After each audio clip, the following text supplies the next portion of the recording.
comedy mothership here in Austin, Texas, for a brand new episode of Kill Tony. Get up for Tony!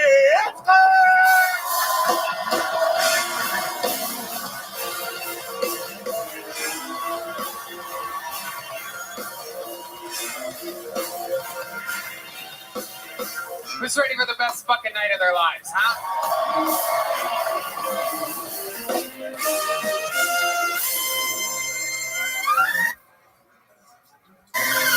Yippee! Make some noise for Rabbi, ladies and gentlemen. What's up, everyone? And that's the best damn band in all of the land.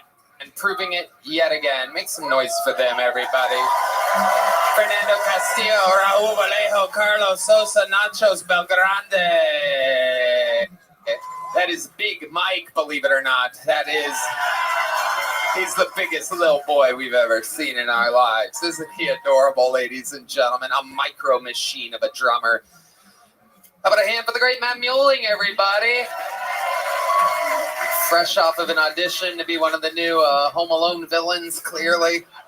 The great John Dees is here, everyone. And absolutely adorable, dressed like a skeleton tonight. Ladies and gentlemen, that is indeed D-Madness on the bass. Oh my goodness. Everything is in its place. The crew is golden tonight. Before we get started, here's a little bit more from the amazing sponsors that made it all possible.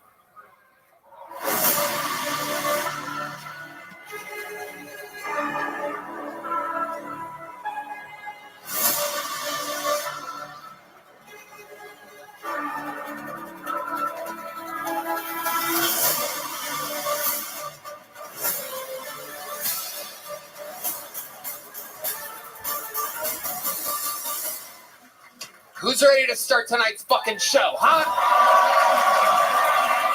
Ladies and gentlemen, two of my favorite comedians, two of the best guests in the history of the show. If you guys know and love comedy podcasting, then you know these motherfuckers.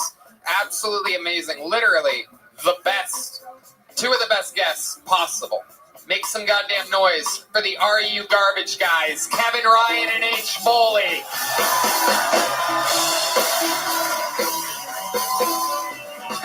Sit there. Oh yeah, no, you sit here. Yeah. There he is. There they are. Kevin Ryan, H. Foley on a beautiful, beautiful Monday evening. Welcome, gentlemen. Let's fucking go, mothership. God damn. For you guys that don't know, they are the hosts of literally what I consider one of the only listenable comedy podcasts in the world. I don't really listen or watch anybody's podcasts, including all my best friends. But these two run a show, Are You Garbage? And you find out what's kind of trashy about the guests. And there's a lot. There's a lot, yes. Turns out. For sure. I'm garbage. You are not classy. That's definitely, yeah. Nope. Born poor. Had to survive. Had to make some things happen. Many a trips to Subway. Load up the sub. $5. Back in the dizzle. Grew up on black olives. That's right. Maraschino cherries show up in my DNA to this day. I got a blood test. 2% maraschino. What's been going on, boys? Everything good? Yeah. Route 66, the new special, Are You Garbage special on Are You Garbage on YouTube. So youtube.com/areyougarbage. What do you guys do there? We did Route 66 tour Chicago to LA on a bus, did 9 cities, 9 shows in like 10 days, and we filmed the whole thing. A lot of behind the scenes, a lot of the live show. It's a good fucking time. It's a great time. This is nice. This is new, isn't it? You don't know. You used to normally do this little panel when you come out. Well, I mean, I like you guys. This is fucking real. This is me. I feel like I'm on Graham Norton. I love it. Yeah, Graham Norton. Wow, you really made it. You made it. Graham Norton. What a reference. Oh. You know that show no one watches? That's what it feels like I'm on right now. What are you talking about? Fucking it's a good show. British trash. Yeah. But you guys have been on this show numerous times, much like Graham Norton's favorite guests. Yeah, I've had you on multiple times. You guys know how it works. If you get pulled out of this bucket, you get 60 seconds uninterrupted. You know your time is up and you hear the sound of a kitten That means you have to wrap it up then, or else you bring out the angry West Hollywood bear. I'm going to let one of these lovely lesbians in the front row pick out a name to start the show. That'll be first. And while our sweet, sweet crew goes and wrangles the comedian from across the street, we're going to get it started with one of our favorite golden ticket winners in the history of the show. An absolute sweet, sweet, sweet little fucking enchilada that we found many years ago in Houston, Texas. A long tenured golden ticket winner here with the new minute. Ladies and gentlemen, make some noise for the adorable and powerful. This is Enrique Chacon, everyone.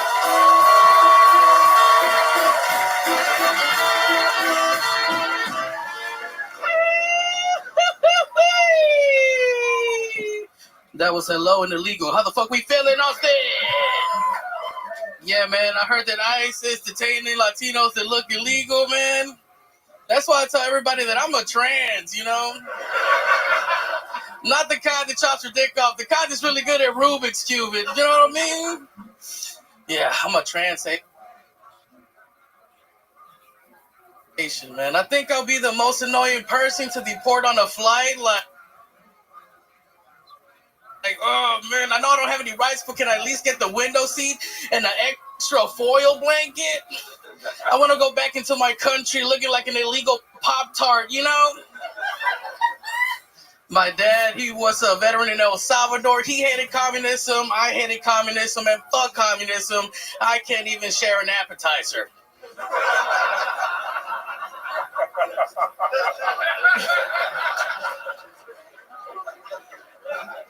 He used to tell me how he would torture communists, right? Apparently, he used to tie them up naked, throw cold water at them, and slap their feet afterwards so they can get pneumonia and die. And I'm like, damn, Dad, that's kind of gay.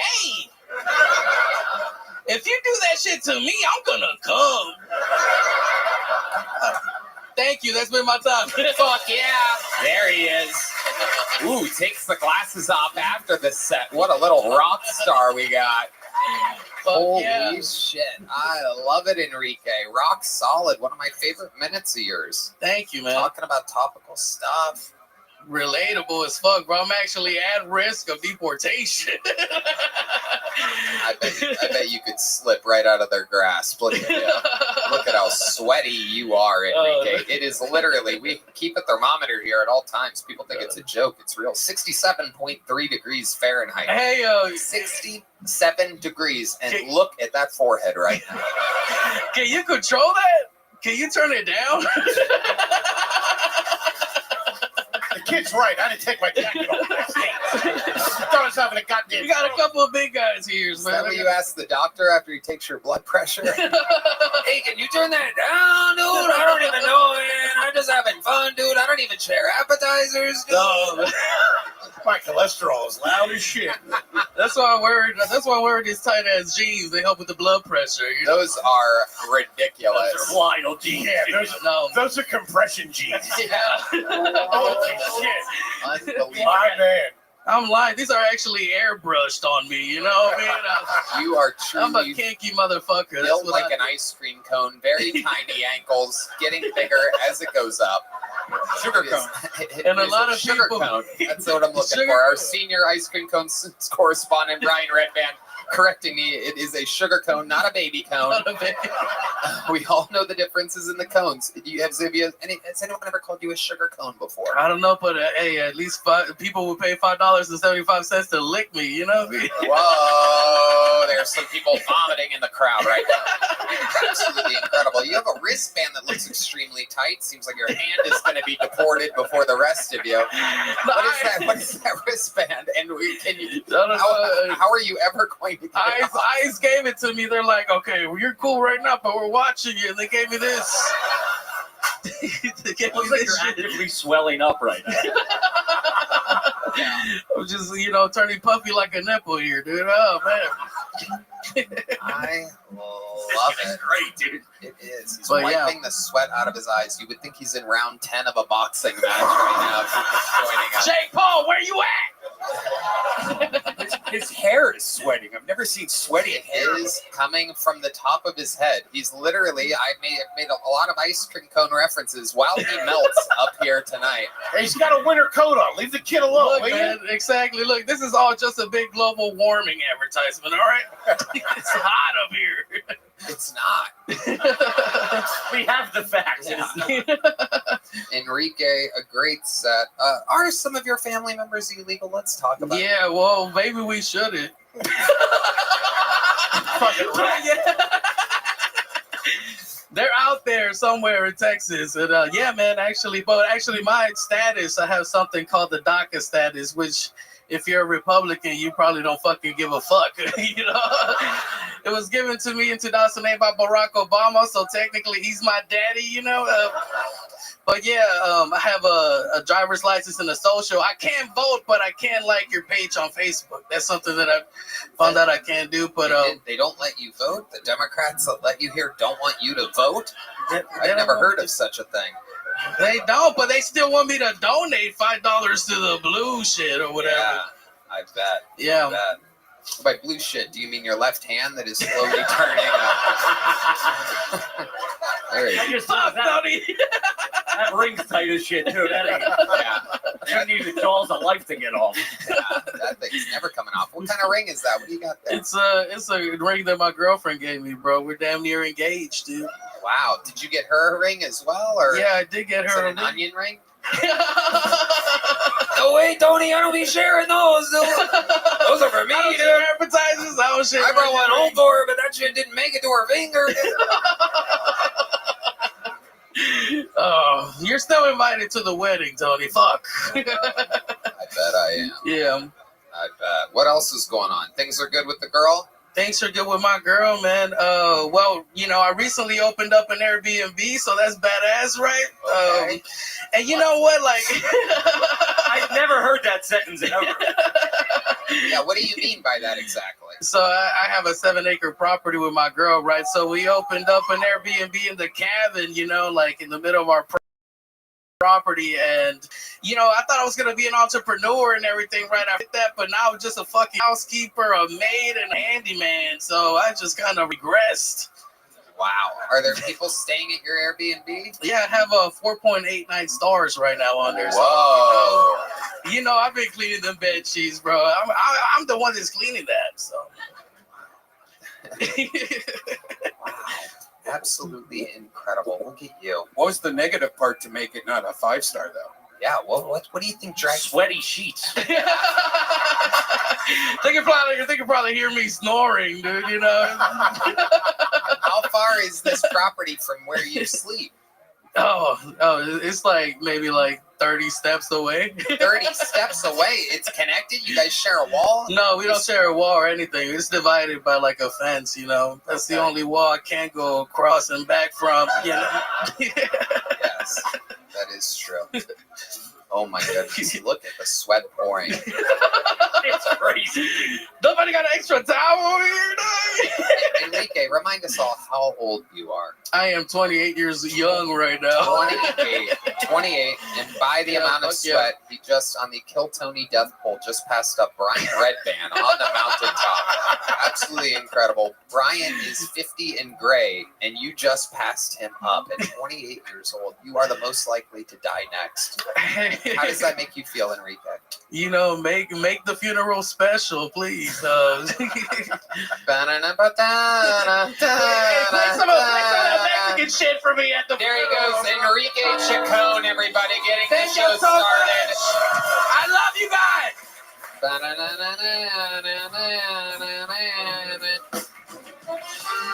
All right, it is time to go to the bucket, the famous part of the show where we meet people, find people. Could be the next great talent, could be somebody that thought they were going to do great, could be somebody's first time, could be a 20-year veteran here to try to make it for the first time ever in their lives. Anything can happen. Make some noise for your first bucket full of the night. It is Brooke Riddell, everyone. Brooke Riddell here on Kill Tony, brought to you by Talkspace and Shopify. I love to eavesdrop. I was listening to this black couple talk about their friend Janae. Whew, crazy bitch. Okay. So she has this on again, off again relationship with her boyfriend, right? She leaves him. She starts performing naked, heavily using drugs, and then finds out she has AIDS. So she goes back to her boyfriend, right? And is like, you know what? I still love you, Forrest. They were talking about the plot of Forrest Gump. And my racist ass thought Jenna was just this interesting black woman with a past. So I don't eavesdrop anymore. I've been thinking about the Holocaust a lot lately. Welcome. Hope you're doing Specifically well. because I just got a dog. And my landlord doesn't know. Just watch you kill Tony, big dog. How about you? So he'll start barking, right? And I'm like, shut up. The Gestapo's coming. You gotta keep it quiet. What would Anne do? She'd write it down. Famously. What's up? Go for it. What's up? What do you want to ask me?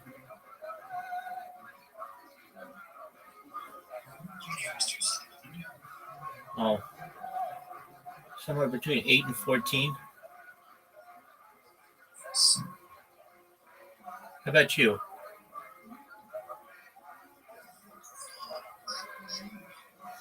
There you go. That's how I keep my sexy svelte look, though. It's tough to look this good.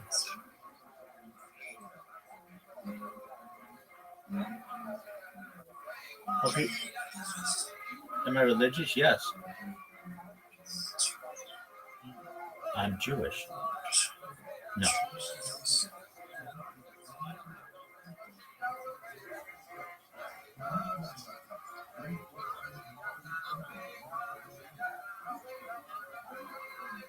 There you go. Well, enjoy Kill Tony, my friend. They should write it down. Thanks, guys. I've been Brooke. Brooke Riddell. Hello, Brooke. This is your first time on the show, right? Yeah. Nice to meet you. How long have you been on stand-up? Stand up for 2 years. Where at? LA. Okay. Yeah. Why do you laugh when you say LA? Because we know how you feel about LA. Wait, what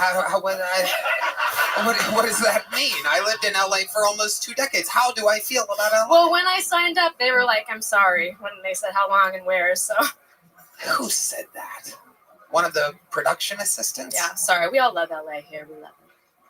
Are you from LA? I'm from Solvang, California. Yeah. Whoa, applause break from Red Band. That must mean there's a Friendly's burger joint there or something. I don't know. What's Solvang? Solvang is the Danish capital of America, and it's actually where I think Karen's from, who's been on your show a few times. Karen? Yeah. Karen Jones. Oh, okay. Karen That's a wild name to drop. All right. Well, I'm just named to the town. Okay. All right. We don't claim her. Are you Danish? I'm not. No, Okay. I'm actually Finnish, but hey, tomatoes, tomatoes. So. Hell yeah. Well, Okay. I was wondering when you were going to finish. When you were performing. It seemed like it was never going to end. I'm kidding. I'm not kidding, but I am kidding. Brooke, amazing. So 2 years, you're in LA now. Yeah. You live there.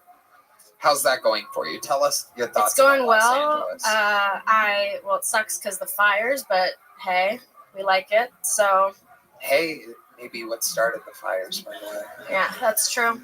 A lot of dried hay.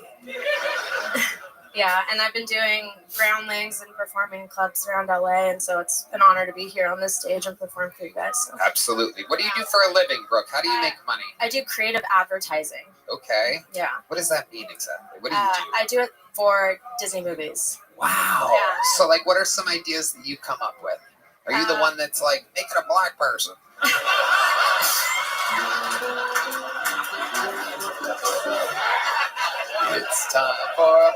It's time for more black people. This movie wasn't good enough when it was white. We need more black people, am I right? Black, black, black, black, black, black, black, black, black, black, black. All right. So what do you do at Disney? I mean, what are some things that you do? creative advertising, so like the billboards and the movie posters and trailers and stuff like All right, very good. Yeah. What do you think about the direction of Disney right now? What would be a note that you would have to the head of Disney if he was here right now? You get fired. Yes. By the way, Red Band thinks it's Mickey Mouse. He thinks that the CEO of Disney is the actual Mickey Mouse. A note would probably be less notes because I feel like everyone has their hands in the pie and that's what makes things not organic. And That's an unbelievably great answer. Yeah, Mickey does not like that at all. Oh, you're fired. I love it. Can all fat guys do that? This is incredible. This is amazing. I didn't know. Let me try. Ha! You're fired. No. Hey, I'm Mickey Mouse. Yeah, I guess. I haven't stopped thinking about friendlies in 5 minutes. Who don't like a fribble? Love it. So, Brooke, you're down in the big city now. You're originally from like the middle of nowhere, California. Yeah. And so, what do you do for fun when you're in LA trying to have some fun? well, I love doing this. I also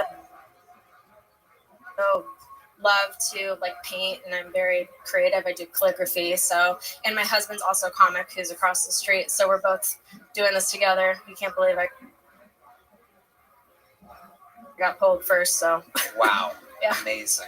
How long has he been doing stand-up? 2 years as well. Wow, you guys started at the same time. Well, I've been doing improv and like sketch comedy longer, but then once he started to do it, I thought I should try too. Right. Is he funnier than you? No. That is a good answer. I like that. Nice. That There we is go.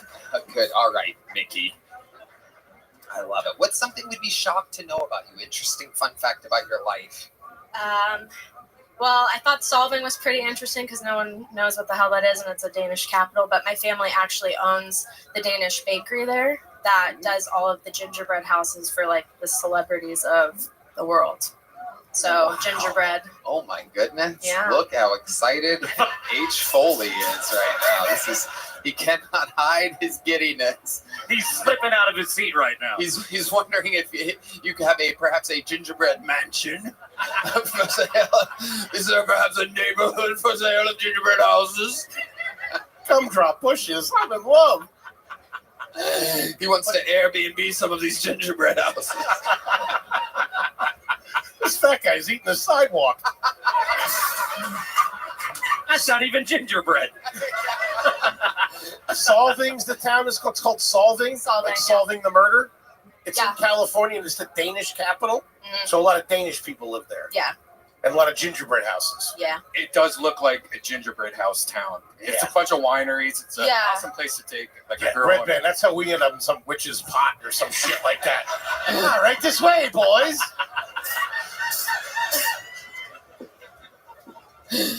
Red Band. They get together. I hear there's a whole town made of gingerbread.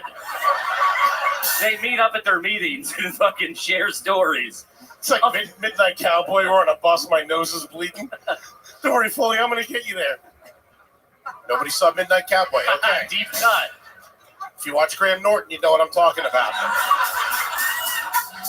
Oh my God. What does your husband do for work? He works for Goop. What does that mean? Oh, no Exactly. shit. What is that? Gwyneth Paltrow. He Yeah. works- Well, he works in the supply chain, but he was okay. He was. Wow, there's some real supply sluts in the audience tonight. Jesus Christ. Yeah. Get back on Shipping and the receiving. Woo! get back on the line, bitches. They make vagina candles. Ah, for Foley's second favorite thing. yeah. Gingerbread houses and vagina candles. That's a Disney movie. Let's go. I love it. Well, Brooke, congratulations. You got pulled first. You got it started. Here's a little joke book. Go show it to your husband. And it goes on and on. One more time for Brooke, everybody. There she goes. The show is begun. Hello there. I'm so happy to see you. And I'm happy to see you, Red Band. This podcast is brought to you by Nicked Nicotine Pouches. We're only using Nicked pouches now. And our favorite flavors are citrus ice, berry lemon ice, and spearmint. If you're looking to ditch smoke and tobacco, but still want that nicotine fix, you've got to check these out. Let me tell you why Nicked pouches are better than the others on the market. They're made with natural coconut fiber filling, which is soft in your mouth, not rough or scratchy. Other brands use wood pulp, which can hurt your gums, and not something I want in my mouth for hours at a time. And you know what's in my mouth matters to me. They use all natural flavors for a cleaner, more authentic experience with 10 incredible flavor options. The pouches are slim and invisible, and people can't notice when you have one in. Plus, you can choose your strength between 3, 6, or 12 milligrams per pouch. Again. Tony, I love Nick's Strawberry Watermelon Ice. It's the best nicotine pouch out there. The flavor in Nick pouches seriously lasts longer than any other pouches, not to mention they have the best flavor selection. We made a switch to Nicked nicotine pouches, and we know you'll love these too. Right now, our listeners get 35% off when you order through our exclusive URL, nykdpouches.com/Tony. This special offer isn't just for your first purchase. Use it up to 3 times. Don't wait. Get 35% off now at nykdpouches.com/Tony. That's nykdpouches.com/Tony. The NYKD products are only for adults of legal age, and every order is age verified. Warning, this product contains nicotine, and nicotine, as we know, is an addictive chemical. Your next comedian, I do believe, has been on before. Make some noise for Phoenix Provocateur, everybody. Phoenix Provocateur. Here we go.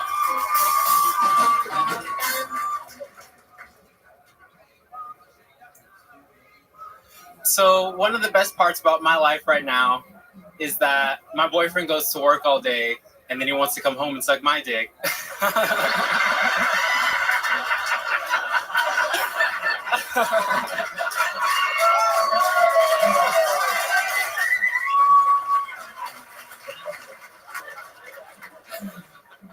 So sometimes going around straight people feels like going cow tipping. Are they awake? Are they not? We'll get there. So over the holidays, my great grandma told me that the best nigga to be, or the worst nigga to be, my bad, the worst nigga to be is a white nigga. Now this is a 90-year-old woman. She tells me shit like that all the time. She told me when she was little that she used to terrorize white kids by saying, God loves us more because he took the time to color us in. I think it makes sense. And then they had me, and I think she questioned everything after that. But it's okay. It's all right. So. All right, that's it for Phoenix. I'll stop there. Boom. This is your second time on the show. Yeah. How could I forget a Phoenix Provocateur? Never. One of the rare, whatever the fuck you are. I don't even know exactly how to label you. Some type of African dragon or something like that. I'm not exactly You can call sure. me whatever you want as long as you pay me eventually. Well, looks like I'll stick with Phoenix Provocateur then. That's what I thought. I'm not in the business of paying these bucket pools. Just curious how much, just for my personal information.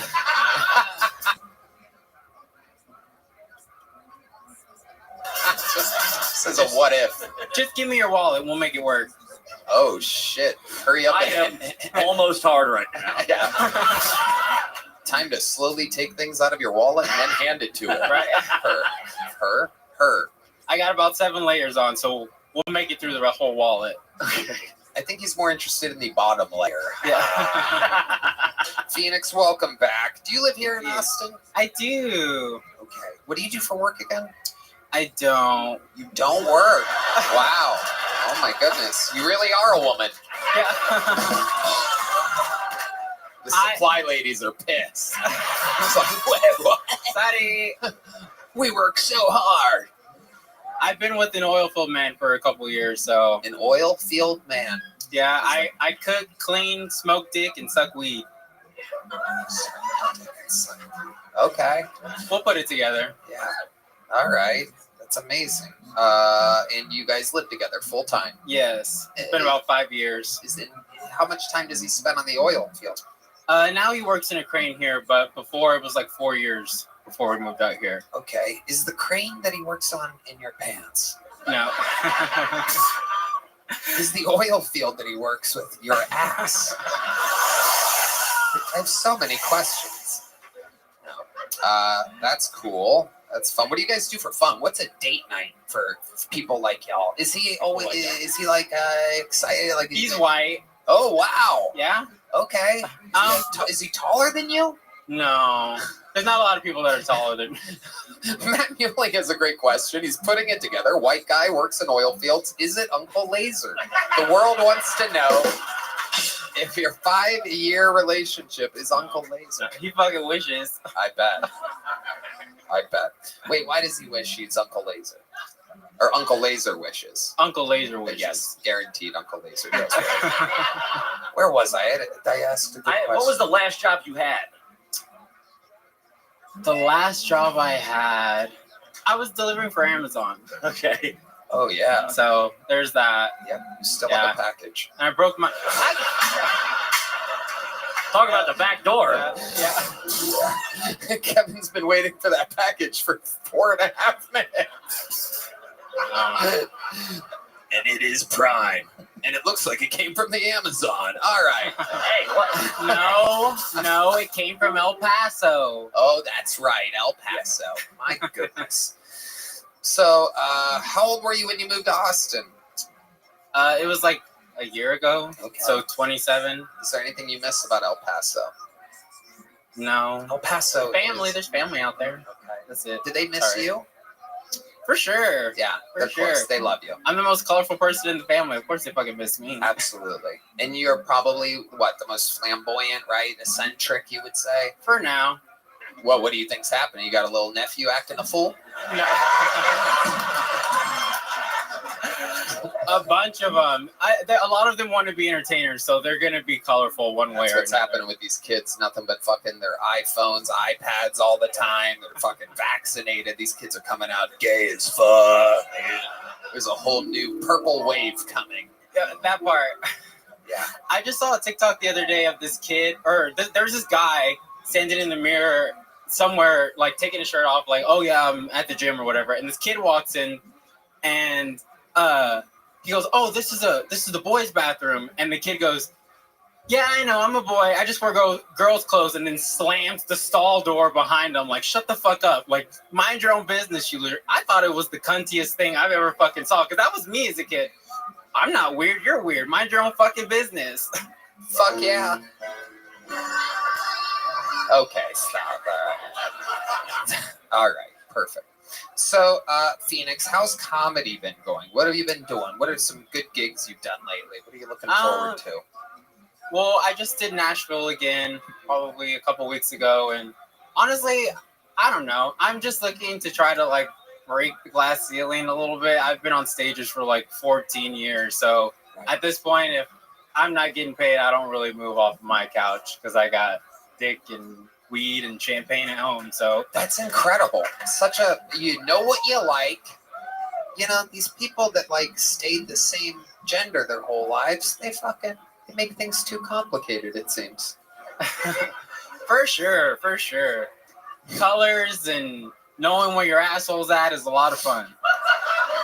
That's what I always said. This grandma of yours, are you still close with your grandma? Yeah. All my family. We're all a little senile, but yeah, we're all still around.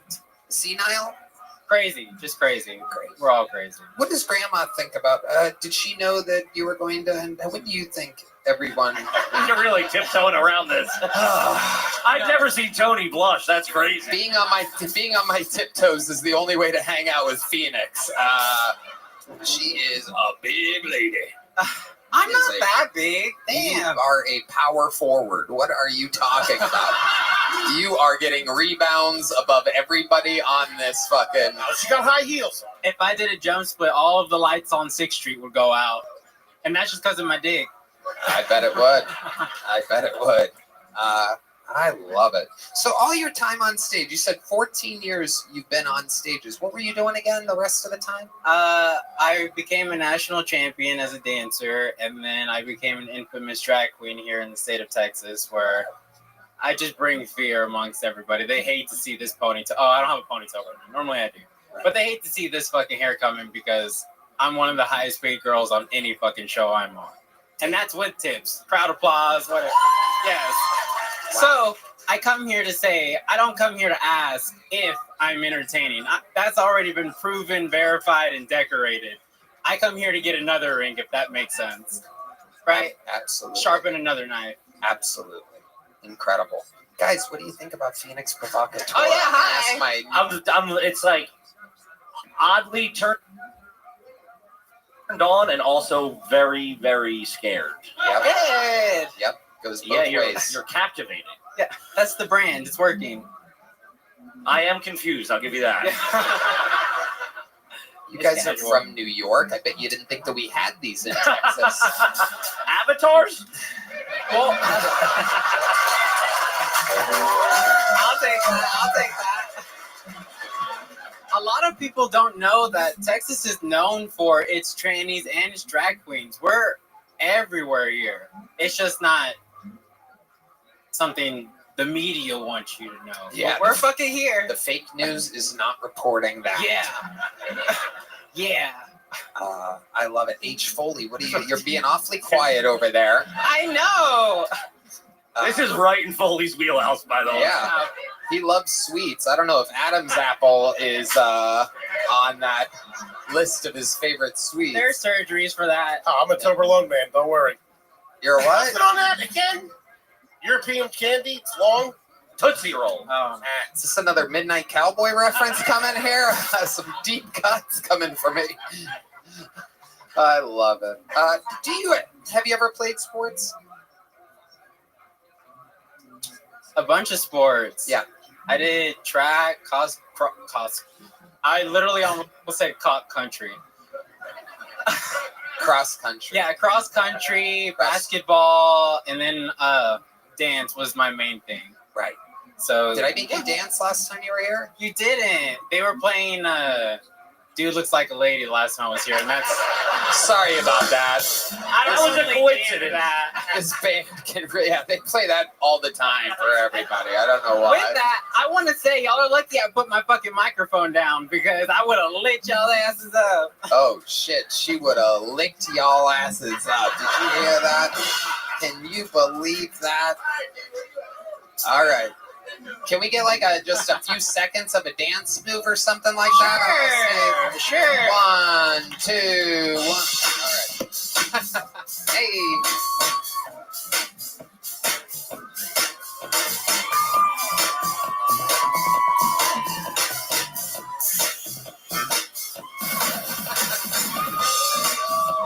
This party is wild.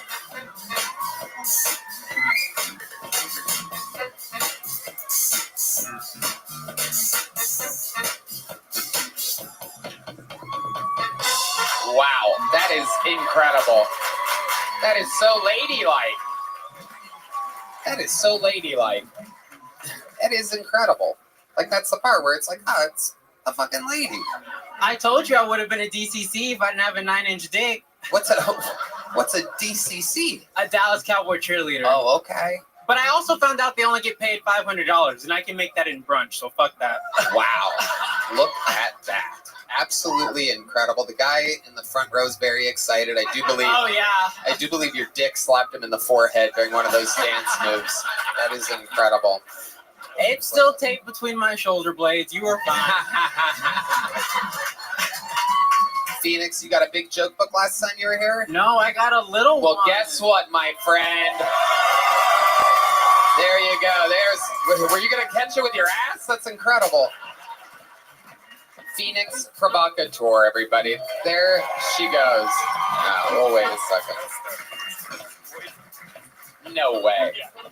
Wow. I have been informed that the first girl's boyfriend has randomly been pulled out of the bucket by our production team. Oh, shit. The lovely Heidi is here, everybody. So here he is. This is Brooke Riddell's husband, who she said she's funnier than. This is a minute uninterrupted from Adam Mitchell, everybody. Here we go.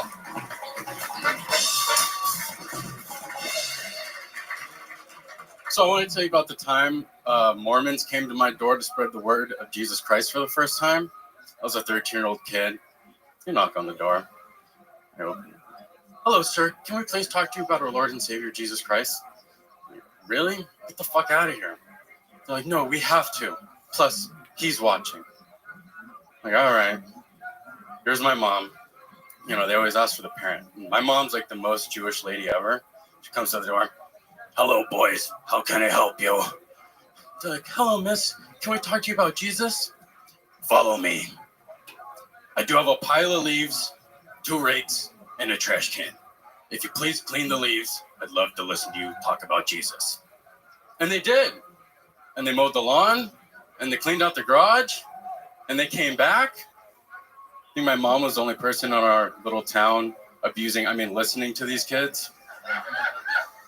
It was great. They were doing the Lord's work and my work. I didn't have to do chores for months.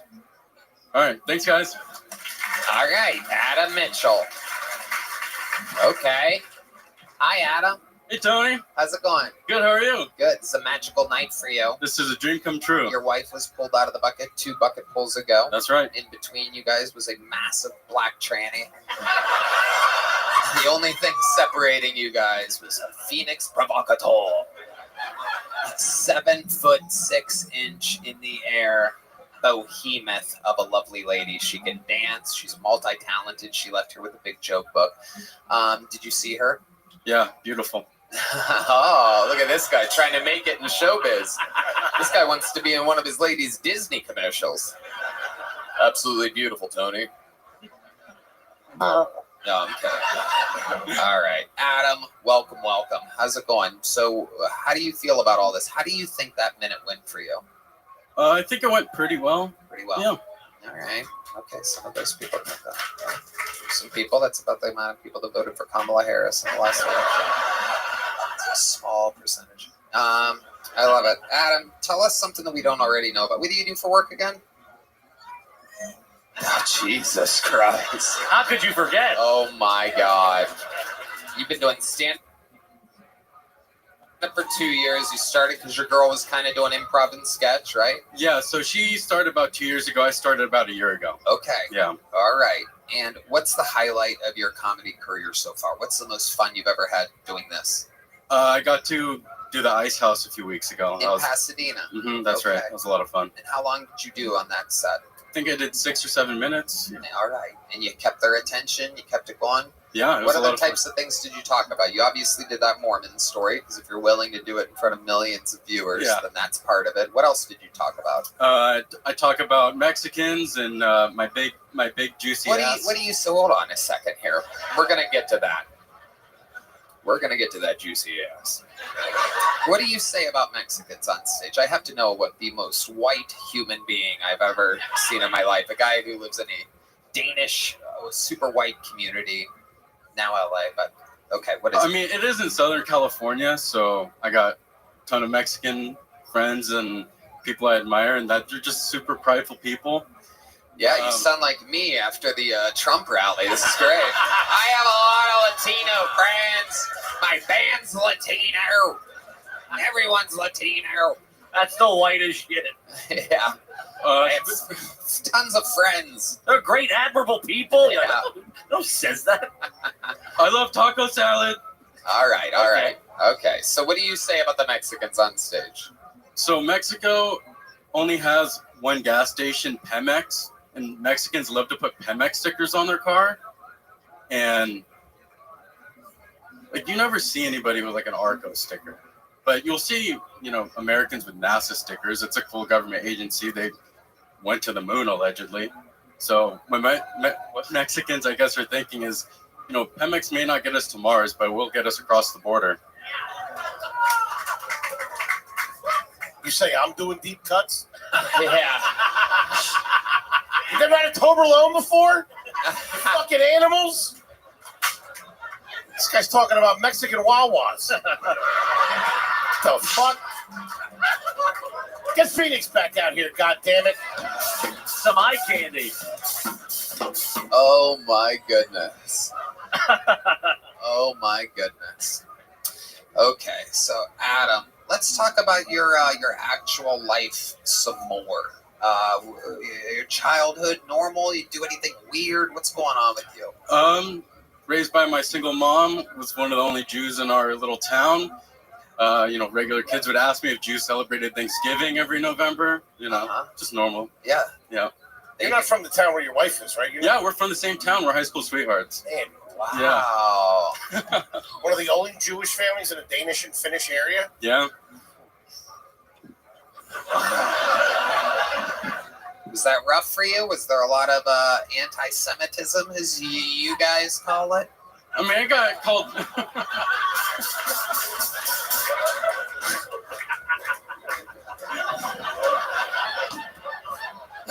I don't know what's going on. Was there? I mean, you get called Jew here and there, but I do it right back, Yeah, that would qualify. Yeah. How did they say it? What was the meanest anybody? Do an impression of the guy that was the meanest. Okay, so I think people expected me, since I was Jewish, to be smart in class, so they'd copy my work and just get it all wrong. So one day, the kid behind me would sneak over after he failed the test, because I also failed it, and he'd just go, Jew. Wow. He wasn't wrong. Yeah, he got that right, yeah. All right. How's your single mom doing? Oh, she's great. She just retired. She paints murals at the school she retired from. Oh, Yeah, she's an artist. okay. Very nice. And what exactly are you doing on the supply chain? I just make sure everything gets made and gets to the warehouse before it's supposed to launch. That's what I would say if you asked me what supply chain management is. Yeah. Yeah, that seems like the most basic answer Yeah. humanly possible. Yeah. Wow. My goodness. Adam, one last question. What scares you? What are you scared of? What am I scared of?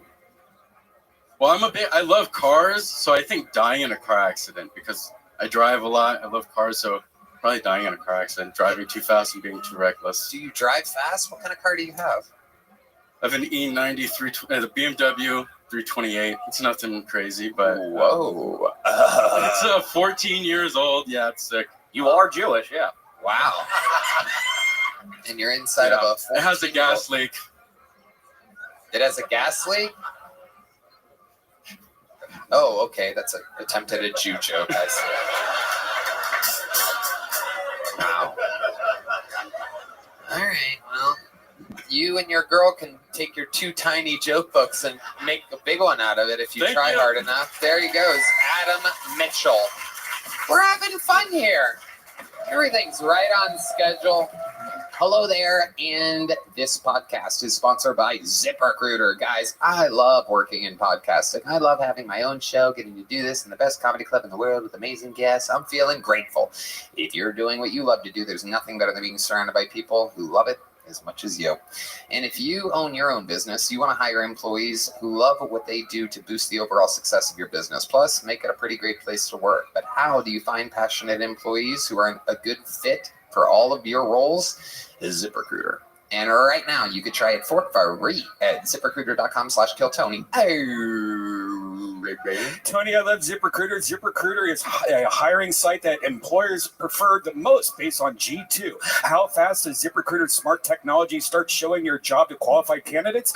Immediately. Not to mention, ZipRecruiter's powerful matching technology works so fast to find top talent. So don't waste your time or money. Amazing. Hire experienced people who are excited about what they do with ZipRecruiter. 4 out of 5 employers who post on ZipRecruiter get a quality candidate within the first day. See for yourself. Go to this exclusive web address to try ZipRecruiter for free. ZipRecruiter.com/KillTony. Again, that's ZipRecruiter.com/KillTony. ZipRecruiter, the smartest way to hire. It's an exciting time. Make some noise for your next bucket full. His name is Javier Ramirez, everyone. Javier Ramirez. Hello, everybody. Hello, world. Good to be here. Okay, let's talk about it. Contrary to popular belief, I have not yet gone through puberty. I am puberty. That is my favorite way to say I go inside of teenagers. Huh? Who's with me? No? Oh, no. But yeah, I just moved back to America. Very happy about that. It's cool to see slimy people sell everything, even kids. So, wonder what a commercial with that? Yeah. Come on down. We're running a sale on new children with features such as feistiness and easy disposability. Ooh. Call now or visit our website, theclintonfoundation.org. Yeah. Do you guys like impressions? All right, here's one. I have a pussy, I promise. That's Michelle Obama. Usually I'm not good at those, but that one is spot on. All right. Thank you. Hell yeah. Javier Ramirez closing with his best joke. Always a smart move. Erases the memory of all the creepy shit you talked about before. Yeah. I do love kids. Okay, all right. Oh, no. I want to. Sorry. Go ahead. No, sure. If you're gonna be creepy, go right ahead. We love it. Gives us something to work with. How you doing, huh? How are you? Good to How are see you? you. You've been on this show before. Yes, once, and I was on with Matt Rife. Yeah. Okay. It's a fun Absolutely. time. Good to see you guys, huh? Yeah. Hey, buddy, how are you? Good, good. Yeah, no nerves at all. Oh, yeah. What's going on? Blah, blah, blah, blah, blah, blah, blah, blah. All right, Javier. All right. So, what do you do for work? So I work in tech, but I'm really trying to, I'm sorry. Keep going. And you're really hoping to what? Just do more voiceover stuff, more comedy. I've been doing a lot of comedy, and I love it. My God, am I enamored with it. Yeah, I just moved back to America, so I'm very happy to, bomb. Just being here is the dream. Yeah, it seems like you'd be very good at voiceover. It seems like you would be good at that. Well, have you done anything? What have you done? Yeah. I have friends that work over at Disney if you need something. I love the Jews. Okay. Getting word you were just hired by Disney. There Congratulations. you go. It's all I'll happening. come at us trans. I'll do it. Yeah, just like regular commercials and IVRs and dumb stuff. It's just it's a weird industry now, So comedy's really where it's at. I feel like I don't know. Can you say? Hold on a second. Hold on. Can you say? This is a brand new episode of Kill Tony live from the Comedy Mothership, ladies and gentlemen. Tony Hinchcliffe. This is a brand new episode of Kill Tony live from the Comedy Mothership here in Austin, Texas. Yeah, I kind of. Do you know how to press random buttons at inopportune times? This is incredible. Yeah. This is incredible. Holy shit. This is amazing. Oh, here we go. Coming for you. Yeah. Fart noise. All right. That's what he does. He's the best in the business, but I'm coming for you, fatty. Yeah. Whoa. Oh, my God. Oh, my goodness. Oh, my goodness. Great. Uh-oh. Look out. Oh. Roasted. All right. Got my ass. Javier, what do you do for fun? Well, really, I do a lot of hang out at comedy clubs. I come see shows, go swimming, harass people. I don't know. Where do you go swimming at? What kind of swimming is this? Are you the guy drowning gay guys in the river? Yeah. Come on over here. Let's go for a swim, my little friend. A lot of dicks. No one's gonna hear you scream. I'm muffled.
Buffalo, baby, you know.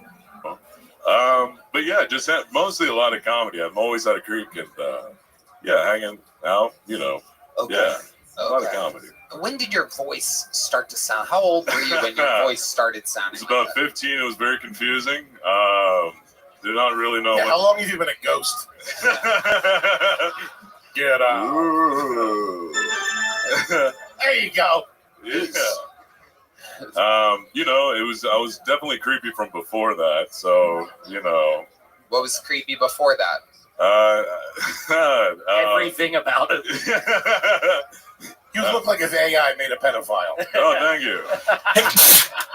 I earned this mustache, I'll tell you that right now. He's only got 4 fingers. Shit. It's a deep cut. Yeah. Wait, what? Really? It's a good- Why? That's from the Graham Norton show, right? Graham We're Norton. trying to expand to European markets here. I love it. Javier, do you have a girlfriend? I'm fucking. What are you fucking exactly, Javier? No, I'm haven't kissed anybody here. Yeah, very funny. All right. No, I'm not. It's hard to date here in Austin. There's a bunch of whores around, you know. Well, that doesn't make any sense. That would mean that it's easy to date. Well, yeah, you know, it's been fun, but you know, I really want to, you know, the traditional. You know, I just moved back from Costa Rica, so it's like I wanted one that I could talk to. You know what I mean? What? Like that. What do you mean? I don't know what you mean. I don't know. It's just that he's white. Go ahead. Let it out. No, I love the whites. I love all of them. You know, it's just fun. It's just like it's a dating city, you know. So it's not really. I'm trying to what?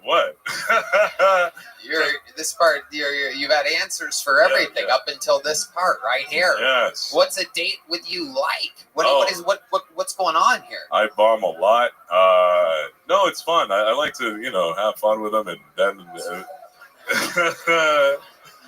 He sounds like he's never talked to a girl before. Yeah, this is freaking me out. I talk to him and we go swimming. Yeah. I think we should make this guy sweat. Let's do a little segment on a date with Heidi, everybody. Heidi, we've done this before. There's nothing like watching a nervous man who's not good at dating look Heidi directly in the eyes.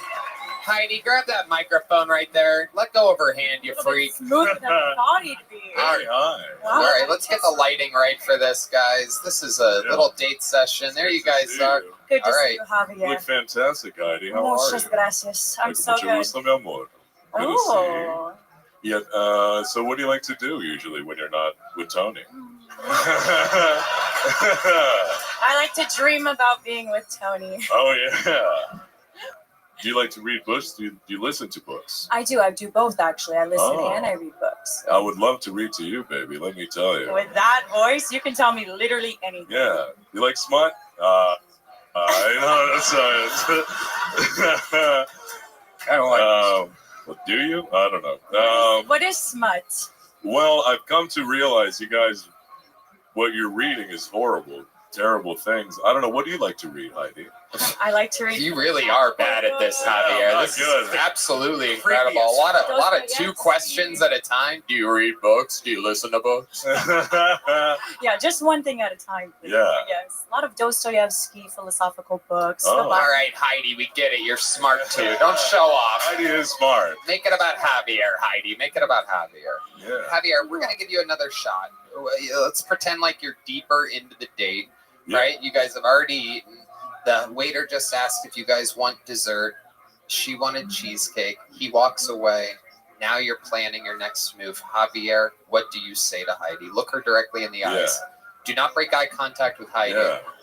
Heidi, you do not have to touch him during this thing. Really got into it there. The waiter walks away and action. So, do you like a dark spirit? Oh, Jesus Christ. Can you think of anything creepier to say? Jesus fucking Christ, Javier. Do you like it when ghosts crawl out from under your bed? Are you into worms by any chance? Please don't take me to Lady Bird Lake. Oh no, baby. You're going straight in a barrel. All right. All right. I'm sorry about that. I'm sorry. All right. I'm trying so hard, Javier. I'm trying to get you to close strong. Let's try it again. Dessert order taken. Waiter walks away, and action. Do you like Latin men? Latin men? Have you ever been with a Latin man? Sí, por supuesto. Ah, see. Very passionate lovers. You do know that, yes? Hey, shut up, my beans. No, All right. Keep it on the fucking date. Keep it on the fucking date. What is it about a Latin man that you find attractive? I like the passion. Yes. Yes. I like the language. I love the language. I love the voices. Oh, yeah. You know? We all sound like this, yes. Hopefully. Oh, yeah. Well, you know, I have a studio if you want to go check it out. You know, you can record or do stuff. What sort of studio are we talking here? I do audio stuff. Do you like books? All right. Heidi, get out of here. He's short-circuiting. All he can talk about is books. How about a hand for Heidi, everybody? A lot of people don't know this. Heidi speaks like 11 languages. She's like the fucking Hans Landa of this show. I've spoken with Heidi. She's very smart. I don't like to say that. Wait, what did you say? Well, yeah. Well, I spoke to Heidi before, like when I did the show. I spoke to Heidi more. You spoke to Heidi? Yes. Okay. Yes. Did you say you worked with Heidi? No. After the Kiltonian from last time. Right. Just spoke. Oh, how you guys not doing, huh? I'm sorry, guys. You could be just a lot more relaxed. It's unbelievable what women do to you. Hey. What happened to you? Was it someone bully? Were you bullied by a woman or something? Not hear my set. Come on now. No. I love women. I'm trying to do it. It's like a robot. This is me in the mirror before going to work. I love women. You're a man and you love women. Yes. You're a real man and you love women. You're a good comedian and a good friend. Jesus, dude. Who knew the movie phone guy was such a creep? Coming this summer, me. All right. Why don't you just tell me how you want me to murder you? Javier, did you get a little joke book last I got time? a little one last There you go, and that remains the same. Doing it. Javier Ramirez, everybody. Woo. What the fuck was that? Put that in the mic stand, Javier. Jesus Christ. My bad. What kind of Ramirez doesn't finish the job? Put the mic where you found it. Put it on the X, you crazy bastard. This fucking diva over here. You can't close with a woman or a set. Javier Ramirez. Ladies and gentlemen, we have another, not even a regular, not a golden ticket winner. He's always been a special utensil, a very polarizing figure. You know, word is that the people on the internet don't like him. People in live crowds love him, it seems. We can't really... He's one of the most polarizing figures in the history of the show. Here, with a new minute, make some noise for the long-awaited return of Uncle Laser.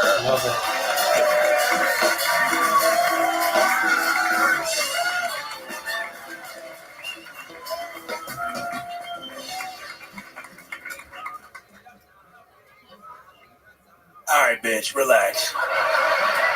You hear who I'm talking about. Listen, Kanye West said, you fucking fat bitch means you a broke bitch, okay? Y'all might as well call me Section 8 housing, all right? Because I love a thick bitch. Where my thick bitches at? I can hear your mouth breathing. Calm down. I can hear your mouth breathing. All right? I like a bitch built like a nose tackle, like a Warren Sapp. They said, where y'all meet? I said, in the fucking A-gap, of course. That's where we met, right? I met a thick Mexican bitch at a quinceañera the other day. It's a Mexican birthday party, okay? She was sitting there looking like Nacho Libre. I said, hello, how you doing, darling? She was breastfeeding a 7-year-old, which I thought that was a little old in age to be doing all that, but La Familia, you know, whatever. But she had that second titty out just blowing around in the breeze. I said, now who's that for? I went in there and got me a little suckle. That shit tasted like horchata. I love her very much. My name's Uncle Laser. Y'all been great. Wow, Uncle Laser. Showing growth, showing improvements. A grower. He just keeps growing while still being 5 feet 1 inch. Okay, dude. Grew up by a power plant. I'm built like a Clydesdale. Something like that. I loved it, man. Pure momentum through the whole set. Where my thick ladies at? A lot of them in the back. There was a lot of them back there.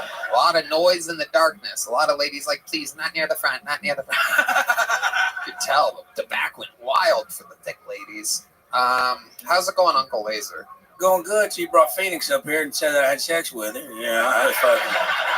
She claims to be with an oil man. I was in the back going, no, bitch, no. Not in front of them. Yep. But listen, you get them bottomless mimosas at the fucking drag brunch, and you get them boys dressed up like girls up there dancing Lady Gaga's I Was Born This Way, and I'm like, were you really? You know, and I'm just like, what's happening? So. Laser. Oh my goodness. Pure momentum right now. This could be his greatest performance yet, everybody. I could tell. I've seen him have moments like this before. We are going to relapse tonight, Laser 101. I've seen it before. All it takes is a few minutes on this show for him to lose control of his entire life. I am not kidding, by the way. It's funny because it's true, and he knows it. This is one of those moments where right now he's just thinking about pure cocaine. With that being said, if anybody's got a grandma, so you have to show in the bathroom. Wow, look at that. Have you guys seen Laser before? I haven't. This guy's fun. I've seen your clips and stuff. You're fucking awesome, dude. Who doesn't like him? That's crazy. This is, a fucking powerhouse. What the fuck? Yeah, I'm actually gay. Amazing. I just want to say one thing. Santa Fe, New Mexico. No, fuck you. Went down there for a ski trip at 50.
$1,500 worth of Uncle Lace merch, and them fucking homeless fucking tore the camper off the back of my truck to hold my goddamn merch. Wait, there's a bunch of.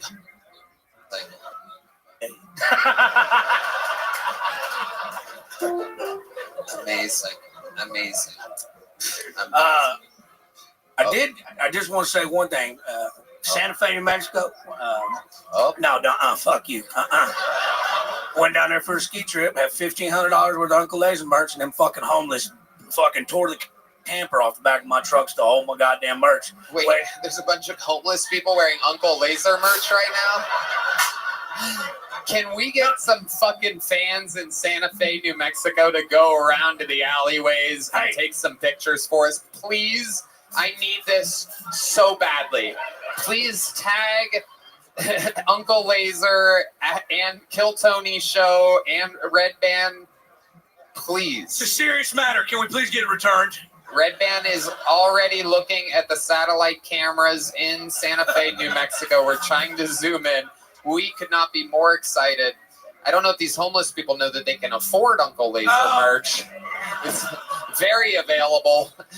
The prices are ridiculously low. I woke up the next morning, I'm finding this shit because they stole my snowboarding gear and shit too.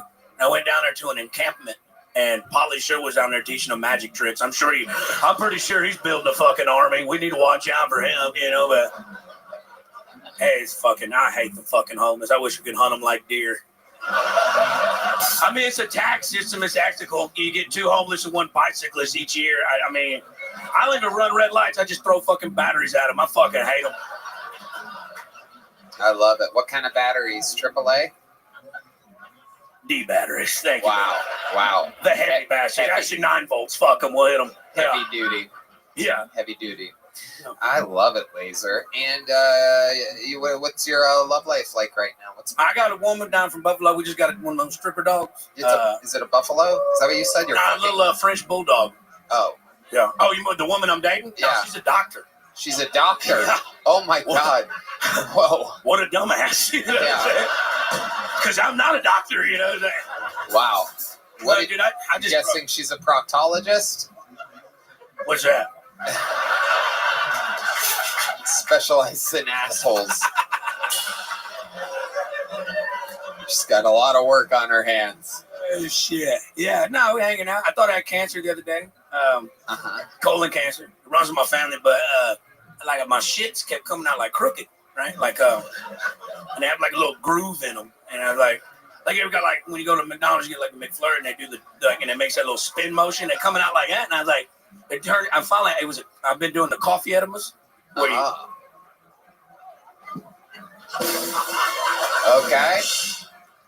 And one of them coffee beans got lodged in that motherfucker. It wouldn't break loose. Wow. Absolutely. I said I'm dating a doctor. That's why. So, you know. Incredible. And she's a doctor. She lives here now? She's a physical orthopedic. She's got a medical degree. I don't quite know what she does. I love it. Seems like you're a very good listener back at home. All right, Laser. I mean, unbelievable set. You have this. You've taken this pro wrestling energy throwback, and you've only been doing it how long?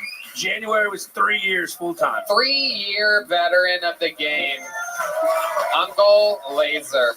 Thank you, guys. Learn to love it. He is coming to your town. People of New Mexico, go to Santa Fe, take pictures.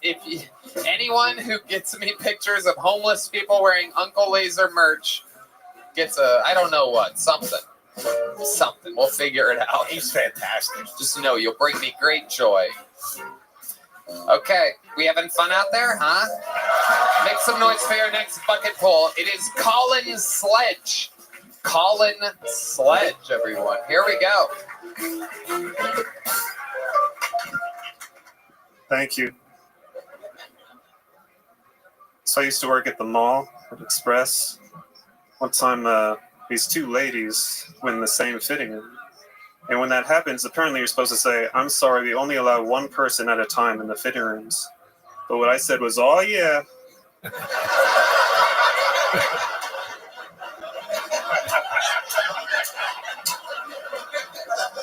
In my head, it was really quiet, you know, but they said I shouted it.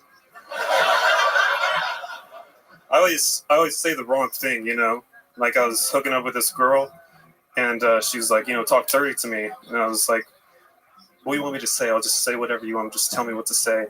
And she was like, "Just make me feel like a slut." I was like, "You're such a slut, you're having sex with me."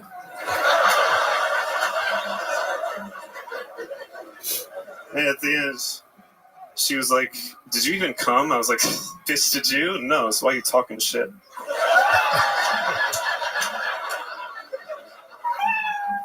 Oh, okay. Fuck yeah, Colin Sledge. I love it. You're your own thing. You got your own voice. You're owning who you are. Fucking amazing. How long you been doing stand-up? We'll call it 3 years. Amazing. Where at? Houston, always Houston. Okay, you still live in Houston? Yeah, I live in Houston. Amazing. Is that where you're born and raised? Yes, born and raised. I love it. What do you do for a living? I'm a piano teacher. Amazing. I love it. It makes perfect fucking sense. You have your own rhythm. You do look like you play the organ at a haunted house. This all makes perfect sense. I love it. Guys, Colin Sledge, can you believe what you're saying? Fucking killed. That was fantastic, man. Congratulations. Killed it. Thank you. He's a creepy motherfucker, but he's funny. Oh, fucking I feel like birds go quiet when you walk into the park. I mean, man. My friends say I have resting serial killer face. Yes. They're imaginary. Okay. My friends in my head say, wow, Colin, you are your own thing. Dude, the way he looks at you like a bird, it's crazy. His head turns fully around. Where's the camera? Where's my camera at? Straight out there. There's one over there. What the fuck? They're everywhere. It's wild that there's not a red light on that one in the back. Is there one back there? What do you would cover up the red light? That's weird. Okay. All right. So Colin, what does a guy like you, scary as fuck, what does a guy like you do for fun when you want to let loose a little bit? What part of the woman's body do you like to eat first? Strike me as a shoulder blade man. Which question should I answer? You stick with mine. Stick with mine. Okay. What cemetery do you live in? What do you like to do for fun? What would surprise us about you? What would surprise you about me? I quit comedy for 8 years, and I just sort of got back 6 months ago. So Unbelievable. What?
made you quit 8 years ago? I just wanted to like do something with my life.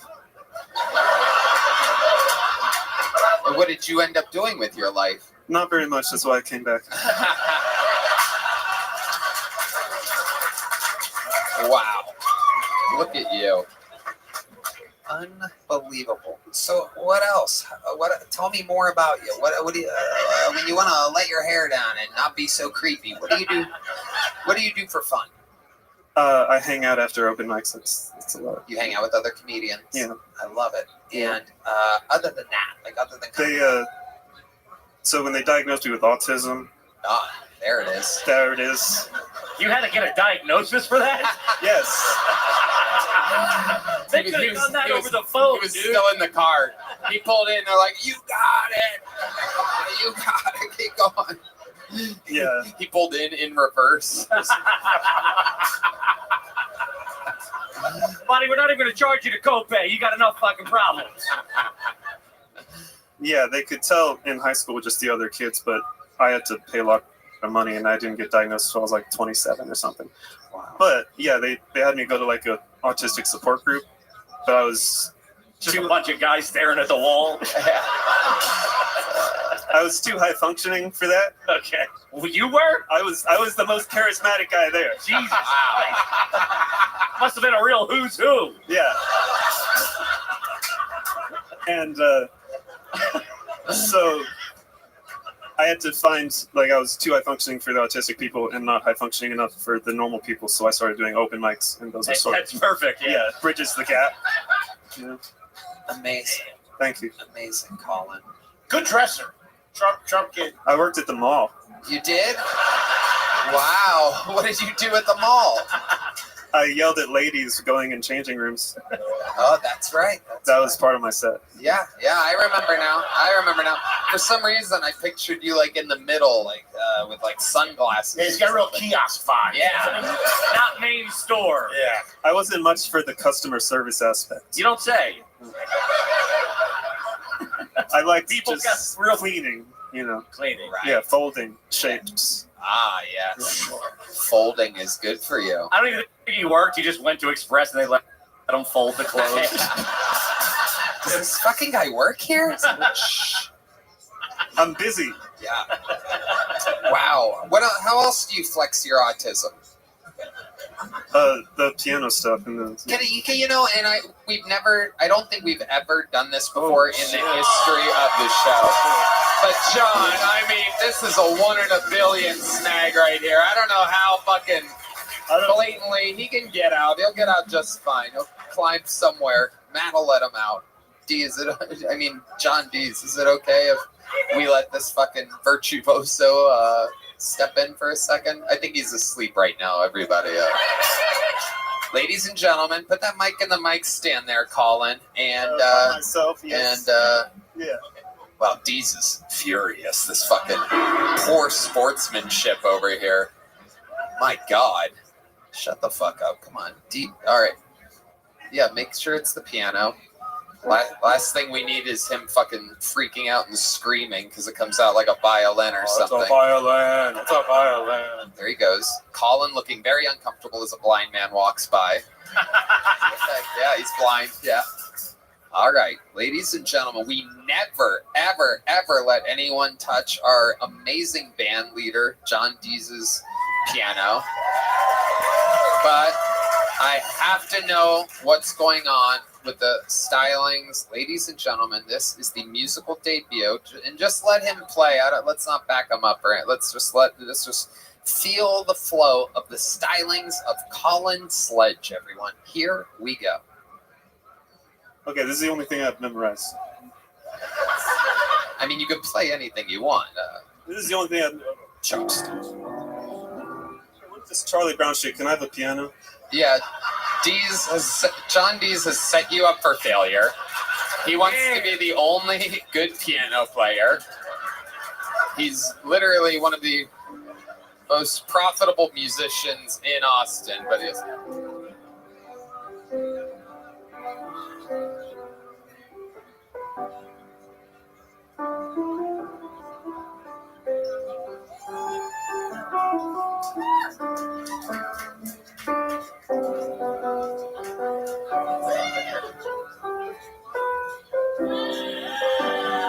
play something you don't have memorized?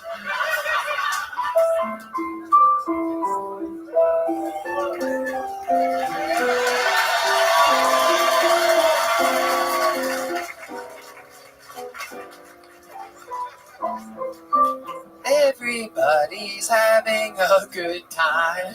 All right, that's enough, Colin. You play like one of your students. I literally play piano better than you. No, Michael, no. I need a sustain, okay? You need a sustain. There is a pedal down there. There is? Yeah, there's multiple Well, I'm not pedals. doing that again.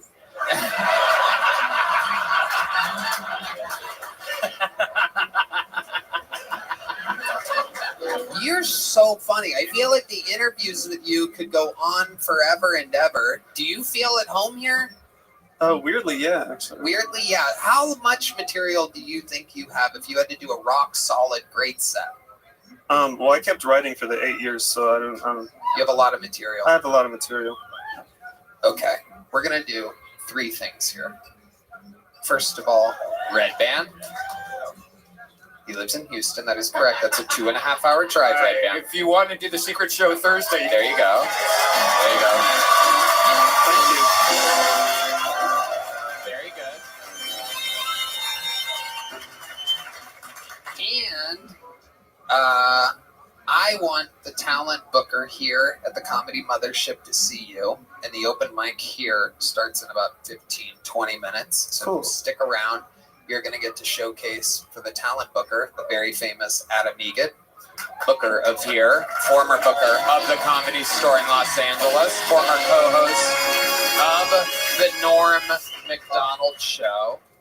And I want you to do a guest spot on my show here at the Comedy Mothership. Wednesday at 7. It's a sold-out show. It's going to be a lot of fun. Is that okay? Do you have enough? Is it driving too much? I'll make it work. You're going to make it work. I think you will. That makes sense.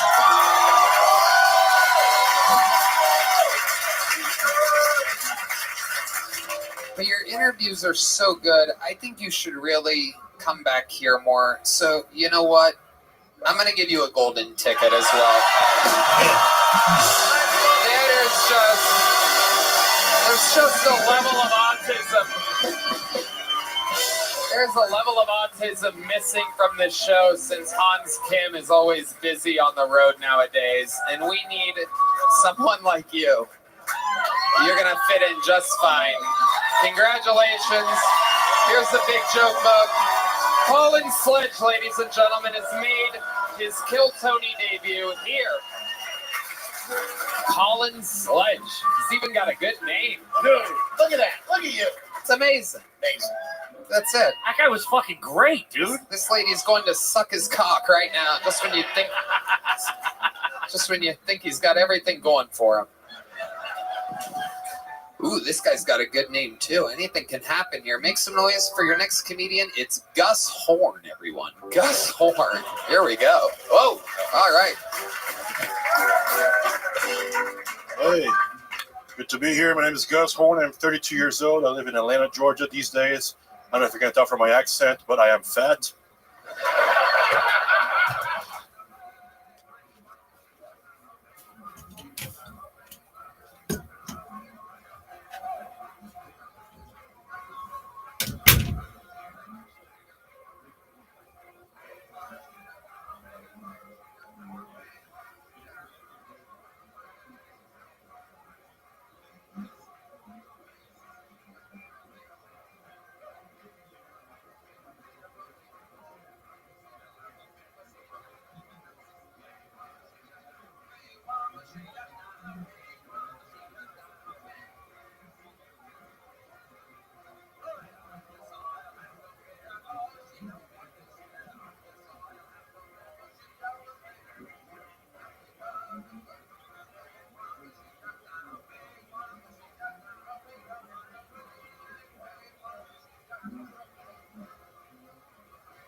I've been trying to work. I've been going to the gym. I got a trainer at the gym. That's what helped losing weight. You know, the trainer's like, Gus, what are your goals in the gym? Do you want to bulk or do you want to cut? It's like, dude, just want to see my dick again, man. That's without a mirror. That's. I started losing weight recently, and people I want to ask you, how much weight do you want to lose? What's your goal weight? And I never knew how to answer that because I haven't been small since I was small, so I don't know. But recently I figured out my goal weight is. So I want to lose enough weight so that I can go skydiving. I don't know if you guys know there's a weight limit for skydiving, and I am too fat for gravity apparently. So that's my goal. I want to go skydiving twice. Actually, anybody can go once. There's no requirement if it's a one-time thing, you know. So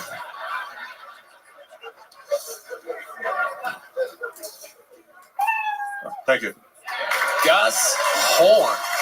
Wow. Welcome, Gus. Thank you. 31? 32. 32. Yikes. You look great, buddy. What have you been doing this whole life that makes you look like a 60-year-old Bosnian war veteran? I studied a lot, so yeah, that's not it. What did you study? Cookbooks? That too, yeah. I was a nuclear engineer. I used to be. Wow! Holy shit! Oh, too much time down at the reactor, huh? Yeah. Yeah, this is incredible. Where were you a nuclear engineer at? Oh man, I worked in New Jersey for a while, and also in Austria, in Vienna, Austria. Wow, is that where that accent comes from? No, I'm Brazilian. Brazilian. Yeah. Wow. Well, you look a Brazilian years older than you are. So stupid. That was a home run, dude. So stupid. That was the best joke I've ever heard. Stupid. Oh, we got D Madness back. There he is. There he is. Okay. So a nuclear engineer, and you don't do that anymore, huh? My last job was about a year and a half ago, and I've been trying to do comedy full time since then, but I'm running out of money, so okay. We'll see. Wow. So what do you think's going to happen? What's happening, Gus? Tell us about it. You left a major, serious, safe, secure engineering job in order to chase your dreams of being a stand-up comedian. Tell us about the process of that. Well, I started comedy when I was about to finish my master's about 8 years ago. And then I figured if I had spent all that money and time and studying, I would do that for a little while I did comedy. And then last job I had, I was able to save a little bit of money. So I've been trying to do it full time the last year and a half. And where do you do it at? How often do you get to perform?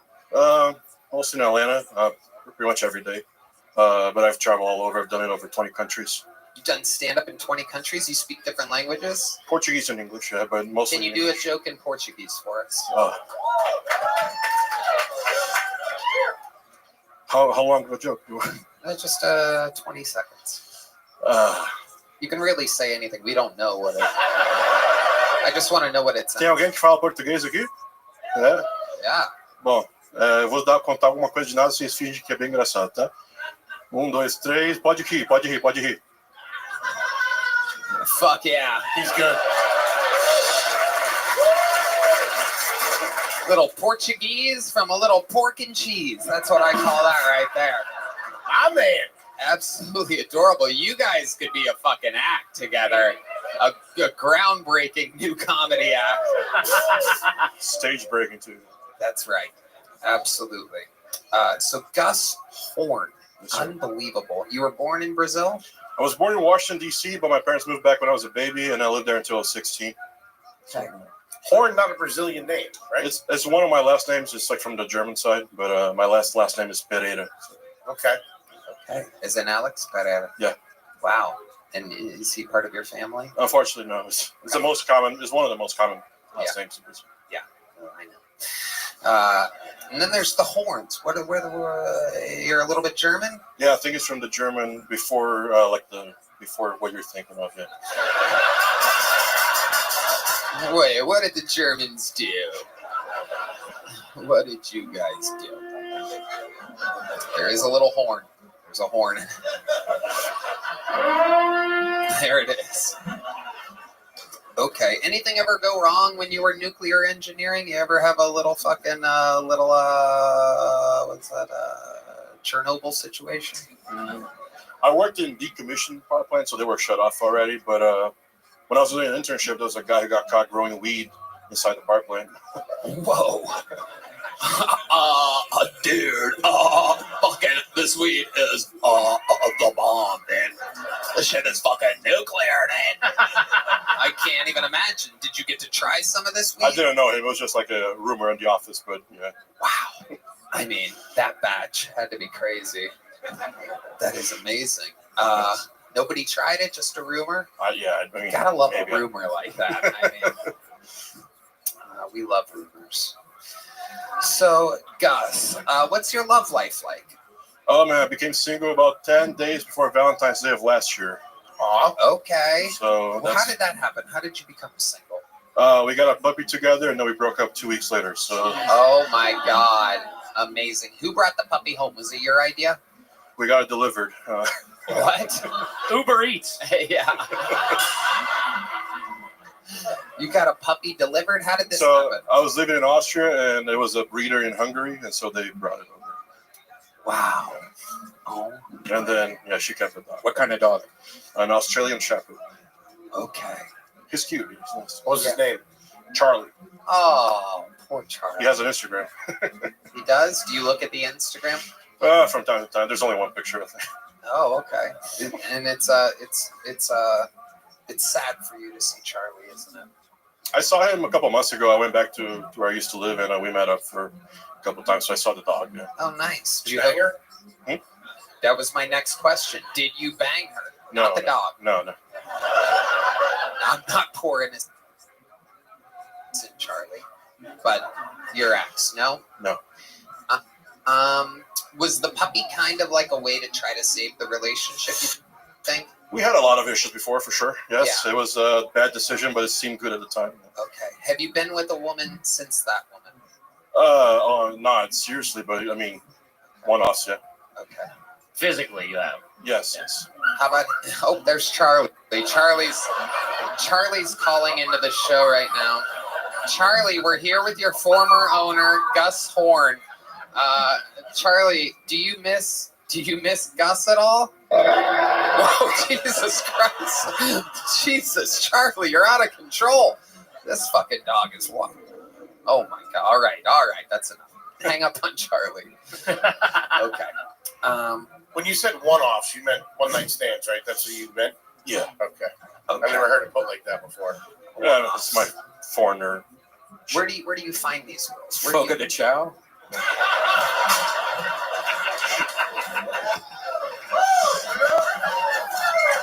Gus is all you can eat, baby.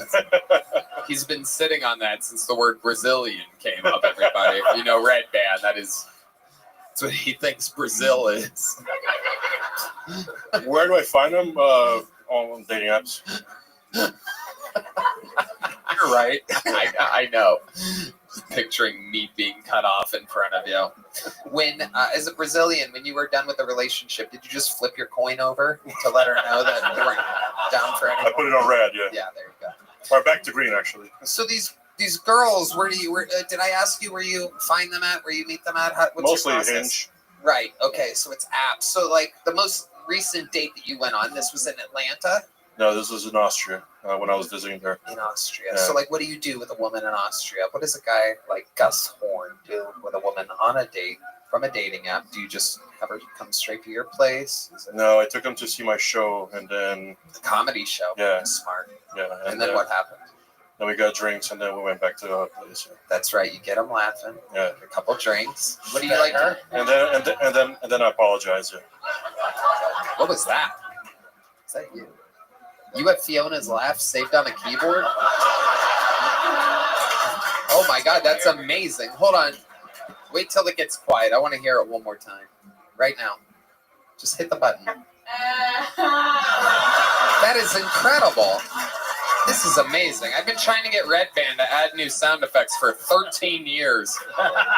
Deez is back there just with his own secret collection. What else do you have back there? Anything else? You just saved Fiona's laugh? I love that. Hit it one more time.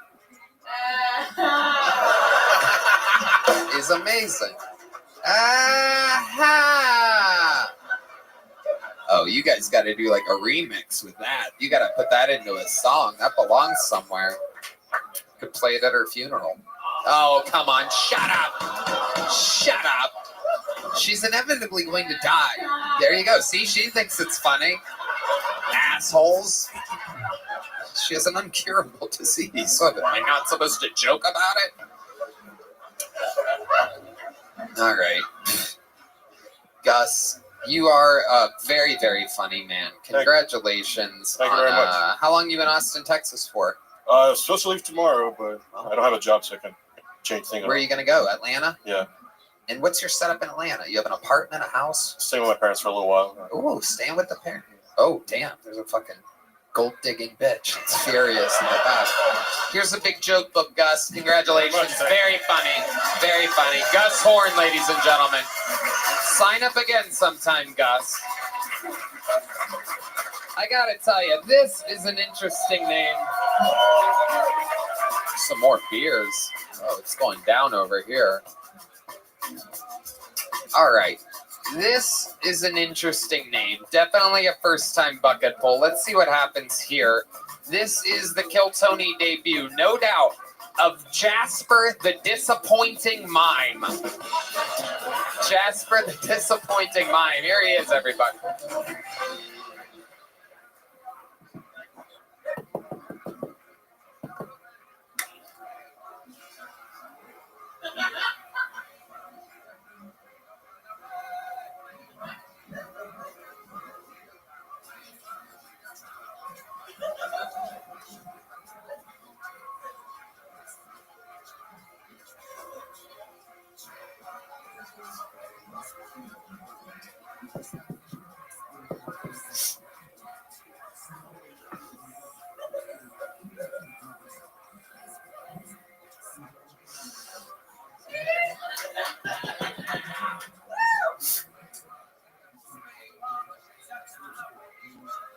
Konnichiwa. Nani?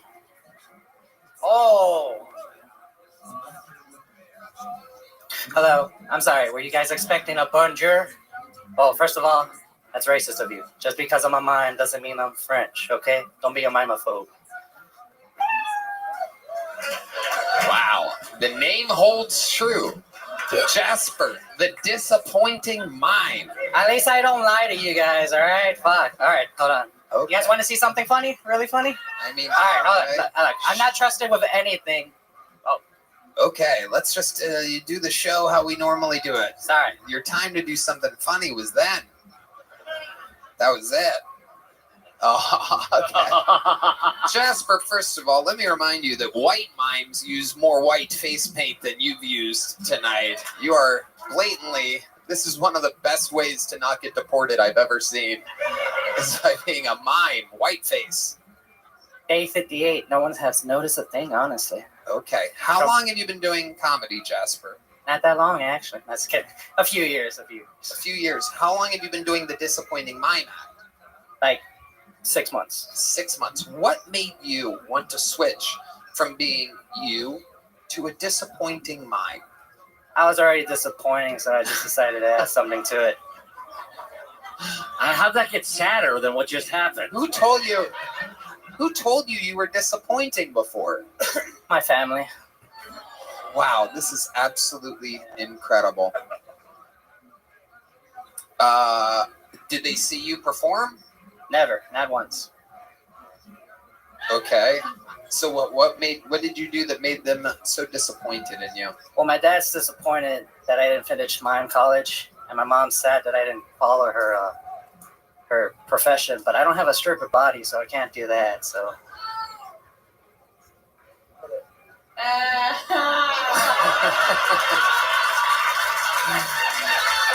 I got one laugh. That's good enough for me, guys. That's it. Fiona gets the credit for that. Okay.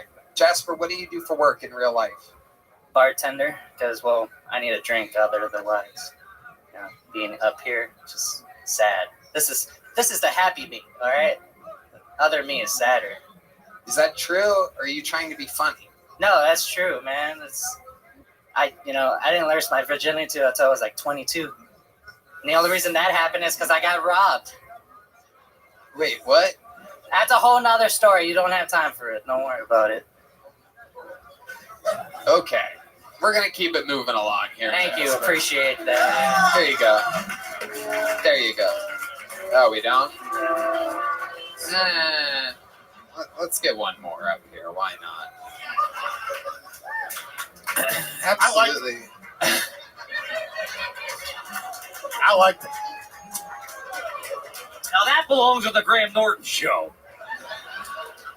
You know, sometimes it's like, sometimes you have to ask yourself,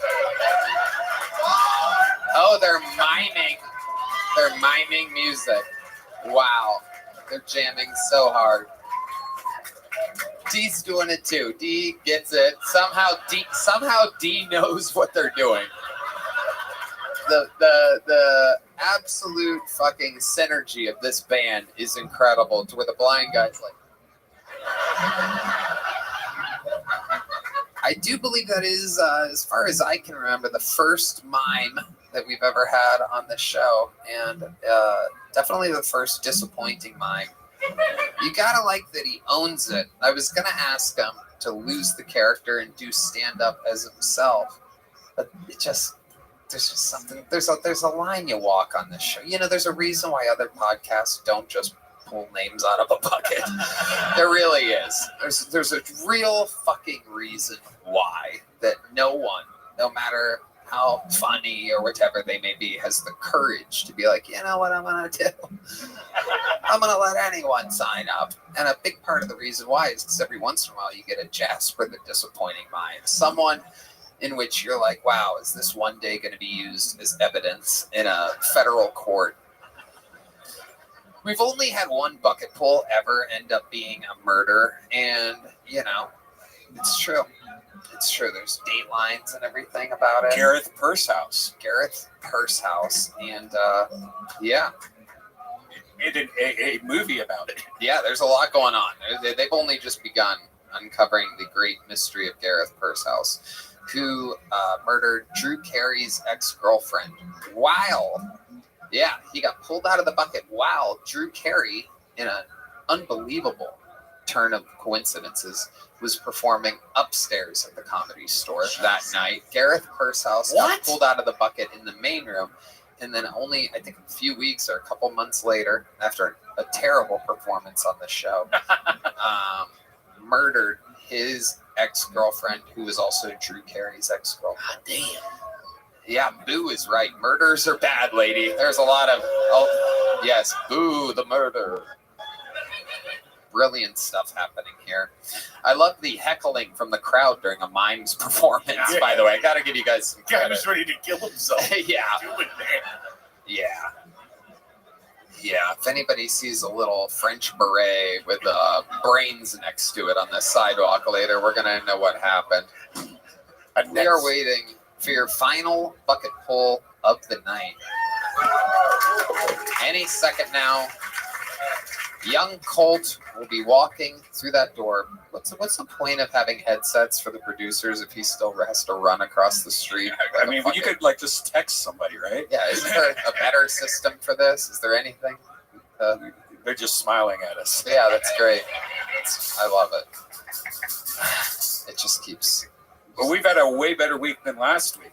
It is unbelievable. We are indeed coming off of the episode in which we all lost count. There was an absolute record-setting amount of bucket pulls. We got rid of every little joke book. And, I mean, like, it would be faster if I got up and walked over and got the person and walked them back. Like, there's headsets, there's walkie-talkies. It's like a high-level show. We got a fancy table now, and somehow it takes 7 minutes for a... Yeah, here we go. Here it comes. Any fucking second now. There he is. We need a better system for this.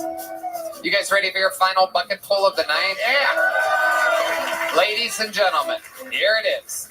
Make some noise for Seth Tilley. Seth Tilley.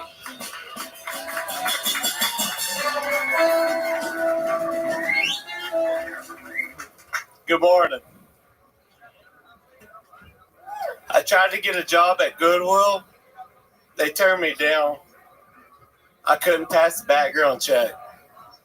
So now I work for the airlines. All kinds of shit goes on there. I walked into the back room. I have a bad filter on my mouth. I walk into the back room and it smells like pot and pussy in the back room. There was 10 bags that needed to be, just rerouted to Atlanta, Georgia, whatever. And smelled like pot and pussy. And I want to be a respectful man. I went for another P word. I said, walk in, I said, it smells like pot and piss. Well, my supervisor looks at me, female. She looks at me and says, it's your upper lip. I look back at her. I told her, your lower cunt. Who remembers the movie Deliverance? They're making a sequel. It's called Deliverance. Okay.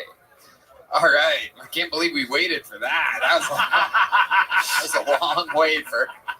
Hi, Seth. Welcome. How are you? Step up to that mic. How long you been doing stand-up? April 1st, make a year. April 1st will make a year. Okay. Speaks in those southern riddles. Yeah. Where are you from? Lake Charles, Louisiana.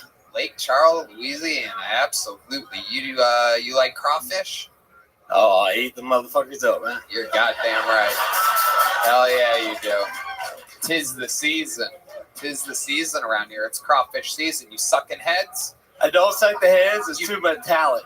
Too much what? Too metallic. It has a metallic taste. Oh, wow. Yeah. God damn, I didn't realize Lake Charles was the fucking pussy farm over there. Hey, but I'm open to a pussy eating contest in Lake Charles. Okay. Oh, yeah. All right. You have some real swagger to you. What do you do for... Looks like you just came out of a coma. Yeah, he does. He has the swagger of a snowman that just turned into a real human. What do you do for work? I literally work for the airlines, work for United Airlines. Really do? Yes, sir. Holy shit. That's why they're dropping out of the sky. Are you a pilot? Oh, no. They're not that dumb. What do you do for the airlines? Baggage. Baggage, yes. Yep. Absolutely. Working on the old supply line.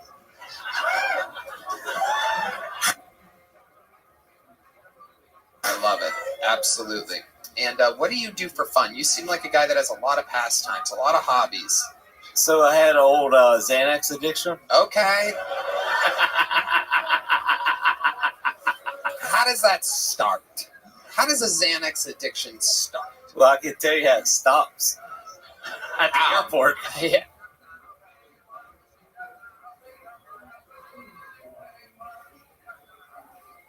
How does it stop?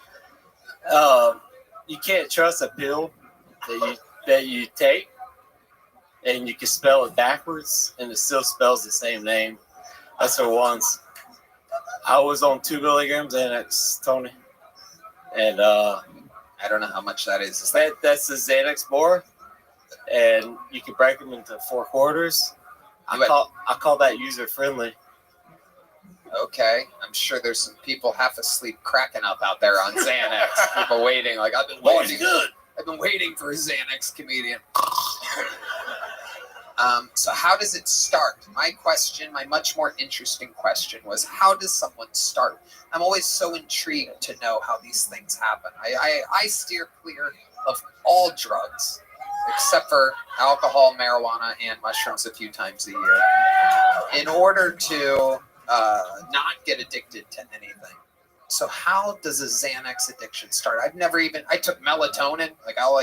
I've done that like once, and it's crazy. I sweat. I have crazy dreams. I sleptwalked. I took a half of one the next time. Same exact shit. I can't do anything.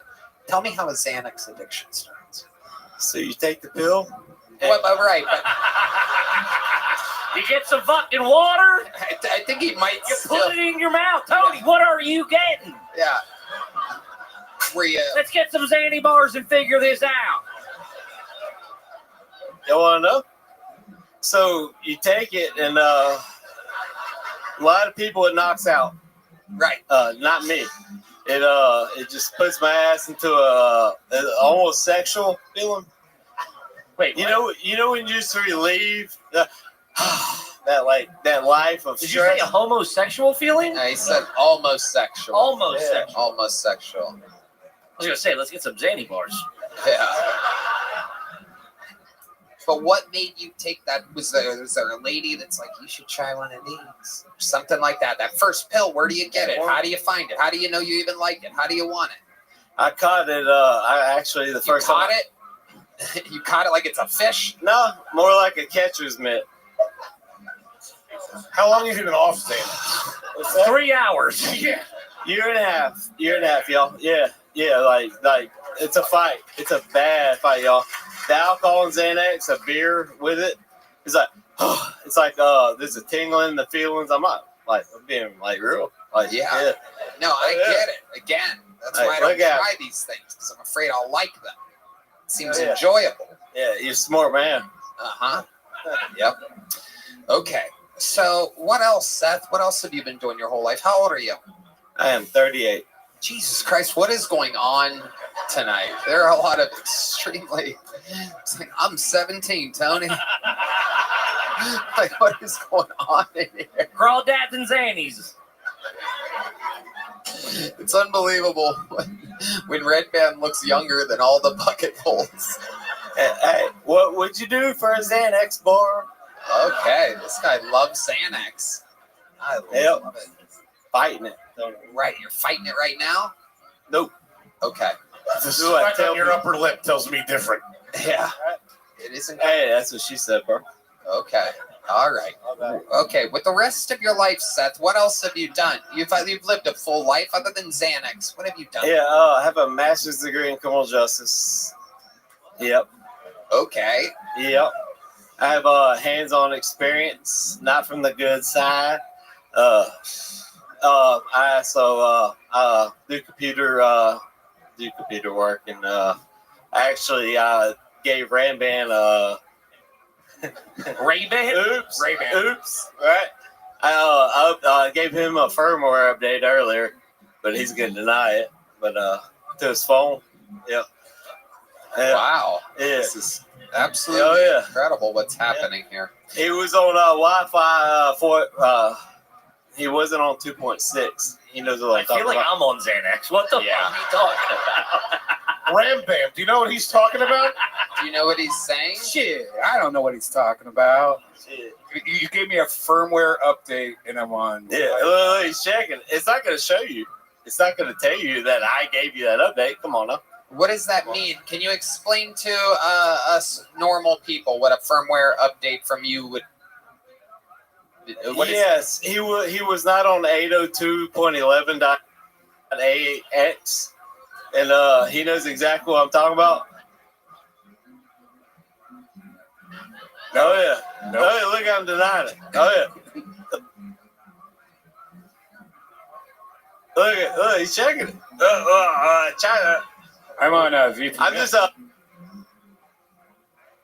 computer nerd. I'm fucking with you, right, man? I'm fucking with you, man. Here's a little joke book, my friend. You're going to. There you go. Caught that.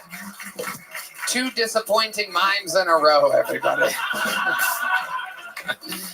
All right. Now, this episode had a lot of momentum early on and slowly, right towards the end, got very sad.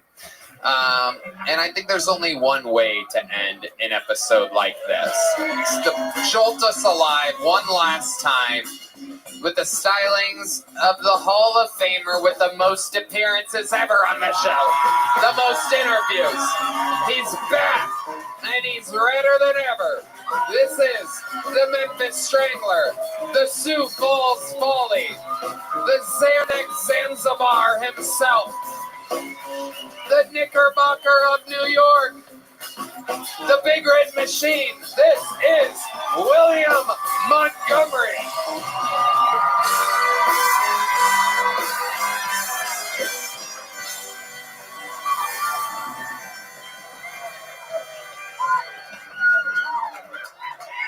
I feel like we should ramp up President's Day just a notch. Like we should all be forced to kneel on rugs that face the Washington Monument and pray to the gods that we elected. So the buzz in Hollywood is they're making a prequel to Cliffhanger and it stars a volcano. Because volcanoes make mountains at Cliff. Okay, let's keep moving. Fuck. Elon Musk says that millions of people receiving Social Security payments are between 150 and 200 years old, with one person being 360 years old. Red Band, I knew your mom was old as shit, but damn! Oh. Fuck! Germany is cracking down on hate speech. Seems a little ironic. Okay, that's my time, Tony. 59.99 seconds. Like the man who's done it more. Fuck, I was so close to a minute. Ever. You nailed it, my friend. I was so close to a minute, Tony. You are the absolute best, William. One of the most loved human beings in all of the art form. An international superstar, unlike anything we've ever seen or fathomed before. Tony, I felt so bad for the mime guy. He seemed genuinely, not to talk about other stuff, but that seemed sad. Tell me about about sad about it. Tell me about I don't know. It just seemed like he was really feeling bad. It seemed like he was really depressed. And I want to say, thank God I'm still back off of the Call of Duty camo grind. And Tony, I've been doing the row machine. Guess how many miles? They do row machines in meters, but guess how many miles I've done since the beginning of February on the row machine? How many? 61. Whoa. I am doing a shit ton. It's wonderful. I'm listening to Blues Traveler exclusively. It's been a very therapeutic thing for me, Tony. Have you thought about, because we have a very, very beautiful, very famous river here, have you thought about rowing in real life? I don't know. Well, I've looked up clubs. They have clubs here in town, so maybe one of You don't even need a club. You could just have your thing. You just have your thing and go out there. Canoe. I need to figure it out. I need to figure out the logistics. You could have your own kayak. Possible. You could have a kayak. Yeah. And row. Maybe I'll start doing that. We'll see. I don't know, Tony. I'm figuring it out. Is there something about where is the rower in your house exactly? What part of the? It's not in my house. It's at a gym. it's at a gym. It's not at my house. Maybe if I can get out of the 1-bedroom apartment, I'll maybe at some point, it's a dream to get a rowing machine. I get in my car today, Tony, and the fucking volume doesn't work. I'm trying to listen to some Blues Traveler. I was going to listen to Hook on the way over here, and the fucking volume's busted on the fucking Volvo. Why? How could that possibly be? How could the volume be busted? I don't know. I was trying. Wow. Now, when you say the volume's busted, does that mean you can hear it a little bit? No, not at all. It wasn't even working at all. Wow. My goodness. So, but when you get to the gym, you put in headphones? Correct. Yeah, I got the kind that you just put inside of your ear. Ear. Yeah, that would be It's a good kind of do. It's a good kind to do. Tony, I swear, I don't think I've eaten enough food. I've been burning all these calories. I feel insane. I feel crazy, kind of. I had a Cliff Bar on the way over here, but I don't think I've eaten enough. It's not good right now. I feel like I'm sweating. I feel... You do what you are. There is a little bit of perspiration happening. There's a lot of food up in the green room. You didn't want to partake in any of that? No, not ever since it got me sick. I cannot believe y'all still have that fucking food up there. What do you mean I cannot believe y'all still have him bringing the fucking food up. What do you mean it got you sick? Like a year ago, it got me sick as shit. I ate one of the fucking cheese. Don't you kind of always get sick from things? I just ate 7 tacos up there. Yeah. No, I'm kidding. It's pretty good food. It's good. I don't know. I just didn't eat it. Didn't want any of it today? Just didn't want any of it. You'd rather be hungry. Yeah, I'd rather be starving. What kind of car do you drive? Volvo. Okay. That's it. Just curious. Safe cars. It's a safe kind of car. Is it newer or an older model? Maybe 2012. Okay. Volume don't work? Volume does not work. Today's the first day that happened. How far is the gym? I feel like now he suspects Foley broke the knob on the volume. How far is your gym? How long is your drive in your car? 10 minutes. Do you drive over the river to go row in a gym? No. You don't? No. Your gym's on that side of the river? It's over by Initech. I watched fucking... What is the Office Space last night? Yeah, it's right by Initech. It's very close to Initech. I took a picture outside of the building today. I did put the timer on my phone, but I'm standing right where the entrance of Initech. It looks almost the same too, right? I know, it's so exciting. Have you ever thought about perhaps inviting Red Band with you? You guys could row together. Can you swim? Yeah. Yeah, William, a fun fact, he's a superior athlete, a former cycling champion. Motherfucking state champion of Tennessee. I will be honest, there weren't a lot of people in the race, but I'm the state champion of Tennessee. He's very close with Austin's own Lance Armstrong. Yeah, it was wonderful. My mother and I don't think I've said this on here, but my mom and I met him when my mom was helping my brother move to town, and we meet Lance Armstrong up there, and my mom's talking to him. She's like, yeah, William's dad rides a lot. Not as good as you, obviously. And he looks at her and he's like, yeah, no shit. Yeah.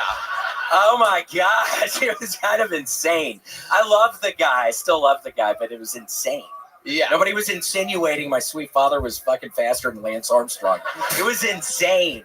I don't normally talk about my personal life on the show very much, but I golf with Lance Armstrong. That's one of my golf buddies, and he is ridiculously competitive.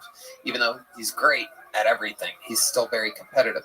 So to hear that your mom, the sweet southern little tiny sweet lady, so sweet, she's been on the show, one of the great guests, are the Montgomerys, the only duo of parents to ever sit on the panel of the show. To hear that she said, well, not as good as you, obviously, is just, I can't even imagine what he must have thought. Just what a stupid piece of shit she is. In that moment, even though I don't think that, I know that he thought that. There's no doubt about it. For sure. Just what a dumb piece of white trash this lady. It's stupid woman. Yeah, stupid crazy white woman. Crazy thing. He's real to racist say. too. He was saying, yeah, stupid white woman. He was calling her that. Yeah. That's fun. William, what else is going on before we get out of here? Well, nobody wants to hear this, but I'm getting back on the all grain buzz because, Tony, I've been drinking protein shakes after I work out, and I've been going 2 and 3 days without shitting. So I've got to get back. But it's so weird, Tony. Everybody, again, be careful. This is really a warning. I used to love the Aubrey and Buds. I was eating them every day for probably a year, and then I had to stop. I overdid it. So now I'm looking at it every single morning, and I can't bring myself to open up the box. But I'm going to have to because I'm now at day 2 of not shitting. And I ate a bunch of food last night. Wow. Absolutely incredible. This is very, very, very in-depth interview. You should have done her laugh. That was so funny. The laugh you have. Yeah, we could do it right now. Hit it. You haven't shit in like 2 days. A 2. A 1, 2, 3, 4. That is an amazing sound effect. Brought to you by Talkspace and Shopify. William, you are the absolute best. You are a legend. Nice to be we here, love Tony. you, and we did it again. These are the Are You Garbage Boys. Thank you, guys. Route 66 out now on their YouTube. Go to YouTube. Type in Are You Garbage. Truly one of the funniest podcasts. 2 of the funniest human beings. Are you garbage? Are you ROUTE 66? There it is. Turn that shit up.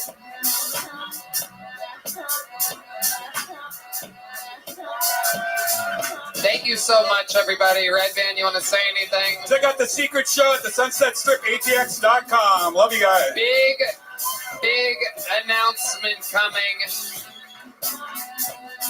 Stay tuned for those of you that live around the world. Chris Rogers, what do you got tonight?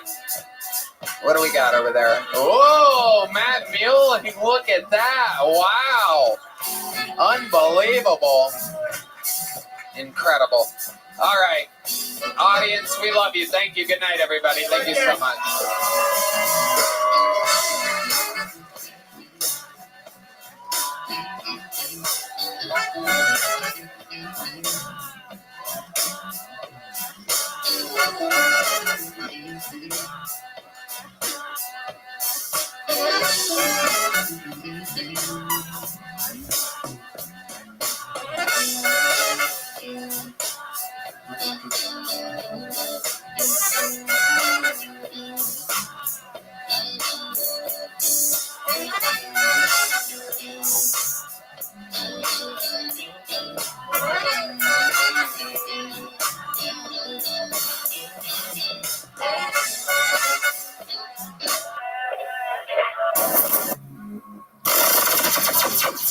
The Sunset Strip Comedy Club in Austin, Texas is now open.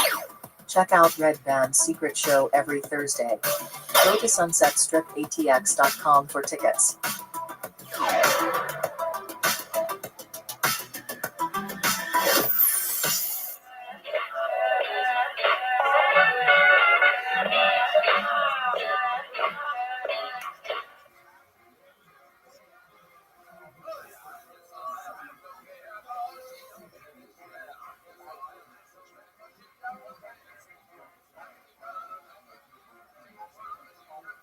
To get more.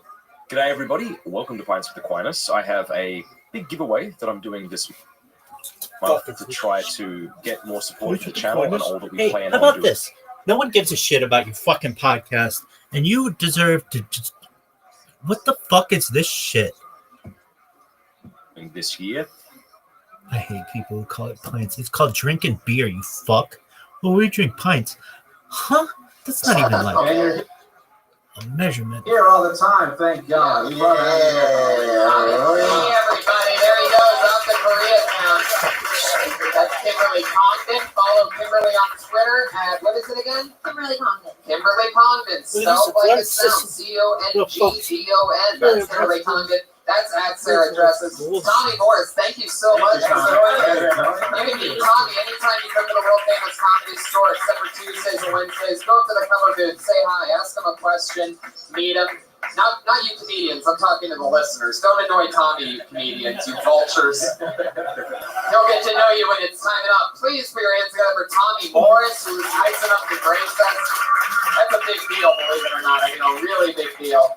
As always, the Comic Patriot, thank you so much. Follow him on Twitter at Comic Patriot, at Red Band, at Tony Hinchcliffe. And we'll be at Stand Up Live in Phoenix in September. Yep. Go to standuplive.com or deathsquad.tv for all the tour dates.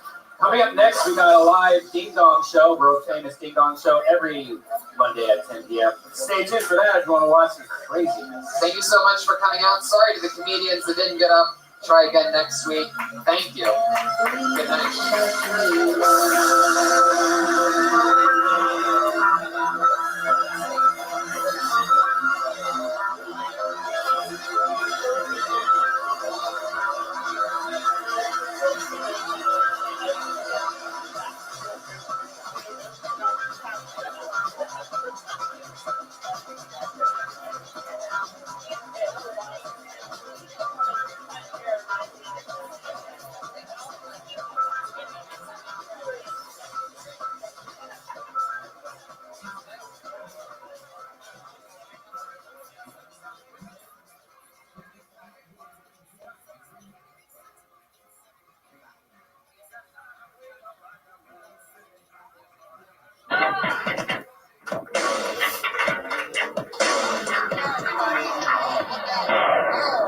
There's a banana here. Nice. Hi, everybody. Hi, everyone. Fuck yeah, how exciting. Another fun episode of Kill Tony lined up. How exciting. You ran in here. Seemed like you were flustered. What happened? There's this thing with this door in this top aisleway in which, people come in and it becomes too much of a hangout a little bit because it's the tightest hallway ever. Mm-hmm. And sometimes it just gets overcrowded. So right then I was convincing the people that were still there. They're like, oh, okay, so we should all go in now. I'm like, you know what? It would just be better if you go downstairs, down the hallway, and then back up the stairs. That way, there's those people right now. Oh, so you're like a little wet hot dog running down a hallway of comics. Right. They wanted to come in behind me like some kind of miniature army that just is passing through. Like a gay parade. Yeah, something like that. It's exciting. It was another interesting weekend of doing comedy. We hung out on Friday, did the Ice House Chronicles. That was a chill night. It was. We didn't do a podcast. We just hung out and smoked too much weed. Did weird sets. It was fun. Yeah. Had some fun. Experimented. Saturday, 3 spots. Wow, that's a lot of comedy in one night. I did 2 spots here, and then before that I did a spot at Inside Jokes, which is a movie theater turned into a stand-up comedy club. And it's very fucking cool. It's interesting. Because it's the best of both worlds. It works out because, in my opinion, the psychology of an audience member for stand-up comedy is somebody fucking knocking on that door? Now that's going to be the new thing. Now that we close the door, now people are going to start. I have no problem. Let's see what's going on here. Sons of bitches. What are they, idiots? Comedy show. Oh, so you just thought to come on the stage with a comedy show in the middle of a show. Who's this douchebag? I don't know, man. Come on in, all right. douchebag. Come on just in. Sit down, I guess. Come on. It's kind of uncomfortable, knocking on the door during a show. Hey, knock, knock. Who's there? Shouldn't have been you. All right, you must be deaf. Just go fucking sit down, man. Just keep walking, bro. What are you going to do? What are you going to do? All right, go back out. Come on. Patriot. Patriot. Activate all this forces. We need to shut this door. Yeah. Excuse me. Shutting door of comedy show. This is like what the fuck was that all about? This is like a dramatic Monday. Dude, was that like, what's that guy's name? Was that like one of those romantic rom-coms? Was that a rom-com? He seems super just... Tony, I'm sorry. What happened to the security? I forgot the security was right. Listen, let me explain though. Once I get in position with my mic, I really don't like to move around because, it's just I'm in position. I've done the sound check. I'm not trying to be a lazy security or anything, but I'm just, I need to get you mace. I mean, I could walk all over this motherfucker, but it's just once I get in position, I don't think it's good for me to be walking all around and maybe tripping on a cord or something. Should we get him I'm in position now. I'm ready to go, So, don't think I'm a lazy security. I mean, this is my first security job, though, I will admit. First of all, everybody, Iron Patriot is here again. The head of inside that suit, he has to make those noises with his mouth, and the sound comes out of his chest. Yes. From the diaphragm, actually. Any good vocal coach will tell you it needs to come from the diaphragm. Somebody's knocking. I know. What the fuck? Fucking unbelievable. Josh, second head of security, also lead singer of LMFAO, Josh Martha. Almost as immobile as the Iron Oh, Man. it's just a guest of the show. Holy shit, look who it is. Fuck yeah. Guys, give it up to Sam Tripoli. Sam Tripoli is here, everybody.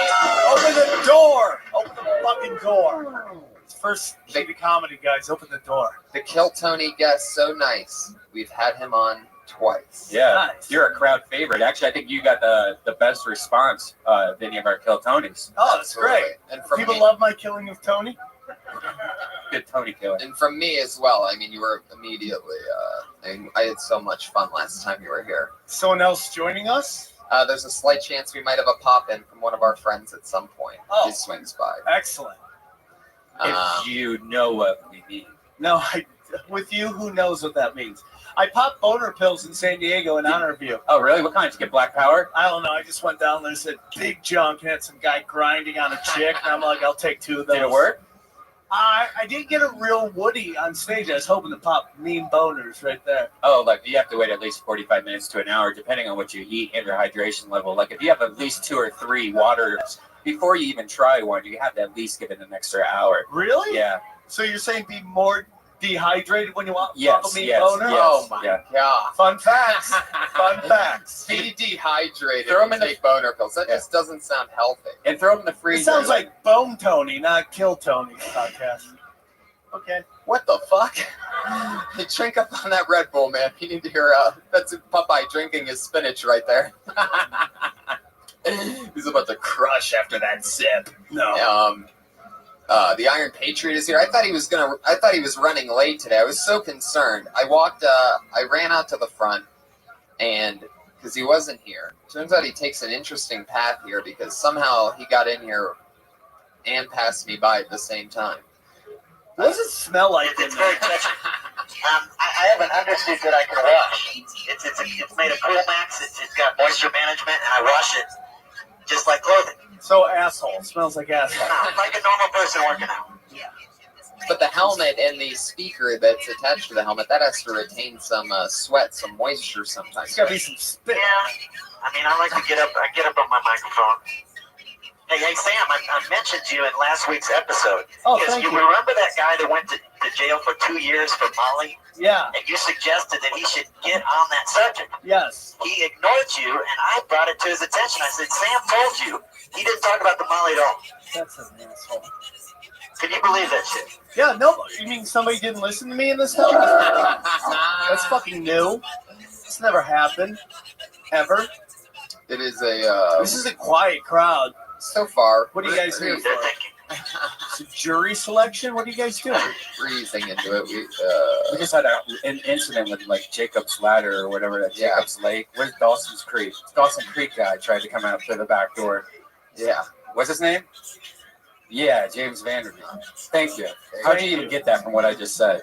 That's Asperger's at its finest right there. Joshua Meyerowitz, everybody. It's a fine line between Asperger's and Wikipedia. Fuck yeah.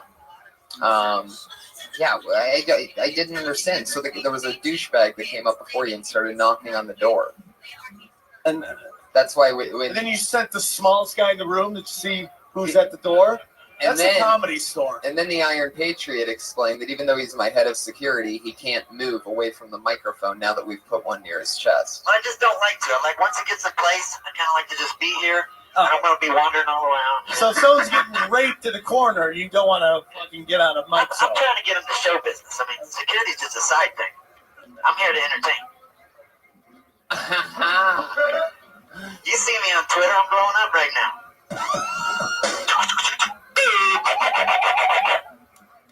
Wow. I didn't know Hollywood could get to the head of somebody that's wearing a steel helmet. You know what would be great to see is the Iron Patriot in like a dating advice show where you get like a couple together that are like fighting nonstop and just have them in the middle of it. Yeah, blacklisting relationships. Yeah. Well, we should explain the rules if you haven't been here before. Who hasn't been here before? Wow, there's a lot. Wow, Shit, a lot that's of a lot of noobs. people. A lot of Shit. newbies. That's how they were packing the house. Shit's blown up. How many people are just audience members here? Dude, That's cool. That's cool. That's good. That's good. I love how you were afraid to raise your hand. You have tiny hands. That's so hot. Look at that. My dick would be huge in those hands. Yeah, so we pretty much we pick out of this bucket here. People sign up. Yeah. Yet again this week, another record number of signups. Really? It's becoming in the Hollywood comedy community. There's pretty buzz cool on the thing. streets. Yeah, it's pretty crazy. The kids are talking. They're saying at the Comedy Store Mondays are the new Friday. Huge. Death Squad doubleheader in the belly room. Death Squad doubleheader. So how have things been with you? Punch Drunk's good. Naughty Show's great. Playboy dude. Radio. We got our biggest numbers with 3 weeks in a row. Our numbers just keep going boom, boom, boom, boom, boom. I don't know what it is, but out of nowhere they've just exploded, which is kind of cool. Then I just played San Diego, 3 out of 4 shows sold out, Boom. which was great. And I have this weird thing when I do I don't know what it is. I don't know if you guys gone through, probably not, but I do this thing where if I have a great set, where you get off stage, you're like, man, I crushed it. Nobody talks to me. But the minute I have like some fucking Rocky set where I forget half the punchline shit, line out the door to thank you for the great show. It fucks with my head, man. That's why I have a drug problem. I can't sense what the fuck's going on. I can't. I mean, dude, I'll slaughter. I got all these lesbians giving me standing O's. Nobody comes up and says anything to me. Wow. I couldn't get out of there fast enough. It is It was bizarre. like World War Z. They were just trying to fucking fly out the door like Right. nothing. Right. And you almost remember them from when you were on stage. Like, you remember what they look like and everything. And you're sort of looking out of this group of people. You're like, where are those cool people that I liked? Yeah. But those people jet. Laughing, half the standing O's, things go great, nothing after. They get it and they go. Weird pockets of stares, people looking at their watches, at the line out the door, ask me to run for mayor of San Diego. But that's also a compliment if they leave that fast, because that means that, they're the smartest people. They're beating everybody else traffic. Right. Oh, So okay. you're one place is piling out. If you look at it from a certain angle, one could say, Yeah, that's a good way to look at it. My fans love me, but not more than traffic. So that's a great It's a smart- feeling to have. it's a smart crowd. We'd like you, but we want to get home within an hour. Oh shit! You live by that fucking Hollywood Bowl. I don't know. I if you guys don't The know, only people fucking at the Hollywood Bowl are homeless people, and they do it all the time. it's bullshit because I actually went online, went to the website, looked at the schedule, it says closed Mondays. I'm like, all right, I'm like double check, go to the calendar, Monday, nothing. Fucking Fish concert tonight. Hey, can I get stuck in 40 minutes at Fish concert? That should be against the law. Why is there not a Hollywood Bowl yes or no website? It just says yes. Go. Drive. I completely agree with you. It used to be Mondays are off all the time. Now it's every day, and it's not just at night. They now do something during the day. So it's Kids Day in the morning, right? Drug addicts at night. It should be illegal to have a major fucking concert place smacked in the middle of the heart of Hollywood, like that a Fish concert. But I think the Hollywood Bowl has been here for so long that Hollywood has kind of developed around it. Do you know what I'm saying? Yeah, but when? Move it. Okay. It shouldn't be right off You the and your Hollywood. facts. Boo. Make it a fucking museum for fucking something. The Hollywood Bowl shouldn't be right at Hollywood and Highland. It should be somewhere a little bit less remote. Like where, Chatsworth? It'd be really weird if they had the Hollywood Bowl in Chatsworth. I don't know. I think it know should it be would like be the farther, fuck- like in that ghetto near Vine. Anyway, try to sneak that one in there, but thanks for the complete silence on the retort. Don't worry, dude. So far it's been silence. Let's talk It's more your crowd. traffic. All right, who's ready to start this fucking thing? You know what we do. You know what we do. You get 1 minute. You'll hear a cat sound at 1 minute. Sounds like this. That means you're done. Better not run that light, or else you're gonna get the big gay bear. What West Hollywood. That's the West Hollywood Bear. That means you've gone too far. You are about to get banned from the club, as Bobby Lee was said. That'd be fucking ass. It's a new thing. Bobby Lee just started laying down bannings, month-long bannings. Who's been banned for a month? We don't know. We weren't paying attention. Anyway, Can so I change mics? I just like Yeah. I just want a fuzzy thing. Oh yeah. Oh yeah. I feel more like I'm on a game show now. What was the other thing I was gonna say? Oh yeah, 60 seconds. Oh yeah. So here we go. We have another huge bucket of comedians. You guys ready to start this thing? It just flew out at me. That'll be the one that jumped out of the bucket. The one and only Abby Roberge. Abby's got a big boxing match coming up soon. Oh yeah. Abby's an employee here at the Comedy Store. Cold-blooded killer. Fun guy. Go ahead, Abby. So I work here. Broke as fuck. I fucking just love scamming places. I know most of you guys are broke fucking comics. Here's a scam you guys can use. Just don't go to my Chipotle and do it. What I do is I go to Chipotle, right? I get the most expensive burrito they got. I go to the checkout, and at Chipotle, it takes 9 seconds for your card to get declined. So if you finish your burrito in that 9 seconds, it's a free burrito as far as I'm concerned, dude. I don't know, man. My philosophy in life is do whatever you want, just as long as you're a clean-cut white guy that's good at apologizing. You know? Yeah, it's my man. Yeah. 35 seconds of Man Thunder. Yeah. Hardcore 35 seconds. I love that. I love what you're doing with Chipotle. There's something about Chipotle where it's like, for as aggressively great as a restaurant it is, I still don't think there's as many Chipotle jokes as there are people going to Chipotle. Does that make sense? Yes. Like, I feel like there's not enough Chipotle jokes. And I'm not being sarcastic either. I know sometimes they're like, sometimes people wonder when I'm being sarcastic and when I'm not. I'm serious. I think there's more great Chipotle jokes to be had. And I think Maybe Chipotle's so good people don't want to piss it off. I think you're right. I think there is It's almost something like about the that. Oprah of the black community, you know. Remember? What's that? That joke isn't knocking. No, I'm not saying it is. No, yeah. You know what I love about Chipotle, and I'm pretty sure everybody can agree with me on this, is that they're the only place that if you ask them for a water cup, they give you a soda cup. Wow. And you can just basically get whatever you want. They're saying just, here you go. Hey, know you want a clear little water cup? You can go to McDonald's for that. We don't do that here. Basically, free fucking soda at Chipotle. By the way, if anybody who works at Chipotle is listening to this, that will be gone by next week. There'll be a fucking national memo, and all of a sudden you'll be getting fucking teardrops cups to fucking drink out. I like what you did, man. It just, again, it's like trimming fat. Yeah. Like, you love to throw in little roadblocks. See, a comedy is about putting people in trances almost. It's a stream of consciousness. Every time you get something going, you make some weird kind of fucking fine print declaration that you felt you had to make that takes you completely out of what you're doing. You know, it's about boom, boom, boom, boom, boom, trimming the fat. People, again, you know, people want to do stand-up. They want to, because you're trying to, hey, man, you want to do a gig? I need you to do 20 minutes. You're like, well, I got 10, so I'll just add as much bullshit to my 10 minutes to fill into this thing. And then in the long run, that's going to hurt you. So you got to cut that shit down. You know, it's a great premise, though. Totally. And it's something that could be done on television instantly. Right. If you just trimmed out the fucking useless decorations you're making in it.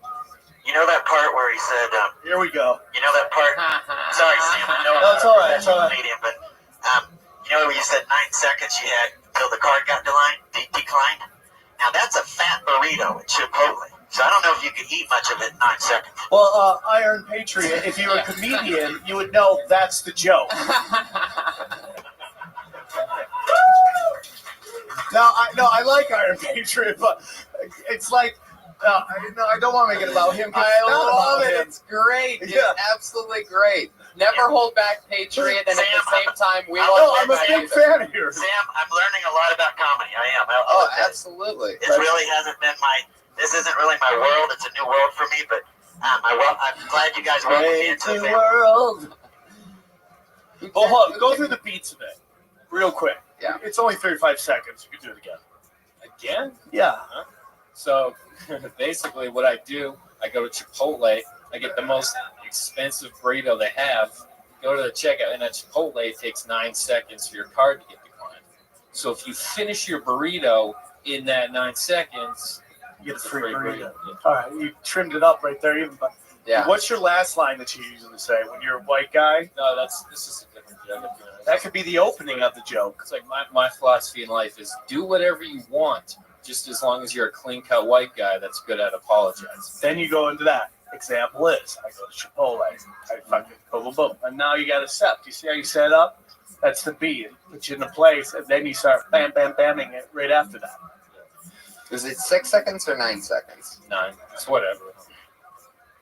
Is anyone here a doctor? Do we know the scientific facts on whether you can chow? Who gives a fuck? Because I'm thinking of a tag. I'm not doing the Patriot. I'm not wondering if he's actually trying to finish the burrito. I don't give a shit whether he finishes the burrito or not. What I'm saying is, I was trying to figure it out just for shits and giggles.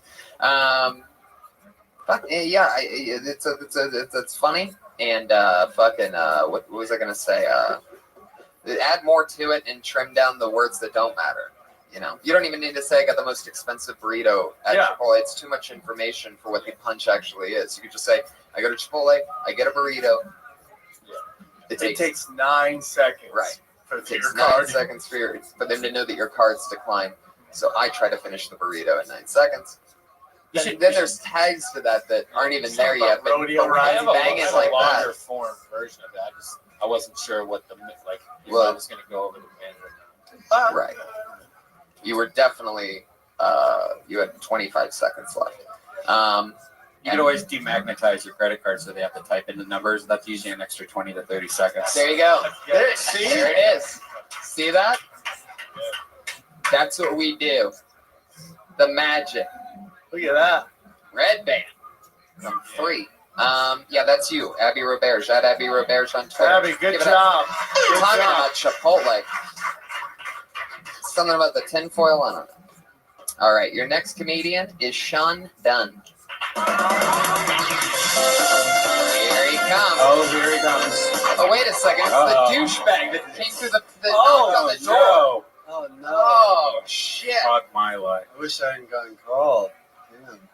So, I'm at the age now where my parents are starting to tell me stories that they never would have told me when I was a kid.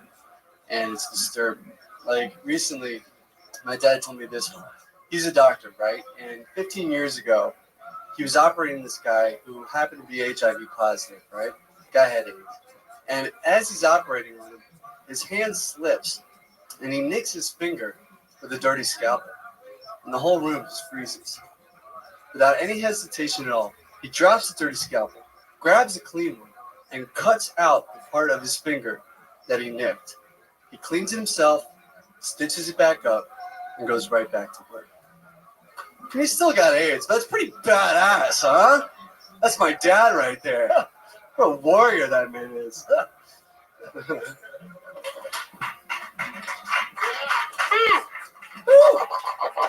Is that the Patriot? Is that what was that? Are we setting a record for most AIDS references in the podcast? Was this 2 weeks in a row? So far. Let's keep it going, guys. That's got to be a Guinness Book of Guinness record, right? Most AIDS references in the podcast. Should be up there. I think if there's one that's leading the way, it's us. As long as Greg Louganis doesn't get one, we should be good. You should have saw that episode with Bobby Lee. Damn. A lot of them in that one, Patriot. Ooh, man, we accused that guy of actually having AIDS. Well, actually, that was crazy. Now I know what you're talking about. That was intense. Yeah, That's just not even. Yeah, we're not really going to talk about it because. Yeah. People can watch it if they want to see it. They can watch it. Thanks, Patriot. Thanks a lot. Fuck. Anyway, Sean Dunn. Did Sean stay senior? What? And scene? Did he say that? Sean, how long have you been doing stand-up? Few years.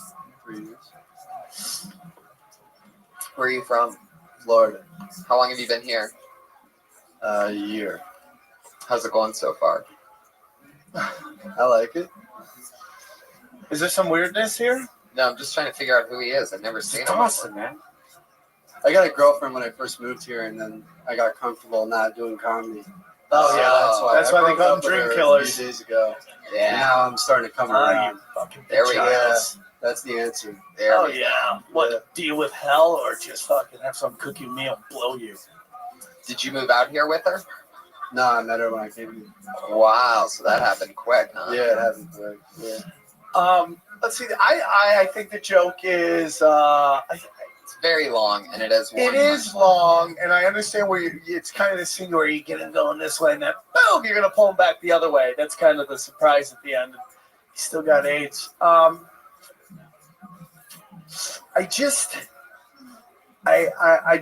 mean, like it's not a set of punch.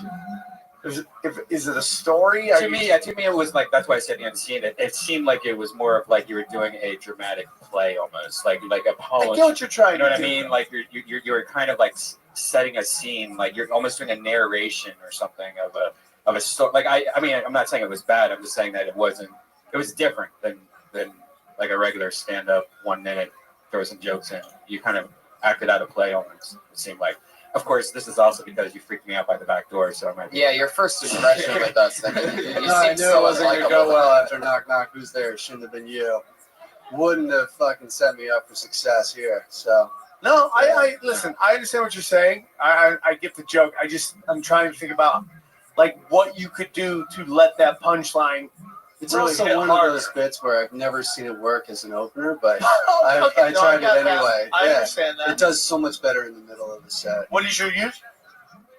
You want to see it? Because it's How, kind of a how, long how, one. how long is that? Or it would be another minute. Is that a part of your style? Long setups for one punchline? No, I kind of mix it up a little bit.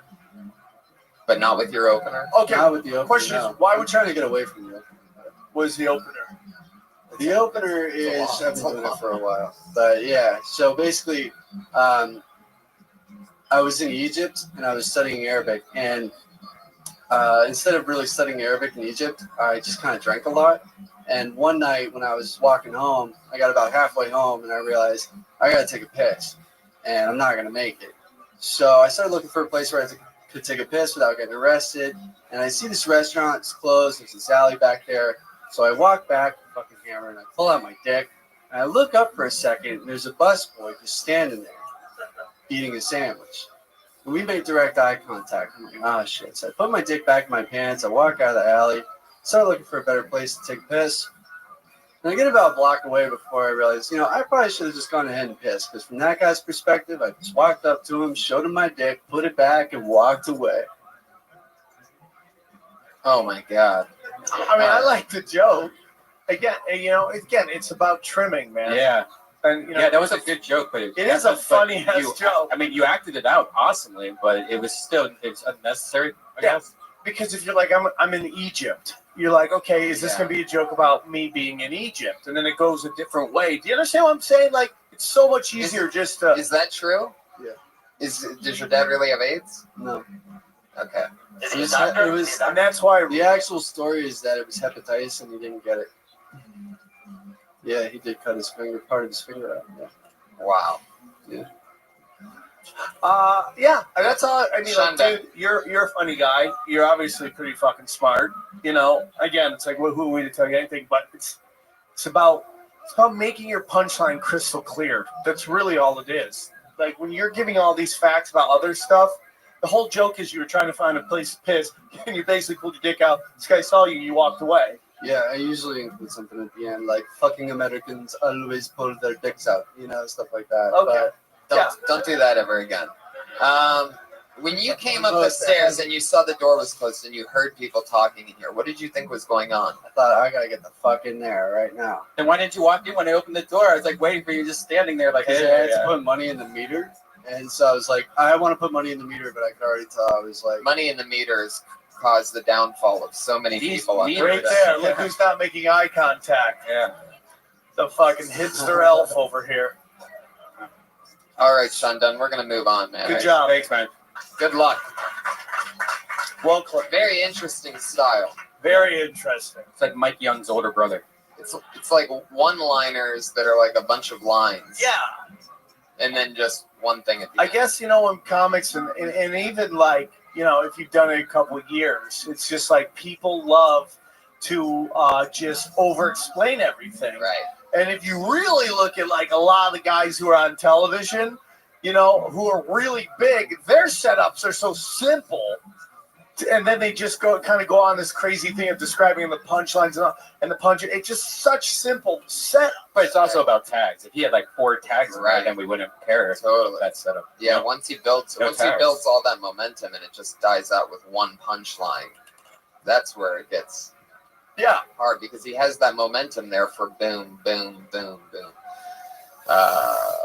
But yeah, I just found him so unlikable because of the whole thing. The door thing, yeah. Okay, I got you. But at least I can admit that, you know. I'm not calling him a douchebag randomly. I'm calling him a douchebag because he just walked out. The thing with the I was watching him the whole time too. I'm not calling him. This is gonna be like a Batman movie where some guy fucking that Batman fucked up in high school. Fucking meets him and now he's the new supervillain. He's like, oh, Batman, we finally meet. And it's going to be you two battling in some CAA office in fucking 20 years, fucking over this one moment about a fucking door. It's so funny you say that because I all right, forget. I can't say. Okay, let's move on. Yeah. To the next thing. Your next comedian, everybody. His name is Justin Blake.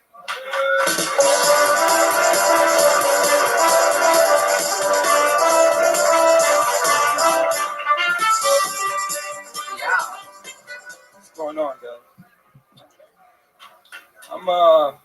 I just had a birthday. I just turned 28, and I'm not exactly where I want to be in life. And I feel like it's because I don't have a kid. Like, I see what a kid has done for all of my friends. Like, it's got them motivated, got them out here getting shit done, and I feel like it'd do the same for me. You know, when I go to visit them once a month, I feel like that would be the motivation I needed to. Don't judge me. Don't judge me. Like, I didn't have a father growing up. My father didn't have a father growing up. I refuse to let my kid be the first one to have a father. Like, that's not fair to me. It's not fair to me. But yeah, that's my joke. It's very funny. I liked it a lot. I thought it was funny. Yeah. There's more definitely to the you know, you don't want to start that tradition. You don't want to change. Like, how does it end again with with that last part? I said it wouldn't be fair to me. It wouldn't be fair. That's very funny. Yeah. I'm gonna get a note you probably fucking hate, but if you smile a little bit, it would even sell it even more. And you don't have to, but it's just like when you're kind of talking about that darker shit, sometimes it could really help the joke if you just kind of smile. I don't know what it is. I used to do videos all the time. I mean, I used to take myself all the time, and I would just watch myself because I always wanted to be a cult leader on stage, fire and brimstone and all that shit. And I would watch myself, I'm like, I look so fucking angry. And I'm at a comedy club. And when I just learn to smile once in a while, and the joke's great, and it's your style, do whatever you want. If I learn to smile once in a while, it just lets the crowd know this is comedy. You know what I'm saying? Even if I'm saying the darkest shit in the world. Especially with the darkest shit, you let them see a smile, they're like, you can this get guy away believes with in it. way more, bro. And you let them kind of know it's fun. Because here's the thing about comedy. It's a limited art, man. At this point, it's very limited. We're fucking basically under their fucking control. If they laugh, it works. If they don't get it, we're fucked. It's not like a movie where we can go see a movie and it takes us on this crazy thing. We're like, what the fuck's going on? You go into really dark fucking places and it just takes us there and we're like, that's some crazy shit. Comedy, it's just about, can they consume what the fuck I'm saying?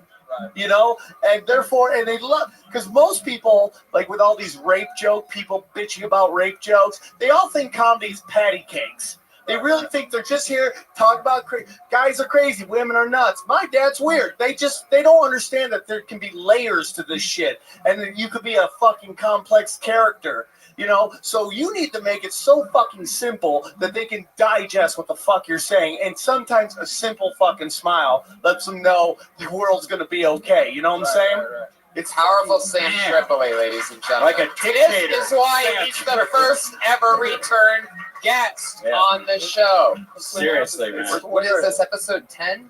You already have 2 of the 10. 2 of the 10. This is Patriot, this is 10? Yes, it is 10. Complete opposite of Bobby Lee, man. That's actual. Yeah, that's actual exactly. feedback. Yeah. Oh, yeah. Yeah, like, but I mean, that joke is so good that it's very, very tag worthy. Just keep going over it in your head and thinking, how can I add more real shit to that? Like, because, for example, like, you know, what do you say again? It's the last words is that's not fair to me. Yeah. And then there's more, like, maybe it's like you don't want to fuck up this kid.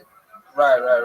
If there's a generational thing of them not having fathers, maybe you'll fuck them up. Maybe your bloodline is so used to not having a dad that you're concerned for the kid. And by the way, on top of that, you could just go, and by the way, it's just a lot more fun not having to fucking raise a kid. Right, yeah. It's also good to just fucking do whatever I want. I have a tag. So play it both ways. Like, you don't want to fuck up the kid, and it's also a lot easier to just not raise a kid. Right, yeah. No, I mean, at least I think that's I say I have a future from this thing too. Sometimes, like, I don't have time to be a full-time dad right now. Like, I just need the motivation. Fuck his future. And the tax credit. Fuck his future. I need a future. You know, stuff like that. Whatever. Well, you'll figure it out. That's funny. Justin Blake, everybody. Yeah. I'm Justin Blake on Twitter. Tweet him your tags if you got them, Kill Tony. That's great. Tweet some tags. Tweet your tags. You think you're a funny pants out there in Tuscaloosa, Alabama? Then tweet it. Sam, have you ever had a joke that you just had to give up on because just either the content or something you just couldn't sell? Like, I have one right now about eating babies, and it's just awful. Like, no one likes it. Everyone gets sad. They're pulling out their baby pictures and looking at it and holding it. Maybe that's what you should talk about. Yeah. I have a joke about, it involves baby too, about women liking bad boys and how, like, they always think they're going to change them. So you never change bad boys. Bad boys become bad boyfriends, become bad husbands, and shitty father. The only thing you're going to be changing is the diaper of the kid you're raising by yourself. And I do that, you just see women just fucking melt, sadness, like all their look at this, nothing, just blank stares, can't even, and it's a funny ass joke, but just, it's so weird. I also talk about, like, Britney Spears had a baby too, because she thought it would help her and Kevin Federline. She thought it would bring them back together. I'm like, a kid never brings people together. If you want to bring someone into the relationship, bring your drunk hot friends into the relationship, because nobody leaves the guy who likes the chick who likes to have threesomes. Again, nothing, just blank stares. And it's just, here they laugh because you're all sick, demented fucks. You know what I'm saying? Go to San Diego and say that. I mean, people will be asking for checks. San Diego. That's where I fail hard when it comes, like, certain things, man. They're really tight about that. Well, I just want to give a quick shout out to the Madhouse Comedy Club. I just did it, and they were fucking great, man. They were great. Wow. How fun. I love San Diego. Such good looking people. Ready to keep this thing banging? Yeah. Put your hands together for your next comedian. His name is Brian Moreno.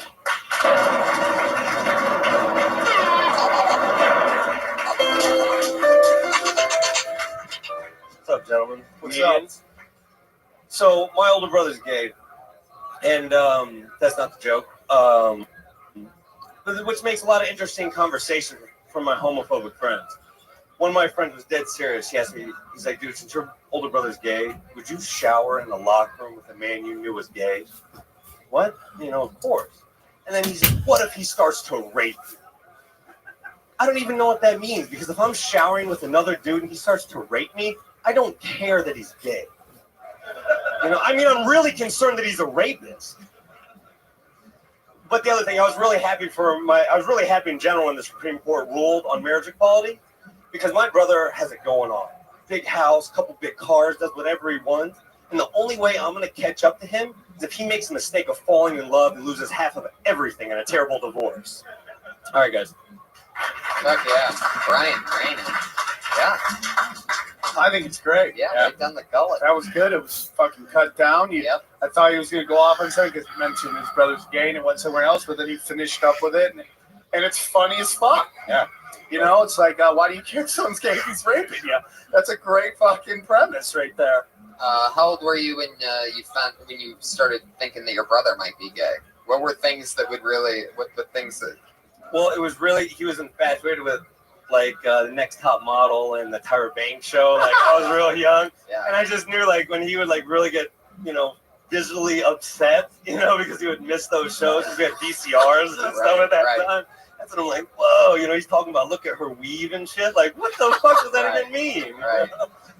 No, that's great too. That's great. Yeah. That's funny shit. And totally, because you have yourself in a position, which I always find myself saying this on this show, at least once an episode. But with this, you're in perfect position to have a joke that really only you can own. And how many comedians have brothers that are gay? I have heard a couple, but the reason I want to say this is that, but what you just said, nobody else is touching on. Like all the specifics of, next top model, having a VCR, being excited about a week, that is like real shit that nobody else is talking about. Everyone else is, and it's just, He still calls me Naomi because one day I'm like, I'm not really into Tyra Banks, but Naomi Campbell. Naomi, what the fuck are you talking about, Naomi Campbell? That's so gay. Still to this day. Never in the history has a straight man ever uttered those words. Yeah. God, what I in the call him, he's like, details, what you man. doing, Naomi? Yeah, that's funny shit, man. That's funny shit. Hell yeah. Man, I didn't mean that. I hear a Break bunch of down, comics. There's some comics who have gay brothers, and they kind of touch on it, but nobody's been like specific, like what you were just talking about right here. Right. And that's just keep asking yourself questions about it to keep making it bigger, because you're already naturally writing without either that or you've worked on that for quite a while, or either you've worked out that bit and it's already gotten to a point to where it's like that and that tight, or you're writing pretty tight, which means you can just keep adding on and have a whole huge killer thing about your gay brother. I'm naturally wordy, so I'm learning to cut it down. Yes, that like everything you're saying is what I work tirelessly on, and it's I watched Louis C. Do you watch Louis C.K. last night? Unbelievable. Almost the epitome of that, by the way. everything was every line was almost a punchline. He's not taking a breath unless he's about to get a laugh. Yeah. Like, there's inhales, gets a laugh, inhales, And he just becomes comfortable with delivering just the lines. Right. And not being worried that they don't get the whole fucking picture and scene and the setting. Just being, boom, what's specific to your punch? All you need in your setup is what they need to understand your punchline. Yeah. And then it's just tag, tag, tag, tag. And that's what he was doing last night. A guy who's, as a human being, is an asshole, but as a comedian is a great writer, Orny Adams. That guy, every line is a punchline. It's great. And that's how you can fill it out, man. You have that when you're talking about all that stuff. I love it. You keep working on it. Thank you. Come back when it's 2 minutes of gay brother, and we'll work on it from there. At Brian Moreno 21 on Twitter. That's Brian Moreno. Your next comedian's name is Luke Schwartz.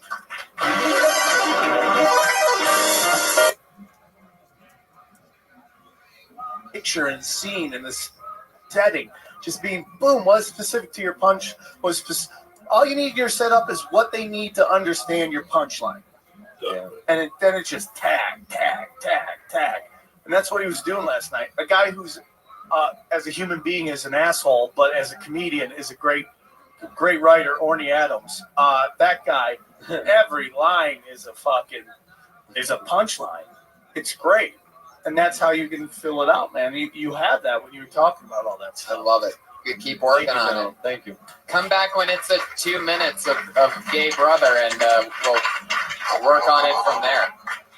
At Brian Moreno 21 on Twitter. That's Brian Moreno. Your next comedian's name is Luke Schwartz.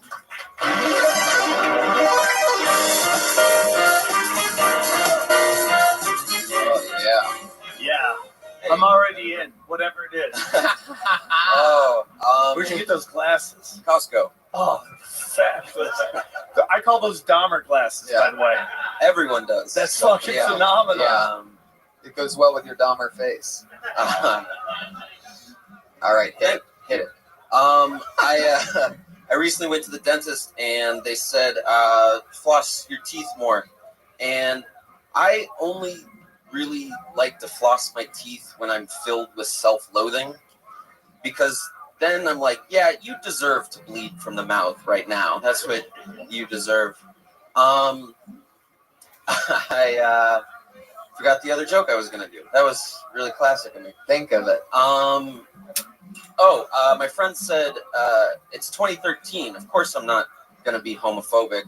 And my thought is like, when has the year ever had anything to do with an irrational hatred of just a group of people? That doesn't make sense. Like, no one was walking around in 1800 going like, it's not okay to have slaves. And then someone was like, yeah, it's totally okay to have slaves. It's 1800. Like, what are you talking about? I would like help on that one, please. That might be the funniest close I've ever heard. The joke just... Mayday! Mayday! Mayday! I'm waiting for the punchline. It turns out that it's, I need help with that one. That's so funny. I think you're funny, man. I like the premises. I they're really strong premises. I think. Do you have a real ending to that, or did you forget that's it? That's really. I need help. It is a funny idea. Say again, it's 2013. Of course, I'm not homophobic. It's 2013. Of course, I'm not homophobic, which is what I heard. So, change. Like it's almost like an expiration date or some shit like that. But it's interesting. I know what you're thinking, right? And it is funny. You just have to go up there and mind it. I don't know if I have anything right now, but slavery in the 1800s. That's very funny. Yeah. Anybody got any ideas? Maybe on the expiration thing, like we got 50, maybe 56 more years. I don't know. Yeah. There is some of that. I think really it's just in talking about there being an expiration date and then talking about it like it's like milk or something, like there's no expiration date on homophobia. Yeah. What is it? Milk? Yeah. That's a great line. You know what I mean? Like Harvey Milk? No, it's a funny premise. I just I'm just blanking on how to make it. So the rule, like I can take that, even though you said it. Yeah, that's how it works. Appreciate it. I didn't want to, No, well, that'd be so weird if you were on the Tonight Show. It's just like, fucking A, bro. I need some of that check. This fucking guy, Luke Schwartz, man, he came on. You got a great name, too, dude. Luke Schwartz. It's like some weird kind of, it's almost like a Jewish Star Wars name. It's kind of. May the Schwartz be with you. Yeah, Luke Schwartz be with you. Heck yeah, tighten up the set, keep it Schwartz. Anyway. You know how we started off talking about flossing? I thought I've never heard comedians talk about that, but that is a sucky part of life, because you got to do it right after your meal, and it just sucks. That's the last time you want to be fucking. If you can just play the Hall of Justice for the rest of your life, you're gonna kill with superheroes. And Tony, I don't know if you remember Tony, but I think he's improving because last week he told him he needed to get an Iron Patriot costume. Oh wow, well that's quite the improvement. He doesn't need one anymore. You should thank the Iron Patriot for reminding me because thank marijuana for making me forget. How could I forget? You know what might be a good ending to that is a different way. Maybe there's another kind of prejudice that's still around that's just ridiculous, like crackheads. It's like, oh, dude, of course I don't hate crackheads. It's 3014, bro. You know what I'm saying? Something like weird like that. Are there people who or you could even crackheads? I'm sure there's people. Or you could even say something like like hold on a second, I had it. Fuck. Maybe it's something that It's if like people homeless normally people. wouldn't hate. Homeless people. Or how about Filipinos? Like, of course I don't hate Filipinos. It's 5014. It's gonna take that long to hate them, not to hate them or something. Okay, it's not perfect tag, but it's thinking. No. It's not like Paula Dean said. Oh, it's 2008. I love N-words. Yeah. You know what I mean? Something like that. You have to put it on something. I don't know.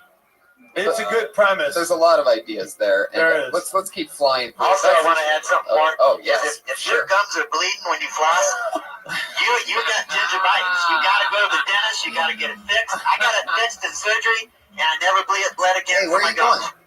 Oh, you have to wait until the Patriots done. He's telling you about getting your gums checked regularly. You don't play around with that shit. There you go. 4 out of 5 Iron Patriots agree. And this comes from a guy who doesn't even have a mouth or teeth. That's amazing. I brush every night, brother. Where's your teeth? Just once a day. Every night. Busted. Busted. Yeah. 2 times a day, floss once. Okay. All right, Patriot. Good job. That was a dental update from the Iron Patriot. Hell yeah. Yes, it's important to keep your teeth healthy. He's got the hygiene of a Superman. Yes. All right. Your next guy, Kyle Everett.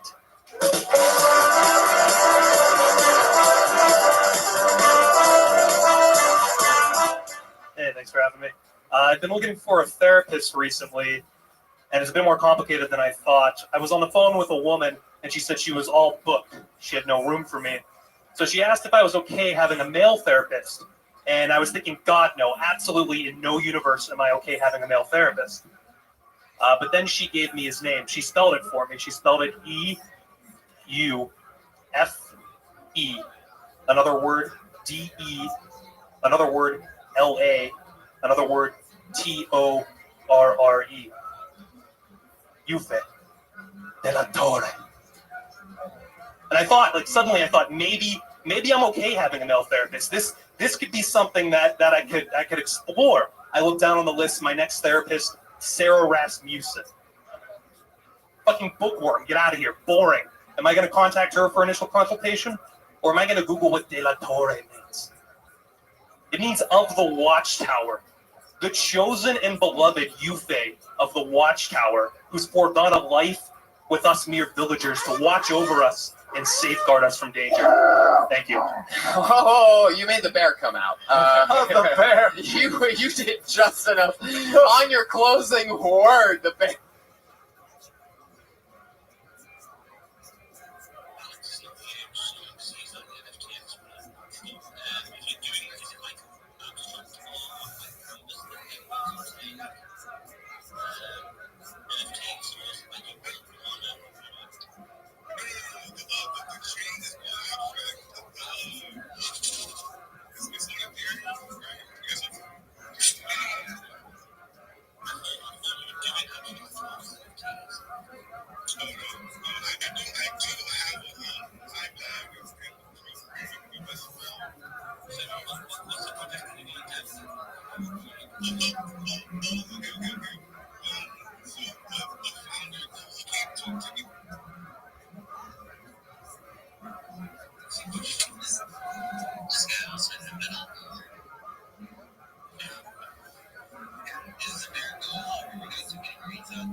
completely okay because you have a bigger plate, a plan that's meant for everybody to enjoy and benefit from. So, makes sense. Actually, yeah, dude, I haven't touched a drug since like a million. It's already a million. Yeah, bro, I went to the team this morning, and the first thing Jordan gave me a call, and I was like, yo. I was like, if you're supporting the chart right now, 1 mil, I suggest you don't. I suggest you let it come down because you just need to let the juice settle down. And he was like, no, we're not. This is all organic. I was like, holy shit. people are just believing in this shit right now.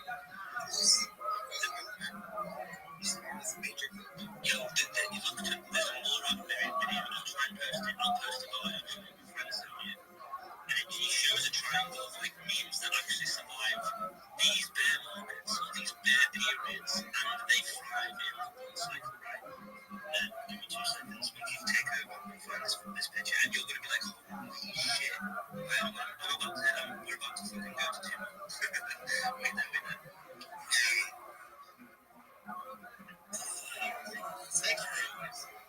Thanks for always being excited.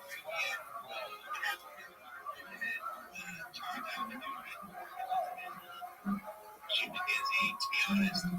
I start this like full-on position next Monday in Paris. So really like I haven't even officially started the title or new shit. And I was like, I have to focus on work, so I can't be on spaces. So I educated me on Telegram so if there's any conversation, just know I'm a regular dude, just like you. And I have to work is my conviction. I have to be here. Honestly, I want you to know, right? You are the type of person that if you fucking full clipped on a chart like 10 mil to take that fucking money for you and your wife to fucking have a bad time, bro, I would be like, I'd support that and I'd buy that fucking chart. Let's go. In that world,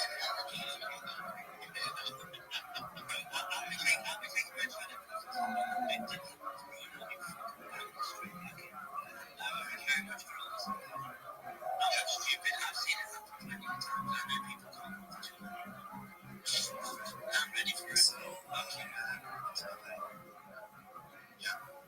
so everyone is broke. Everyone is Johnny. Imagine if there's a massive dip. Johnny did for me. Just a fucking 20K.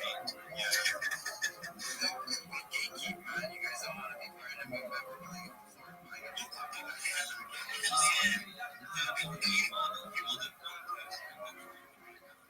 I think deserves it because you deserve the fucking upgrade. You deserve that. That's still you get me. I got into the channel at 50K.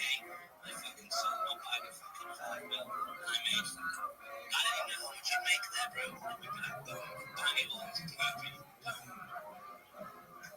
I could just cream candles. Yeah, it would be cool. Okay, bro, just don't worry about it. You do what you do. You keep doing those videos. You keep going into spaces. Keep chilling. Bro, it will come. I promise you. Yeah, cool, man. Yeah, I mean, we have an exit strategy for a job.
Just fine. We did your top left.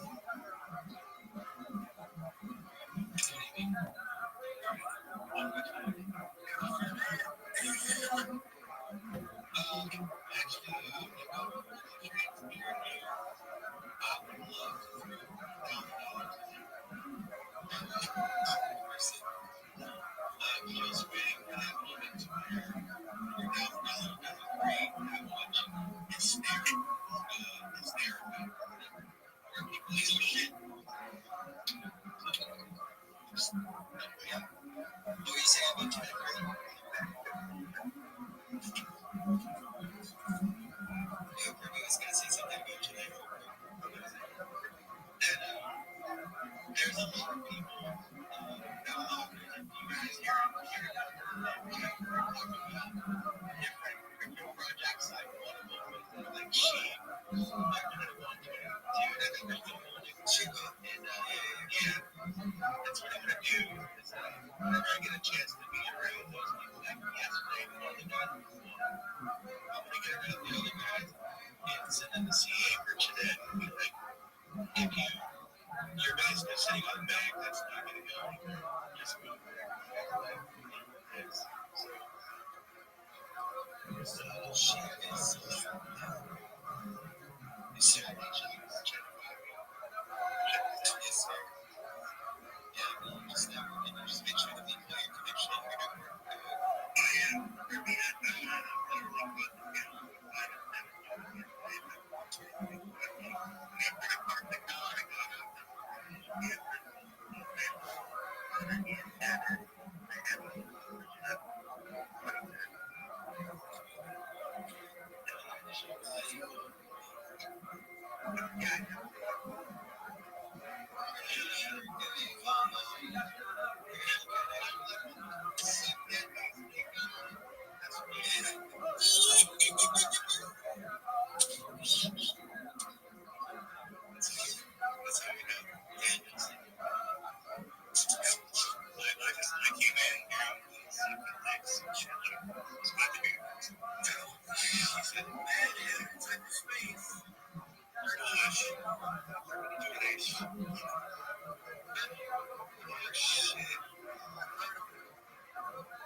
Yes, sir. What's up? What's the question? We did three. We bought it, right? Which will be wait for the three. We're gonna set up the three, but we're gonna get the contract. That's how much three that's gonna look like. That was pretty awesome. There was a big when you said one question, sorry, Cleo. When you click on it, we're supposed to be able to see a different picture, I guess. No, pictures have problems. You go, no, I can supposed to understand what I heard. It's like, look, I'm on that Rothschild. Someone, so if you guys are wondering, tell me I'm back with one. None of us are going to sell. Don't get silly. Don't get too young.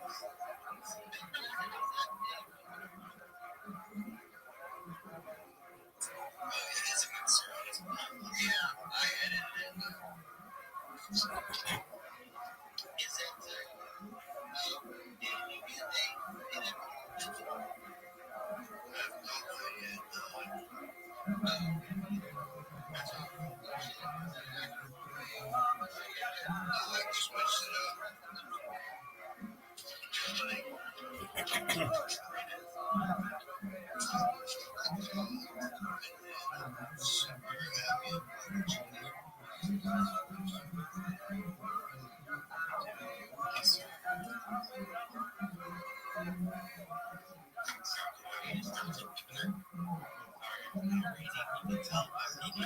it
Banding together to work on this one project to send it all the way to finance. So you got a long way to go, but it is a auto culture. I think 2 months ago has been really toxic for all over for Solana and Bitcoins, and we've grown tired of it. And honestly, when we got it into to begin with, it was never like this. It was always the auto culture. It was community.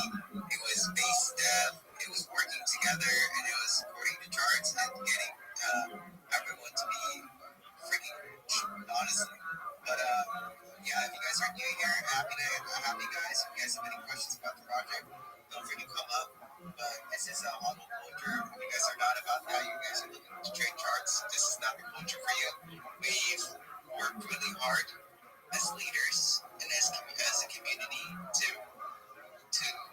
hold strong to these values that we've had and develop over 3 members to 5 to 10 to 20, and here we are today. So it's I would much appreciate it if everyone here can respect the culture and not come here and fart. I know it's a big ask, but you guys are looking for a safe place, a safe chart to be in, and people who have experience of taking charts from zero to hundreds of millions of market cap, you're in the right place. But if you guys are here to just look for a small market cap that want to just give space to farm, this hopefully isn't for you. So thanks. Also, get the football bill, tag your friends that's struggling in the trenches, and let them know that there's a better way to go about Solana and the coins, and they should be growing their life savings into something that has no future, and they can probably feel safer and sleep better at night and have retain their mental health much better if they just buy it. Yeah, thanks guys. Hey, Rabbi. Yeah, so I'm saying that's a Hatter very confident, reassuring, and I agree. Thank you for me. Appreciate you, brother. I agree as well. I just want to thank you, Monkey and Hatter, for having these spaces. You guys are amazing leaders in the community. You create really entertaining spaces. They're always welcome. They're always, I would say, really informative, educational. And I just want to thank you guys for your hard work. You guys, on behalf of the community, you're great leaders. So thank you. Thank you, Rabbi. You guys don't know Rabbi.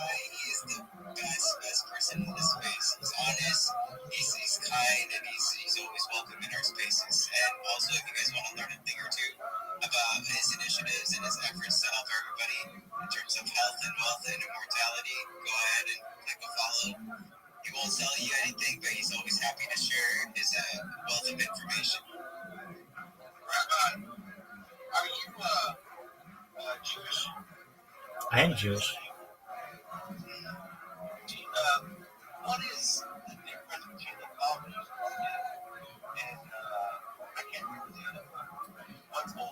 Torah. Generally, the Talmud are commentaries on Torah.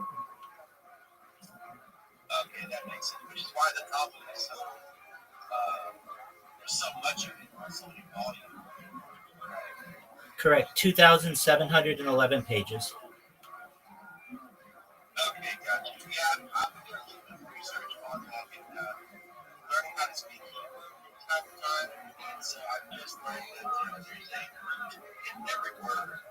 So, like, I can't remember how to say in the beginning from Torah, like, Rashid, something like that. You know what I'm talking about? Yeah, it's Bereshit. Yeah, but anyway, speak Yiddish here. We don't speak Hebrew. We're classic Jews now. It's something.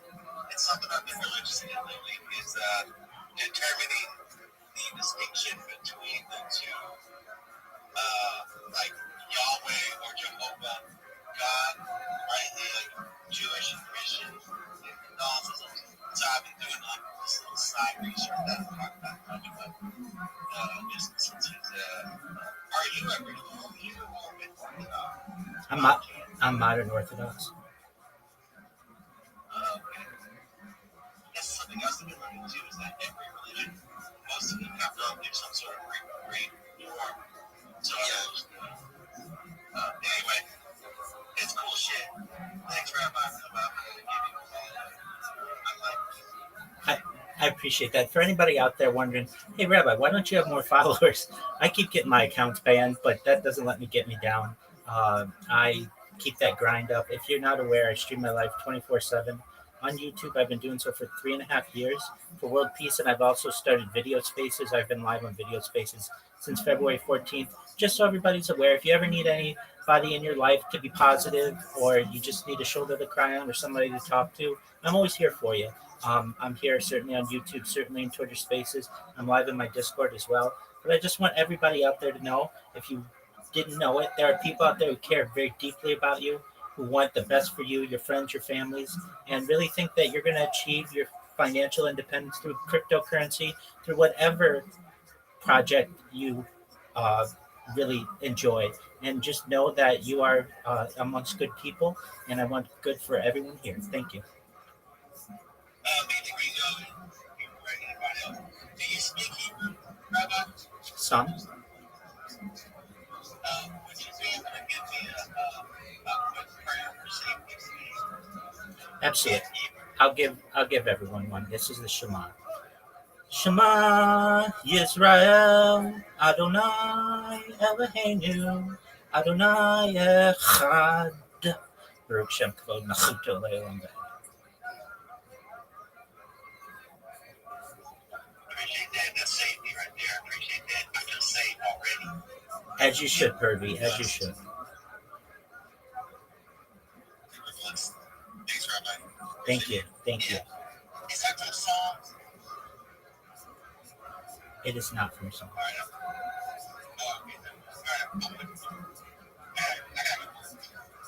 Alright, later. Thanks for me. Appreciate you, man. I'm not leaving the spaceship. I gotta finish. Just gotta get some shit together. Yeah, it's kind of funny. A lot of people actually have us in their ears all day. Yes, hello, True King. Go, True. What's up, brother? How are you?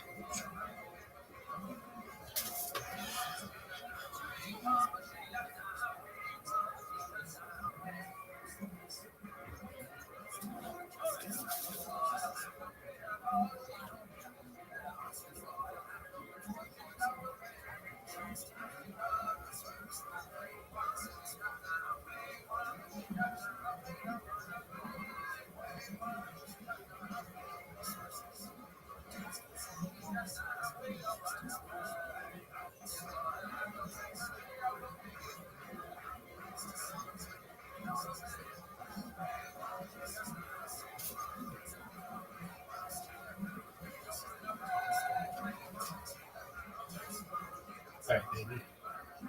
Gotta take a shit.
Look at this athleticism.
Welcome.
bear broke through the The wall. bear is angry. Oh shit! Bear is Whoa! leather on, and he's Down boy. angry. Down boy. Jesus Christ. I think this is a great example of, again, just starting one way, going another way, unnecessary. Like the spelling. I'm like, dude, okay. Right. I'll wait till you tell me what spells. Anybody else like that? Right. I'm not gonna sit there going, fucking, this words with friends. What are we fucking doing here, man? I gave up on you, and then you brought it immediately back. And sort of, I feel like, I don't know if it went that way with everybody, but I felt like the giving up on it during the spelling, like there was a part on the third or fourth line in which I'm like, all right, I'm not fucking paying attention. Do you see how the spelling doesn't do anything? But I think that works in its favor. It's just you. That's what really happened, bragging. and it was funny. It was funny to me. Yeah, but the name of the therapist is the whole humor there. Right. Her being booked, nothing. Yeah. The fact that you are possibly going to a therapist, name that. Right. And you can even go into what that means, and then you go into what's like having a therapist who talks like Puss in Boots. You know what I'm saying? Right. Do you understand? Like the spelling is just. How long was that spelling? Because it 30 seems seconds of white noise. Where I'm wondering if I can see her tits, and I'm just like, who gives a shit? I literally was like, I can't see anything. Oh, we got someone telling jokes up here. Right. You know, that's cut it down, and then that's once a great you, premise. once you get into it, once you say that name, what is it again? Dr. Yufe de la Torre. He's not a doctor. He's a master's. Doesn't matter. Nobody gives a fuck. Nobody's gonna ask for credentials. Yeah. If you say there's a Dr. Del Toro, everyone's gonna be, fuck, that's a crazy name. Yeah. You can fudge the facts a little bit. Yeah. You understand what I'm saying? So say it all as once as a doctor. What's his name then? Yufe de la Torre. Say it all at once, like doctor. Dr. Yufe de la Torre. Yeah. That's better, Right? Yeah. That works way better. All the other thing is white noise. And then all of a sudden, this guy sounds like the most badass guy ever. You feel like you're gonna. Were you looking at a therapist for yourself? Is the joke? Yes. Okay. Yeah. So then you could get into all the shit that you think, and you could just keep saying his name. It's so magical. It really is. That's what I laughed at, was just the way you say it. You got it. You don't really like completely roll your R's like a Mexican, but it's like just white enough. So it's like it sounds legit, if that makes sense. And you don't even say. You roll your R's almost to Mexican, but not that Mexican. So good job. And I wouldn't never even say that you went and saw him and this was like, because the minute you start doing it, you take us into a fake place and we could sense that. I would be like, I imagine what it'd be like to have a therapist like that. Right. With that, and then you can just go crazy with it. And people are like, yeah, that would be crazy if it was like that. Instead of like trying, like the guy who did the AIDS joke, where it's like, that's obviously not the punchline. And it kind of takes away from it. Yeah. You know, I don't know what the actual name is of the most interesting man in the world, but I'd imagine that if they let us know his name, it would sound something like... Yeah. De la Torre. Yeah. Gotta get the doctor in there. The doctor's what makes it Dr. legit, bro. Yufe de la Torre. Yeah. All right, there he goes. Kyle Everett. Thank you. Boom. Let's fly through it. I wasn't really trying to look at your tits. A lovely I was just trying to make lady. a point. I was just trying to make a point. How exciting. A lady. Put your hands together for Julia Jesus. Oh, we got a lady up on stage. Boom. Uh-oh. Oh, she's here. I hate half the band ladies. Oh, feet are exposed. Have fun, Patriot. Oh, good feet. He loves the Always. feet. Even his helmet can't block his love for feet. Cool. Anyway, right. sorry, go ahead. I know that might be the worst intro ever. Like, hey, Patriot, check out this chick's feet. But it's something I Now kinda she's like. going to be bitching about how hard it is to be a woman Right. because, like, everyone just looks at my feet. So fucking hard. Okay, let's start over. This is Put your hands together for the one and only Julia Jasunas. very funny lady. Very funny lady. So I'm a nanny, and yeah, I know that's a joke in itself. And being a nanny is the best form of birth control. It is, especially with a 3-year-old with the attention span of a table. I mean, she doesn't want to do anything. And so yesterday, I just got fed up, and I sat her down, and I was like, look, life isn't about getting what you want. You think this is what I want to be doing? You think I want to be wiping your ass? Oh, poo-poo-poo-poo. You know what? I have poo-poo too. Nobody's wiping my ass. I'm still single. So, yeah, nannying is fun. Oh, fun fact. So So I was looking up why your nose gets congested online. Turns out you have erectile tissue in your nose, so your nose has a boner when you're congested. All right, I'm gonna end on that. Fun facts. So your nose has a boner. Fuck yeah, interesting. When she was yelling, did you guys feel like your mom was yelling at you as a kid and you kind of got scared? Yeah. Yeah. Did that? You reminded me of my stepmom. And Does that turn you on? No, it just took me to this bad place, and I felt like I had to. I had to clean my room or something, and or wake up early on a Saturday when she did that. You want to see my feet? Yes. No. Good answer. No. I like the joke. I think it's funny. It's about you just basically dumping on this poor 3-year-old. Right? I think it'd be funny. Yes. Or me. I felt like I was the 3-year-old. I think there's something funny in the fact that you want to be in show business and the only camera that you're performing in front of is a nanny cam. You know what I mean? There's a joke. Yeah. You can use that one. Yeah. If I was a nanny, I would do that joke. Is there examples of how she is has ADD or whatever you said, or? Yeah, I have a bit about how taking care of her is like taking care of my drunk girlfriends on a Friday night, and then I go into examples about that, and so like how she wanders off, or she doesn't want to eat anything, and then she really wants to eat something, or she can't go to the bathroom by herself, or she gets lipstick all over her face, or she's like, I don't want it. Let's do that. So. Okay, that's cool. I understand you only got a minute. Yeah. And How long have you been doing stand-up? I don't answer that question. Why? Why? Because I feel like people judge me based on that, and I want to be judged based on my content. Okay. I don't think you want to be judged just on your content. I think a number might be a little bit better. There's a reason why I'm asking. Oh, You're not going to tell me? I've been at it for 3 months. Good. Why wouldn't you admit that? That makes us I was look at it more expecting yours. I was totally You sound expecting like you've been on the road for 20 years. I know. I Can't was get thinking a break. I was thinking 4 to 7 years. Like really? Right. I thought you were just a bad 4 years. Instead, you're an amazing 3 months. Yeah. Totally. So, Yeah. Kids really Right? fucking suck, don't they?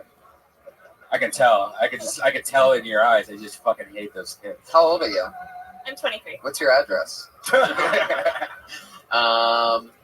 yeah. How exciting. I think it was great. I mean, obviously, you're just putting stuff together for the 1 minute, but I think if you had a longer set, you could go into more examples of all the stuff. Right. I'd like it. So there's a lot there. I have a lot more about it, but Oh, great. obviously it's just a minute. So. That's fun. Look at you. You just churned away long bits and everything in your 3 Look months. at you, 3 months. You do a lot of 5 spots? hours of material. Yeah, I get up a lot. Yeah. I had my first posting gig on this very stage on Thursday. This Thursday? Congratulations. Oh, Yeah. Wow. How cool.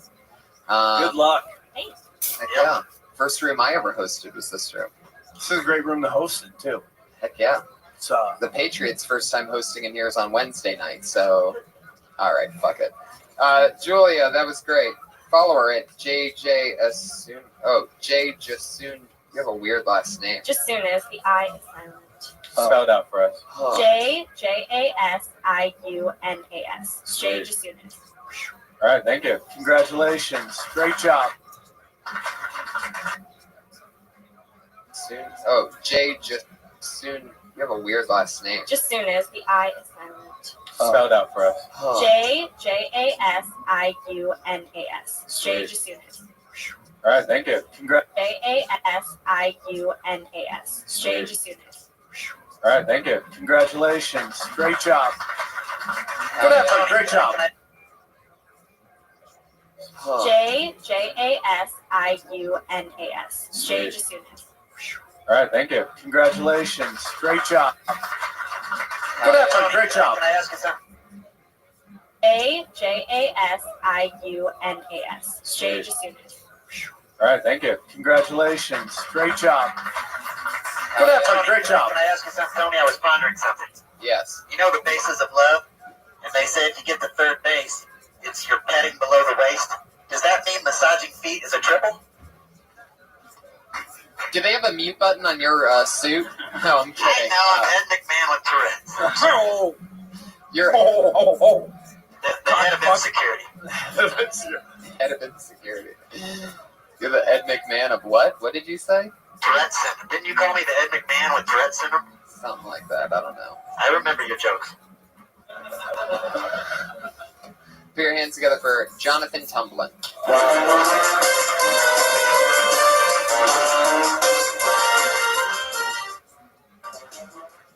Thank you. What's up, Tony? Sam, Ribbon. I was smoking weed outside earlier, and I was talking to a group of friends, other comics, and I realized I'm a pretty paranoid guy. I used to be in the military, and one of the guys, he decided to talk about government conspiracies. And it always makes me nervous. Like, I don't want to be in those conversations because the government's watching. You know, I was in basic training. They put something in my food. They watching me and shit. And then I get real paranoid when I'm smoking weed, which isn't often. You know, I'm not high that often. Maybe like every day, but you know what I mean? But I'm real paranoid. And shit, I forgot the answer. When did the joke start? As I said before, I'm high. Sorry. Oh, well, that's permanent in iTunes podcasting history. Yeah. Sucks. So basically, what happened is you have this bit about smoking pot and getting paranoid that something terrible might happen, and then what happened was something terrible happened. Before you did this bit about smoking pot and something terrible happened, you smoked pot. Yeah. And then this terrible thing just happened. We should call in an expert. Oh, ladies and gentlemen, Ari Shafir is here. Boom. The powerhouse, the amazing racist. This is a celebrity walkthrough. Wow. Fuck yeah. Just what you want to grab a seat, Ari, and hang out? Where's the celebrity? Yeah. That's more of a perp walk. A celebrity walkthrough. I would like to see a black person do a joke about a drug other than pot. Yeah. I want to see a nice fucking peyote joke done by a black guy. Peyote. Yeah. I'll write one. No. Do some tonight. Yeah. You know what, Matt? I get it. It's just a lot of it was just all over. Hey, you got too high tonight. That's the name of the game. Did you see it, Ari? No, I didn't see it. I heard about it from the street. People were talking about the set. Yeah. So you got to get up there, man. This guy's doing some new shit, and it's fucking rad. Oh, man. He got high and forgot what he was going to talk Oh, about. really? Yeah. Sorry, they just freaked us out. Yeah. So we'll move on. That's Jonathan. What did you do? You just got up there and stood around? I was going to tell a joke about... He told us how he was in the government military, and then he got high, then the government, then they put something in his food, then he got high. Chemtrails. It was all leading up to this big, huge nothing. Anal probing. Yeah. It was all this setup with like this. Smells. I have one question. Government created AIDS. What's your question, Ari? Have you ever gotten higher in a mug? Yeah. Higher in a mug. Nice. Man.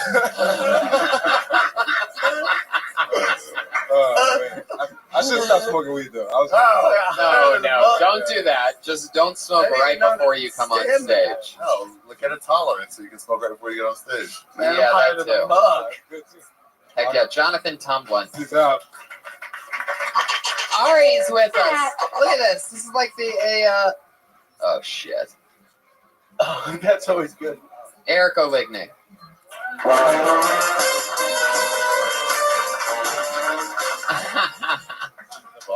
Very serious. Very. He's got a purpose. So, kids have a lot of entertainment these days. When I was younger, we had 5 stations. And at like 2 in the morning, they would all turn to infomercials. We were so bored. We would watch 6 hours of infomercials. How much could you see somebody chop a damn salad? It's like, oh my God. There's a knife that cuts a penny. This is awesome for another 2 hours. But then I realized kids have it really good these days, and it's because of porn. When we were kids, we had 3 channels: HBO, Cinemax, and that one fucking channel. You would just sit there and watch it like, oh my God, yes, I see a tit. It would finally come in clear, and you'd be like, I'm jerking off to Dustin Hoffman and Tootsie. I don't give a fuck. Stay in the pocket. Stay in the pocket. I like that. Nice. Funny. Thank you. The old Tootsie reference. Yeah. Can't get enough of that. Yeah. Some people might hear the Tootsie Dustin Hoffman reference and go too soon. I think it's just soon enough. Scrambled corn. I'm working on that build up for the joke. I've been working on like different things. Like the box is another thing we had as a kid where it was pay for play music, and it was like 5 minutes of music for an hour. And I think like 55 minutes you're watching Soul Glow commercials and Afro Sheen. And I think it's funny because you're waiting for that MC Hammer song to come on, and you're walking around as a kid thinking you're hard, too legit to quit. Doing all that shit, you have the jams on. It was only a 1 minute segment. Yeah, I don't know what you're doing right now. I was just telling you that that's you gotta watch. Why are you sitting down? Can you have some respect for the chair? What are you? What is this, Johnny Carson? You got called over to the couch? Yeah, that's what it looks like. Sorry about that. Scrambled porn, by the way, jokes. I think that's probably one of the most played out. Definitely. No way. There's so many played out jokes. And it was played out in the 80s. I've never even heard a scrambled porn joke. I mean, I've heard one similar, but not even like about. So you have heard of scrambled? No, not like about the actual channeling thing. He was just talking about how like he was watching a porn and it would come on. It actually shut off, and it was like similar to the fact, but it wasn't. He wasn't a 22-year-old kid. Maybe stop digging and start googling. As long as he's not within 10 years of you, you guys can do the same bit. No. I'm saying he was talking about a computer porn. Like we had it on the TV. It was actually scrambled, so we couldn't get the channel. So that was the actual. There's people though probably about, as long as there's been a scrambled channel with porn on it. That weekend, that Sunday or Monday, somebody was here. Yeah. Like, have you guys seen this fucking channel? I'm like, jerking off, and it's like, oh my god, wait a second, it's just Dustin Hoffman and Tootsie. They made the same reference that you're making now. That was probably Dustin Hoffman that wrote it. Had to have. Yeah, it was Dustin. It's actually what made Dustin Hoffman a star, was getting jerked off. All right, fuck it. Okay. Thank you. There you go, Eric Oligny, everyone.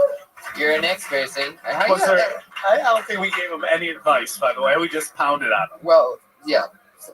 He's gonna. Aww. Wait, what did you say, Sam? Eric got mad. Why did he get mad? What's wrong? Do we have to play a special sad song now? Yeah, play a sad song. They told me I have to get off of the stool. It's a sad song? At least the low. That's what you guys always Sounds do. like lesbians crying. All right, this is a new name here. Tyler Misnarek. Let me guess what that is. I'm gonna guess Armenian. Do you think the nationality Misnarek?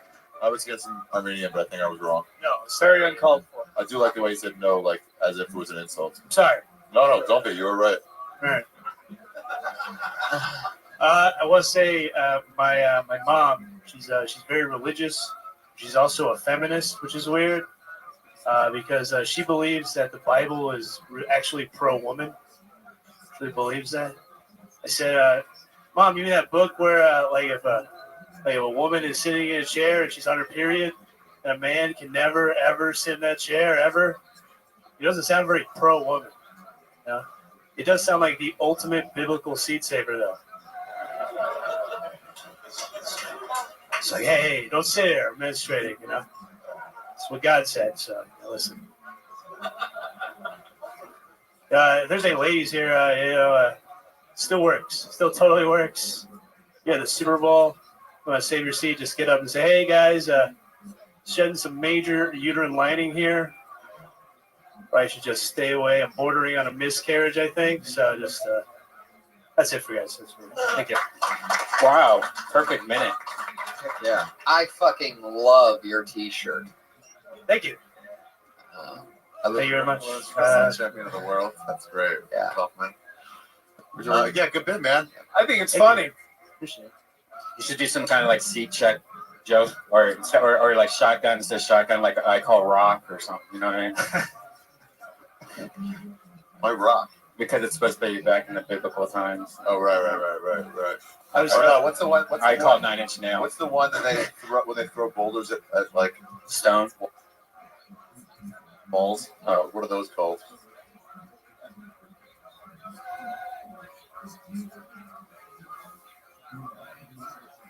I do like the way he said no, like as if it was an insult. Sorry. No, don't be. You were right. All right. I want to say my mom. She's very religious. She's also a feminist, which is weird because she believes that the Bible is actually pro-woman. She believes that. I said, Mom, you mean that book where like if a woman is sitting in a chair and she's on her period, that a man can never, ever sit in that chair, ever? It doesn't sound very pro-woman. You know? It does sound like the ultimate biblical seat saver, though. It's like, hey, don't sit there menstruating, you know? That's what God said, so I listen. There's any ladies here, still works. Still totally works. Yeah, the Super Bowl. You want to save your seat, just get up and say, hey, guys, shedding some major uterine lining here. Probably should just stay away. I'm bordering on a miscarriage, I think. So just, that's it for you guys. Thank you. Wow, perfect minute. Yeah. I fucking love your t-shirt. Thank you. Thank you very much. Champion of the world. That's great. Yeah. Yeah, good bit, man. I think it's funny. You should do some kind of like seat check joke or like shotgun says shotgun like I call rock or something. You know what I mean? My rock. Because it's supposed to be back in the biblical times. Oh, right. I was, what's the one? I call it 9 Inch Nail. What's the one that they throw when they throw boulders at like stone walls? What are those called? Palestinian. No. What is that one where they throw a big fucking boulder at a wall? World's Strongest Man No, competition? it's a machine. They used to Catapult. Yeah. Why they coyote? They don't throw something on a catapult. You could pull it, right? Yeah, it chucks. You don't throw it. The catapult thing. Anyway, what is Mesnarek anyway? What nationality is that? You seem like you could be just about anything. It's Mesnerich is how it's pronounced, but it's like Eastern European something. Like I don't really know, or actually as far Eastern European as perhaps Armenia. Or something. How come nobody says Polak anymore? What happened to that old fun? I guess I could say it. Bring it back, man. Hey, can I just point something out real quick? That not only did everyone not switch off their ringers, I'm talking about Lainey Gilbert, she also, the phone rang and then she took the call. Wow. Yeah. Got to give it up for the powerful Lainey Gelber, everybody. The new Mitzi Shore of the Comedy Store. Just they got a new GM. She's no longer the mother of. They got someone to replace Dean finally. Did they? Yeah. She's gonna come in and not stop fights. Yeah. Oh well, thank you very much, man. There you go. Thank you. Hey, it's funny, dude. Good job, Miss Noah. It's funny.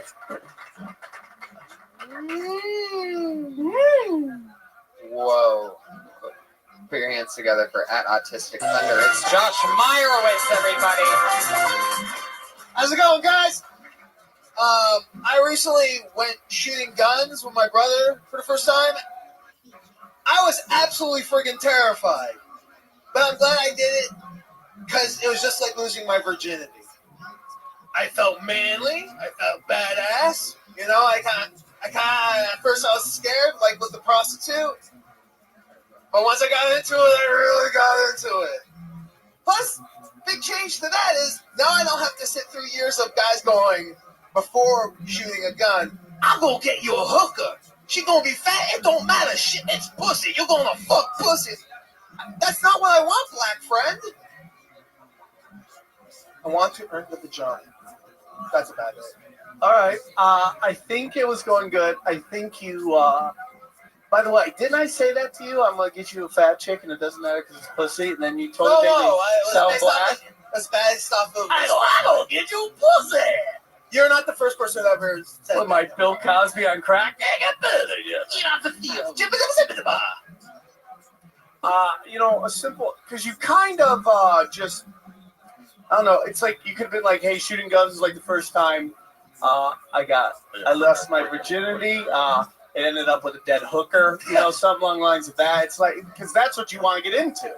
It happened recently, the gun shooting thing, so I'm still working it out. So I'd like to see you do the whole thing, but less retarded. Yeah.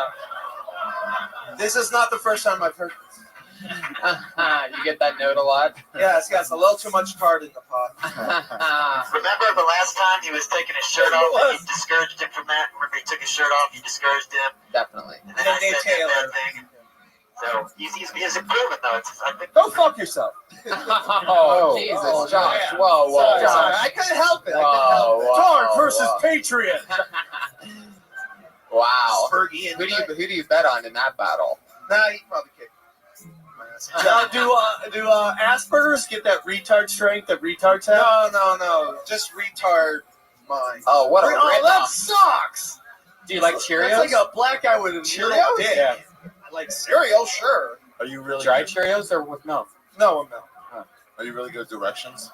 No, I'm not. Do you have any like Rain Man type of? Yeah, can I quality take you to like- Vegas and win some money? I can tell you a lot about movies that people have basically. You're forgotten useless. About. Exactly. Juana Man? No. They have to be movies that I actually like. Everyone knows about movies you like. I want to know movies that shit the bed. Yeah. What? What do you know about Juana Man? I never watched it. It wasn't interesting to me. Did you see the Four Non-Blondes biopic? No, I didn't even know they had a biopic. And you're obviously bullshitting, but still. Yeah. What's the movie that you've watched the most? Which rape What's that scene? thing? What? Which rape scene? Which rapes? Good lord. What did you like? I'm gonna get us out of the I like the comic book first. movie or I can only think of the first two movies that I've been watching for some reason a lot. Either The Crow or Demolition Man. Wait a second. I name of all the movies ever. What movie have you watched the most? No, not the most. Demolition Man is in there. No, listen, it's not the greatest movie, but I truly Isn't believe that the it's one also where they great. wipe their ass with seashells or something? Yeah. Three Oh my God. seashells. Sylvester Stallone carrying the whole thing. Wesley Snipes. Yeah. Yeah. It's a fun movie. I'm so sorry, Mr. Tarantino. If you had to guess how many times you've seen Demolition Man, how many times would I you? don't know why I watch it so Just much. give me a guess. If you just A had to guess guesstimate a number. has to be about 20 times so far. Holy shit. 20 fucking. Future. I mean, I might have seen it I don't more. thi- I don't think thanks to HBO in the 90s. I don't think that movie's been watched that many times by the man who edited Demolition Man. I think he's just like, fuck this shit. I can't even watch anymore. He has no idea what was going on. Weird like that. I enjoy what I bet. Well, there you go. That makes you special. As if you Unfortunately needed, so. you needed one more excuse on how to be special. You just got one. He's at Autistic Thunder on Twitter. He's one of our Thank really you, good Tony. friends. We hang out with him every night, basically. It's Joshua Meyer. Thanks, Sam. Same. You know what's great about Josh? Is every time he does stand up, it's a special. Well written. Well written. The special. Yeah. Yeah. All right. We're running out of time, so let's pull up. There's the light. Oh, hey, it's Don Barrett. A He's human getting ready light. for the big. Oh, here he is. Was that Ari that just said, "Oh, here's the light," like a derogatory thing? He's putting down his stuff. Is he gonna about? Oh, the old rivalry continues. Be careful. Oh, Jesus. For the audio listeners, Don has pulled down his pants. there's a His lot of dick is things here. inserting into I would Ari's like to mouth. see Don fuck Ari in the ass. Would anybody else like that? Don. Ari is I wouldn't think it was hot, but I would grabbing think it would the balls. be fun. It's sucking Don off. Fuck him, Don. By the way, nobody's helping him. You're Wow. just fucking vining this shit. Man rape is happening on stage, and you could, because you just want the hits. Don is about 6 inches in Ari's mouth. He's not worth it. Get up on your feet. Oh, he's pulling out. It looks like he has cum You just, in Ari's mouth. Ari's having a bad There you day. go. Not only did he get raped, but he's got hobo tan too. Yeah. Hobo Tan. tan? What is Look, you that? got this hobo tan rocking all over the Oh, place. yeah. Look at that. Heck yeah. Oh yeah. Where were you? I'm the Iron Patriot. The Iron Patriot. The Iron Patriot's gone Hollywood on us. It's like It's it's like being protected by the fucking statues at Caesar's Palace. They're just sitting there. It's a great day after all. his greatest offensive maneuver is his just standing there in defense, just and doing verbal spell checks. All right. there you go. He showed you. So we should do a couple more. I just got burned. Let's get a Latino person. Okay, I want well, a let's girl like here. random selection. We have make one that chick, happen. she killed it. Tommy Lee. That's Tommy. Second word. At Lee. Tommy Lee Comedy on Twitter. Tommy Lee, a lot of pressure. Where's the microphone? Where is he at? Where's the mic? Where's the mic? I take contact here. Where you go? Thanks. Here you go. Tommy Lee. Tommy Lee. It's Tommy Lee. It's a combination of Bobby Lee and Tommy. I'm gonna guess. Can I Morris. just make a guess real quick? Of course. Your mother was not Asian, and your father was Asian. Opposite. Mom's Asian. It's always the What? opposite. How do you get the name Lee then? Nobody's My dad's fucking actually Asian, guys. white, Lee. Yeah. What? No Asian guy has ever fucked a white chick before. Yeah. That's never You happened. gotta That's get like on their Mad dream. TV to get any ass. Yeah. My dad's the white guy. He's the one with Lee. Of course, It's we a get white it. Lee. He was on tour of Nam. He banged the fucking local, and here you are telling jokes. Oh Did I wait, just ruin your opener? It's all right. I'm real happy to be in a relationship right now. And I'm happy because I feel like it's hard to find a woman who knows what she really wants.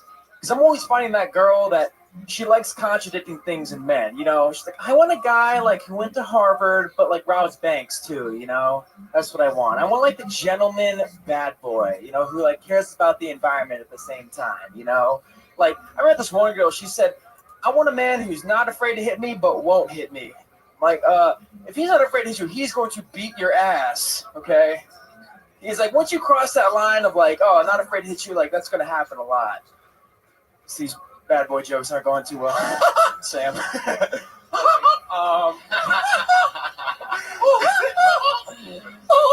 Sam just Mickey Moused up on us. So, man, thank you.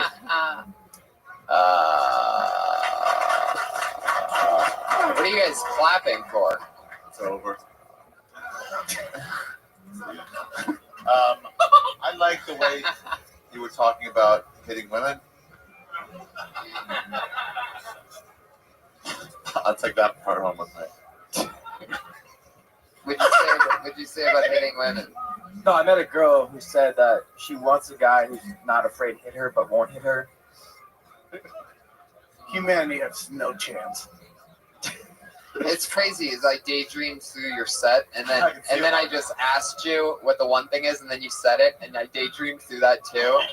Like you have like this really great. Now you're like the you're like a hypnotist, but with your you're like a you're like a hypnotist comedian that's like an accidental hypnotist. Or you're just really stoned. I don't get It's it. like for people that want to be hypnotized, but they don't like want to see it coming.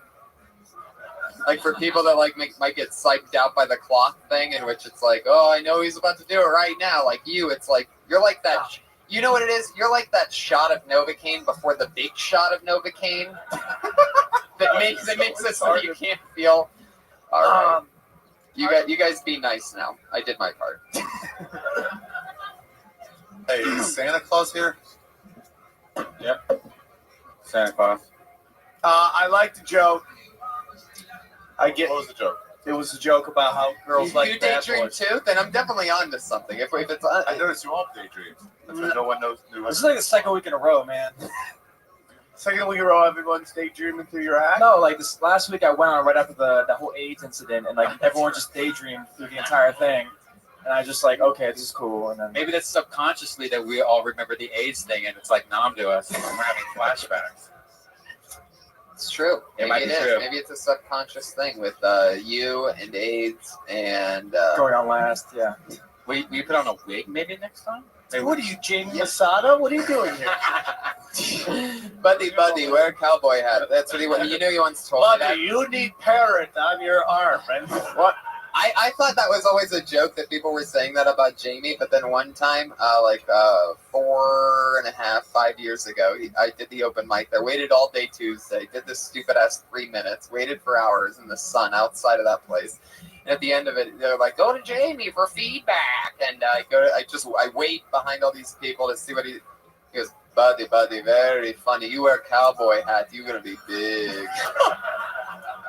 I didn't step foot in there for another 2 years after that, and I've regretted stepping foot in there every time since then. Fuck the Laugh Factory. I'm not afraid to say it on a podcast. Oh. How do you like that? Yeah, Wow. I said it. That's permanently Jamie, in podcast bring history. it. Bring it, Jamie. What are you gonna do, buddy? Huh? You're gonna make me wear a fucking cowboy hat? Anyway. Any advice for Tom? It's not like he's watching. Jamie Masada, if you're watching this podcast. All right. No, I have no advice for you, Tommy. Figure out how to figure out something. I don't know. I don't even know where it goes wrong. I just start daydreaming. I can't even look at you without starting to daydream. You don't even ever say I hope you're never in the car with him. You just look over. Hey, Boom, just going down Venice fucking beach, taking up people. How cool was that guy? How cool was that guy? Whoa. Really? How many people died on that? I still haven't actually read the One. On our 11 injured. How cool. What was cool about it, Ari? The way he would like swerve back and forth, try to hit people. Oh, like it's fucking Spy Hunter, the game? You ever play that? Oh, no, here. All right. Well, thanks a lot, man. There you go, Tommy Lee. Should we do I'm our... your biggest fan, buddy. It looks like Adam Devine. Tommy, you're awesome. You got on 2 weeks in a row, so congratulations on that. Can I pick one of the hat? We're actually going to move on to our closing segment of the show. So many names didn't get picked. Where'd Barris go? What? He's the next thing. Yeah. So, as always, we have our two favorite young ladies. It's always been two on the ones that you guys were previously on, correct? So you know what we're dealing with. No, I had none because the lady that was in the front row. That's right. That was Sarah's She big... took off. That was her. Fucking parking meter. Sarah, that's the story with her. She takes off. Yeah. She takes off. Well, she's been here for 9 out of the 10 podcasts, and she's here on this one. Put your hands together for, as always, Sarah Mustajabi, everybody. Here she is. Sarah, Is she Middle Eastern? What? Are you Middle Hey, guys. Eastern? Yes. Yes. I'm Persian. Oh, you two would have a great grunge fuck, huh? Just hating each other as you fucked. So dirty and wrong. Right? So right. I would love to watch the two of them fuck because both of them have this thing where they constantly go like this with their glasses anyway. So, like, if they were fucking with just their glasses on, I just think that'd be so hilarious to watch it constantly just going at it. Just pushing up on the bridge of their We nose. can like push each other's glasses up. Like, make it all There you go. Heck yeah, this is like foreplay meets four eyes. And plus, Ari would tear that pussy up with its huge fucking cock. Hell yeah, that's a Doesn't have a fucking... big dick. it's Yes. Jewish cock, notoriously big. that is the biggest 2-inch cock anybody's ever seen in their You're entire nuts. Your fucking asshole be black and blue from the fucking demolition balls of Fucking- nuts just Oh, crushing yeah. on it. He's got a huge nutsack. Stack Oh. of tuna cans. It's uncomfortable to look at. It's like a wet towel. His nutsack's so big that next week we're actually pulling names out of it. All right. Yeah, I bet anything that your clit's bigger than his penis. Anyway, go on. It's your time. Sarah Mustajabi, everybody. No, I'm kidding. Go on. There you go. Nice I don't want to brag, but I broke my vagina this year. That's not bragging. Trust me, it is. Yeah, I wish it had more to do with having sex and less to do with my mom. But that's not the case. I actually ran myself over with my mom's car. Let me explain. My mom was having a quadruple bypass, and I drove her car to the hospital, and I backed into a parking spot, and because I'm a woman, I hit the wall. Clearly driving is not a strong point of mine. And I jumped out to see what I had done because my mom's already getting her chest cracked open. I don't want to crack open her car on top of that. And while I was behind observing what I had done to the car slipped into reverse and squished me against the wall like an accordion. And it broke my taint. I broke my taint. I broke... Where do you go from there after you say you broke your taint? What do you say after that? Well, I kind of finished the story because it's kind of funny. Like the car bounced off of me and I just fell on the ground. And I immediately thought that I'd like broken my knee, so I sat up to like, wow. Jesus. I mean, what about... I was asking... Oh. I can't believe you just said the bear just now. Okay. This is like a real story. Like this isn't even like there's not even a joke. Well, you know, This is another At narration. this- This is another narration. At this point, I come here and I bring you guys new stuff to get you guys feedback on it because everyone here is here to get feedback from you guys, and so I bring you stuff that I'm working on that I've tried on stage and hope that you can help me tag it and make it better. Well, like, you're just bringing premises here. You're just Not a premise You're bringing your at all. homework to your smart Asian friends. The first 3 lines that I had were solid jokes. The first 3 parts were good. I worked through that and it's good, but Here's some real advice: look down too much and start to connect with the crowd when you're looking straight down. Yeah, big time. Okay. It means you're. It's just a sign of insecurity. That's what I used to do when I started. I looked straight down. I mean, also is combing your hair over your face. That also Right. is a sign of insecurity. I need a haircut. Also, taking your hand into your asshole. Yeah, what are you looking for? What? I keep waiting for you to pull out magic tricks and some shit. No, my pants are just really tight. What? You're in your butt underneath. You were. Underneath the pants. No, I wasn't. Yeah, you were. No, I wasn't. I don't know if you know this or not, but we had a pretty good angle at it. Yeah. Can we get sitting right here? We're like under the shirt going into the pants. Oh, there's like I have like a little hole in my underwear. And my tag is like making my ass crack. Let's get a sniff test. Sam? No. I'm sorry. It's just What Reno casino carpet did you steal to make these fucking pants? these are zombie Sailor Moon leggings. They're pretty badass. I don't even know if that's Reno. That looks If you more don't like like that. Prim to me, dude. Yeah, that's like like seriously. 45 minutes outside of You everything. have so much going on the Right. I'm trying to tone it down. I was told I dressed like too sexy, so I was trying to like tone it down and Who dress. told you that? The voices in your head? No, Tommy last week was like, maybe you should. Was he doing that as he was stroking it? You're just too sexy, huh? Wow. I'll just take a little spin on it. I mean, You guys are like my dad. I can't do anything to make you happy. Oh, stop. Well, you told a really long story that was kind of. And be nice about Tommy. You and him have the same haircut, so. But it's like Skrillex meets mullet. But your story was like a kind of like sad tale. Again, It's like, well, let me ask It this. is. It's a What car do you wreck think story. the joke is that you're telling? The accordion that broke the taint? Because it's not. Like, what do you think is like if you summed up that joke? What would it be? The funny thing is that I ran myself over with my own car, which is like, how the fuck is that possible? So It is good. You got to figure it out. You got to really knock out. You have to. You're break painting down all what sorts of something different is. shit. You can't do a story in a minute. There's no chance. It's not about doing a story in a minute. It's about having a minute of bad story that's already being done. She's not telling the story in a minute. We don't even know what ended up happening. We don't know whether her knee's broken or. There's no such thing as breaking a taint, so it's not funny. It doesn't make sense. yeah, It's it is. impossible. I broke. You didn't break your taint. I broke there's like a bone. You didn't right? break your taint. You didn't break that bone. You're lying right now. Or you did. Yeah, that's my little. You can't break your taint. You can't break your taint.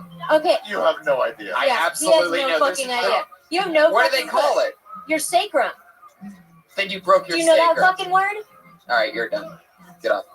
Scumbucket. Is this your sister? Ungrateful weirdo. Sarah Mostajabi, everybody. Sorry, There she does goes. not like Friend that of joke. show. Give her a spot every week, and she tries to attack me on my own show like a real moron. I was just about to say she wasn't being. But she'll be back next Always week. so dumb. That rules. What did you say, Next week. Patriot? I was just about to say that she wasn't being All right, where you defensive today, but I like the moments when she gets a little heated. It's pretty fun. Remember It last time she definitely said makes it definitely makes it interesting. It definitely makes it interesting. All right, let's go. What are you doing? Still a show going on. Sit down, Mr. You Job. can fight Tony after. It's not mine. I'm gonna watch you guys bone you two. Oh yeah, you guys are already playing the fucking I got your phone game. Oh yeah, this is how the whole war between your people started in the first place. All right, your final comedian of the evening, always hilarious. Jesus Christ. Put your hands together for Kimberly Congdon, everybody. Here she is. Wait. No, wait a second, dude. Back off. What? When did Whoopi get here? Give the kid a break, man. He's asking for a title fight. Come on, look at this. Light him up. Let them both do it. Look at this. I can't do it. I can't do it. I only have enough time for our final guest. There's a show. I just What kind of security are you? Whoopi Goldberg just attacked us like Godzilla, and you didn't do anything. My God, that guy's got demons. that guy took off his clothes for that moment. That was great. Great He moment. protects us as much as the Patriot Act does. I love it. That was a great joke. Yeah, it went nowhere. Ready? All right. Are we ready? Yes. Kim Congdon. Okay. Hi, I'm Kim. But most people call me, ma'am, you're cut off. I used to have a boyfriend. He was white and rich, really spoiled. It didn't work out because he always wanted really expensive gifts. He wanted a $100 face shaver thing. Fucking $100. Like, I still scrape the deodorant out of the underneath of the plastic. You know, when it runs out, like, pull it out and do that. I owe Verizon so much money, I step it in there like, get her. Don't let her out. That's it. Adorable. Adorable. How can you go wrong with that? Absolutely adorable. Yes. First thing is when you come up on stage, you always grab the mic and you set it to the back. Or you just start stroking it slowly and looking at us. Yeah. I didn't hear a single joke, but it was adorable. Yeah, it was awful. I knew it. I knew it was going to happen tonight. Well, you got thrown off. You got attacked by a black bear. Well, yeah. Just came up on I'm stage. still shaking from it. A Rastafarian with tits came up here and just shock and awed you. You know, you were ready for that. Your vagina snapped shut like a bear trap. You went in the Yeah, it went into self-defense mode. Yeah. At one point, Sarah Mostajabi started playing her recorded set from a minute ago in such excitement to listen to it. You can't, as soon as you go over to it, it starts playing. It's very annoying. It's a feature. Let me ask you a question. How long have you had two girls closing out the show each week? How long has it been for two of them? Probably 5 weeks, 6. Yeah. There's been one. My first one was 4. 4 weeks with both of them. What's the reasoning there? It's just they both started here. Started comedy in here? some capacity, yeah. Like Josh? I did my first They both stand-up started here on in the show. literally the podcast. Oh, really? Yeah. Oh, wow. Yeah. So I let some of them badger me and act overly dramatic and ungrateful, and then other ones I just keep rooting on, even though she's brand spanking new at it. Hey. In hopes that we can touch their vaginas at one point. Right, of course. Yeah. I think that's a fair trade. That's the big overall. That's the big overall plan. Or just put their nipples on our cheeks. See, and they probably. Yeah. Because the last name I told was Tommy Lee, so this is sitting on the stack. So during your set, I accidentally looked at it and I started daydreaming. Because even his name written down on a piece of paper makes me daydream. I didn't know it until her set, but there's something about Tommy Lee. I need this guy like in my life. Like when I need to meditate, I just need to stare at Tommy Lee. I want to know what Tommy Lee's website is. Somebody should get blown the fuck up. It's an animated gif of a When I see him, I just think of nothing. It's the only time of my day. That's what I need more Tommy Lee in my life. I need an hour a day. Fuck yoga, fuck exercise. I just need to stare at Tommy Lee. Kim Congdon is at Kimberly Congdon on Twitter. Great job. Great job, Kim. Great job. She's super cool. At Sarah Dresses on Twitter, as always. So many of our Sarah, fun great job. guests that we've had. Meyerowitz, Tommy Lee, Mesnara, Goligny, Tumblin, Jasunas, Everett, Schwartz, Marino, Blake, Dunn, and Abby Roberge all got Kill Tony tonight in a fun double duo of two of my favorite guests that I've ever had. Sam Tripoli and Ari Shafir, as always, on Twitter, both of them by their When is this going to be out? Week. In a week. Okay, I'm going to be in Toronto at the Underground, the 15th, 16th, 17th. Please come out if you're in Toronto. Come out and hang out. We're going to do a live podcast out there, too. I'd love to see you. Ari? My next storyteller show is August 27th. August 27th in New York City. So if you're anywhere around the East Coast, make sure you get over there. That's a big Comedy Central digital production. And very, very fun. I've watched them, Joey Diaz and TJ Miller. That's I know there's more out, but those are the two I've caught so far. Really fun. I love the fucking vibe and the energy and the idea. Great work with that. I'm Tony Hinchcliffe, at Tony Hinchcliffe on Twitter, with Brian Redband, as always, at Redband. And the Comic Patriot on Twitter is our Iron Patriot, our head of security, and one of my favorite people in the world. We'll talk with him more next week. Thank you, everybody, and we'll see you soon. Up next, The Ding Dong Show in a Death Squad doubleheader, just like every other Monday. It's here in the belly room at the Comedy Store.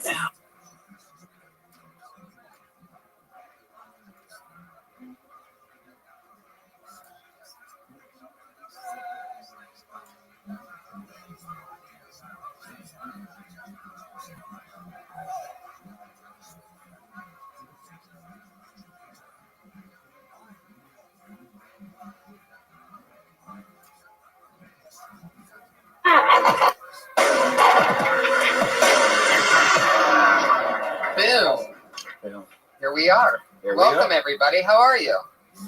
It's another big packed crowd tonight. Josh Martin's here. How are you, buddy? Great. I'm doing good. We were just talking before, like what happened this week, and we really can't recall this week. It's a very normal weekend. Yeah. You know? Yeah. We just did a bunch of spots, podcasted. You know, we just did what we do. Normal stuff. Yeah. Drank too much, cried at the comedy. I guess I cried at the comedy. I had one of those nights where I did a podcast called Dysentery, and it's pretty much where we just get really, really wasted throughout the podcast, me and a couple girls. Like I'm talking like a whole bottle of tequila, a couple of beers, shots of it's just a horrible mess. And somehow I ended up here. And I guess I was crying. I keep on getting people are coming up to me telling these stories that shit I said. I guess I was going up to girls that I know that I would never do this with, and just like whispering in their ears, going, "Let's go to San Francisco and fuck." That's the craziest pickup line I've ever heard in my life. Why San Francisco? I know. That makes no sense at all. I don't understand. It's really weird. What does that mean? Like, what is? Maybe is that like some kind of term? Like, hey, baby, let's go to San Francisco. I don't know what that means. That makes no sense at all. It seems like some kind of dirty sexual maneuver. Right. I just wonder if I like made a joke up earlier and I thought everyone heard it and I forgot. And that's why I was saying that. Right. That makes no sense. But I'm so embarrassed. That's one of those nights that you like, shit, I'm not going to drink tomorrow. And then that's one of those nights where you do that and you the next day are like, what the fuck? Yeah, it sucks. I've never had people come up to me and told me that I was crying to them. Yeah, I cry a lot, man. I have this thing where I get really wasted, I just start crying. And it's not like I'm crying, like my eyes just start crying. Really? Yeah, it's like the alcohol is like, hey, you need to pee. I'm just going to come out of your eyes because you're too drunk to realize it. I don't know what the fuck.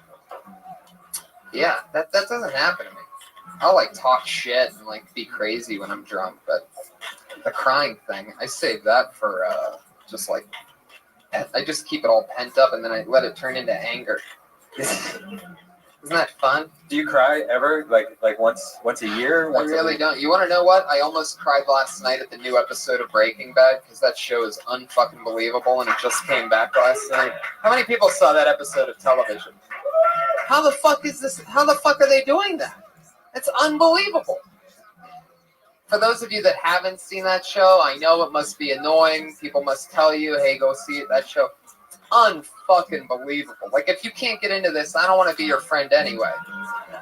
Like, that's fine if you don't see it, but it's really good. And I watched the first episode, and it stressed me out. And I was like, I can't have this stress in my life. That's when it's good drama. What do you mean you can't have? You're crying. Stressful. You can't have that stress in your life. You're at a nightclub crying to your friends. Do you think I need more stress? Do you think that's a good, like, hey, let's add Breaking Bad stress to that? It might help. You might be like, you know what? My life's not that bad after all. I don't have stage 4 lung cancer and fucking a meth business that's trying to kill me.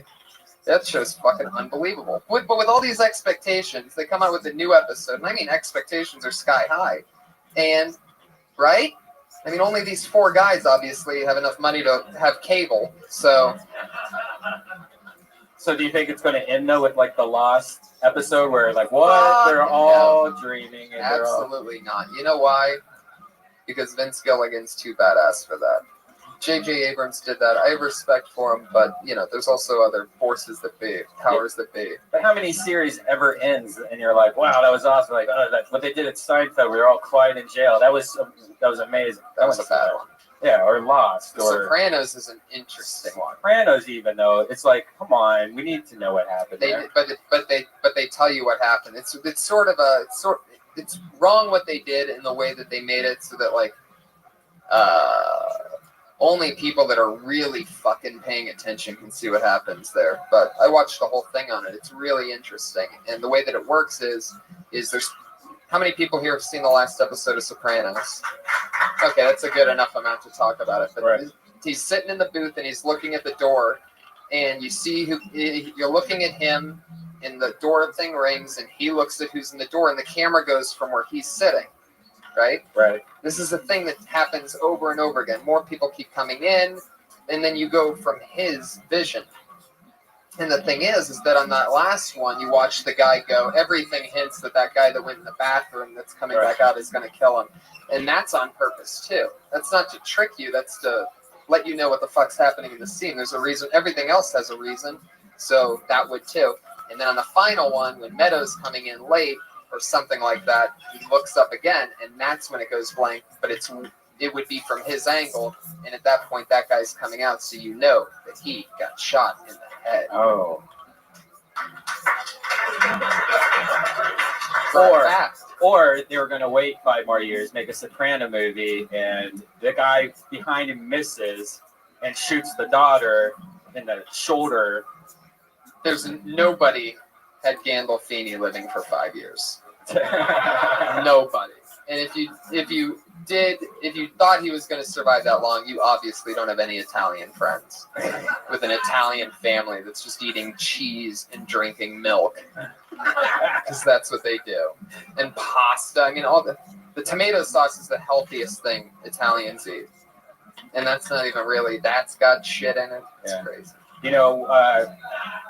So if you guys have seen the show before, we have this gentleman over here. Of course, our head of security, chief of insecurity. Yeah, Iron Patriot. The Iron Patriot, everybody, is here once again. Yeah.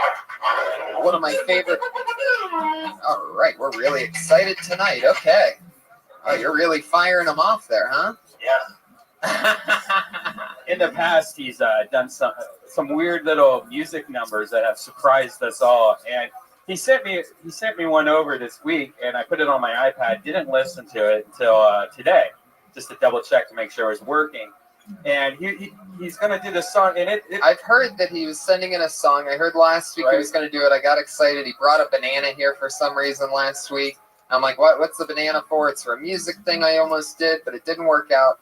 And you asked me earlier, do you know what this song is? Have you listened? And I purposefully haven't wanted to listen to it because I wanted to be surprised at what he was going to do with this banana here. Well, let's. I heard it, and I can't even imagine what's going to go on right now because this makes no sense to me. So let's go. Here's the Iron Patriot with his banana song.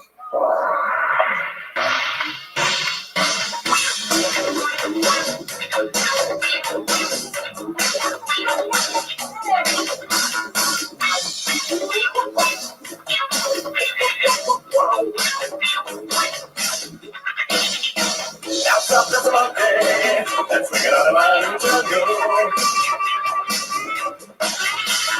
His name is Jacob, the mighty old monkey. One day he found his lady, she was climbing on the tree. She was lucky dry, that's a mighty old monkey. That's a mighty old monkey.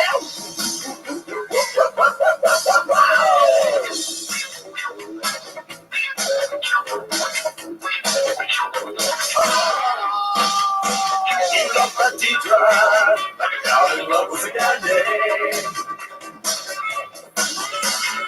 She makes me Jacob, feel fresh like a bit of brandy. He wants to share his banana, he wants to share it all with her. The fella teacher don't know just what to do. She don't know just what to do. Get crazy with your banana. I can see what to do. I want to share my banana with you. I can see what to do.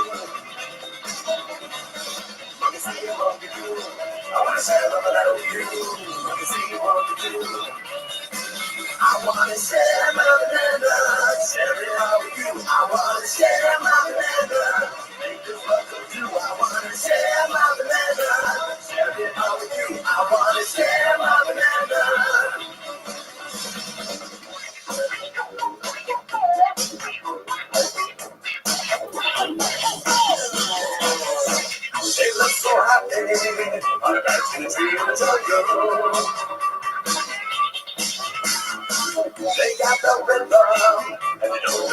do. He wants to share the banana. He wants to share it all with her. The fella teacher don't know just what to do. She don't know just what to do. Big brain, baby, no banana. She wants to do. Oh my god. Wow. Let me tell you something about that song, Tony. That was a hit in Dallas, Texas in 1992. I was in a band called Dirty Crabber. That's a classic song. It was in the grunge era. The whole world wasn't ready for the banana, but now they are ready for the banana. I was so happy to do that song tonight, Tony. Thank you so much.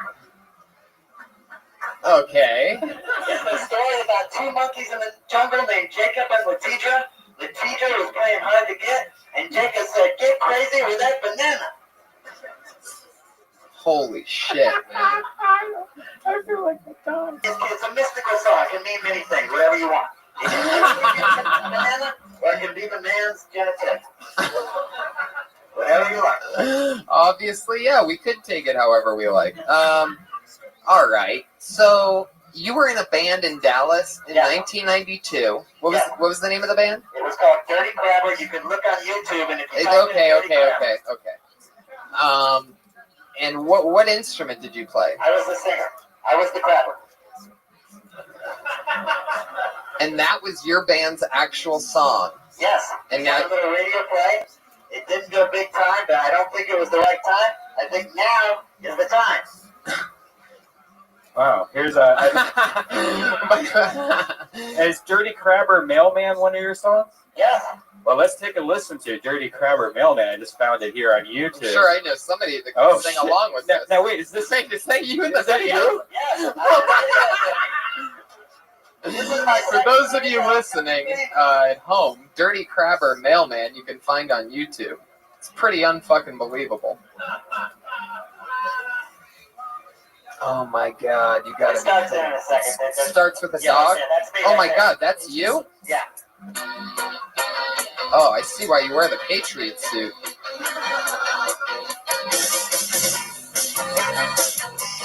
that was the Steve Bell in Dallas, Texas. You call this grunge? No, I'm saying grunge was popular. That's why we were funny. Oh, that's so great. Funny and happy. Well, you were happy rock and roll. Yes. During the era that grunge was completely taking over, when people were going dark. You're like, you know what? Let's just take over the happy market in Dallas right now. It was a hard time for the rock star in the early 90s. Holy shit. How does Mailman go?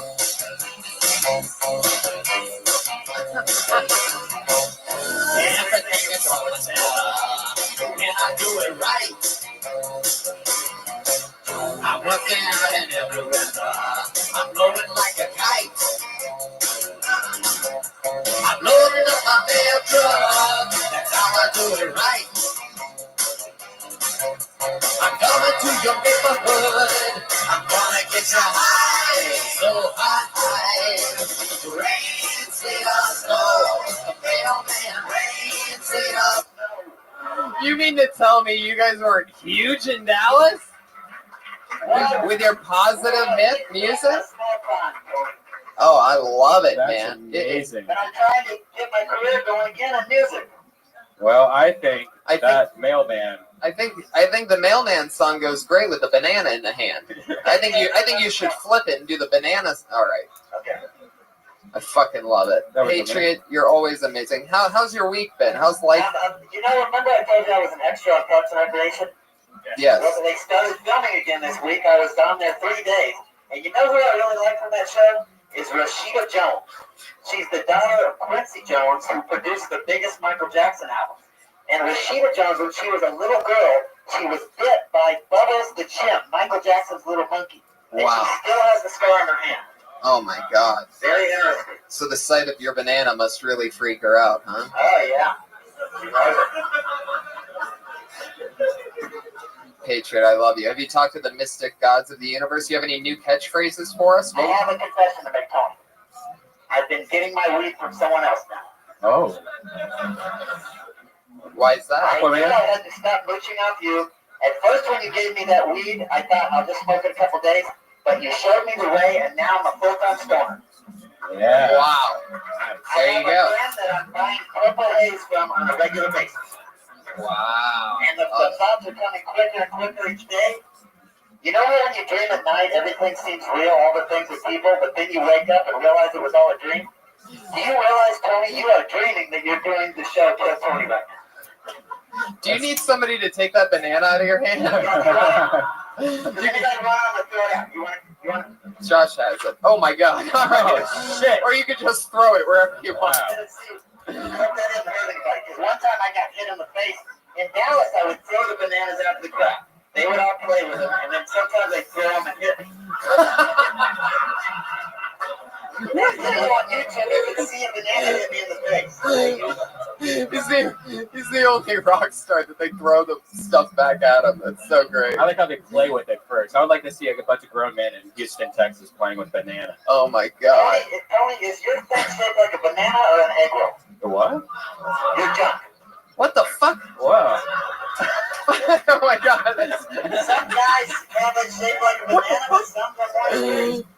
Brian told me over this like last weekend. He said that he noticed that I do this thing from listening to the podcast where I that I didn't know that I do. He said that I go, whoa, what the fuck? Yeah, you just hear something. And I noticed I just did it right then. It's like, what the fuck? Whoa, what the fuck? Wow, that's interesting. Wait, what was I can't the wait what to the fuck? dive Oh, yeah, more John.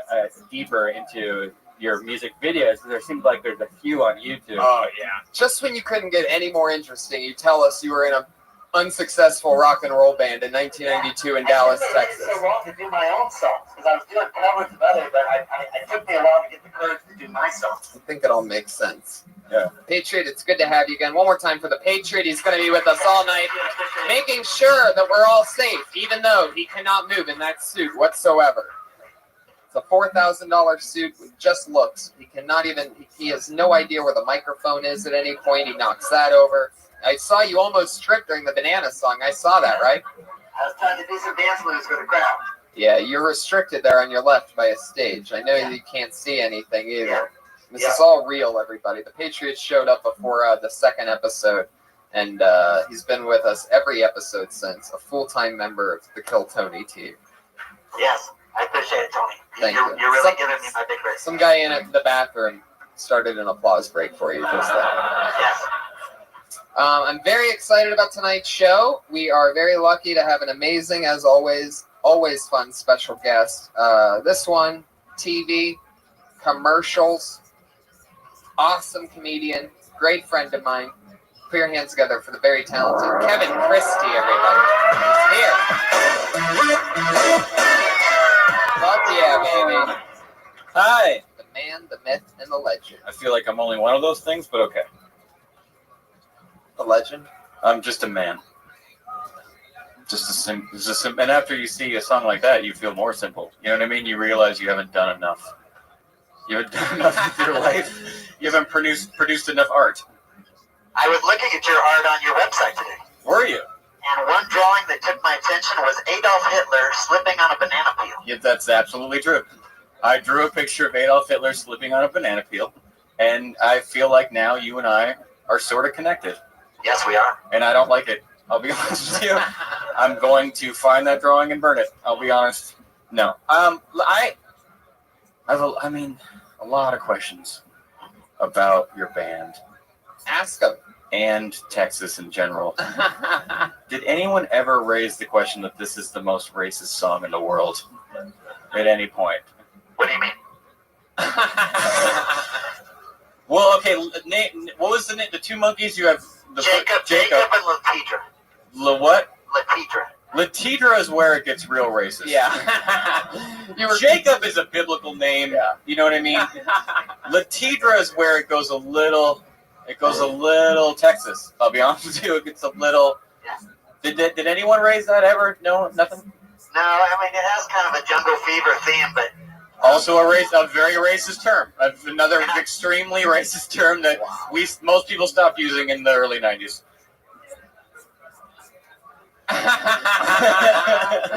Sometimes with the Patriots, the silence is the most golden thing. It's very telling. All I know is Very I went to the grocery store every time I got bananas and I went to the show, and the people at the club started saying, don't bring the bananas anymore because they're getting in the speakers, they're getting over everything. But then I just said, that's my stick, I got to keep bringing them. And I'd say, I'm not going to do it, and then I'd do it anyway. How many bananas would you bring? A whole big bag, so there was a crowd A bushel. like this, I'd throw the whole banana out, and everybody had a great time. Everybody had a It's like great a time. packet of bananas. Who hates potassium? I mean, no one's has a Good problem with vitamins, that and shit. it's also sexy. It's extremely. I don't know if it's sexy to you. It is, but I feel like that's a stretch. That seems personal. What would But you, Patriot, if you had to guess what the percentage of bananas thrown back at you would be, what percentage Yeah, would that's you a put that really at? good question. Not that many. I mean, just maybe 2 or 3. Most people just hold them in their hands and swirl them around like this. You can see it in the video. You can see what people do with it. Right. Oh, man. Can't So wait. they whip them around. It's a very mystical fruit. So it was like Arsenio's show, but everyone had a banana. Yeah. Very good analogy right there. Yeah. But they made chip noises. Again, the most racist visual I could ever think of is people making chip. White people. I imagine your shows were only white people. Making chip sounds and whipping bananas around. Is that what was happening? Yes. So it was like, wah, wah, wah. That's terrifying. I'll be honest. That feels terrifying. Did you ever know when you were writing this song, being in Texas, did you know a black woman named Lakedra? No, but when I worked at Sears, that's what you imagined. When you worked at Sears, you met a woman with I that? had a black girlfriend at Sears. Okay. Whoa. You worked at Sears. Wait a minute. So it's sort of a love song. I worked in the paint department at Sears. You worked in the paint department. That's a respectable If you paint came in department. and you need some weather beater, I mix it up for you. Yeah, that's a lot of people. I bought paint at Sears. Yes, it's very good. So how long did you guys date? She liked me more than I liked her, but it kind of got me in that jungle fever mood. Okay, I feel like that's a thing you should stop saying. Name was Deborah. Did she ever hear your banana song? Just say you liked her. I don't know if it has to involve a jungle. I feel like you liked her outside of a jungle, so you didn't have. I mean, Dallas isn't the jungle. You liked her in Dallas. You had Dallas fever. I feel like that's a better thing to say maybe about you being attracted to her. She liked you. Yeah. She didn't have jungle fever. She just liked a white guy. Yeah. Why is it only jungle fever if a white person likes a black person? What is it called when a black person likes a white person? Just disappointing? Suburban fever? Just like a settling kind of compromise? Remember, Ari Shafir said it was bestiality. That's another, again, you're gonna hang your hat on statements. Let's try to make them less. Okay. Look, it's your journey. I don't want to tell you how to See, people don't know if I'm black or white, so we saw the video 45 seconds ago where you're one of the whitest guys ever. You look like Geraldo. Yeah, you're extremely white. You look like the lead singer of Foreigner or REO Speedwagon. It's that type of a. Who are your influences musically, do you think? Rico Suave? Gerardo? Yeah. I don't. That's the first lap Gerardo's gotten in a really long time. You what? The Rolling Stones, Muddy Waters. Okay. And I like a lot of the 80s bands. I like B-52s. I like Duran Duran. Okay. And, I can see the B-52's influence in your music. Yes. Or hear it, namely. Yeah, upbeat. Yeah, I like everything. I mean, Tony, what did you do in Don's band? Did you play music? Yes, I played guitar in Don's band. Oh, you can play guitar? And drums. Well, really? This is air guitar. And bass guitar. It's all air, though. Yeah. Oh, I'd love to see you play air. By the way, the national championship of air guitars across the Always state, a fun thing to see. Yeah. Do yourselves a favor. What do you win? Like an imaginary check and an imaginary new guitar? You win an air trophy and air shame. Right. Oh, yeah. Well, do you want to start this party? Of course. As always, here what we do is we have a ton of comedians, and we're lucky enough for them to grace us with their presence for 60 seconds at a time.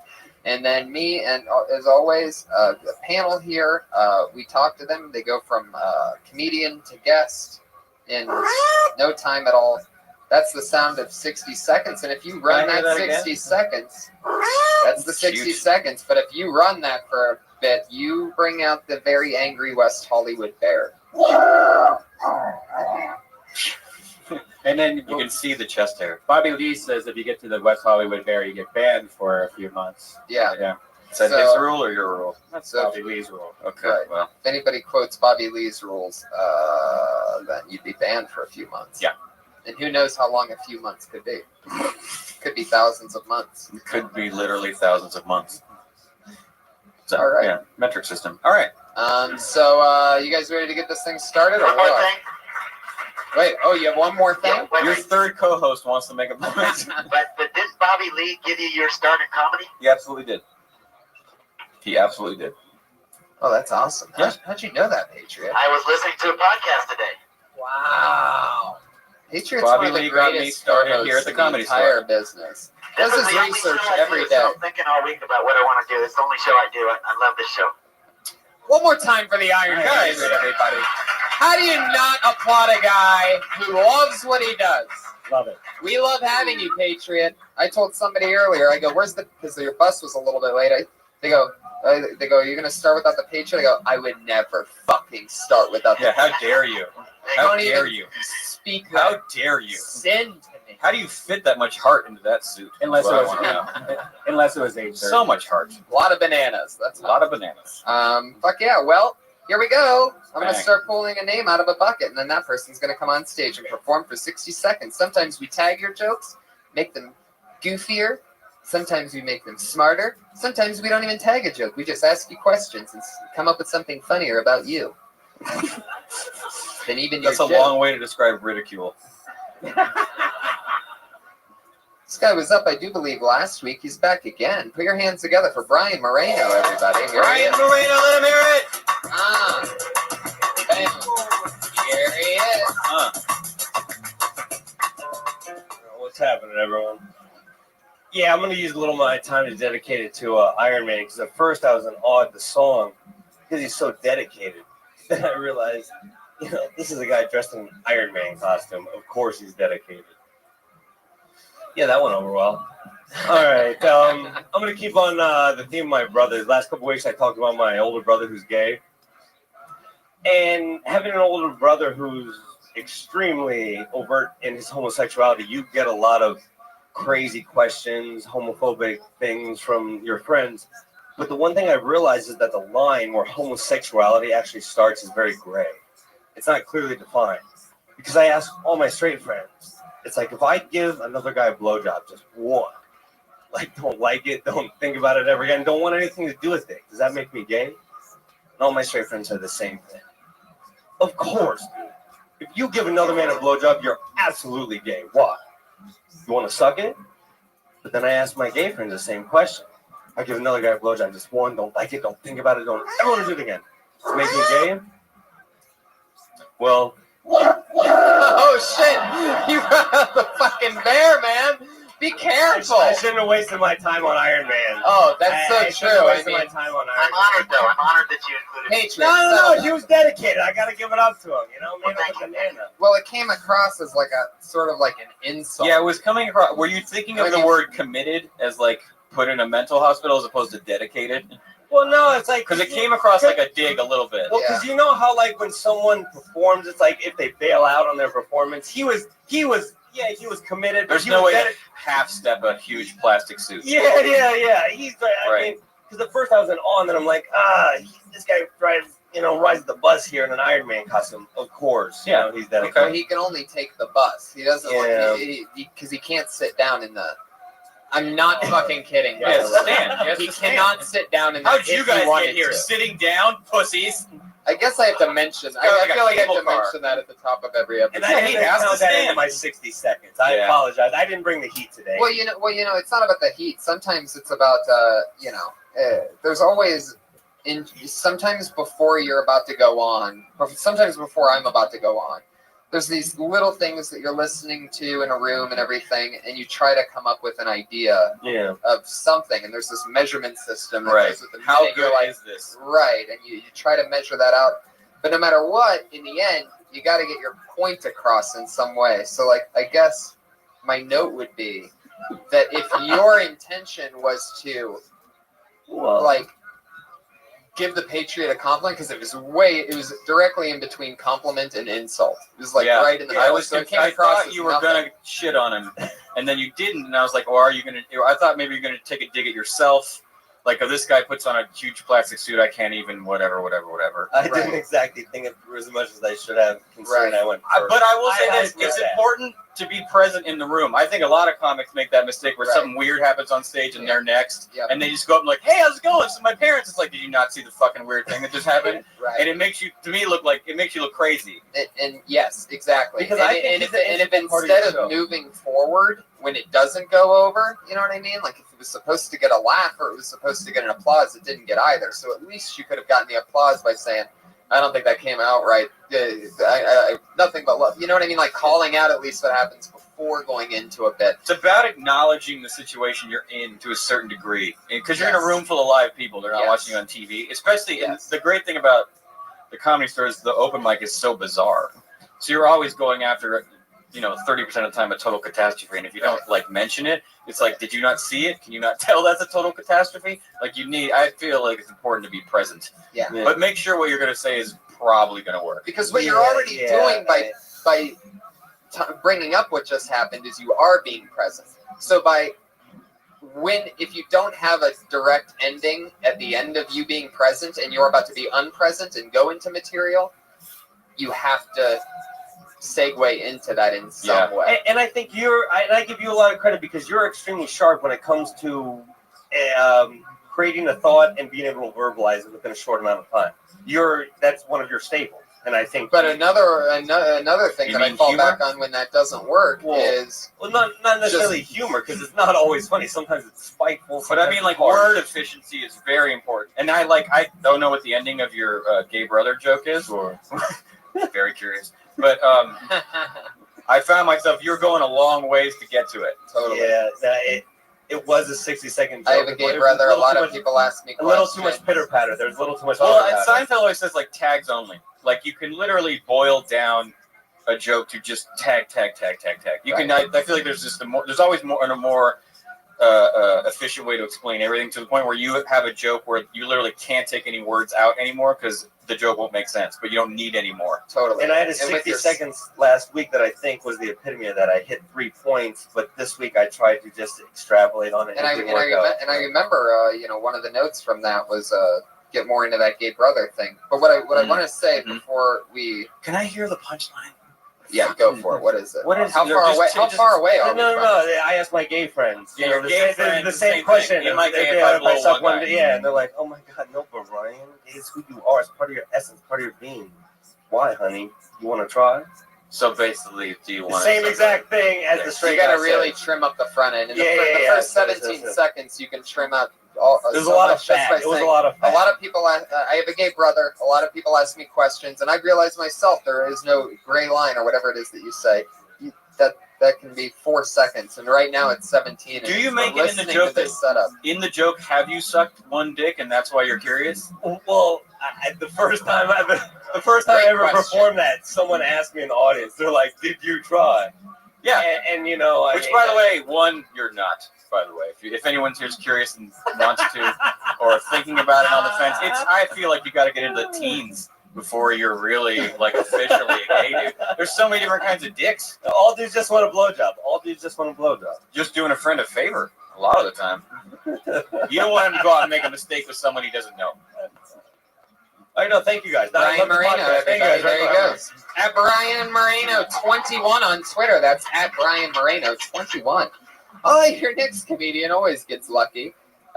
He's also a producer on the show. Big fan. Put your hands together for Josh Martin, an employee at the Comedy Store. Rising young. You got it. Yeah. Hey guys. I feel like my body's kind of. I have a weird body. I realize I have a very weird body. I feel like it's fucking with me though. But it's like I'm only 28. It's not old, but I feel like I'm old and young at the same time. That's how my body's fucking with me. For example, I'm getting white hairs on my chest, which really sucks. It's pretty bad to get white hairs on your chest. But I just grew chest hair a year ago. And that's even worse. That's really bad. That's all I want to do. Okay. I mean, look. Can you say chest for me a couple more times? Like, just get chest.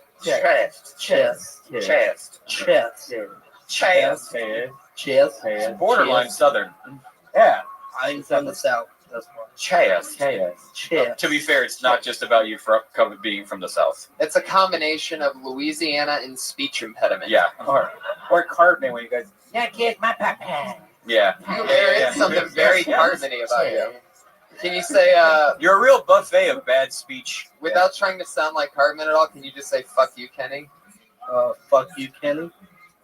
I like how it goes up. It's like Kind of a quiet moment from Cartman, but pretty authentic. Fuck you, Kenny. Again, Better. That was more natural. Yeah. Wow. I was trying to speak normal. Did you really? Are you really getting gray hair on your chest? I am. Let me see. I'm plucking them out. Ow. Like, What? I'm plucking. Don't do I that, keep getting a couple random white ones that I keep plucking them out because I refuse to go gray. That's weird, man. I have Weird so much for the- chest hair, but I got gray up I here. feel like but it's no gray odd here. that it shows up first at the chest. Usually it's like here. Right. Yeah. I have I it got here, but I you- don't have it here or down there. I got a few in my beard and my chest. Okay. Okay. Science says that Son of a bitch. people with speech impediments get gray hairs on their chest first. Right. Yeah. That's. From all the spit. We all saw that show on Discovery. Yeah. I read that last week in Speech Impediment Weekly. Anyway. I think conceptually. I like the that your body is fucking with you, and you have young, old, and yourself at the same time. I think you're gonna tag. You need like a bunch more tags. Totally. Yeah, Because I think it's a pretty fruitful concept, a premise, and I think you could go with it. I like the idea that as soon as your chest hair becomes old enough to know better, it's killing itself. Like on your body, like, oh, this body fucking sucks. Like as soon as it gains the experience, it's like it seems like your body parts, as soon as they realize who they live on, are like, we're out. Like they're trying to die as soon as possible. Right now, I've been trying to connect that to another joke that I just don't have enough time to do about trying to be a man. Right. That's interesting that you have man chest hair but no actual skills. Have you been looking at other places of your body now that you've had that white hair? Have you I've been getting white hairs on my balls, and oh man, my balls are getting. Are you even serious? darker. That's a bummer. This feels like stress, dude. This does not feel like age. You're not old enough for this to be happening. It's definitely stress. I mean, if you have like shaking, It's just like one or two. It's like you're Steve Martin, but only from the neck down. It doesn't make any sense. Yeah. Like this shouldn't be happening yet. Like, are you stressed out? I guess. Life is getting better, but Life's getting better. Okay, good. It's getting better. You get but high a lot? No. Get high more. And I don't even fucking do drugs, but seriously, dude, this seems It's really showing weird. up in the You- wrong you have place. You have the body of a 70-year-old, the head of a 15-year-old, and the T-shirt of a 4-year-old. Girl. 4-year-old. Yeah. Cheers. There he goes. Josh Martin, everybody. Josh Martin. Tony, Yeah, physical. are you happy that he stopped talking about dick pills? Yes, definitely. He kept saying dick pills. We're happy when anyone stops talking about dick pills. Cheers. One more time for Josh Martin, One more everybody. time. I'm going to pick another name out now. And that name is Cheers.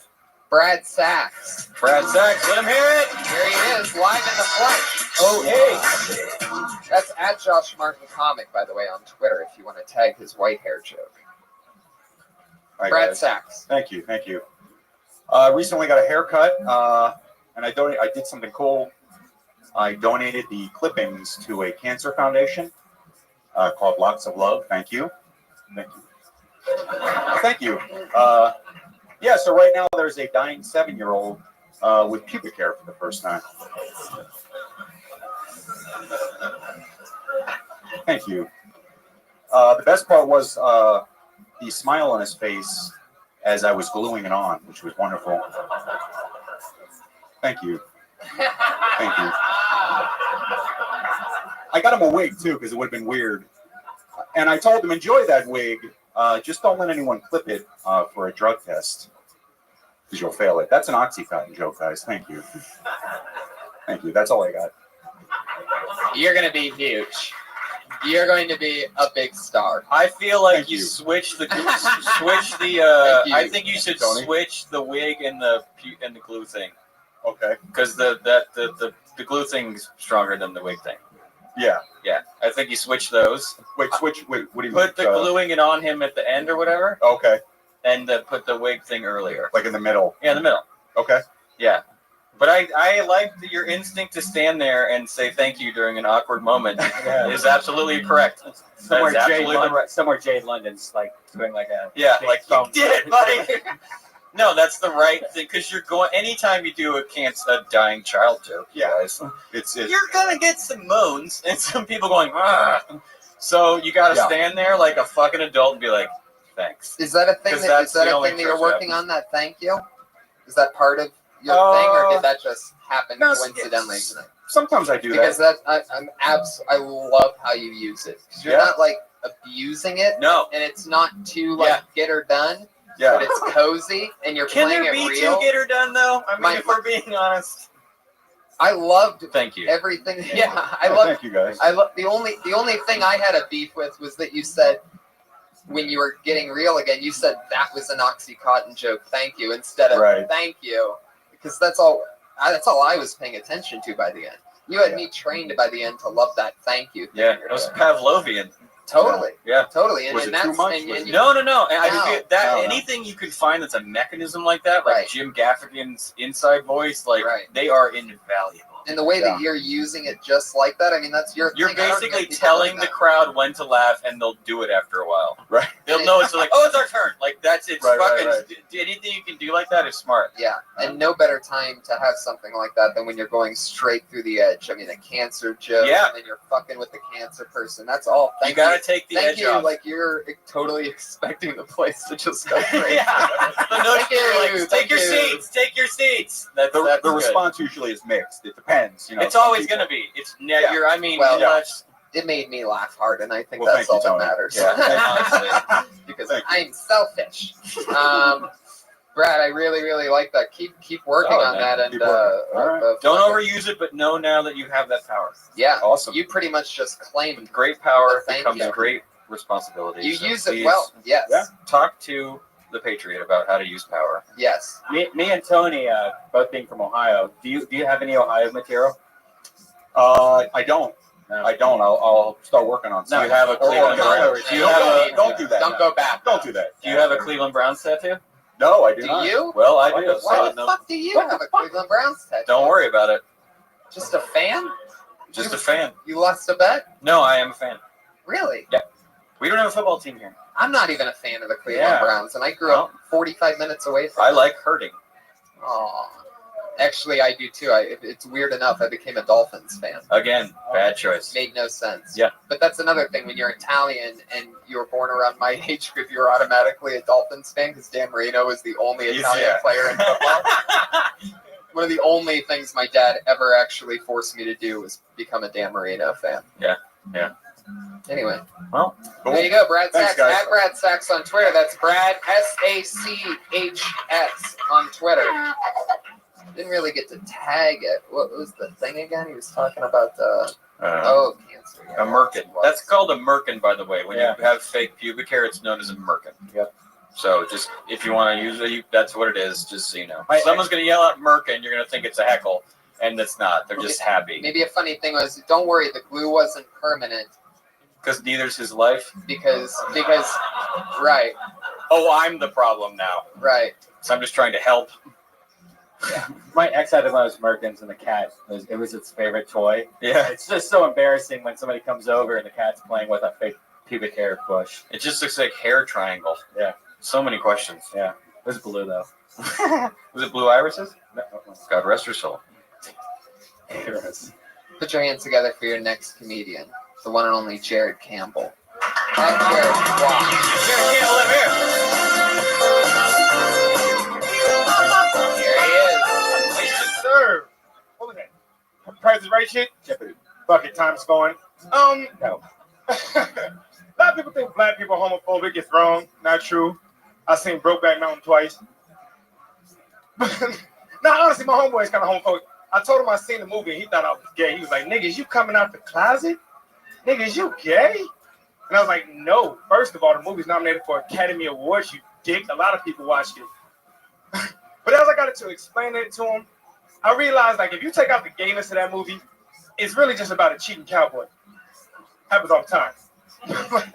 But it got me thinking, what if you took your favorite shitty movies and you just added a gay B story to them? change the fast to the Fast and the Curious. Put a gay alien in Prometheus. Put a transvestite in Juana Man. All right, that's my theory, bucks up. I'd lose the Juana Man. Yeah, because Fast and Curious is a great play on words. You can't start with that and give us nothing afterwards. Right. And Or it's end with that. It's just too old of a reference. You got it with the first one. You just said it. Fast and Curious. Fast and Curious. That's a great play field. Yeah. There's a lot to play with. Right? Yeah. Yeah. I mean, and I also think there's something in the beginning about what's weirder, a black guy watching a gay movie or a cowboy film. Right. Both odd or atypical. I mean, there's only one. Blazing Saddles is the only one with like I mean, Django this year. It took till like this year to have like a cool Western themed movie with a black star. They had the movie Posse. You ever seen the movie Posse? Yeah. Silver Bullet? Yeah. You've seen that? Of course I did. I used to like rap music growing up. Okay. What?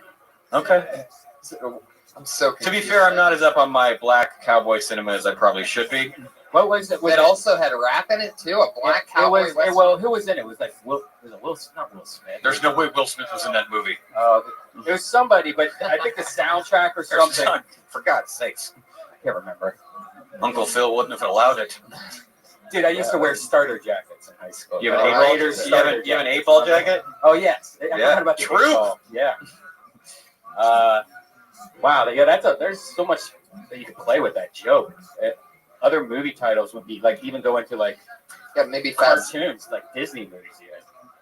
Yeah, I think your job with this joke is going to look at the history of film and try to really find, because there's out there in the ether, there is like the perfect 3 or 4 films to use as tags. But you're going to have to look at fucking movie after movie and find like, there's, that's the thing, it's going to take some time, but there are like 3 or 4 movies that will make for perfect references. And you can kind of go into it. But not necessarily even play on words, just find the movies where the notion of a gay character would be the most ridiculous thing imaginable. You could find it. Or, Just look at gay porn titles. You can pretty much go into any of those and then just like kind of like give a little synopsis. Also, just looking at gay porn titles is a good time. Honestly, if you guys are at home and you just want to laugh, please. What are we doing here? We're putting a gay character into straight movies. Yeah. Don't let them be shitty. They could be good. Yeah. Yeah, putting a gay twist in movies.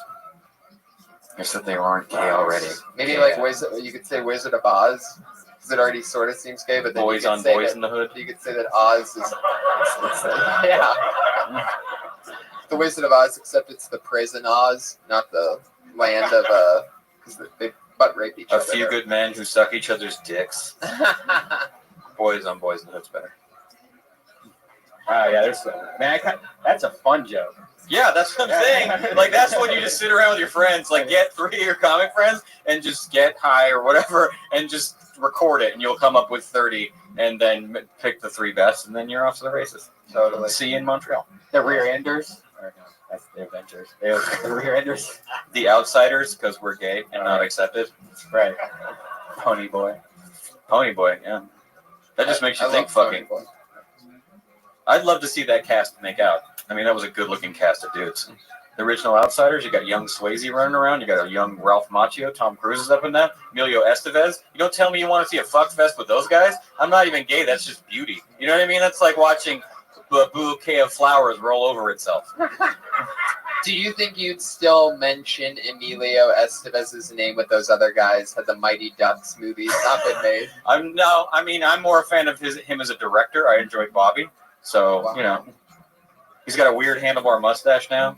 What was the one with the trash cans with him and Charlie Sheen? They were Men at Work. Oh yeah, that one was always on. There's a Men at Work, also fucking. I don't know. Men at Work who fuck. This isn't the plan. Yeah, but it should be more movies that most people know. Yeah, like a lot of people don't know. 2 Men Alone in a Farm. Or maybe the joke is like, if it'd be so funny if you add the gay element to Top Gun. Wait, you don't have to. That's the gayest shit ever already. Watch the volleyball scene and jerk off. Top fun. Yeah. Actually, if no one's heard it, Google Quentin Tarantino talks about Top Gun. And it's one of the most amazing. That he pretty much dissects Top Gun and explains. Yeah, no matter where they are, every man's glistening with sweat and in a wife beater. They could be like covered in ice and they're still glistening and beautiful. The one main character starts dressing up like a guy halfway through the movie. Mm-hmm. I really can't even get into that movie at all. I've never really liked Really, Top Gun didn't grab and you? everybody's always like, what do you mean you don't like Top Gun? It's just That's like, one of those generational things. Seems You're not terrible. old enough. you know what might be a good one? Two men alone and naked in the forest, Gump. There he goes, everybody. Jared Campbell. That's Jared Campbell, you guys. Q-U-A-Y. Somebody gave me a DVD earlier. That's interesting. We'll talk about that later. Put your hands DVD together of for Posse. Emily Rose. Emily Rose, let her hear it. A real person? That's also the name of a porn actress. Is there an Emily Rose here? Oh, Some- snap. Somebody Look at has that terrible handwriting. Wait. Who has the worst handwriting here? Does your last name begin with an R? Are you a doctor? What's your excuse? What's your name? No, that's No, Emily. it's That's definitely totally. Okay, But I like that you well, admitted it could be that fucked up. for those It's Steve Davidson, but I don't even know, man. right. So that means she is blacklisted. And when somebody gets blacklisted here, we say they get blacklisted, and then boom.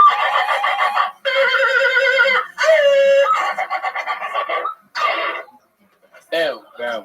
That's when the Patriot makes a bunch of sounds, and that person is blacklisted. And for this person, double blacklisted for having the worst handwriting I've ever seen. I feel like you forget the people you blacklist immediately. And if you're hot, Emily, we could totally. talk about it after the show. Yeah.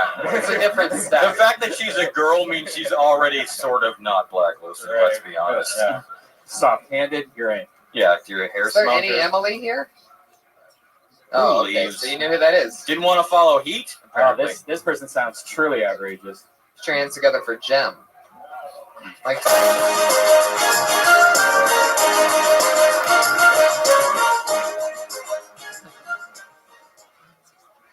Hello.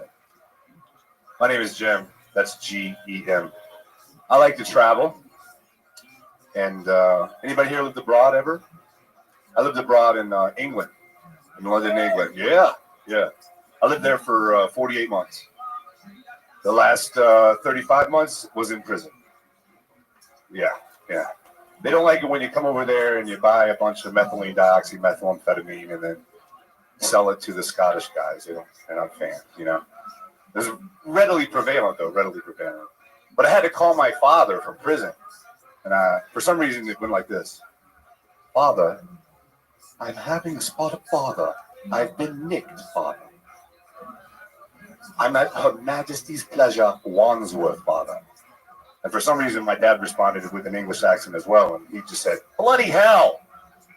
All right. My name is Jem. Thank you. oh. That's more like, Readily prevalent doesn't make sense. yeah. Because if something's prevalent, that means it's like, or I don't think you need both. Yeah. It's either readily available or Or it's prevalent. I got you. Yeah. No wonder Emily left. Oh. Come on. Burn. Burn. Facial disgrace. Boom. So the crux of this joke is the accents. It was really like 60 seconds of drama. Yeah. And then you did an accent at the end. Sort of you surmised a episode of Lock Up Abroad. Yeah. Kind Yeah. of. Yeah. And then in the end, you're all like, doopity doopity. Yeah. That was pretty accurate impression of me. Thank you. Thanks. What the fuck? Doopity. Nick, I'm Tripoli said, I'd do something about the prison, so that's what I came up with. I mean, I guess there's something, to me, I guess there's something interesting about the notion of, are people in British prison more polite? Right. Or is it that you think they're going to be polite, and it's just when they rape you, you get tea? I don't know. Right. I mean, like, You what do get exactly? tea. They make sure you have tea. Do you have tea every They give day? you Is there tea. a legit tea They time in bring jail? you water for tea every night. Yeah, they do.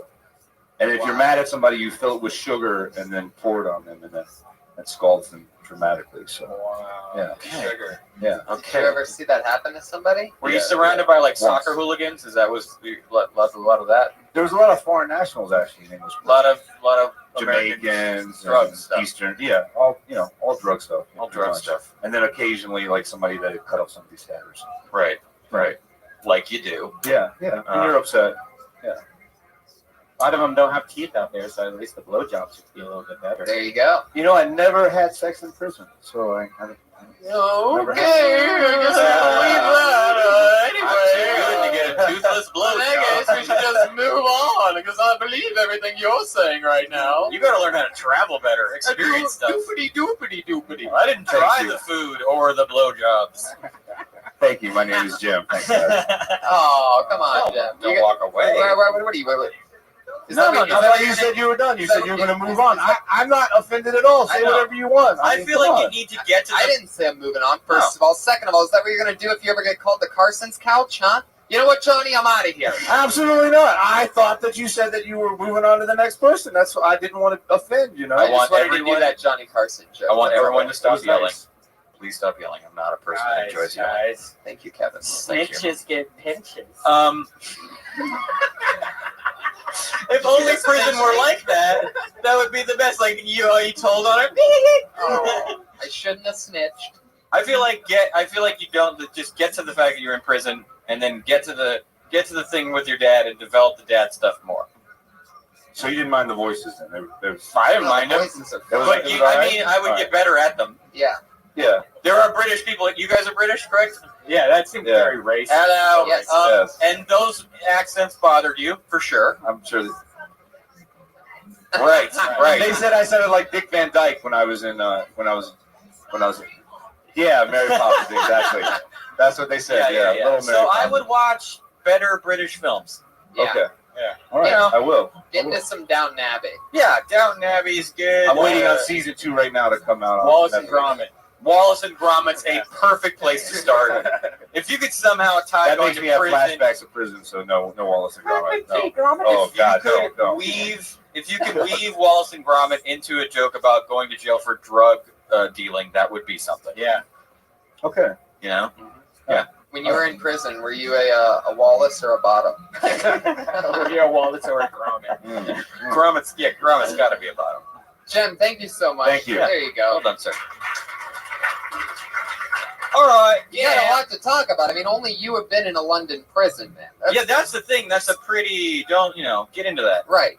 Every once Really in a while, line it somebody out. comes up that we could spend an hour on. Yeah, you Just went to fucking- jail in a place where there's a queen. Oh yeah, totally. So bizarre. You had a barrister. Patriot, what'd you think? I think that's a vast well of jokes right there, and he listened to Sam finally, because Sam suggested he talk about the 2 years in prison. Yeah. So I think it's a step forward this week. Boom. There you go. Seems like it would be 35 easy. months. Seems like it would be easy to break out of the prison because don't there guards that can't talk or move? Or Yeah, they can't move. The guards literally just stand there, just stand there like you just walk by. just like red clad microphones. Oh no, he's getting away. Wish I could help.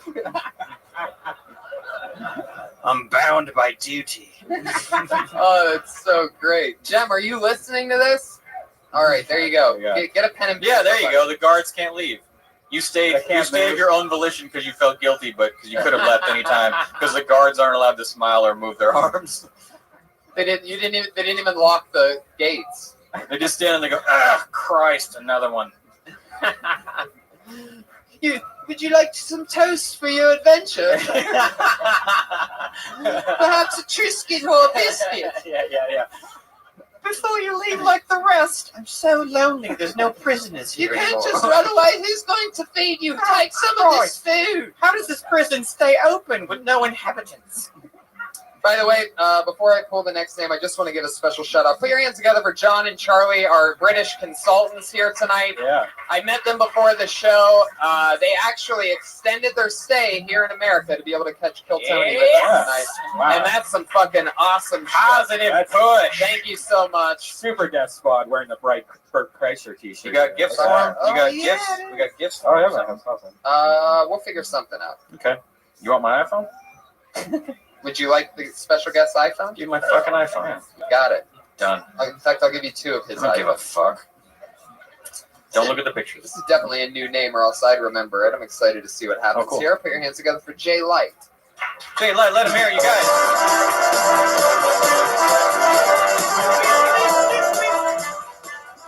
Thanks, guys. So my name is Jay Light. I work as an academic content freelance writer, which is fancy talk for I do rich kids' homework for them. Because alcohol plus money times entitlement equals laziness. Red. Feels like a writer stripper. That's how I feel. Because I'm working in my underwear. I got frat boys throwing money at me, and I'm ashamed to tell my parents. I don't like it. I had one girl, she wanted to get a revision on her paper after I wrote it, which I'm fine with. That's part of the job.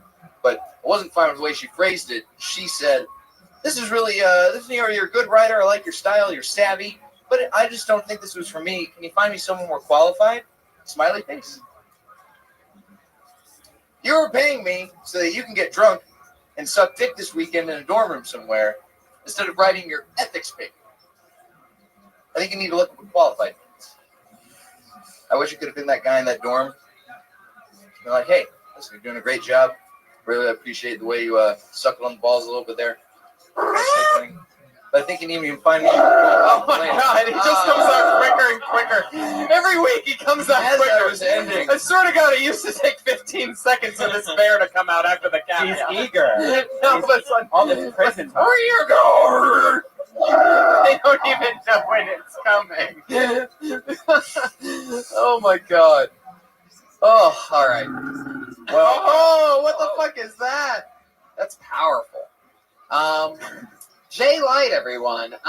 Fuck yeah. There's a lot there. There's a lot there. And what's most important when you're going to unload a topic like that is to really make it clear up front exactly what you do. I didn't know that existed. Right. So I think probably most people were like, "Oh, what?"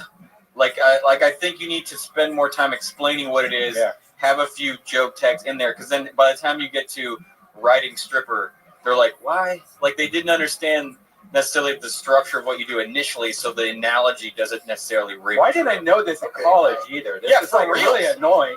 I mean, I had my friend Tron do a paper for me in high school, but I didn't know I could pay people. His name was really Tron. He was Vietnamese. Wow. Tron. Smart motherfucker. I mean, there's so much to that. Again, Oh, yeah, just 'cause you're talking being in about prison class. in London, just like, Job you hate. You're talking about class structure, rich kids. I feel like you don't need to make her sucking balls. Yeah, that was kind of harsh, even though the joke made sense that it would be. And honestly, sucking someone in college, everyone's putting their mouth on everything. That's just normal shit. If to make it negative seems like makes you kind of more of a prude. You know what I mean? Like, God bless her. She's out there doing her thing, having a good time. The people that she's doing it to are having a good time. They're probably returning the favor. Like, that's just college. That's just fine. I would hope they did return. Yeah, but I mean, you make it negative, like, "I'm sorry I have to write your paper while you're sucking balls." It's basically just saying, "I'm sorry I have to do something unfun while you're having the best time ever." And that's what I was thinking. I was thinking of you sitting there like, "Oh, God damn, I wish I could get my dick sucked." Like I was like picturing, I was feeling bad, but I was also feeling like, "Oh, this guy's angry." Maybe you realize no matter how good this paper is, you'll never get a blowjob from it. Like, you can be the best fake academic, like the best fake writer ever, and it's never going to get you laid ever. That may be something. But there's so much there. I think you got to break it in like 4 parts and then work on one part at a time for a little while. There's so much there. How do these people find you? It's a company that I work for. They search for the company, and then they just submit their prompts, and then we get to pick and choose which ones we want to write. They give you a treatment, basically, and you write Pretty their much, paper. yeah. Are they basically an essay or Yeah, term it's paper? essays. It's some. What are you writing about? What's the last one you wrote about? The last one I wrote, it was a nursing paper. Is it like a bidding thing? Is it like, hey, $75, right? No, it's just it's a flat rate for the paper. How much? And then $10 a page, and then you get a bonus if it's like a short deadline order. God, I would be fucking all over this shit. I want to go back to college. That's so fucking cheap. It really is cheap. That's so much. I mean, joke writing. What do you charge per page? Wow. You don't want to know what Writers Guild minimum is. It's pretty. No, not guild. I mean, if a comic rolled on you and was like, "Hey, you want to help me write jokes?" I would tell them that they have to pay Writers Guild minimum. I stick to my union. That's cool because they don't stick to you. Well done. No, I mean, I don't know. It really depends on who the person is. And Well, yeah, your friends, but But if it was a rich person, like what we're sort of talking about, I like know for what I've hire, charged. Yeah. for a page, I charge $500. Yes, that's exactly what I was going to say. In $500 fact, a I page. just did that for a roast last weekend in Vegas. $500 a page. Just some guy that is really interesting. Some guy that owns horses. Kentucky Derby winner guy. I wrote jokes for the guy who owns the Grove, or built the Grove, or whatever. That's funny. Yeah, That's a real. you couldn't be funny on any level. Really? That's the problem. That's what this guy was. He was talking to me on the phone like Tony. Seriously. Yeah. I don't know what the fuck I would do You without can't you. say baby cunt. And for the one...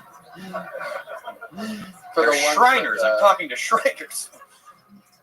It was interesting. Yeah, you got to break that up, dude. There's too much in it, and I think it's a confusing thing that people didn't know was there. So you got to educate them before you can make them laugh. about it. Totally. But just tag it I up. work for, you know. But I think the most important thing is the class differential in that joke. You're poor, so you have to help the rich pretend they're smart, of which they're not, because they're rich kids. People hate. That's the thing. Everyone hates a rich kid. So you have a villain. You have a villain you can shoot at, but just don't go for the normal ways to attack them by making them sluts or you know, that kind of thing. Find other ways, because there's so much. You don't hate and no one really hates sluts. They're great, but like, no, you don't hate a rich kid because she's a slut. You hate her for the white Mercedes she got when she was 16. Like, it's all money based. The fact that she's down to fuck just makes her cool. What could I mean, he has a pretty good joke there, the ethics paper. Yeah, What ethics- could it be other than like sucking dick, that fucking cunt bitch, you know, or whatever he said. I mean, if she's rich, you know, once you cover that other part, you can, once you cover the part that they're talking about, you can I mean, almost go back in the end and go, you know, something like, you know, this chick doesn't have to do her paper. Yeah. I'm struggling. She's got a Mercedes. She's out sucking dick. It'd be a Well, funny just like trying to go, I want to be sucking dick. Do you know how bad I feel, like, lying about writing an ethics paper? I mean, that's essentially what you're saying. You're dishonestly writing an ethics paper, which is unethical and apparently hilarious. Thank you.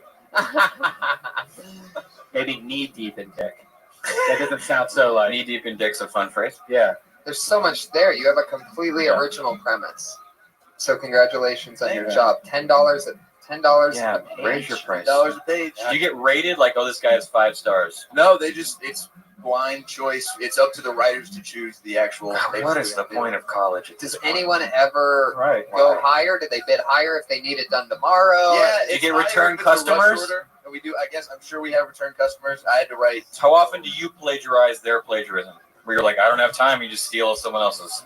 Not yet. Because that's what they really deserve, is you steal a really famous one. They're like, oh, it's on physics, and you get, you know, like Einstein's. Like, here's your theory of relativity, and just put their name on it.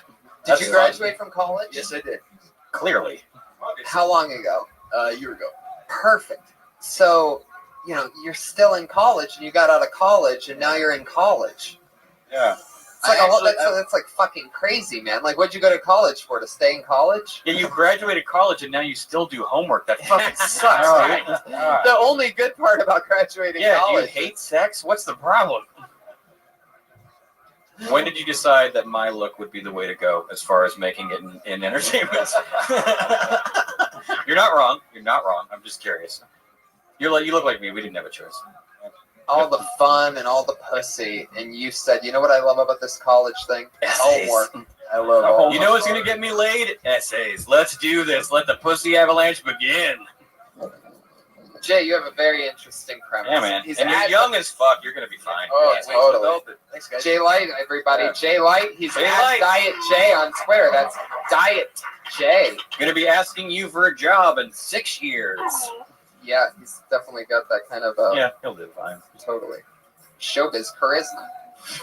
Put your hands together for Parker Searfoss. Great name. Yeah, totally, right? Great name. That's another one Great name. I don't think I've seen this one. Thank you, guys. Thank you. We have gay athletes now. That's a cool thing. That's weird. The first guy to come out like that was an athlete, being gay was a basketball player, and I always thought it would be a pitcher. Not because of that, but because he spends 90% of the game staring at the catcher's dick. That's his entire job. Like, if you decide you want to be a pitcher, there's a little part of you that has to like looking at his dog. Have you ever watched like a pitcher in slow motion on ESPN? It's just like.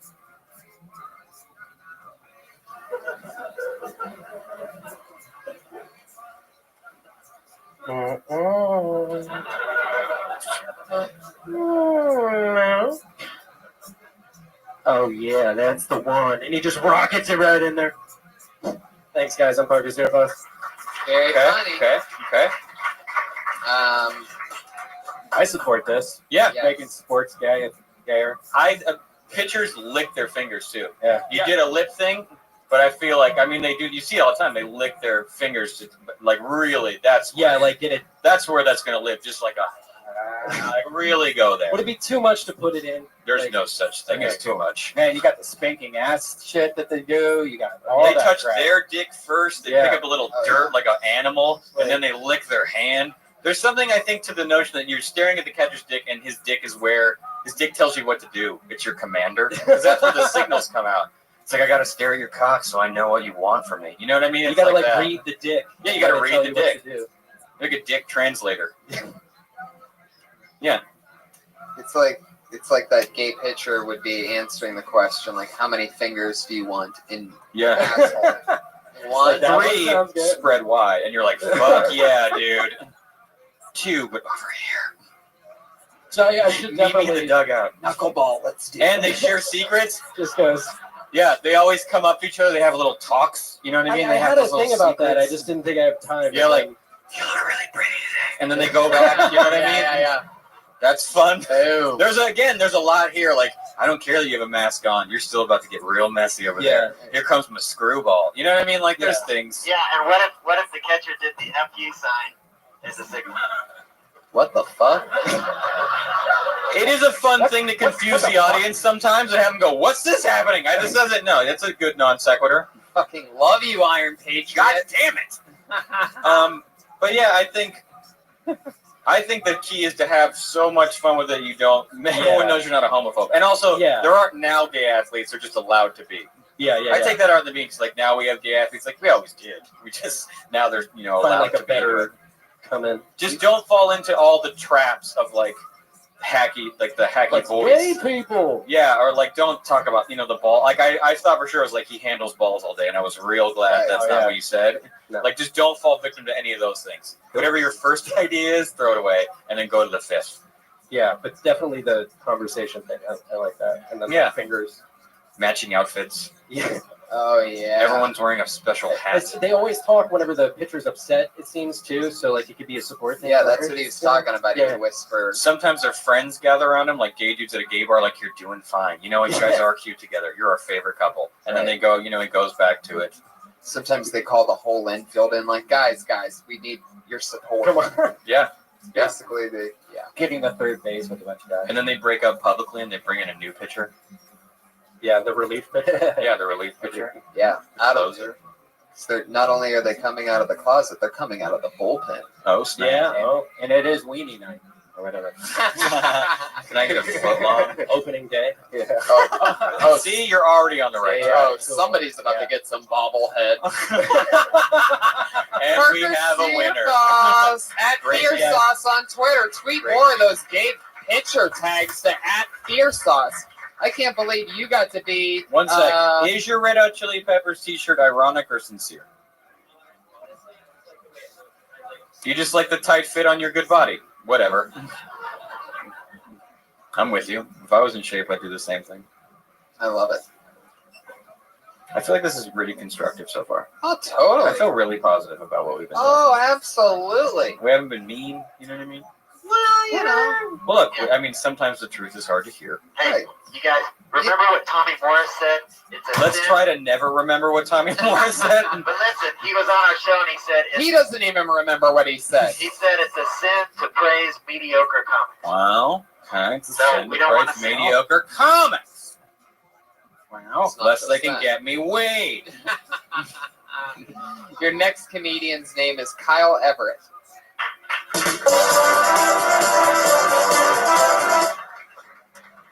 Okay. Kyle Everett is blacklisted. Someone doesn't want to learn, and that's sad. Okay. Scott Kidd. Scott Kidd, let him hear it! Oh, shit. Howdy, howdy, howdy. How y'all doing? Let me just zip up real quick. I want to be out exposed, all that shit. What the fuck? I'm gonna pay homage to the Brokeback Mountain concept, but I'll get to that in a second. I know I'm on the time. You're Anyway, running out of seconds. Yep. Army Strong? Why the fuck do they call it Army Strong? What the fuck? Army Strong! Army Man! Army Smash! I just imagine a bunch of Incredible Hulks in the middle of the desert punching out sand dudes. But the whole thing about Incredible Hulk, one of the movies was directed by Ang Lee, who also directed Brokeback Mountain. When I found out that shit, I was like, oh my god, this is perfect. How about Brokeback? Marvel. You have the Incredible Hulk and Thing from the Fantastic Four sitting side by side at a campfire. It's sunset. They have literally, sparkly spurs and assless chaps and little tiny hats. And Incredible Hulk looks over at the Thing and says, "You wouldn't like me when I'm horny." And the Thing looks over at the Incredible Hulk and says, "It's slobbering time." I just want you to keep that image in your head of a big green radioactive penis slamming into a brick wall of a face. Thank you, I'm Scott Kidd. Oh my god, Scott Kidd. Holy shit. Good thing I wasn't too mean earlier. Kevin? Iron Patriot, do you want to take this one? That was about as funny as a heart attack. Oh, poor and married. Damn. Did you two work that out before the show or something? No, I just felt When like that I was say Patriot, you want to take this one. I feel that was a very comic universe heavy joke. Iron Patriot being the most heavily invested into the comic universe. And also heavily vested. You son of a bitch, you did it again. 60 pounds. Nothing but strikes with you. But I felt like Iron Patriot would either like it the most or take the most offense. Oh, yeah, definitely. Well, you got a lot going on there. Yeah. A lot. We've seen a lot of wouldn't it be weird if a gay thing was in this thing. Gay meets Marvel, gay meets a lot of things. Gay meets prison, which might gay mean, brother. Everything up here has been gay so far. Which either means Except we have a for lot Brian. of latent homosexuals on this lineup, or that premise needs to be less prevalent. That word again. Jim, did you see how that was used properly? I mean, yeah, I don't know. I always, when I see a dude going the, like, wouldn't it be weird if things were gay route? It's just, gay's not weird anymore. That's the best thing. That's what's nice about it now. Yeah. It's gay's not as weird as things used to be. And a lot of times you can feel the references coming. They're all going to be sexual. They're all going to involve putting things in other things. Chaps. Yeah, And then chaps. you mixed it with Marvel. So I'm like, I bet he says big and green any second. It's like big and green. And like, I bet he mentions a wall. I like the idea of putting the Incredible Hulk a place that he normally wouldn't be. That I'm fine with if you want to just talk about. Because you clearly like comic books, correct? Sure, why not? Okay, do you not like comic books? I don't know if I need to be patronized. No worries, no worries. Still not an No answer. worries. What was that dance you just did when you said no worries? Hey, No hey, worries. hey, No worries. yeah, No yeah, worries. yeah. I apologize. Trying to be nice over here. Trying to hold a Just lot of trying things in. everything. Just trying to hold in the rage. But yeah, I just think like make it more about comics and less about like the Hulk's green dick. And what was the whole thing about you zipping up your jacket? Like what happened? You had your jacket unzipped sitting over there, and you like. Because I know that joke wasn't sponsored by Puma. No. You acted like you had to get in your NASCAR before you took off. I just didn't want to expose the Belgians. Did you think it was going to distract from that unlistenable joke? Probably. Let me see. Let me see. It's a psychobilly band from Belgium. Well, that's not going to distract. So much better than your jacket. Really? That to me, the jacket thing says to me, I don't believe in this joke. So we need to be firing on all cylinders because this probably isn't going to go well. So if they see the T-shirt, I'm definitely fucked. Right. Like I think you clearly want to write a joke about comic book characters being in the wrong place. Take all the gay stuff out. Put them in somewhere else. Because it'll be a way more usable joke. That's like a TV joke if you find a good angle on it, and it's more fun for everyone. And it's less about like stuff that to me gets to a place that's a little. If you're gonna be fucking homophobic, bring it so hard that we're forced to laugh and then feel guilty. Okay. All right. You know what I mean? Where you like feel bad when someone tells like. When I see a joke that maybe isn't bad, like politically incorrect, if it's so funny, you laugh and you're like, oh, I feel bad. That was so great. You know what I mean? Like either go that far, but don't like dip your toe into maybe doing things that you're like, I don't know. Yeah, when it's not a real story and all of us knows this didn't really happen. Yeah, you're being conceptual. Yeah, it has to be something that we're on board with, not one where just like, this is like, why am I listening to this? Yeah, if it's not real, if you're being conceptual and saying, wouldn't it be weird if this happened here? Push the conceptual aspect of it as opposed to making it every day, which is gay, kind of like those gay jokes are pretty everyday gay references. So take it to a place that's hyper conceptual. How long That's have you gonna be been the doing strength. stand up? Oh, I started in 2005. Okay. Oh Jesus. All right. Everyone has their own path. But actually, I've heard the. I was just a 36-year-old new face. Oh my It takes a God. while sometimes. No, the whole Ang Lee reference. I heard that because of the other movies that he You made. made it so real. It's so true. It takes a fucking long time. It was the oldest new face of all time. How old are you, Scott? I'm 29. Oh, you're get who Yeah. gives you? You're You're fine. still a kid, Scott. Yeah, kid. That's okay. not, Wow. Have you been doing it the whole time since 2005? Like, I did take a break. I wanted to. was it a 7-year break? It was a 6.5-year break. Oh well, then Right. you've been doing stand up 2 years. or Yes. some You shit. don't answer people. Yeah, don't 2005. do that. If you stop for more than 6 months, you don't get to add them together, Right. and you shouldn't wasn't want a to. No, you've been doing it. How long since you started again? Oh, A year or two? Probably like 4 years. 4 years. Honestly. Okay, still a while. But what I'm saying is, I would say 6 months from now on. By the Take way, no out- matter what the take out- answer is, trim. give yourself a fresh start. Trim the gay fat on that guy. Just trim the gay fat. Very good. I've heard. And I've- next time you want to zip up your jacket, take the whole fucking jacket off because you need to go through some shit. You're comforting Free yourself too up much. there. You got hand movements going on. Just relax. Yeah, you need to go against the grain. You need to throw yourself to the wolves. No one wants to see a comedian who looks fearful. That's the one Right. thing I know for sure. No one wants to be like, haha, so jacket. Like it's not sexy. There he goes, Scott Kidd, everybody. Scott Kidd, let him hear it. Before we get to our final segment, I had a guy come back from last week. Come on up here, buddy. I forget his name. The amazing thing about this guy is that, and that's why it's interesting that I forgot his name, is that I find myself just daydreaming about anything else every time he's behind the mic. What's your name again? Tommy Lee. Tommy Lee, everybody. Here he is. Let him hear it. It's extreme. There, here he goes. Before he goes, let me explain. Is he your only regular? No. We have a whole regular thing that happens after this. I told him last week to come back because all we talked about last week after his set was how I couldn't remember anything that he talked about because every time he starts talking, I just start zoning out about other shit. It's very bizarre. Like Men in Black. Yes. So I told him to come back just that I could test this thing to see if I could possibly Right. pay attention to what he's saying. Right. So here he is, Tommy Lee, everyone. Man, like, I have a big problem with people always falling asleep on me, Tony. Like, it happens a lot, man. Like, when I was in college, like, I was like the shittiest club promoter ever because people would literally just like walk away from me and just zone out at the exact same time. Like, I couldn't even give away like free drink tickets. It was so bad. But I always noticed that the best club promoters are always black dudes, right? Because black dudes, like, they just have so much confidence. They can just win you over. Like, they just knew how to hype shit up, even if it sucked. They're like, hey, man, I'm going to hook you up. Because you're always getting hooked up somehow. I don't know why. Every black person has a hookup. So, hey, man, this club, we got bitches. We got bottles. We got 2-for-1 shots. We got bitches everywhere. We got Patron on. It's like, dude, this flyer's just Chuck E. Cheese's, man. I'm not really sure if it's really going down like that. Yes, my little cousin's turning 12. We got bitches, we got bottles, we got Chris Brown hitting bitches, we got Charlie Sheen doing coke off bitches. It's all there, man. Bitches. I'm like, all right, let's go, man. Whew. Done, guys. Thank you. I was able to last about 20 seconds that time, and then I just zoned out. Kevin, he's done. He's done with his set. You can put down your phone. What happened? He did his thing. Are we the Death Squad show? Wait, what's going on here? Oh my God!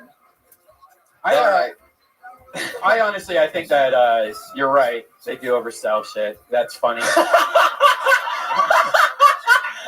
You made it through? Oh, Brian! And, that made me so pleased. I think the Chuck E. Cheese thing. I don't believe it at all. So that's where you lost me when you said it was Chuck E. Cheese. But there's something there where you can. If they do, you know what you were saying. I followed you this time. I didn't follow you much the other times, but I want to know how see you where you're going. feel. I want to know how you feel towards black gentlemen. Like you're saying, they're so good at selling things, but how does that make you feel? Does it make you feel inadequate? Does it make you feel like do they annoy you? Do you like it? Do you try to emulate it? Like how's it actually affect you as opposed to just kind of copying it and saying this is what it sounds like? I guess I want to emulate it. Okay. Why?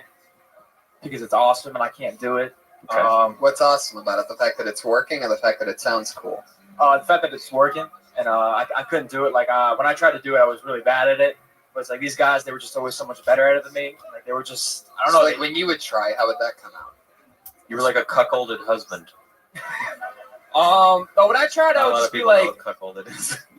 I guess like I wouldn't get too excited about it. You know, when I was selling it to them and stuff, I would just go and just kind of do it. But Hey, there's this club if you want to go, I guess. Hey, yo, what up, girl? I guess I was like too honest about There's the like club a stuff, drink too. special and Hey, yo, girl, would you like to go to a club tonight? hey, you can go or not. I mean, whatever. There's a black guy over there you should talk to. That's my roommate. Maybe instead of Here we go. Chuck E. Cheese, it'd be like Leroy's Chicken Shack. Again, what? God. What the fuck? When you think the racism has calmed itself down. Jesus Christ. What the fuck? It's unbelievable. Why do I get the How do you feeling- fit a whole Klan hood under that suit? Yeah. I love the brothers. I love the brothers. Another thing that no one would say who loves the brothers. Right? I love the brothers. Yeah, I love the brothers. They don't like it when you call them that on any level. I was hanging out on one of my homies' front yards the other day. With the brothers. They're just like you and us. Oh, cool. I was thanks. burning a cross. But anyway, would you like to hear my banana song again? Sit back and have some chicken. Leroy, come on, man. What are some other things that you think black people do, Iron Patriot? Let's ask the $1 million question. Let's not ruin his life. Let's just... Oh, okay, I'm here. All right. Everyone else, it's fucking delicious. They don't like to swim. All right. I can't wait to see what the fifth one from now is, Kevin. That's what I'm getting at. Keep blowing through him, Patriot. Didn't you see Chris Rock's documentary, Good Hair? Now, don't quote Chris Rock. Do not drag him into this. Yeah. The female brothers won't get in the pool. The All right, female there you go. brothers. Tommy So Lee. what you're saying is the transsexuals, black transsexuals do not enjoy swimming is what you're getting at. Transgender. Transgender, I What the apologize. hell? What the fuck? The female brothers? The chocolate ladies don't like to swim. Oh, dear God. Chocolate ladies. You're going to have to leave L.A. Yeah. The Who's your chocolate security ladies. guard? Yeah. What's he gonna do? Throw the banana down while he's running away? Jesus, Brian. You'll never catch me after you slip on this banana peel. And or eat it. Or throw it at me like my fans used to in 1992. Or try to resell Fans, plural? I feel like that's a stretch. All right. There's Tommy Lee. Tommy, there was a vast improvement. I was able to catch some of it. I could tell it existed. I love Kevin's note of taking an approach at it. Get it. Make it personal. Yeah, totally. Always make it personal, I think, is a good note. Totally. Or else you're just doing it. Otherwise, it's just a joke. Yeah, it's just if the only way to be unique is to be yourself. There he goes, Tommy Lee, everybody. It's time for be our yourself. final segment of the night. Be This is yourself. always exciting. This is where we take our two regulars, two lovely ladies who, in one way or another, started their comedy career here with us. First, as always, put your hands together for Sarah Mostajabi, everybody. It's Boom. Hey guys. Video games kind of define my sexual identity. It's crazy, but when I was about 13, I always dreamed, when I would finally get a pair of those sweet-ass Laura Croft triangle titties. Whenever that switches grow in, I'd wait for it. I love to play fighting games, because there's just no better feeling than like beating up a dude wearing a schoolgirl outfit. It was just the best feeling. I think it made me a little bit of a pedophile, but I'm into it, and that's why I dress I do. My hair, everyone was very interested about my hair and why it's looked like I fell asleep in the garbage disposal. But it's cut like this from Final Fantasy 13, which means I went through about 12 fantasies before I'm like, all right, let's make this a fucking reality. And yeah. So that's it. All right. Okay. This is getting harder. Like every week, it's getting harder. Of course. Getting so hard. Welcome to doing stand-up. Yeah. It's not easy whatsoever. Loser. Initially, you bring up Laura Croft boobs that you wish you couldn't wait to get them. Are you going to talk about yours? Because you're not a flat-chested woman. I'm sorry to point this out. No, it's fine. No, but I really thought, like, I never bought like girly magazines. I always bought like PSMs and all this. And Okay. I just that's what I thought like a sexy woman. Like, I think there's looked like. something interesting to being a girl into video games because, like, normally it's what keeps men from getting vagina, and you have one. Like, it's something about. I just think that there's something to being a girl who learned everything about from. Yeah, that's what I'm trying to. Right. That's my premise, kind of. But I think it's interesting to be like that. You've been brainwashed into actually finding those dudes attractive. Not the guys in the games, but like the kind of guys who play video games. Like that's a hunk of you. That's a hunk to you. When actually it's just like a hunk of fat. Because those are the other men you've ever met or at conventions or whatever. But you talk a lot about your looks. Yeah. Which is tough because you're. well, I was told like I got some advice from Tony earlier, late last week, that he had said that I should kind of acknowledge people's like perception of me, like immediately recognize. Like, Well, you're cool looking, so but people are going to react to that. Some people aren't going to like it. You're an attractive female, so you have to. And I don't know what that's like, obviously, at all. That's hard to like reconcile and stand up. It really is. Because if you show it off too much, it makes people dismiss your act a little. If you don't want to like hide it too much because you don't want to waste it, but it's hard to figure. I think it's a really hard line to It's toe. really hard to pull off what you're trying to pull off with that haircut is the problem, because it's like rock star, so you can't really play it down. But I recognize both of what you're saying, and that's kind of why I was trying to bring to attention that I know you might think of things like one way, but in reality, like I'm just such a dork that I cut my hair after a video game, you know, and that I know that Cut it after a video game. Well, Yeah, like how you said in the joke how there was 12 Final Fantasies or whatever like that. You could say something more to explain that you like my hair's looking more and more pixelated or less pixelated or something like that. You could get totally dorky with it, you know, or because that is funny that you know you're cut after the 12th version of a video game character. Maybe. I think it's interesting to talk about having like basically a unique look. Yes. Because everyone does that stuff for the same reasons, just to get someone to like them. Yeah. So, but at this point, you're almost like you've made your look so confused that like, I don't mean it like that, but like you could talk about like I'm sending a lot of mixed messages right now. I have like a 3/4 side mullet, which basically I'm looking for nearsighted white trash. Right. And like, you know, and then you just talk about like from the waist down, I'm this, from the waist up, like, you know, I'm basically sending a kind of mixed message, and so what I basically attract is a mutant or whatever it is. Or a GameStop employee. Right. Yeah. Yeah. I would say if you're gonna acknowledge the hair, you really got to get into it. Like he just said, like that was funny. The 3/4 mullet. Yeah, you have a side. You have basically a side mullet, correct? Well, I mean, I don't know. Does it have a name? no, it's literally I took a picture of the hell. character from the game, and I was like, can you please make this real? But I mean, I've seen that hairstyle before. Right. I think it has a name. Yeah, short on one side, long on the other. Carmen Esposito is a comedian that has the exact same haircut. No, Her trip is all about being a lesbian and her lesbian haircut. It's like Bieber up front, Steven Tyler on the side. Or yeah. Yeah, that's great. Yeah. But yeah, I would just be careful of letting your look be too cool. I mean, your look can get distracting to where you walk up on stage, people are just like visual. They miss the first 30 seconds of your act because you look, you know, there's a lot happening. Yeah. Right. I've had people tell me, you know, that it is like I'm kind of attractive and that. Don't hide your face also. Don't bangs it up. You hide your face, like your eyes are. You got to sell jokes with your face. Right. So barrette it. Correct. Barrette it. I don't believe in that. I wear a hat. It's usually down, cover my eyes. No one wants to see your face. No one wants to see my face. Right. Yeah, it's a different thing. Right. Yeah. If either all three of us would love to hide our face with bangs, it would just look weird. Well, I'm really really gonna try and focus on that stuff because. But that's interesting. You're really shy, yet you have a look that's like, look at me. You're like a hipster neon sign. Like you're trying to like get people to notice your look. It's crazy. I mean, you have all this stuff happening. You look cool as shit. So you're like, I'm shy, but you're like, not all the time. Like, you're kind of like, but check all this shit out. Is it? I slept at a Hot Topic. You know what I mean? Like, you're giving it to him. You asked your barber to make you look like a character that guys spend like tens and tens of hours with.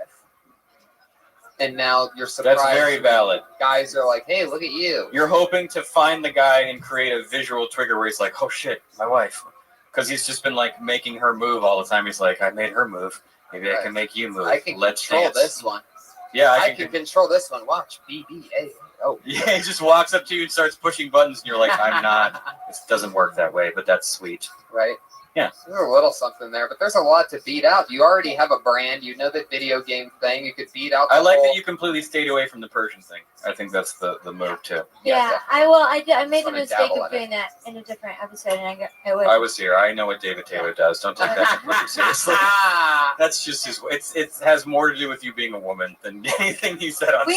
We've had a lot of conversations outside since it happened. He's been very friendly. So He's a sweetheart, but his first reaction to women is cruelty. No doubt about it. And we are moving on. That's Sarah Mostajabi, everybody. Sarah Mostajabi, everyone. And as always, our second lovely regular, put your hands together for her. It's Kimberly Congdon, everyone.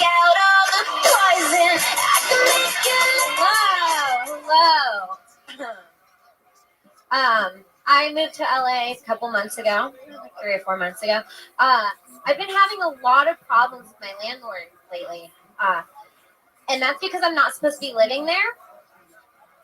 Yeah, he found out that me and my friend Alyssa were splitting a studio. That's my friend Alyssa. And so he started leaving really threatening voicemails like, oh, no 2 people there, 1 person there, you're going to get kicked out. So we're like, fuck. Alyssa's like, well, maybe we can go, like, talk to him and figure it out. I'm like, Alyssa, he's old, crazy, and Chinese. He doesn't want 2 girls living in the studio. He doesn't even want 2 girls living. So we've had to start sneaking out because his hallway is right across from ours, so he can see our front door. And Alyssa's like, well, we both got to get to work. And I'm like, I don't know what to do. And we look over and we see her suitcase. That's right. She put me in the suitcase 3 days ago. It was going to be a quick move. She was just going to throw me in the suitcase, zip me up, and drag me across. Adorable and hilarious as always. Put your hands together for Kimberly Congdon. Well, just real quick, that was really you need to tighten that up because that was just more of a story. That was kind of like listening to you talk about what happened this week. Yeah, right? it needs to be in joke form so that we can understand. Instead of saying Alyssa, it needs to be my friend, my roommate, in any way you want to say it. No, it doesn't matter how many months you've lived here.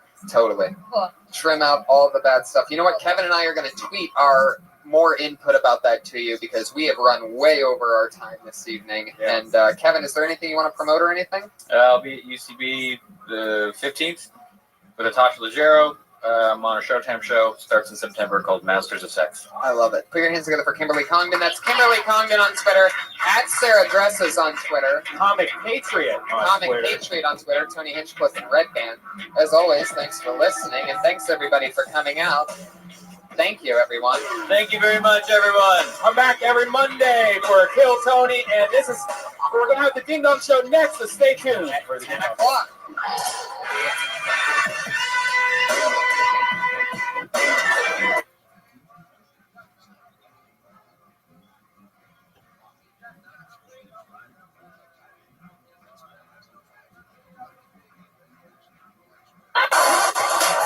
Whoa, everybody. Hello. Hi, everyone. Okie dokie. Fuck yeah. And a beautiful Monday to you as well. Believe it or not, to you listeners out there, there's a packed crowd here tonight. Yeah. How fun. Standing room. Another beautiful day. Fucking. Is this thing getting lower? This thing hanging from the ceiling? Because I swear to God, I don't remember anything that low. There's a whole thing going on. It turns out these $1 Chinese balls fall apart very easily. I keep them in the trunk of my car, and I can't. The way I go through traffic, like it's such a joke that I have these. I could have folded them in on themselves. I could have taken the extra, about 4 seconds to do that and preserve them because they all just fold up. But after the show, I'm just like, what the fuck? And I throw it back there, and the sword's bouncing around with them, and it breaks them. You should have. I mean, if they were only $1, you should probably have bought like 400. This one was $10. Oh yeah. I needed to have it. Is that like, do you protect this one more than the other ones? Like, do you keep this one in the back seat? Oh, I or always something? fold that. That one folds up easier than the really rinky-dinky ones, but I need to get more. We'll figure it out. Yeah. Patriot, bring some Iron Patriots here, everybody. Our head of security here, Hazel. There he is. And you think we'll ever really have a barbecue roast ever? Because you said that's about barbecue roast. Well, that's what it means. He's talking about the translation of the favorite of the hanging. See, I like to think it's just roast, like we're roasting people, kind of. And and Tony's known for the roast, so yeah. I saw that one specifically. There must have been like 50 of them hanging, and I didn't want to bother these Chinese people that were working there. Even though, that's what they do, is they sell these hanging things. Chinatown's amazing, by the way. I need to tell you guys that. Go there some afternoon with a couple hours to kill. It's so much fun. It's different than other shitty mini towns of different cultures. Everybody tries to pull that off, but the Chinese are really good at it. You can have a nice lunch, walk around, see all these freaky Chinese. They're all like missing limbs and shit. It's like so crazy. It's fun. Found out something crazy today. I talk about the Olive Garden a lot on a lot of the podcasts I do. It's kind of like an inside joke that's been going on for about a year and a half. I bring it up on the Joe Rogan podcast almost every episode of Death Squad. Somehow I try to sneak an Olive Garden. You're notorious. You've done more advertising for Olive Garden than they have. Right. And so they found a way to hire me, but not hire me. They now have a thing where every Death Squad and Joe Rogan podcast, they sponsor it on YouTube. And so they throw their advertising in front of it now. So now if you watch like a Joe Rogan podcast and there's a commercial, 90% of the time it's going to be Olive Garden. Get the fuck out of here. And I get no money for that. You know what's next, right? Right. They're just going to come straight to you. Right. Well, I hope so. With just all-you-can-eat tickets galore. Well, you're going to have so many never-ending pasta bowls. See, I don't think so. I think they found a way not to pay me. So I think from now on, if you guys saw this on YouTube, if you're watching this on YouTube and you saw a commercial before, Olive Garden is the shittiest food that you'll ever eat. Oh, how dare you. I had allegedly heard that there's shit in every single one of their fucking meals. They put a little... Actually, there's a Vice documentary you have to watch. It's called Poop Tea. I guess in Korea, back in the day, they used to make this poop tea out of kids' poop. They take like a 7-year-old kid's poop, put it in some water, let it ferment, whatever that word is, and they like cook it overnight and stuff like that. And this poor Vice reporter from Japan was like trying to investigate this poop tea, and she had to drink it. And it is the grossest documentary you'll ever see, and it will be another thing to add to what the fuck is wrong with Asian people. How did we go from Olive Garden to that? Because it tastes the same. That's how. Oh my god! Holy shit! Allegedly. I gotta give it to you, Brian. You are the only man in show business that avidly goes after his advertisers. But I did it. You want to be part of this? You know what? I do. The only shit I get from Olive Garden is people give me Olive Garden gift cards and breadsticks. So I do get stuff from the Olive Garden, but not from the Olive Garden. They physically bring you. Yeah, they come to shows and they think it's cute to give me like a gift certificate, which is nice. But I'm not going to eat at that shitty restaurant that many times. So just kidding. I like those breadsticks. I like to dip them in the Alfredo sauce. Yeah. They're good. Yeah, the Alfredo dipping sauce is pretty amazing. Yeah, that's pretty. That'll put a smile on your face every time. Perfect hangover food. Right. Yeah. Fuck yeah. Yeah, I like that Ice House Chronicles that you guys did on Friday with Jason T-Bone. I hadn't seen him in a long time. Yeah. That's fun. Yeah, well, that was a good one. Yeah. Really fun one on Yeah, Friday. and Tony, I heard that you liked the show House of Cards, and I wanted to tell you, I watched all 13 episodes of that back in February. Heck yeah. And do you know that girl on there, Kate Mara? The real hot girl, the little reporter girl that Kevin Spacey had a good time with? Yes. She was on American Horror Story. Did you ever see her on that show? No. She didn't really turn me on that, but man, she made me go crazy on House of Cards. Wow. Jeez. Was that a those are some cute little feet on that. Oh, we have learned about this growing foot fetish. You know what I want to say is, I noticed on the Joe Rogan Experience that I'm not alone, because Grapefruit Simmons, he likes feet too. That's true. He is. He was. AKA Greg Fitzsimmons. Yeah. You should send him a picture of your feet. See what he does. Just I you don't know, like think an he likes my experiment. Yeah, but who knows? Maybe like if you like a foot fetish, you probably go buy on feet. It's not like that foot's gonna fuck you. You just love the beauty of a foot. Yeah. I don't know if that's how that works. Are you sure? Would you put a guy's foot in your mouth? No, I don't. I like the cute girls' feet, like the ballerina or the, like the massage while during a nice movie or something. Nothing kinky. You could just appreciate a cute girl's foot. I mean, when you dated when you had your African American girlfriend back in Texas, did you ever play with her? No, we just flirted around. We didn't actually do anything, but Red Band, you said you liked that Miley Cyrus. Whoa, wait a second. That was a quick segue there. You want to get out of that? You didn't like her feet, did you? Were they dry? They weren't really my style. Oh, she just didn't take. But I'll tell you one thing when you say about the female brothers is I do like Halle Berry's feet. Halle Berry has some cute feet. The female brothers? What does that mean? Damn. You know who has bad feet? I'm going to tell you who has bad feet. I was on one of the last episodes of Hannah Montana as an extra, and Miley Cyrus has some ugly feet. What? Ugly. And you would think they would be cute because she has it. And Selena Gomez, she has some ugly feet. I saw her on a Sears commercial. And you would think that they would, because you see their face and you go down the body, you think, ooh, these are going to be good. And then you go, oh, no, that ain't good. Wait a second. How old was she in this episode? What are you trying to make me out to be an old man pervert? Well, I mean, like, isn't that show when she was like 15 and 14? Well, no, it was one of the last episodes. It was right before it ended. So she was already ready to get crazy. Are you trying to make me look like a pervert? Is that what you're doing? And meanwhile, he's like, oh, yeah, she was 14. No, it was right at the end. So, she was getting to where she wanted to go crazy. I mean, she was starting to develop a little. Yeah. Yeah, did you see that video as she got in the alphabet soup that spells out twerk in the little spoon? His little coupon, and then they cut some fingers off and some Pepto-Bismol shoots out. That is a great video. Do you have to be a big butt to twerk, or can the skinny girls twerk too? No, they can't twerk. Can they? No. Is Sarah dressed as Sarah? What happens if what happens if they try? Huh? What happens if they try? Like, what comes out? Sadness? I don't know. But that song really was for Rihanna. And it's a house party. It sounds like a love song, but it's about a house party where all kinds of debauchery is going on. Well, no, everyone's on Molly. You've done Molly. Yeah, they're talking about that in the song. I did mushrooms one time a long time ago, but I haven't done it in a long time. But maybe I'll be going to Joshua Tree with you next year. Yeah, that'd be great. You got to wear the suit. Yeah. Hopefully I'll have air conditioning by then. When you did do mushrooms, how'd that go for you? Oh, it was very deep, man. I mean, I've always been pondering the mysteries of the universe.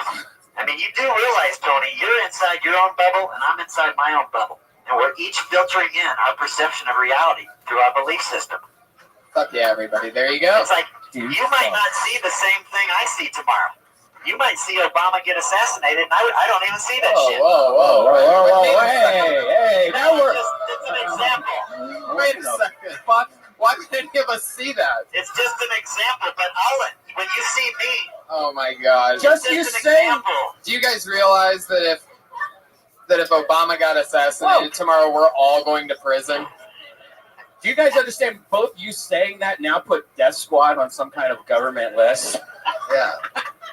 No, but what I'm saying is, in my reality, I wouldn't even be seeing that. It would be a normal day where Obama's going around smiling and it's normal, but I adjust around. You would see my image adjust that I agreed that I saw the same thing on the news. Now, one of the things that we noticed last week is that an interesting fun fact about the Patriot is that the actual, if there is, say, a human being under there, he's from Texas, and he... What if we took off his helmet once and there was nothing there? I could compare it to, I'm kind of like a turtle. I'm inside a shell. I'm like a little turtle in here. What if it was just Chip and Dale on each other's shoulders the whole time? No, I'm about 5'11". Well, he's from Texas, and we noticed that he's accidentally racist at times. No, I'm not. It's kind of like hanging out with your grandmother. What You like the brothers. He calls black women female brothers. Well, I guess I should say the sisters, but then you might think it's some other kind of sister. The chocolate sisters. Well, no, just take off the E By the way, like all the other words. This is what I'm talking about when I say accidental racism. He's got good intentions. He has no idea what he says. Don't get us off to a bad start, because Willie Hunter's on today. We don't want to get out of a bad start. Oh, see, that makes it weird too that you would say that. Yeah. That's another example of accidental racism. Yeah. Like you're just trying to be positive and move on, but you don't realize that it comes across. You know what well, was we so- don't you know want to what talk was so about the crazy? brothers. Willie Hunter's coming on tonight. It's You so know what good. was so crazy today is I happened to get on a bus that was earlier than the one I usually get on, and at the Orange and Sunset. Wait, don't give away anybody's address here, Patriot. No, he was at the Orange stop. Willie got on. I was like, "That's the guest on our show tonight." Wait a second. You shared the bus tonight with our guest? Yeah. Well, you know what? We might as well just bring him up and get him right into the mix. Yeah. Tonight's guest is one of my best friends, one of the funniest people I know, the future of whatever he wants to do in all of comedy. One of my smartest pals. He's a writer on Dion Cole's Black Box. He's also a producer on that show, and he's a regular host here at the Comedy Store. Put your hands together for my pal, the one and only, the great Willie Hunter. Red cousins, sweaty bodies everywhere. Hands in the air like we don't care. Cause we can have so much fun now. Somebody here might get some now. The great Willie Hunter, everyone. I purposefully just sat down second because, and you're the first guest that I've ever done that for, because you're so old school late night that I thought maybe you'd get a kick out of sitting down first. Thank you. Willie's one of my funniest pals. I don't know what to say after that. He's so he has an amazing like old school style to him, meets new school, and he's always fun. Willie, what's been going on? How about when you saw the Iron Patriot on the bus, and I was you excited. knew you were coming to do this show? What was I was very excited. like? What went through your mind? I said, "Oh, we're doing a show together." You said that to him? Yeah. And what did he say? What did you say in your words? I said, "What's up?" I gave him little knuckles. But the thing is, he didn't get off at the same exit as me. I was going to escort him in style to the club and have a little conversation, but he got off on another stop. He waited an extra stop so he didn't No, have I to walk got in. up early. I don't want to be seen with him. Oh, you got off on a Come on. Come on, the Patriot's our friend. The Patriot. I'm sure the Patriot. In private. Did the Patriot. In public, we don't know each Can other. I ask you something, Willie? Sure. I went to your Twitter page and I saw a black man, and I knew I recognized the picture. And I typed in Google black tennis player, and it was Arthur Ashe. Is he like a hero of yours? Because he has a fascinating life. I read about him on Wikipedia today. Wow. How many black people do you know? No, I didn't know he contracted AIDS in the early 80s. All right, Another moment in accidental racism with the Iron Patriot. It was from a blood Hey, transfusion. we gotta figure out. What we gotta do right now is we have to figure out the new. Accidental racist. That's the new. Wait, from now on. I don't know if I should be up here. It's great. It's beautiful. Nobody better. Another fun fact why this is even doubly great is because Willie's one of my friends who I always. We have been marinating in this chamber known as the Comedy Store for at least together half a decade, right?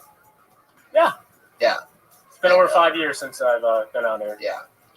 And he's one of the guys that I always do black jokes in front of. Sometimes I pretend like he's not there. A lot of the times when he's walking in, when it's me and a few white guys, I always say, yeah, because he's black. You know what I mean? I always make a point, and it's always it's probably our biggest inside joke. Well, I mean, we have a lot, but one of the bigger ones is that I don't mind being racist to you because you have the best sense of humor. I think it's because I just say silly stuff, and you always capture the ones that you can cling racist thoughts to. Something. Yeah. You know? Like, I was thinking about saying, like, you guys are just monkeying around up here. Right. And then you, of course, pounced on that. He has why don't you sing a verse from that one song about bananas real quick? I wanna share my banana, share it all with you. I wanna share my banana, make this love so true. I wanna share my All right, banana. that's great. There you go. Monkey see, monkey do. Boom. Monkey see, monkey. Can't believe I almost cut Is you that an off. original song? I almost cut him off before the monkey So see, monkey he do. was writing that song down one night. Yeah, last I wanted episode. to hit that line. That's okay. Yeah, that was fun performing that last week. That was the story about two monkeys named Jacob and Latidra. All right, my let's God. get this comedy thing Where's going the on. This is enough that doesn't racist count stuff. on that one? What? I go, where's the Oh, sentence? there, I forgot about. Maybe we need a better one. All right, I'll find one. We need a better my accent. God. All right. That's what we'll figure out today. But I also watched the Willie Hunter show on YouTube. You guys should check this out if you haven't checked on YouTube. It's called the Will Hunter Show. And very good. It's like a Jay Leno with Saturday Night Live or something. I saw Jeremiah. He makes these commercials during the show. It's funny as shit, man. And Tony was even on there. Tony Grinchcliffe, because it was Christmas time. Yeah, it was for your Christmas present. Bill Burr was on there. And I was impressed. I mean, it's nice. I mean, I liked the whole intro and the music. I loved it. I made Bill Burr laugh during that. Yes. Thank you. And that's not easy to do. Right. Yeah, you told me you have great respect for him. He's the ultimate. Who? Bill Burr. Yeah. He told me, and he said he really works hard at it too. It's no chance. It's no luck. Yeah, it's true. Yeah, it's very They good. all do. All the best ones do. Yeah. My favorite thing about Willie, actually not my favorite thing. That would be rude if I said that way. One of my favorite things about Willie is how he runs. Oh yeah. It's one of the best things. It's more of a hop, like he wants, like the floor is on fire. It's very like animated. It's kind of like long strides. I doubt it. But yeah, it's like, do you do that like on purpose? Because it's funny as fuck when you do it. Sometimes I catch myself running it and I see people laughing. I was like, well, I think I'm doing this on purpose now. So I keep doing it, and people keep laughing. So now, like, is this original or is this like one of those Dean Del Rey type things, like his voice? Oh, that's it. One time, Dean Del Rey did an impression of Dean Del Rey to me. He's like, nuts to butts. I was like, wait a minute, this is too much for me. Dean Del overload. Yeah. I recently beat Tinder. I got to the end of it, and I'm still swiping. Yeah, and one of the things is the how I beat it. You know, the boss battle and everything. She said that you saw. She's only been to the Comedy Store once, and there was two people that she said were one of the funniest people she's ever seen, and you were one of them. And I thought that was really cool. That who said this? This boss battle girl that I met on Tinder. She's only been to the Comedy Store once. Some chick he met. Thank you. My fans. You're one of the two. People on Tinder. There you go. Oh, I was just gonna say, I thought that was interesting. You know, I meet somebody and she's, pointed you out. I Out of went all the to, millions of comics that are there. Sometimes it's weird. You'd be surprised who knows you, just randomly at places. You know, and sometimes they try to say encouraging things, but it just hurts. Like I did La Jolla this past weekend, and some guy came up to me, he was drunk, and he was like, "Man, I remember seeing you here 2 years ago." I was like, "Oh, thanks."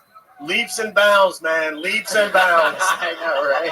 Like, so true. Thank you, I guess. In La Jolla, especially, it's such a funny call. La Jolla, you really get these people that think they know everything. You know what I mean? And it's their big night in comedy, so they want to share, and it's great. By the way, it's beautiful because sometimes it's the most amazing compliment you've ever gotten in your life, but that's rare on the numbers because it almost always has a. One thing that I've noticed is that I can't stand getting a compliment and then they say somebody else on the show they didn't like. First of all, that's just negative. I don't want to hear about them not liking somebody else. I kind of want to know. But the worst part is when you think that person's funny and they didn't like that person and they just complimented you, and all of a sudden that compliment means nothing to you. So you're like, well, you're a dumb fucking idiot because that person's not even funny at all. Well, I got one that can beat that. When someone comes up, say me and you just perform, and then like this girl comes up and just goes up to you, and is like, "You are so funny," right? And then walk away. Oh yeah. And I'm like, "What about me?" Oh yeah. Or where they go, "Hey, can you take the picture?" That's always my role, the picture guy. Yeah. Right. Well, you know what goes on here. One of the reasons why Willie was booked for this, why I'm so excited to have him here, is because he hosts the hardcore, the one and the only, the true open mic of LA comedy. That's the open mic here at the Comedy Store every Sunday and Monday. It's been going on for like 30 some years. It's a tradition of huge reputation and magnitude. David Letterman got his original work from hosting that show and Carson coming in and seeing him host. And since then, all the people that have really gotten that treatment and have marinated in that for years, like Willie has, he's notorious as the host here. It's always a launching pad. Chelsea Handler did it for a long time. Some of the funniest people that we know, the Ari Shafirs, the Steve Ranazizis, the Kevin Christies. It's a huge part of being in Bob touch. Saget. Oh, yeah. A lot of them. Jim Carrey. Michael Keaton. That's a big one. And I heard he was a great host. Argus Hamilton. That's a big one. Okay, no Argus fans out there. So his input is he sees a lot of comedy, and at that open mic, every 3 minutes he's up and down off the stage, having to keep a show afloat. And who knows if the person did great or bad. Anyway, he sees a lot of it, and he's used to keeping a sinking ship from falling. So I think he's going to fit into this format perfectly, where we draw comedians out of a bucket. They do 1 minute of perhaps new material, perhaps old material that they might want punched up or something like that. This is how you intro all the shows? Sometimes it's different. It's one last stabilizing thing before we just lose into debauchery for an hour and 15 minutes or so. So this is their last hurrah. I'm excited. Is this like a Royal Rumble or something? It is. It's always exciting. It's always fun. Sometimes the Patriot has input. Yes. I like to comment on the comedians. I'm a big fan of comedy. Sometimes I might have something in common with you, Willie. Because sometimes people have race confusion when it comes to me. They think I'm black when I'm really white. Has anybody ever thought you were white when they hurt you or something? Yeehaw! That's it. Yeehaw! Accidental racism. What up? Jesus. No, I don't know. Just if they heard you on a podcast or something. It has happened once. Okay, good. Thanks for I was trying to get a bartender job at a Japanese steakhouse when I lived in Alabama. And I called up and I said, hey, here inquiring about the job. And I was like, yeah, come on down. So I go on down and I was like, hey, I'm here for the position. And he looked at me and goes like, position filled. So he thought I was a white guy over the phone. And then I got there, he's like, no. Yeah, we have something in common now. Sure. Because on Kill Tony 8, this Teddy Ray comedian, he thought I was black. On Kill Tony 8. Yeah, but you're wearing a suit, man. Yeah. A suit of armor that covers everything. Yeah, but I got a lot of soul too. They think I'm like one of the Soul Brothers. This is unacceptable behavior. That's the one. What is that? That's the one. That might be the new sound. What's funny is that I'm using this program that's the sound program, and they have little pictures for each sound, and the picture is actually a black guy for some reason. Oh yeah. It is. That's weird. Well, here we go. Everybody gets 60 seconds. I'm gonna pull our first name out of the bucket. Sometimes we just talk to them about life. And by the way, you get 1 minute, and you'll hear the 1 minute charm, which is, and if you go over that 1 minute, you keep on going, you'll get the West Hollywood Bear. If you get that bear, you're in big fucking trouble. You get banned from the club. The first person coming on stage tonight is Daria Lauren. No fucking way. Yes. Look who it is. I think about you a lot. How you doing, big dog? I think about it every day, man. I've just been busy and getting used to fucking medication. Having a lot of bad days, so I don't want to bring that on you. Oh, I understand. I've actually been checking you out on Twitter, seeing what you're up to. And every day I think about the message you sent me, and I think I'm just going to let him do his thing, but I'm not going to stop thinking about him. So I'm so glad you're here. So tell me, what's going on? Yeah. I don't know a whole lot, just hanging out, trying to maybe show up better. Yeah, Kaya? Yeah, so I'm trying to get my hands all screwed up. All right. How have things been with your community? I've been doing all right, I'm kind of reeling, figuring out whatever the new norm is, whatever that is, Yeah, Yeah, he was a major player. definitely. So, what has Music Biz Marty's community been doing now that there's been some time? Just kind of slow, remembering and learning, and his server is kind of slowed down because he's not around, I think. So it's kind of shifting to other places for if any trolling stuff is going on. Yeah, I was thinking, is this an opportunity for you to take his spot? Or not necessarily, no one's going to take his spot, but, be like, is it an opportunity for you to be able to be a leader in that community? I don't know if that's really something I'm trying to do. I like to help facilitate, I like to help make sure things get done. I don't know, I have a little server that, there's one guy who, he was being very disrespectful, and he was trying to say like he's the one who killed all this stuff. So,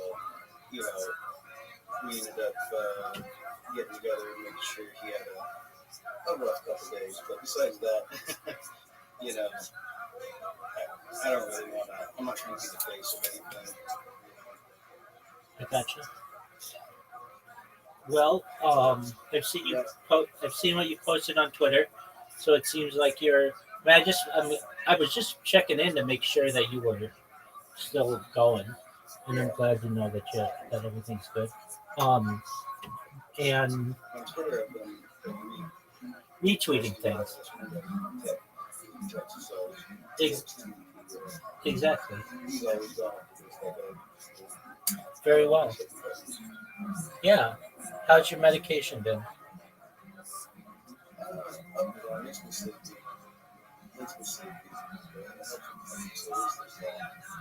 That's good. Well, I know Riser's been asking about you, and so he'll be glad to know that you rejoined. And yeah, send him a message. Just let him know that you're doing all right. All right. Well, still not viral yet. Yeah. I've got it. Yeah. So I have become pretty well known on Twitter Spaces. I'm not saying I'm a celebrity on there yet, but it's different. Like, I think maybe last time we spoke, I don't know if I had started back on Twitter Spaces, but there's a function of Twitter Spaces that allows you to go on video. And so I'm live on video right now on Twitter Spaces, and I get random people who come in, and that's cool. The issue with me and Twitter is that I get banned, and Twitter just implemented like Grok 3, which is their AI, and it comes through and it mass bans people basically. And I think, well, just looking at the Twitter subreddit, there are so many people who are just like, I've given up on Twitter. It was great before Elon, yada, yada, yada. But like, I keep getting banned for no reason. The Harry Potter Obama Sonic 10 Inu main account got banned. And that affects the price. I mean, the price is in the shitter right now. And it has a lot to do with that. Because when they can't tweet out and they can't retweet and all the other stuff, and so it's like they're banning stuff that shouldn't even be banned. But I haven't let that get to me. So I've come up with a new a really brilliant strategy. Okay, so when I go into people's Twitter Spaces and they allow me to shill, and I've got my shill down. It's really down pretty well now. If they give me 2 minutes, I can get it down in about 2 minutes.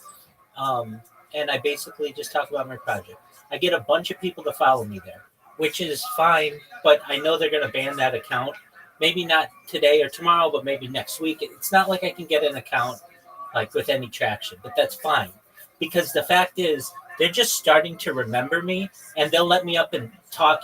They'll let me come up and talk, even though I have 0 followers or 4 followers or something like that, which is great. There were some people who were in the UFO. It's called UFO Twitter, and they're really, really smart, and they're really interesting people, and they remembered me. The 3 big ones. One is named Logan.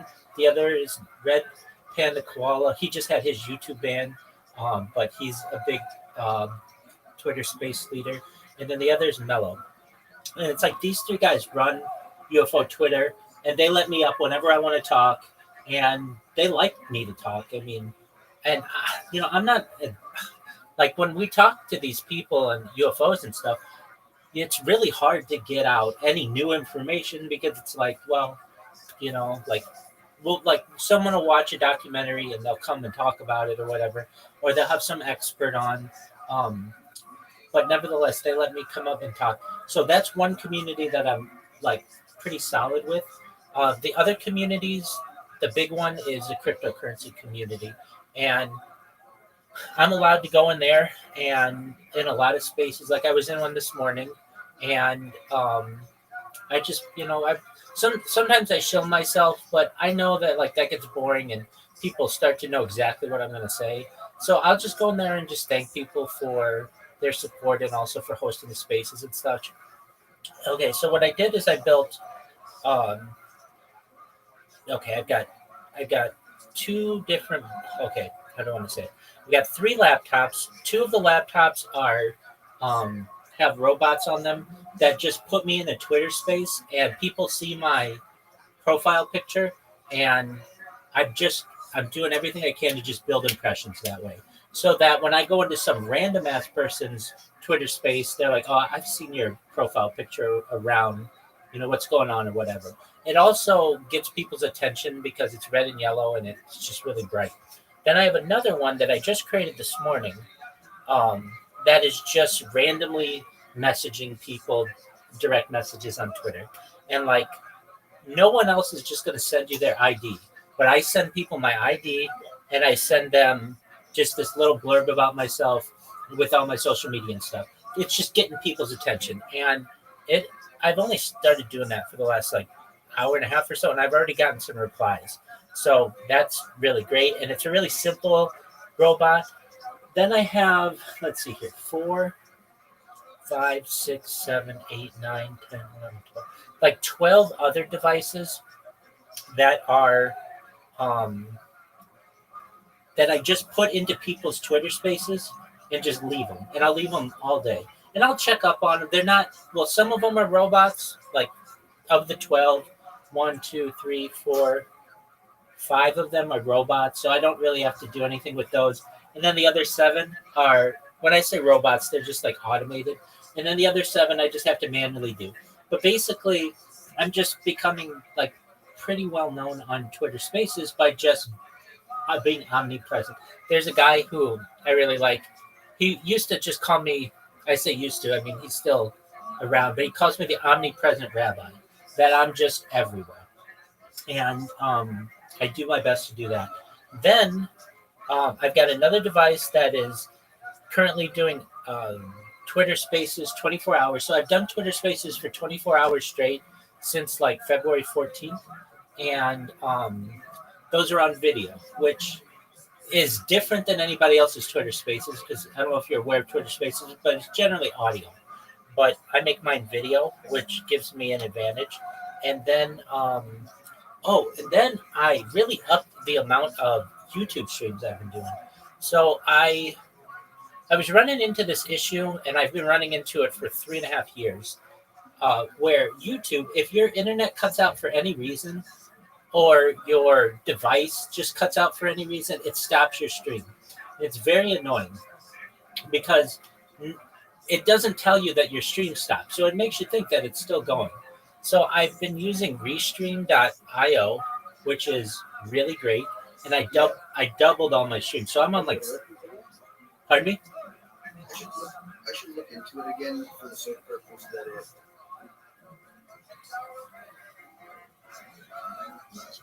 So it may have changed. They have updated policies and stuff since last I read. Sure.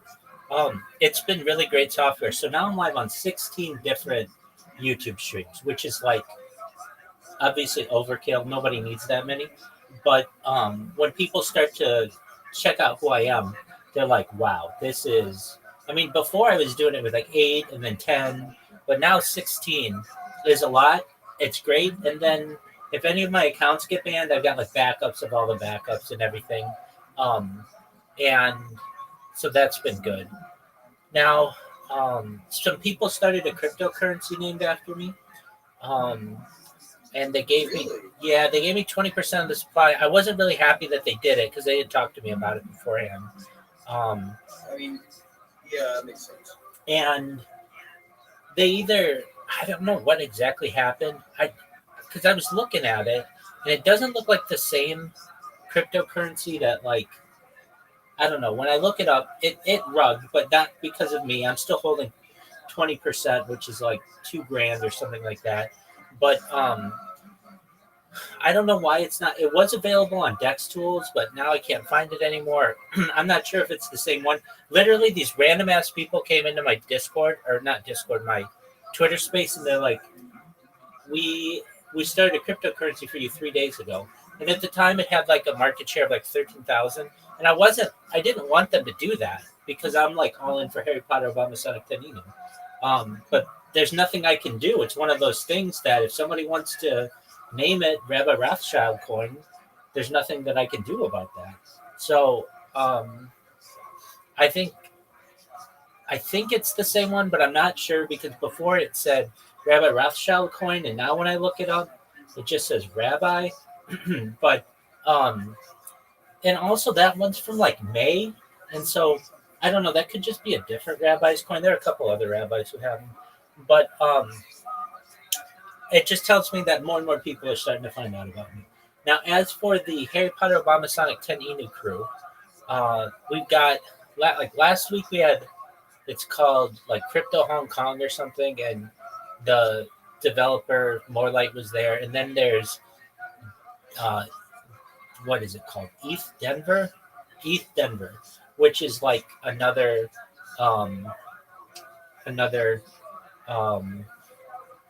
conference. And when he returns, we're gonna start doing we've talked about it, doing regular spaces. And since I'm doing 24 hours a day, it's pretty easy for me to just bring people in. I've also been doing some karaoke spaces. I've met some people in the karaoke world or whatever on Twitter spaces. The issue that happens, though, is because I'm so omnipresent, people think that I'm a bot. And then even when I talk, people think that I'm a bot. And so I'm like, ask me a question. I'll prove to you that I'm not a bot. And they're like, well, an AI can do that. And it's like, okay, what do you want me to do? Like, so I say to them, I'm live on Twitter spaces right now. You can see I'm a real person. I'm live on YouTube. What do you want me to do? And they're just like, no, you sound like a bot. So it's like, okay, fine, whatever you want to believe. But at least, like, I've heard a lot of people say, I've seen this profile picture everywhere. And that's what I want. I just want to continue to be omnipresent. I've had some people who have, like, they're just interested in what I do. And basically, they want to help me, and so like they've given me some donations, which is really nice of them. But that's not what I want. I mean, basically, all I want them to do is just tell their friends. So, with that, trying to think of what else we've had going. I mean, the best thing is that my streams have just continued, and they've been really good. The Restream.io is really, really strong. Like, it's strong software that it gives me an email of like what I did this month over last month, and it was like I'm up like 15,000% because I didn't stream on there last month, but also like I don't have any disconnects on it, and it's way better than Twitter. Than YouTube. So what I've been doing just during the day. My hours have been reversed, and I don't like when that happens. But I'm going to try to stay up all day today, because a lot of times the people during Twitter Spaces during the day are very, very aggressive, and especially if you don't have a big account, it's hard to get up and get the mic and be able to talk. They just think you're a bot, or they think that you're shilling some rug pull or something like that. But at night, they usually have like more open mics and chill and chills and things like that. And I just tell people about it, and um, we've had some growth in the Discord server. Nothing huge, but we're like at 1,633 people in here now. And I would say that the two things that I did to really up that, because I used to get people, I got like 600 people here just from Kick, but the way that I've been getting that up now that I don't spam on Kick is when you look at any of my streams using Restream, they allow this little box in the corner, and I can just put my address in there, my the Discord address. So I can put discord.me/rabbi, but then I can put the discord.gg one all the way through. And so that I think has helped bring people in. I have Frosty boosted the server. So now I don't know if you can tell. I don't know if this happened while you were here or not, but my icon for this Discord server should be like a rainbow when you put your mouse on it, which isn't a huge deal, but it's just a little something. And let's see if it. I don't know if once the server is no longer boosted, if it continues, but for the looks of it, it still changes colors. So I've got that. I've moved away from Discord just because I've expanded to Twitter Spaces, and really with Discord, I would just get kind of, just people who are trying to keep me awake or just trying to yell the N-word in here. And I want more serious people, so I've dedicated those devices to Twitter Spaces, and now it's kind of a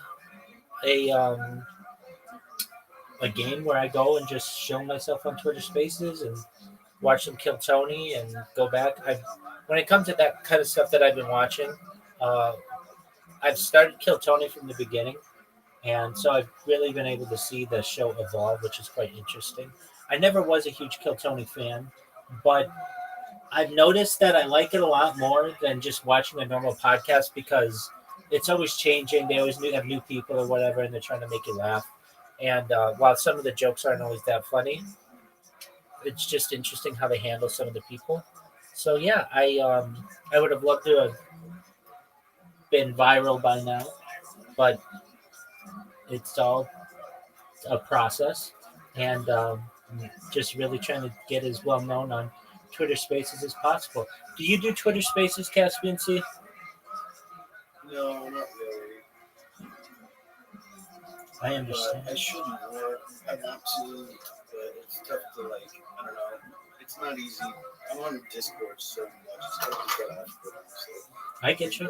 It's kind of like a main Discord and on the side.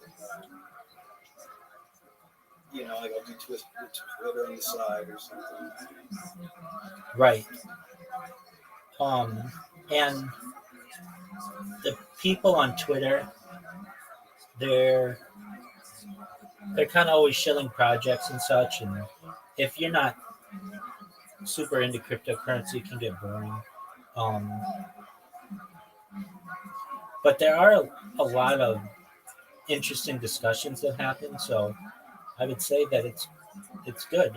It's a nice platform if you're ever interested. I'm sure I'll probably be able to influence you to get on there every once in a while, but they're just interesting conversations. I'm surprised more people don't do video Twitter calls, but I get it. Everybody does their own thing, and people aren't used to doing it. But yeah, that's what I've been up to. We've had Riser and Zoot. Zoot comes in usually once a night, and just I'll play him in some mini golf, and we'll get Riser in here every other day or so to be able to play that. I know Riser's missed you. He asked what I did to you, and I said, I don't think I did anything. I just think he needed some time. I talked to Roger too like a week ago, and I told him that for that my medication has me funny. I got Rabbi and No, nothing like that. And my opinion is, you know what I mean, whatever reason, we're all just Absolutely, and we didn't get heated.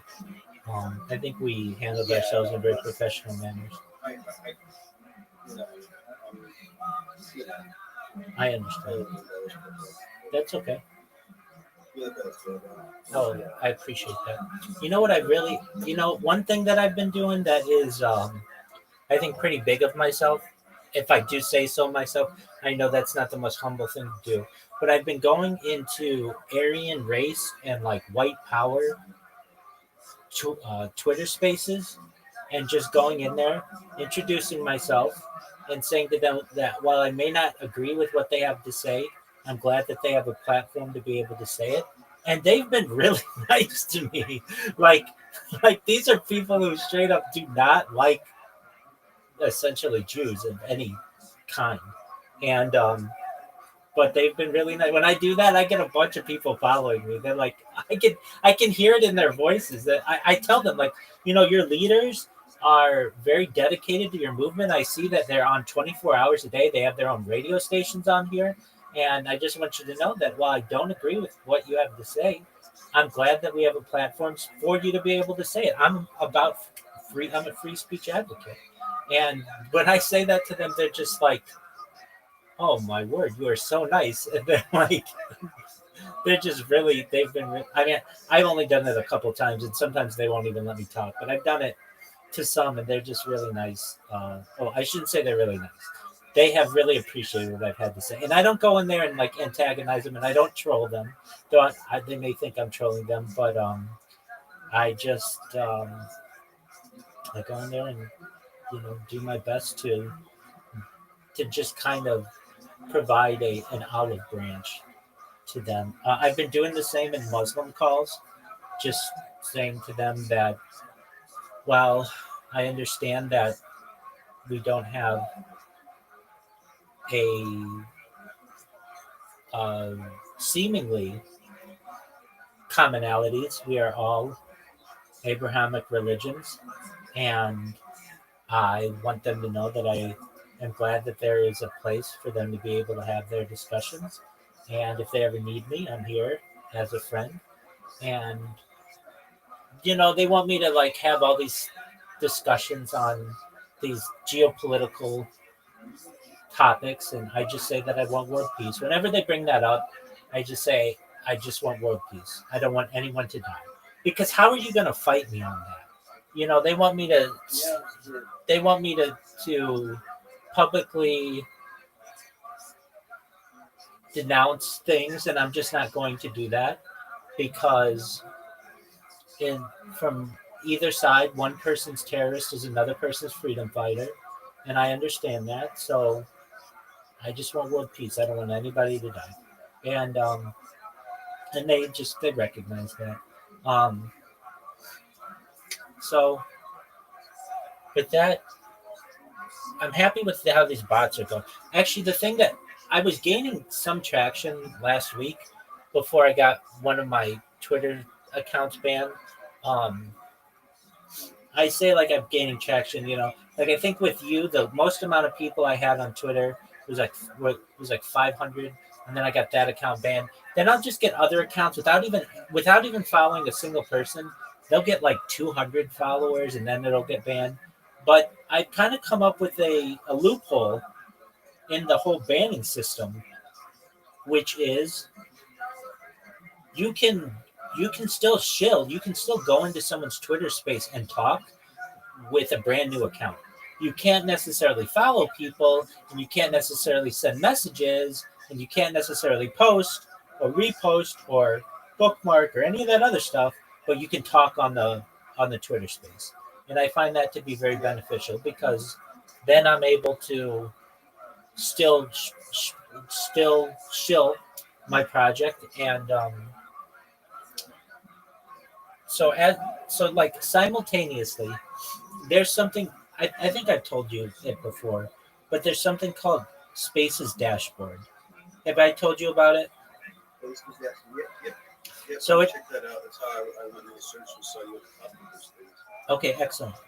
So like right now there are 613 English spaces, spaces, um, spaces going on right now, and of those, there are like really there are like 20 cryptocurrency ones, and I do my best to be like in as many of those as possible, and um, and just always have my accounts in there. And while maybe not every single time I'm able to have an account in every single one of them, quite a few of the times I'm able to. Um, I I get a lot of people who are just they're very interested in what I do. That's just I'll kind of put it that way, which is good. I'm glad about that. So with that, I won't talk your ear off anymore. We're watching Kill Tony. We're on like number 10 of I think they have like 700 of them right now, and I am just going to continue talking to people in Twitter Spaces. Let me know if you need anything. Okay, Big Dog? I'm glad you're back. Well, good that happened.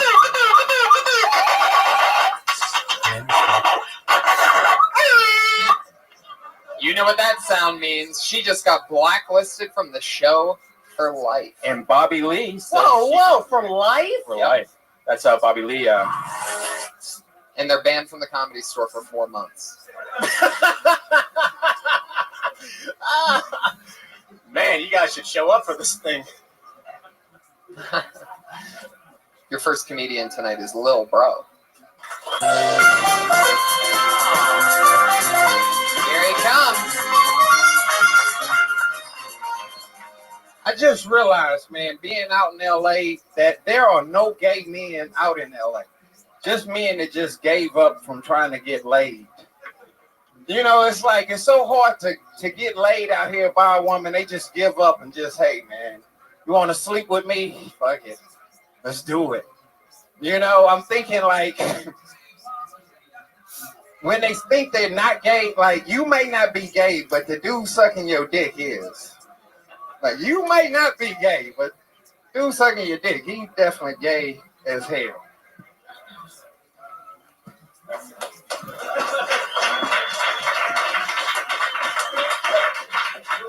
Lil Bro, I've seen you here a couple times. I've gotten to know you over the last. You've been out here how long now? Just like a couple months? Yeah, 4 months.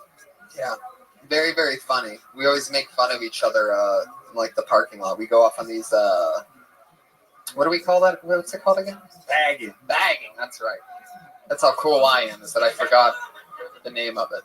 But yeah, so I'm a little bit biased towards thinking you're hilarious anyway. But well, you know, anyway. I like your shirt.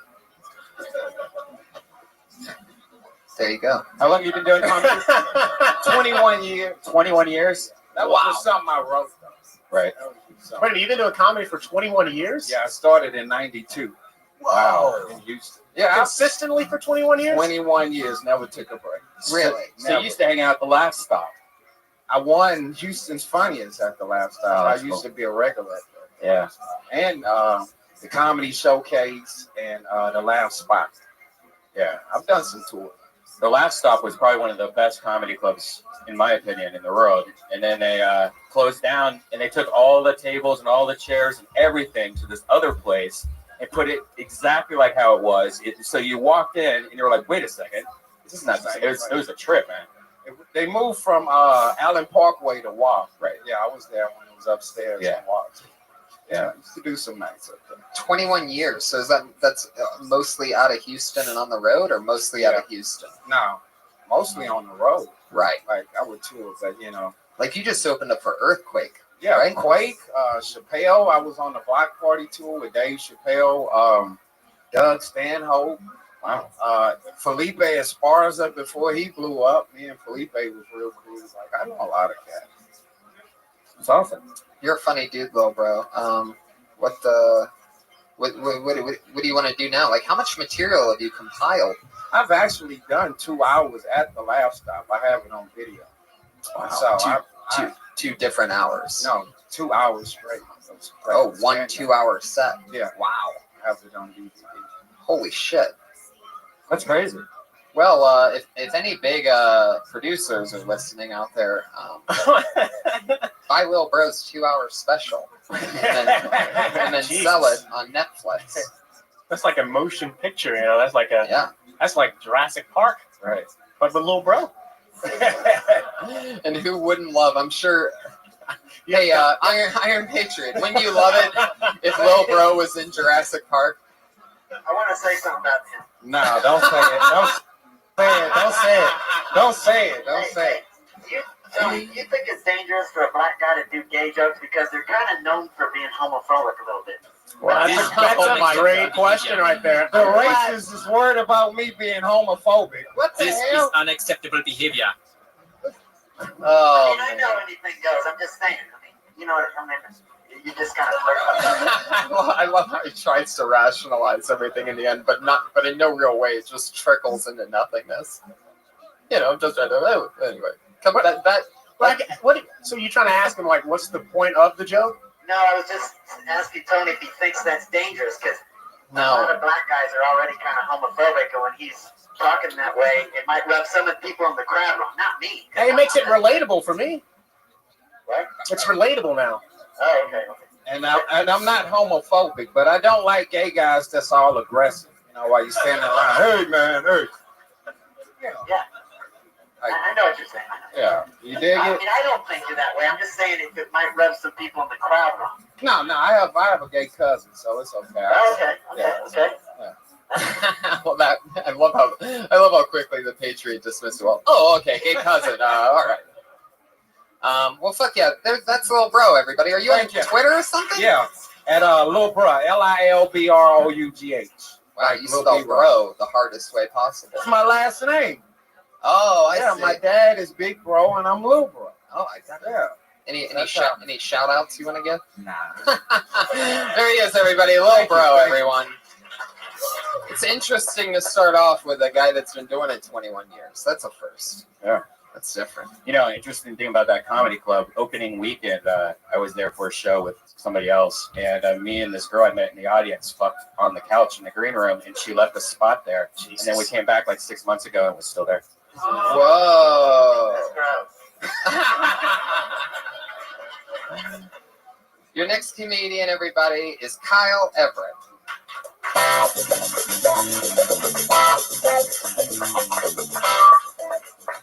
Kyle Everett, are you here? Well, then you're blacklisted.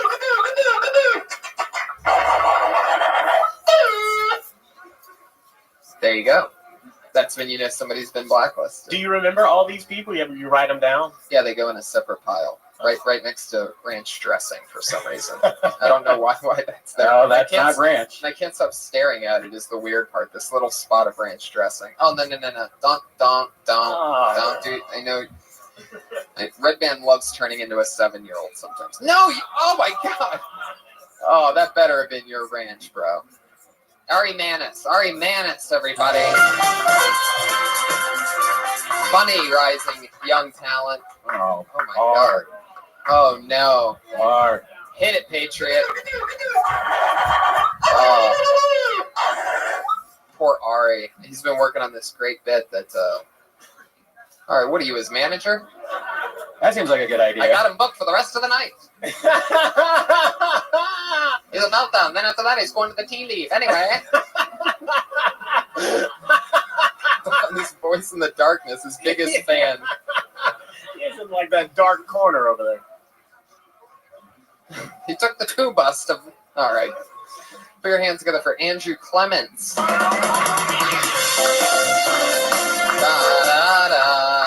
You gotta be shitting me. Wow. This room is jam fucking packed. That's awesome. Hit it, Patriot. what's great is when this fucking thing like really blows up like out of proportion, and these people are like, "Hey man, so what's up with the whole blacklist thing?" And I'm like, "You're done for life, dude." And this is on like 5 nights a week. Right. Anyway. Omid Singh, everyone. I have high hopes. Oh yeah. Indians are always here. What's up, buddy? Thank you. I just went to a dry wedding. I think a dry wedding says a lot about the bride and groom. Mostly, it says that they don't give a fuck about you. Thank you. I'm dating right now. The only thing I miss about being single is fucking other women. Thank you. The inventor of Ritalin admitted on his deathbed that he made up ADD. I would have kept reading, but I got distracted. Thank you. Finally, I want to bring back shows from the 80s that haven't been around for a while and just do a couple tweaks to them. I want to bring back the show Knight Rider and take out all of the car's dialogue. So it just looks like a schizophrenic David Hasselhoff talking to his car. Thank you. That's awesome. Omid. Yeah. That's hilarious. Omid Singh. Fuck yeah. How long have you been doing stand-up? 6 years. Wow. That was hilarious, man. Yeah. Yeah. He is very funny. He does the Comedy Store open mic a lot, headlines that show, and always does very 6 years in LA? No, 4 in New York and 2 here. Yeah. How fun. That's great. You know you don't need that paper. Is it just kind of like a crutch? It kind of helps you feel more safe because you got it there in case. But Jesus Christ. Busting balls over there. That's what he does. He's a mind fuck. Well, I mean, he's good. I mean, I'm just thinking. I don't think he needs that. I think it's like a security blanket. Like Do you need the suit? Or... Oh, hey guys, take it easy. Take it easy. Oh my God. Yeah, you're right. People have been suggesting that I get up and do a minute, but I think that's better time for you guys to use. There you go. Great answer there. Great answer. I already get enough time to talk. I'm doing comedy all night. I'm more good at conversational comedy. I don't know if I'm good at this practice yet where you stand up there for a minute. Fuck. I love how he just pushes his microphone farther and farther back as he gets excited through the show. Yeah, man, that's funny as fuck. The what was that Knight Rider one is unbelievable. Yeah. I mean, that's almost. I almost want to almost edit. an empire. I almost want to go home tonight and edit all the shit out of the episode just to see what it looks like. Yeah. No, I mean, I'm not going to really do it, but that's how cool the idea is. I would say that that's something you should do. Yes. Make that video. Yeah. Absolutely. That would be funny, like a video of that. It's funny as a joke, but the reason why is because it's funny. Visualizing it, seeing it, Right. And so the whole marketing thing would be it would be something that I feel like would get big on the internet because the word of mouth of that if the videos cut together properly, the word of mouth works because they laugh when they hear it. This video I watched, man, Yeah. Do you have like more? All right. I mean, have you done more examples? Because that's just a good idea, a good formula. Anyway, like Three's Company and Ed Out the Girls, so it's just him and Larry creeping out with some old guy. The other example was to take Disney characters and take out the Disney character and put the person who's doing the voice. So I'd be like, "Oh, Gilbert Godfrey." Right. It's not as good as the Knight Rider. No. Right.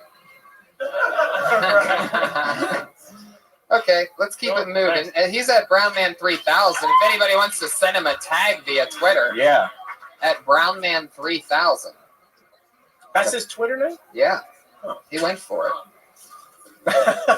I'm sorry, it was taken already. Yeah. Are you a brown man?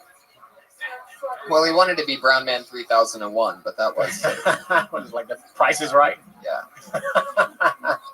I've seen this guy before. Put your hands together for Brad Sachs, everyone. Here he is. OHIO. Thank you, guys. I recently got engaged. Thank you. Oh, thank you. Thank you. Get married in a year, 1 year. I said to my fiance, hey, before we get married, can we make a sex tape? And she was like, wait, have you seen my sex tape? I was like, no. Can we make a sex tape? She was like, absolutely. Who's going to play you? Yeah, like she's casting my sex tape. Like, bring in the next Richard Simmons looking motherfucker. Thank you, guys. That's all I got. That's the bit. Do you remember Mr. Body? No. In the 70s? Good Body, Mr. Good Body. Oh, Google him. He would be a great Mr. Good Body. It's where this guy wore this outfit that you could see like all his muscles or something like that. And he used to be really big in the late 70s, early 80s. And never heard. He just hang out with kids. And it's weird. Sounds great. No. Are you really getting married? Yes, I am. When's your wedding? Next August. Next August. Yeah, 1 year. Wow. Yeah. Did you actually ask her if she wanted to make a sex tape? I didn't know. Were you thinking? Total bullshit. Were you thinking about it? No. Did you hide the camera and just not tell her? No. Do you think about that? I was kind of afraid because I know I would probably come in like 2 seconds, and then I would just have to put it on loop. So. Heck yeah. Yeah. It makes a good Vine video. Yeah, it would be a great Vine. I'm going to use that. There you That's go. Good. There you go. Yeah. You can release your sex tape on Vine. On Vine. That's it. There you go. I actually already do that on stage. So. Really? Do you do that? Yeah. Oh, all right. Boom. How about that for the ultimate twist? Hey, here's one you can do. I already do it. You also kind of look like Art Garfunkel. Thank you. Can you sing Bridge Over Troubled Water just a little bit? Have you ever heard of The Greatest American Hero? Yeah, people tell me that. I've heard that one. Not that many people know him, and yeah. You do have an interesting look. I don't know exactly what it is. It's almost like the guy from Ghostbusters 2 that talks to the painting. Oh, a little bit. A little. Vigo! Yeah. I will do what you tell me, Vigo. So if he was a Jew, I guess. He is a Jew. He is a Jew. Oh, there you go. Jesus. Who is that, Jew man back there? That's Jewipedia right it is Jew man. That's our autistic movie expert, Joshua Meyerowitz, everybody. Put your hands together for Josh. He is Jewish. He's Jewish. Talking about he is Jewish. Like he's like movies needed one more name drop for another good Jew in it. Actually, he's Jewish too. Even the bad ones are Jewish. There's a lot of Jewish people in movies. Are you Jewish? Yes, I am. 100%? Yeah. Yeah. Is your fiance? She is. Oh, she's a keeping Jew. it I pure. didn't. It wasn't a big deal to me, though. I would have. How long have you guys been together? A couple of years. It got serious we've known each other about 4 years, and then probably got serious, I'd say, like 2 years ago. And and here we are, getting married, getting engaged. Yeah. Aww. Thank you. That's Was that her in the back? No, she's not here. What are you most excited about this upcoming union?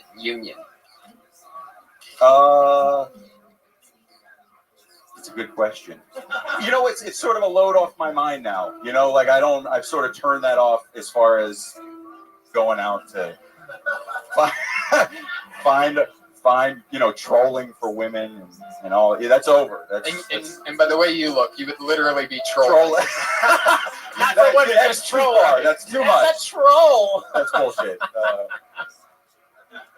He would be trolling. There is something very trolly about you. Thank you, Tony. I appreciate that. And you also have a look that says both porn star and Game of Thrones at the same time. Yeah. You could release a porno just called Winter is Coming. I'm going to use that. Actually, I already said that. You said that. I wrote it this weekend. I did it on Saturday night for the first time. Sorry, guys. Yeah, we're not doing anything but doing our material. I know. That's the first time that's ever happened. Brad, well, thank you. Keep rocking and rolling. Thank Good you. luck on your wedding. Thank Luckily, you have a year. Be careful. Yeah.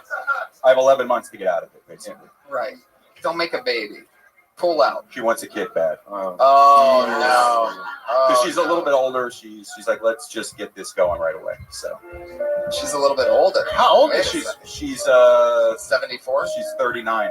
39. She really wants a baby. She wants it like now. Oh, yeah. She's like, just put it in, just shoot it right inside me. Just do not pull out ever. Oh my God. You should talk about that. Yeah, definitely. What's your strategy for that? I mean, how do you avoid not having a baby? No, I'm ready. I said, fuck it, because I'm 39 too. Oh. So I like kids. You know, I figure if I don't do it now, then maybe. You're 39. 39. Wait. Wow. And you're from Ohio, right?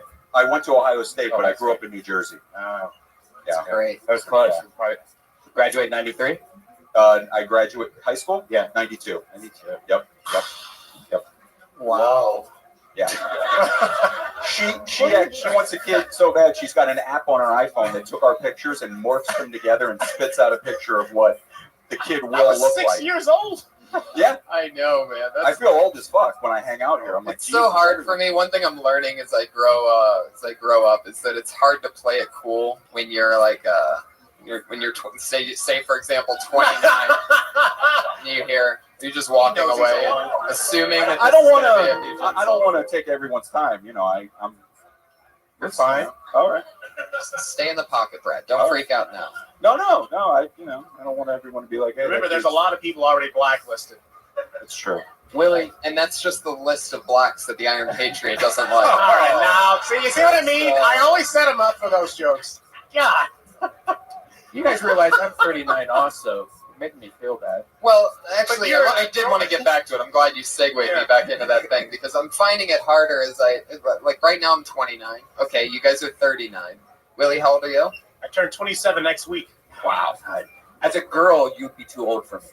It's yeah, Willie's a cougar at this point. Right. But I find it so hard to play it cool. Like when somebody says 39, like I just want to be like, oh god. Ooh. But I can't do that, you know, or else I'm a dickhead. I just do it.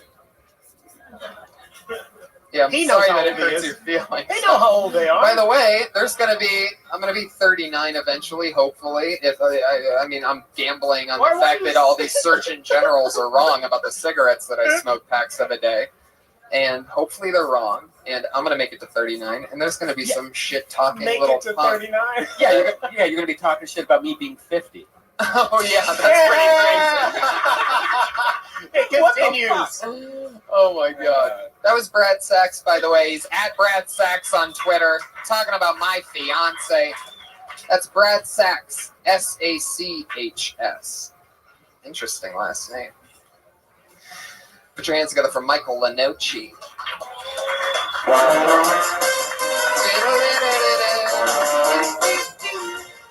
Hey, what's up, guys? My girlfriend, she dumped me, and then right after she dumped me, a few weeks later, she started dating a professional football player. So after I found out, I went home and I deleted him off Madden. And fuck you, bro. You could have her, but you won't be a part of my franchise. I've won like 5 Super Bowls in a row. I was at my commercial agent's office, and we filled out this survey where you had to like rate yourself 1 to 4 in areas that you're really good in, like stand-up, improv, and then there's questions on there like hula hooping, like who the fuck's like a level 4 hula hooper? Like that's so stupid. Then there's one on there that's called fire eating. I'm pretty sure with fire eating, you're either a 4 or you're dead. There's no in between with fire eating. Like there's no one walking around with half their face missing. Like what the fuck's wrong with that guy? Oh, he's a level 1 fire eater. Okay. All right, that's one. Fuck yeah. Michael Lenoci. Wow, perfect minute. Yeah, nailed it, right? Yep. 59? Oh, wow. 1 minute, point I've been 2. practicing all week. You know? Wow. It's like, let's get this perfect. What was the first joke again? Madden joke. Oh, yeah. That's funny. Yeah, Because there's definitely more to that. That's definitely tag worthy. I just met somebody that their ex is a really famous professional football player. So I'm kind of like in a backwards version of that right now. Like I'm thinking like the There's a lot of ex-boyfriend is like a guy that he's actually I think 320 pounds and he's like 7 feet tall. I mean it's imagine having, so there's a lot of material you can write about that. Yeah. Yeah, I kind of want you to keep going with that scenario. Yeah. You know, like I guess you delete him off Madden. Like, he's still fucking your girl. Right. So you still lose at the end. Yeah. I was hoping, like, go to that route, you know? Right. That, I mean, there's so many Like, places. finish you the can story, go. you know? Right. And, you know, she left you. Okay, I gotcha. Is how, yeah, you know what might be great? This is weird. No, there's way too much setup. Forget it. No, it's like, maybe there's something in the fact that you hope that they make a baby because with his physical genetics and her, that's how close I am to the tag. The only thing I was Her thinking is competitive. how horrible it would be if I forgot to delete him off Madden and I was playing one day and he like intercepted me or something. Like I feel like that. Oh yeah, that's that great. would be worse. Like I don't. You fine, you fucked her, but like to now intercept me too. Like that's Right. rubbing it in my face. Right. I played with it, but I don't know. I gotta. Well, yeah. Well, that part should definitely be somewhere mixed in there. Or you play as him and you make him just a complete idiot. Like just make him go in circles and stuff like that, throwing the ball and hitting referees and stuff. Right. Change his position to a kicker. I change all his attributes. Horrible. Yeah, that's fun. And then the second joke was about The questionnaire. Remember, he went to that. You're going to be working on advertisements or commercials, and there was a question about a hula hoop. Yeah, I remember because I wrote it. So yeah. That reminded me of when I went to Central Casting. I had to fill out one of those things, and you know they ask you if you'll get naked or you know different weird questions. Did you say yes? No. why wouldn't you get naked on film? Well, I'm scared my banana might just shoot right up in the air. It'd be embarrassing. Do you trim down there? Do I what? Do you trim down there? Oh yeah, I trim it. I keep it looking good. Awesome. Did you notice I read them? Just a side note. Did you notice they just upheld the court decision that they got to continue wearing rubbers in porn films? Yeah. They tried to fight it. They have to keep that peel on the banana. Yeah. Oh my god. I personally This whole banana reference with your dick is so creepy. Oh my god. Not as creepy as that laugh though. Oh, don't call me creepy. I hate when people call me creepy. Oh my god. You won't like it when I'm Oh creepy. man. I think we just learned a lot about what he looks like under that suit. Come on, I'm a good-looking guy. I hate it when people call me creepy. Come on, man. America needs me right now. Don't be putting me down like that. He's a level 4 creepy right there. Oh shit. Yeah, how long have you been doing stand-up, Michael? 3 years next month. Wow. Where are you from? South Florida. Oof. Wow. Yeah. Did you start there? No. You started here? Yeah. Wow. Well, cool, man. Well, keep rocking. That's funny stuff. Definitely extend that Madden stuff. Yeah. We got a whole thing there. And I really like the Hulu fire thing. Let's get to it. Thank you guys. Yeah. And then there's probably more on top of it. You know, there's so much you can do with that. Football player. You know, fucking, I don't know.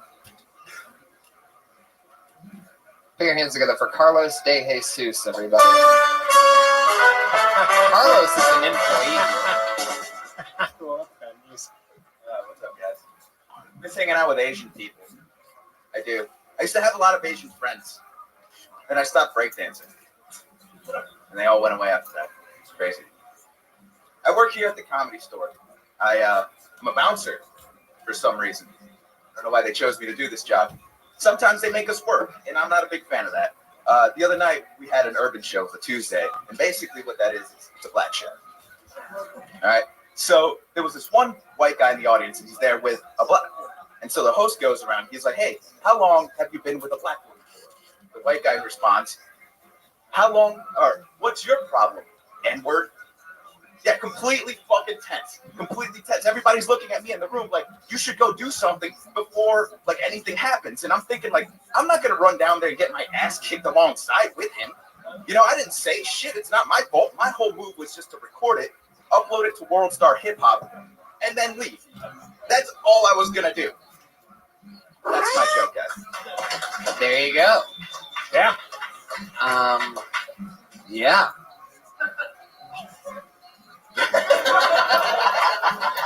Bless you. God bless you. Well, what are you allergic to over there? Fuck yeah. That's strange. No, her allergies just now. Fuck yeah. So you told it that was probably like a true story. Yeah, you said it like a rant. Like everybody wants to know. Everybody's gonna want to know what ends up happening after that. Like the fact that your goal is to put it on World Star Hip Hop sounds like the setup to a bigger joke. Does that make sense? It does make sense. What happened after that? Well, basically, he saw The guy who said the N-word puts on an Iron Patriot suit and walks away. That's the joke. Well, I mean, we need the Iron Patriot to get a little bit more famous before it works on stage. Or just show up to all of the shows. Right. I see what you're saying. So what did happen after he said that? Well, basically, like, because the guy has been with this woman for 10 years. So when he saw he was talking to her, like, he saw that, like, this guy isn't really racist. He was just saying some shit to, like, kind of, like, stir it up, get along with them. I don't know why you would do that. But, like, that, it was like that. And so he just basically deterred it before anything happened. That's all that happened. So nothing happened. No, yeah, nothing. Everybody was laughing. Yeah, he saw was killing kinda. it. It was tense. Nobody was laughing. Oh. It was just kind of like nothing happened. Nobody got their ass kicked that night. Right. It would have been me too. Was it like a little white guy or a big white guy? Like skinny, probably about 6 foot tall German guy. How skinny? Like really skinny? Your size. Like my size skinny? Yeah, that guy's got a huge set of balls. Yeah. Wow, that's a huge set of balls. Yeah. My size skinny. Yeah. Dropping the N-word at an urban show? Yeah, I know. I didn't know what to do either. I was like, what the fuck? Right. I love how So you have to immediately assume that this guy has a weapon on him of some kind. Exactly. Man, I just love how you call it an urban show. I never said that. That is a very inside the business type of terminology. Yeah. They call it an urban What would you show. call it besides that? yeah, Iron Patriot. What would you call it? I knew what he was talking about when he said that. No, but what would if you had to use another word for urban? What would you choose? Yeah. The Harlem Globetrotters. I don't think you understood the question. Yeah. That is hard. What would be if you let's say you're a thesaurus, okay? And black and urban are already taken. What would be your next descriptive word? Reach the next generation. Oh my god. This is unacceptable behavior. This is unacceptable behavior. Oh my god. Uh-oh. Uh-oh. Wow. That's amazing. The saddest part is that's pretty good. Yeah. Can't do anything about it. Just hope that no one calls me that. What would you have done if you've been working the door and you heard, you know, I mean, obviously you wait and you. I would have escalated. Get him! Oh yeah. And I See, stay in the that's a back. great way to go. Yeah. Oh yeah. Right. Just you join the group. That's what I always do. Yeah, but I was the only like colored guy in there. Besides, But you'd have been down for Right. the cause. yeah, I mean, There you I go. just don't want to get my ass kicked. Yeah, because you joined the people. Have you ever been part of a stomp out? Yeah, they're great. They're awesome when you're the person throwing kicks in. That's true. I'll be the last one. Yeah, no one goes to break up a stomp out. You join a stomp out. That's very true. That's very true. And that's what I would do in that situation. Fuck yeah. I would just yell out, get him! Take all that shit and turn it into something with that whole thing and that whole story. That's Carlos de Jesus. You on Twitter? Oh, he doesn't have Twitter, everybody. There you go. Put your hands together for Tommy Lee, everyone.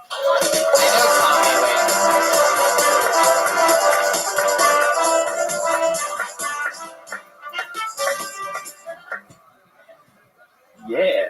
Jesus. Yeah. Yeah. Okay. I hate getting called a creep too, man. It's terrible. It's the worst, dude. It sucks. mean, I got called a creep the other day, like for no reason. Like it's like I bumped into you, and you just spill your drink all over me, and like I'm the creep somehow. Like, it's the worst thing ever. Because like as a guy getting called a creep, it's like the C word, right? It's like offensive. Because like your night is over after that, right? Because every woman just agrees with that woman that you're a creep for the rest of the night, and they just validate what she said to you. They're just like, yeah, I bet he touches kids too. Yeah. Oh, those are child molester shoes right there. Yeah. Oh my God. What the fuck are child molester shoes? It's like, what did I do? I'm just standing here. That's it, guys. Thank you. Yeah, those aren't child molester shoes. Because you have the same pair on? No. Wait a second. Let me see if I got my child molester They're shoes a little on. bit more. I got child molester socks on. Oh yeah, you do. Holy shit. You boys like lemonade? Let's talk about that shirt for a moment, shall we? The child molester shirt? Yeah. Like, did your dad give that to you? No, I bought it. Actually, my mom got it for me. There you go. Yeah. I like it.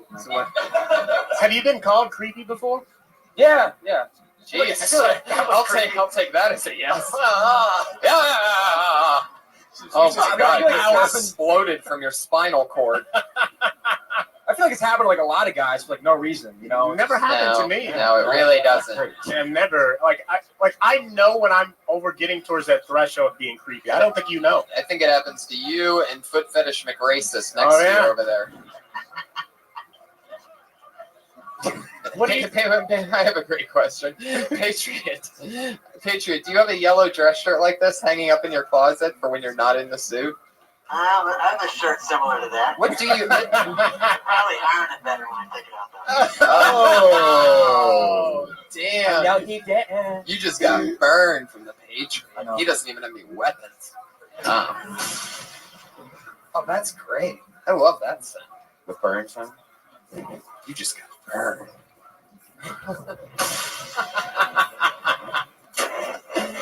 I love sound effects. They're stupid. They make me so happy. Fuck, Tommy, what did you talk about?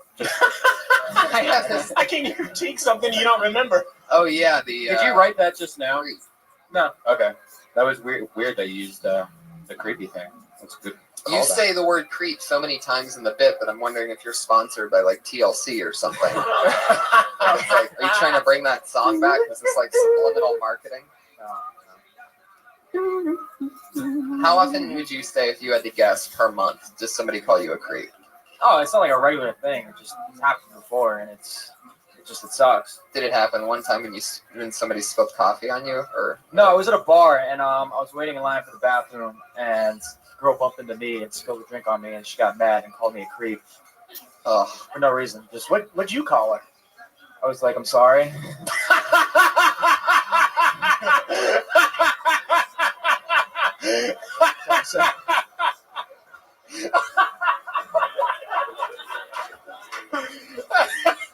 Did you? So funny. Did you apologize before or after she called you a creep? I think after, because I was like, I thought I did something wrong, but I didn't. You know, I don't know why. I just said I'm sorry. Wow, you're such a pussy. Yeah. I know. Totally, my response would have been, not a creep, you're a fucking dumbass. You just spilled your drink on me, you dumb piece of shit, lady. Lady, clean it up at the end. Lady. Lady. Lady. Fuck yeah. I would lose that shirt, bro. Okay. I really would.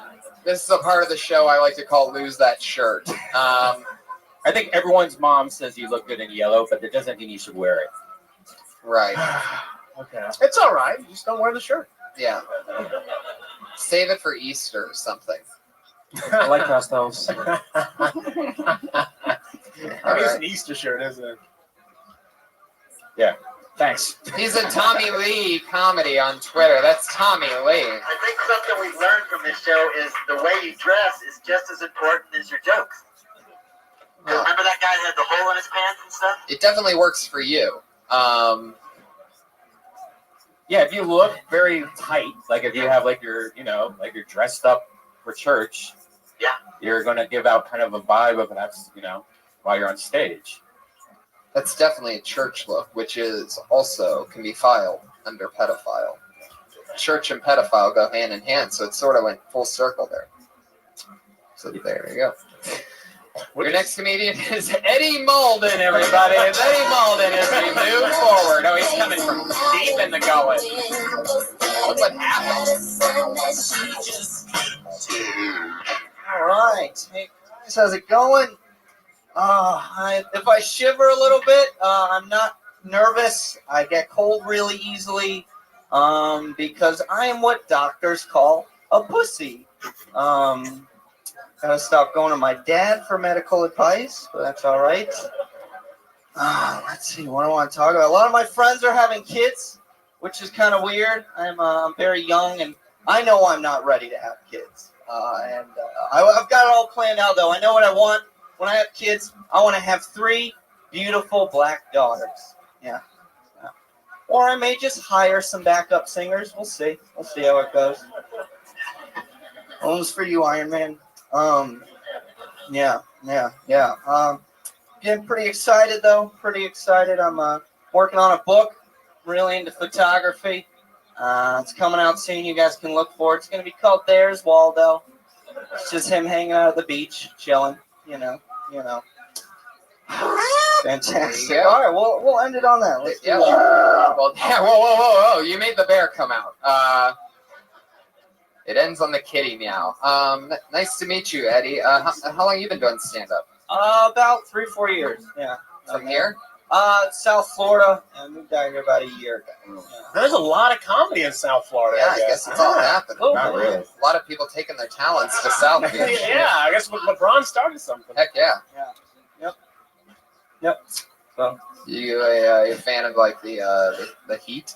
not a big Heat fan. Not What's your favorite thing about South Florida? favorite thing. The racism is. I'm on the right side of the fence, so that's kind of nice. What side of the fence is that? White. Why am I put up here in this situation? Is this like a big joke on me? This is unacceptable behavior. Thank you. All right, yeah, that's the one. I love that. Uh-oh. What do like they call that sound? That thundering one. Thunder. Oh, it's so great. Yeah. Fuck yeah. First of all, South Florida is an interesting place. Have you ever been there, Iron Patriot? I think it's funny how he talked about. No, I haven't been. My mom's been to Florida, where she worked with J.C. Penney, but I haven't been there. She went with who? With J.C. Penney. She used to work with J.C. Penney. She went for a model. The J.C. Penney? Yeah. Steve J.C. Penney? Wow. That's Wait a minute. You said model? My mom.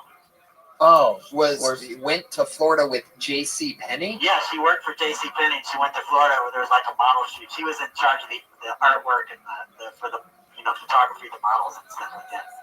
But I've never been to Florida. I've always wanted to go. Was she upset when you worked at Sears? That is a great question. I can't believe you. That's a great If you're question. hanging out with J.C. Penney and then your son. But I wanted to say something. You know what I thought was funny about your joke is you basically said you want your wife to give birth to the Supremes. Stop in the name of love before you break my heart. You could tell he almost didn't commit to that second part. halfway through. Before you break my heart. Then you had to follow through after he started. That's not too way off. People do that shit. You know, there's other groups other than just that one group. You know that, right? Yeah. That you saying the Supremes actually falls under accidental racism with the Iron Patriot. Hey, it's just like that one group. 3 black women. This is You could have said TLC maybe or something. I would probably just lose that joke. Yeah, I was gonna say that's a pretty bad joke. Yeah, like I don't know. It seems like it's unnecessary. I'm not saying this as a black man. I'm saying this as a comedian. Yeah, I think it's like when you say you want 3 black kids, it's like, oh, here we go. A little much. Yeah, and then when you get to the actual payoff, it's like that's not even funny. So why even throw that pee in the pool? You know, like unless it's fucking awesome. You know, and it backs up even the idea. I don't know. My thing is, if you're gonna be racist, be racist. Right. Yeah. some more Thank you. racist. Thank you. But not like, hey, Willie, Yes. not like Kramer though. Don't go that crazy. Jesus, isn't that Yeah. the pot calling the kettle black? Literally. Pot calling the kettle the N-word. Oh my God. All right, that was just that was a cackle, like a white heat cackle. Bit of a witch.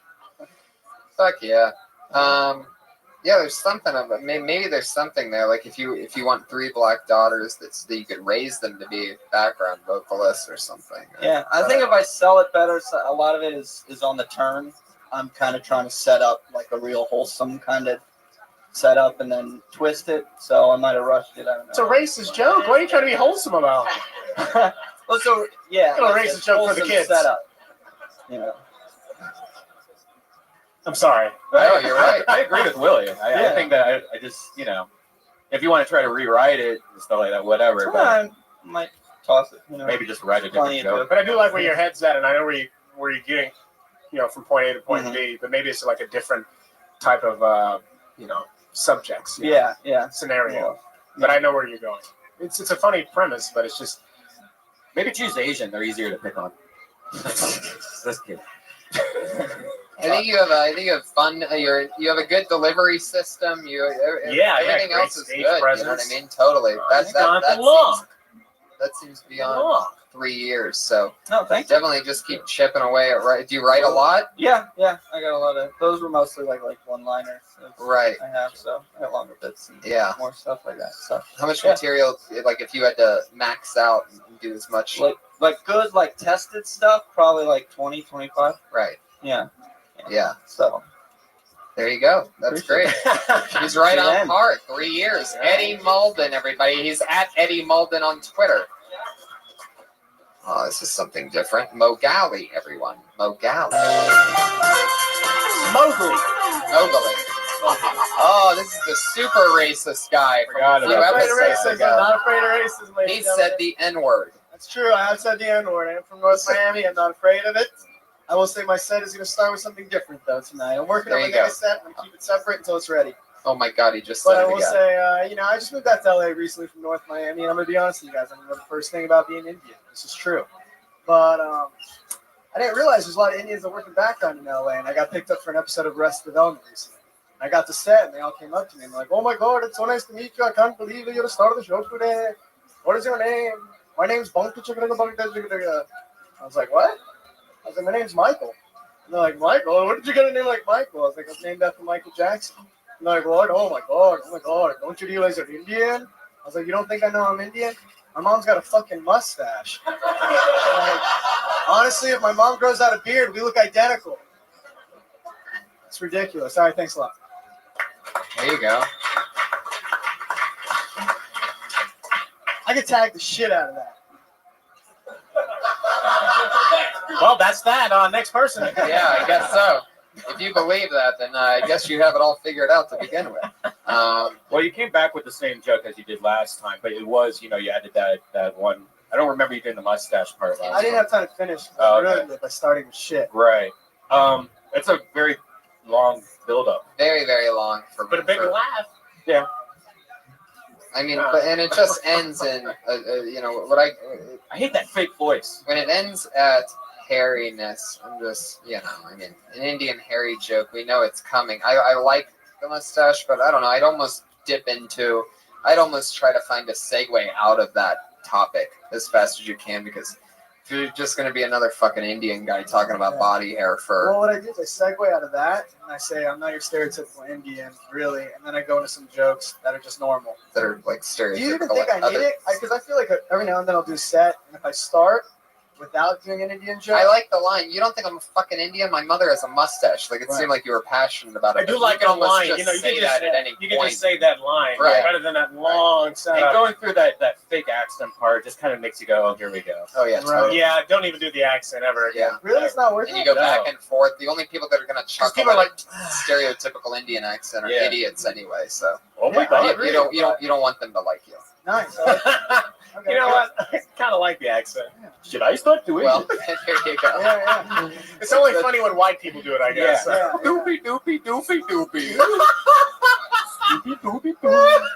Oh, doopy Indian, doopy Indian. That's my.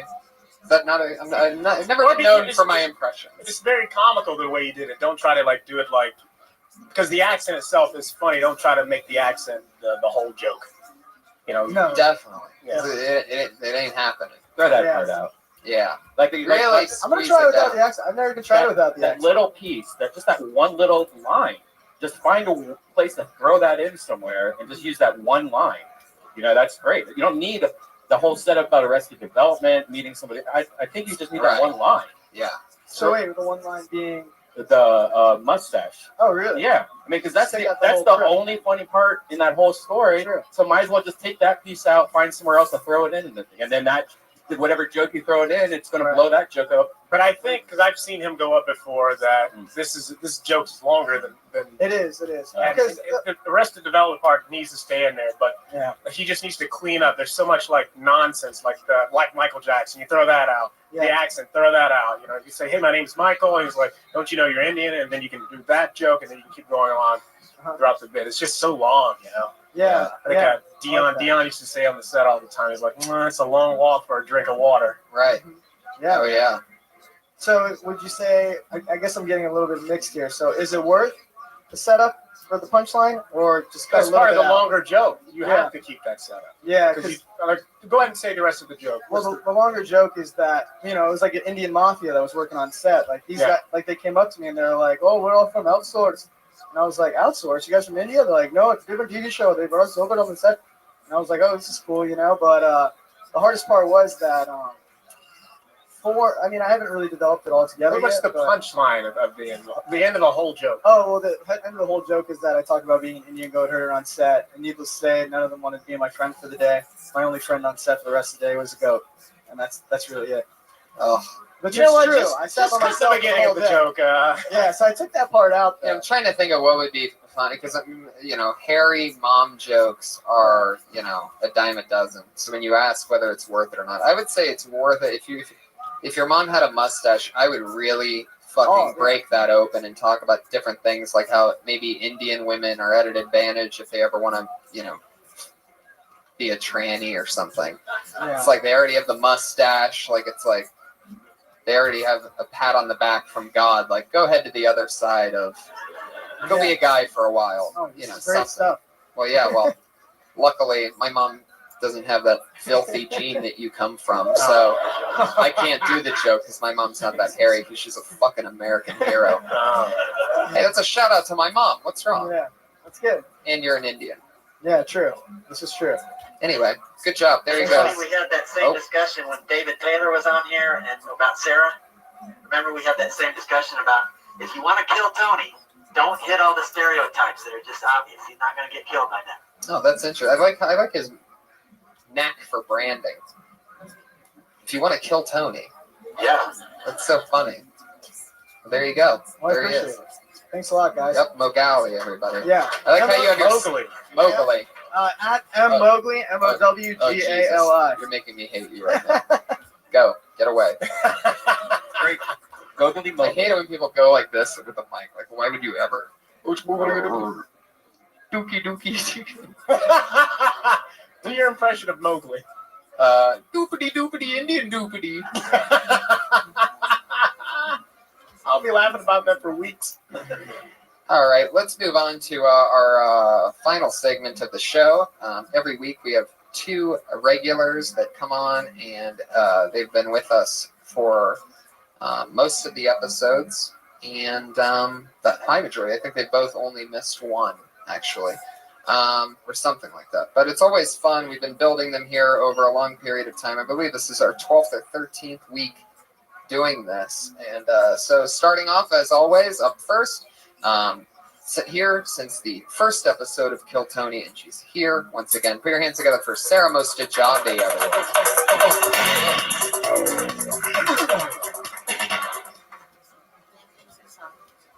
Hi guys. So I just got my own apartment. That's about as much support as I was expecting. It's been really sad. I've kind of been drinking like a lot. Like I drink at home by myself every night.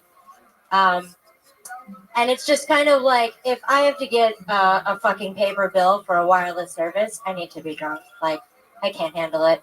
I didn't start drinking until I was about 25 because I didn't like the way that it made me feel. But as I got older, I realized I never liked the way I feel, and I might just be drunk the whole time.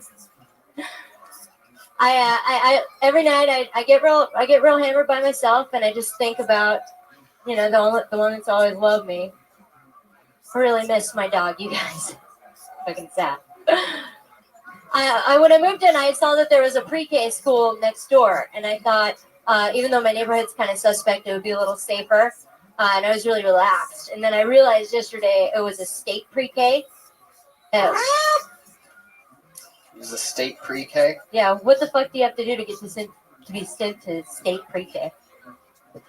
And then it goes into like tags with what preschoolers would have to do to get sent to state. What would they have to do to get sent to state? Well, the quickest, and this is just something I mean, I've been working on this bit like all week. Like, I've been trying to find something that's funny about that. And what I thought of today was be like, yeah, Jimmy's gonna be gone from class. He's been sniffing the glue sticks. He's been sent to state. Something. Sorry, I just try to be. I've been working on it, so I can. What was the joke before the pre-K one? I did the one about like drinking alone and like thinking about the only one that's ever loved me, and it's like my dog. It's kind of like, you think I'm gonna be like, oh, I'm sad about a dude. Nope, it's a bitch. Sort of. Well, sort of. I mean, I guess. It could be funnier, but that's fine. Well, I mean, it could be less depressing, also. Yeah, I guess that's what it is. I don't want it to be depressing. I'm just trying to be like real. So I'm trying to work on making the stuff that I think and feel funny. You know. You might want to cut out one of the 4 I am drinking alone. The drinking alone. Yeah. You said that like 4 times. Yeah. No. It's fucking me up now. Hey, Sarah, what if you get a new dog, put peanut butter on your pouch, and let the dog Whoa, what the fuck? Wow. That came out of nowhere. What is happening? Can I just say that your impeccable racism today has been very American patriot. Good job, America. Thank you that's for the way to turn the That's what. Patriots will. Everybody else just lives in it. Whoa! Somebody's meds are running off right now. Malfunctioning happening. Are you like the Tin Man? Do we need to like oil you so that you're not dysfunctional? What the fuck? What? I think you might just want to keep it at a minute. And now, what else? What was the joke before the? There was a lot of narration. I thought again, where you there's a lot. I mean, I think it was 30 seconds. I looked over to you, got to like a joke, or maybe I missed the joke, but you were hard umming too. But these are all common things of being new. I mean, I know. To be honest with you, I get so much more nervous here because I actually care what you guys think than I do at like other like open mics or shows that I do. It's crazy. It's because I did that bit all week long and it's been good, but I'm just a little retarded. No, don't say that. No, I mean, I'm working on it. That's why I'm here. So yeah. Cut some of that fat off, clearly. I'm just being I don't know what that right. means either. Yeah, that's what we do here. Well, what was the first thing that you talked about before the depressing dog thing? That I usually say that I got a new place, and usually like nobody says anything, and I'm like, yeah, that's the kind of support I like. Like it's just kind of, that's a hot crowd. Like kind of recognize that. Yeah, you don't need to do that either. yeah. Oh, You want to start off with a boom, not what the fuck. Well, I get. Right. I don't know. Yeah, you don't want to. That's another thing that's very common early on. I mean, most people it takes years before they even realize they do it, or before somebody tells them. I've just seen like higher level people do it, and I try to. And those are the people on their way down. Oh. Those are the higher level people that maybe got too much too fast and sold their soul. And they got credit, so now they have a good spot, but they're never going to maintain it because they're not genuinely good. And they haven't learned through the bad habits of doing things like hard umming and doing things as easy as saying something that won't get a reaction and then making the joke off that. Right. And if it's gonna hit, it has to be epic, epic, epic. Right. Lily, is this your first time seeing Sarah? She went up last night. I did the open mic yesterday. Do you remember, or did you watch it? Or? You watched it? That face is great. Yeah. Great. I mean, That face I was says, there. That face says cigarette break. It's I think what happened during. No, I was there. Sometimes I just zone out. Right. Thanks. I'll be in the bathroom cutting myself if anything. We can always count. I believe that's our. I think that's your set next week, right? You love making cutting jokes. I just think it's fun. I'm sorry. You think it's I funny? think darkness is funny. Yeah. I think just being really what I really am. How do you guys feel about it? The cutting comment. Are you really dark? Do you still cut? Why No, do you laugh? It's I just. Do you get wet when you see a knife? You ever go cuts to butts?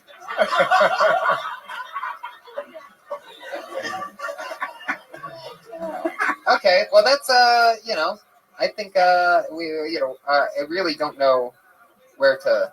I feel like part of this isn't always us tagging. I feel like. Have you ever talked to this person?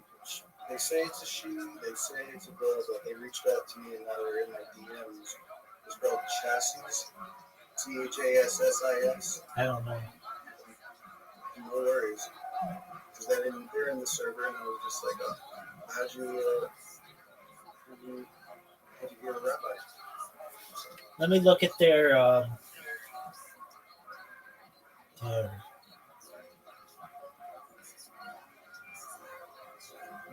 image.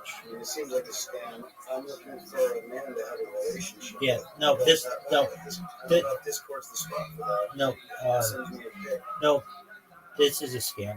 That's what I figured. Let's see how I know them. I mean, I don't know them. The fact that they don't have a profile picture is like a huge red flag. Let me see if they sent me anything ever.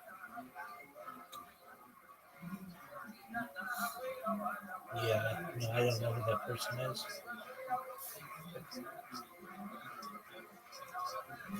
I feel like in this part of the show, like it's like nipping those habits in the butt, you know what I mean, and reinforcing that sometimes is fun. I mean, I don't really know if play with them. I play with them sometimes. That's what I'm doing. Yeah. I said, as a case in point, the woman in this picture is gorgeous, but is that really you? Right, exactly. Do that. Absolutely. I get women who say they want to send nudes. Are you interested in nudes? Fuck yeah, I'm interested. Send them. I'm not going to pay for them, but go ahead. If you want to send them, go for it.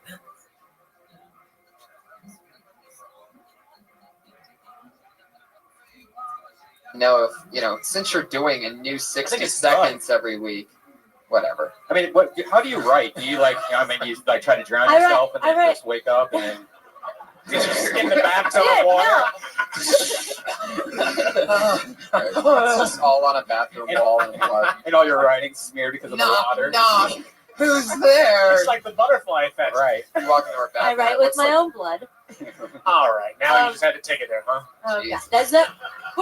We're having fun over I here. can't ride the train, just you It's guys. good to All be right. dark, but it's still a comedy club, not No, a no, no. funeral Hey. home, okay? We're not like here to pay memoriam to that minute of material that you get. I guess dark can be funny, but how you give it out, we believe that. Great job.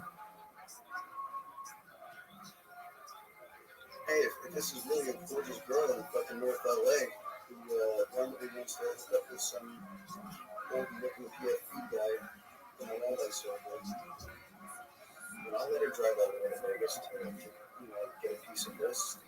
There you go. But I know my worth.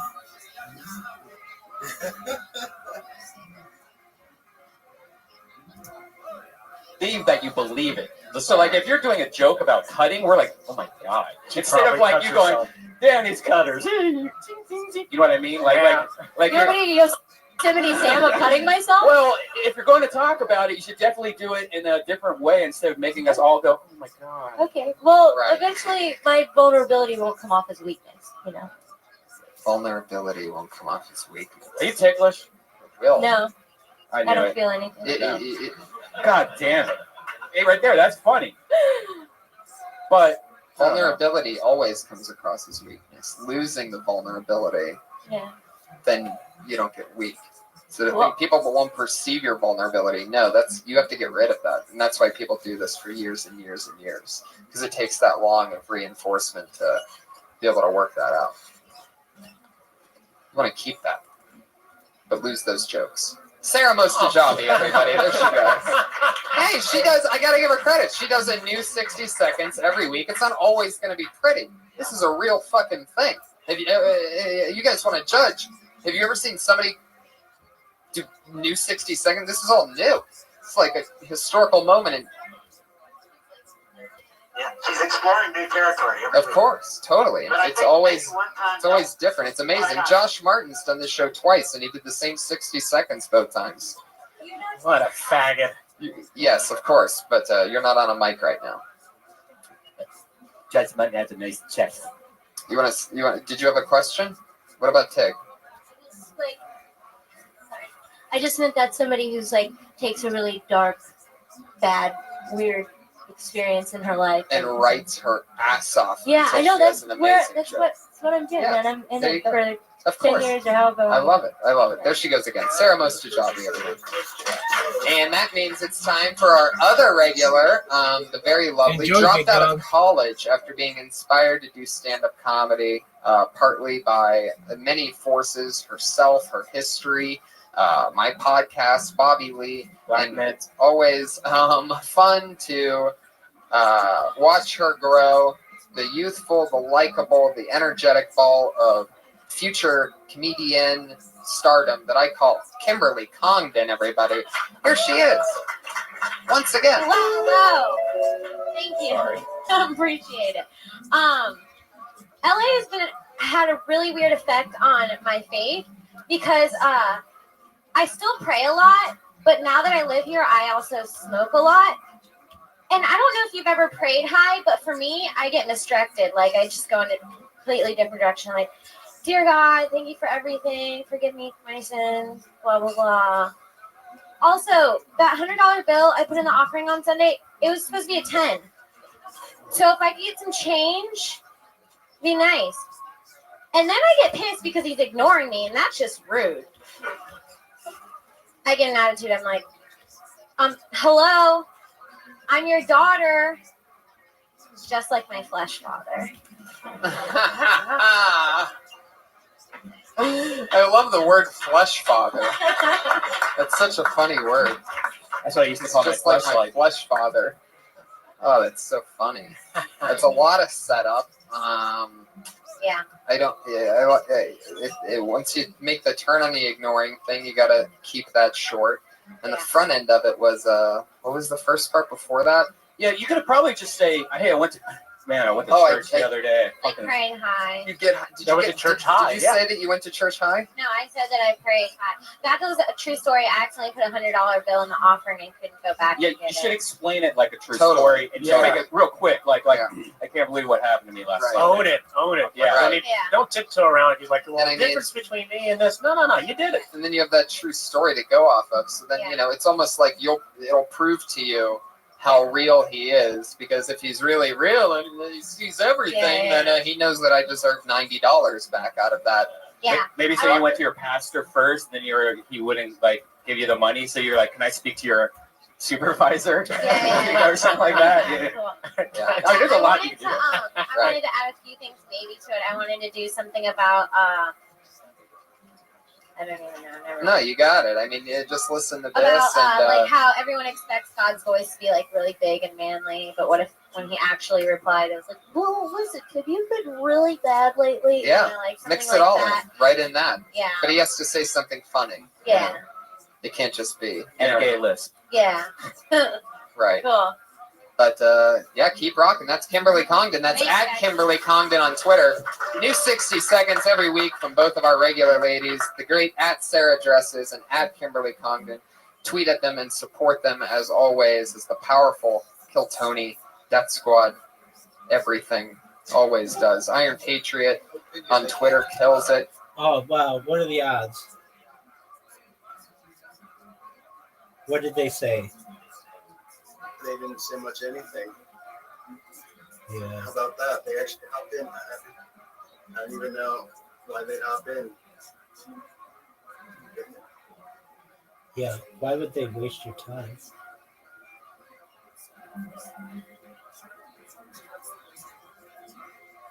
I don't get it. They wanted to see a pretty girl. LOL. So he's at Comic Patriot on Twitter. Will Hunter Show, correct? Will, you have anything coming up that you want to promote? No. No? I can't think. I don't know. Maybe. Coming up next is also we're at September 16th at the in Phoenix, Arizona. Stand Up Live. Go to standuplive.com. Red Band and I will be there. I'm at Tony Hinchcliffe on Twitter. He's at Red Band. Up next, immediately following. Yeah. It could be. Or they're just good at picking a random pretty good. That's probably more likely.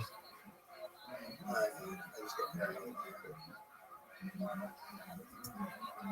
Following this is our favorite show, The Ding Dong Show. The longest running show in Comedy Store history takes place at 10 o'clock here with the host, the great Don Barris. And follow him on Twitter at Simply Don and watch The Ding Dong Show. For those of you that are here right now, stay and watch The Ding Dong Show and enjoy it. I'm Tony Hinchcliffe. Have a great day. Peace.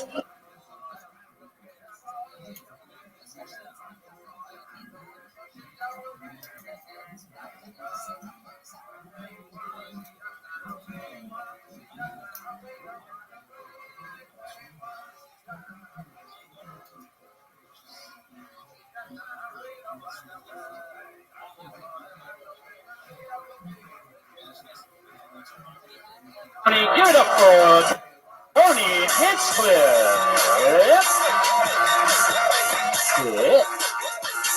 Fuck yeah, everybody.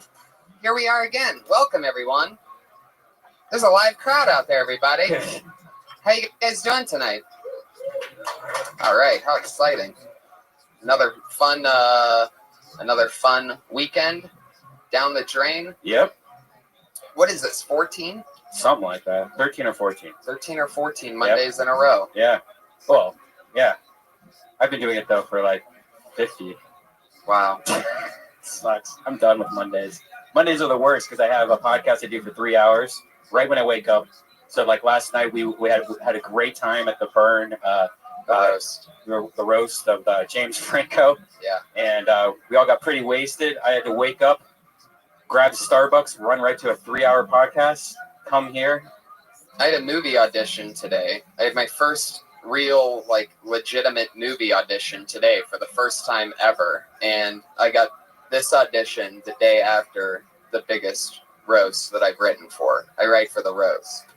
But that's how life works. That's Hollywood and life. And what a great party, too, man. First movie audition ever. Yeah.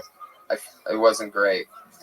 It didn't go great. Yeah, what happened? It didn't go bad, but it didn't go great. Well, what it said in the thing was that I had something. I had a part, but then there was another part that I didn't know, that it didn't say that. It's a whole thing. Mm. Crazy part is in the waiting room. I'm sitting there. Actually, as soon as I walk in, there's only one other guy in the room sitting there for the part, and it's Jesse Pinkman's friend, not Badger, but the other one, Skinny Pete. You guys know who I'm talking about? No. The guy that's always hanging out with Badger in Breaking Bad. If you watch the show at all, great show.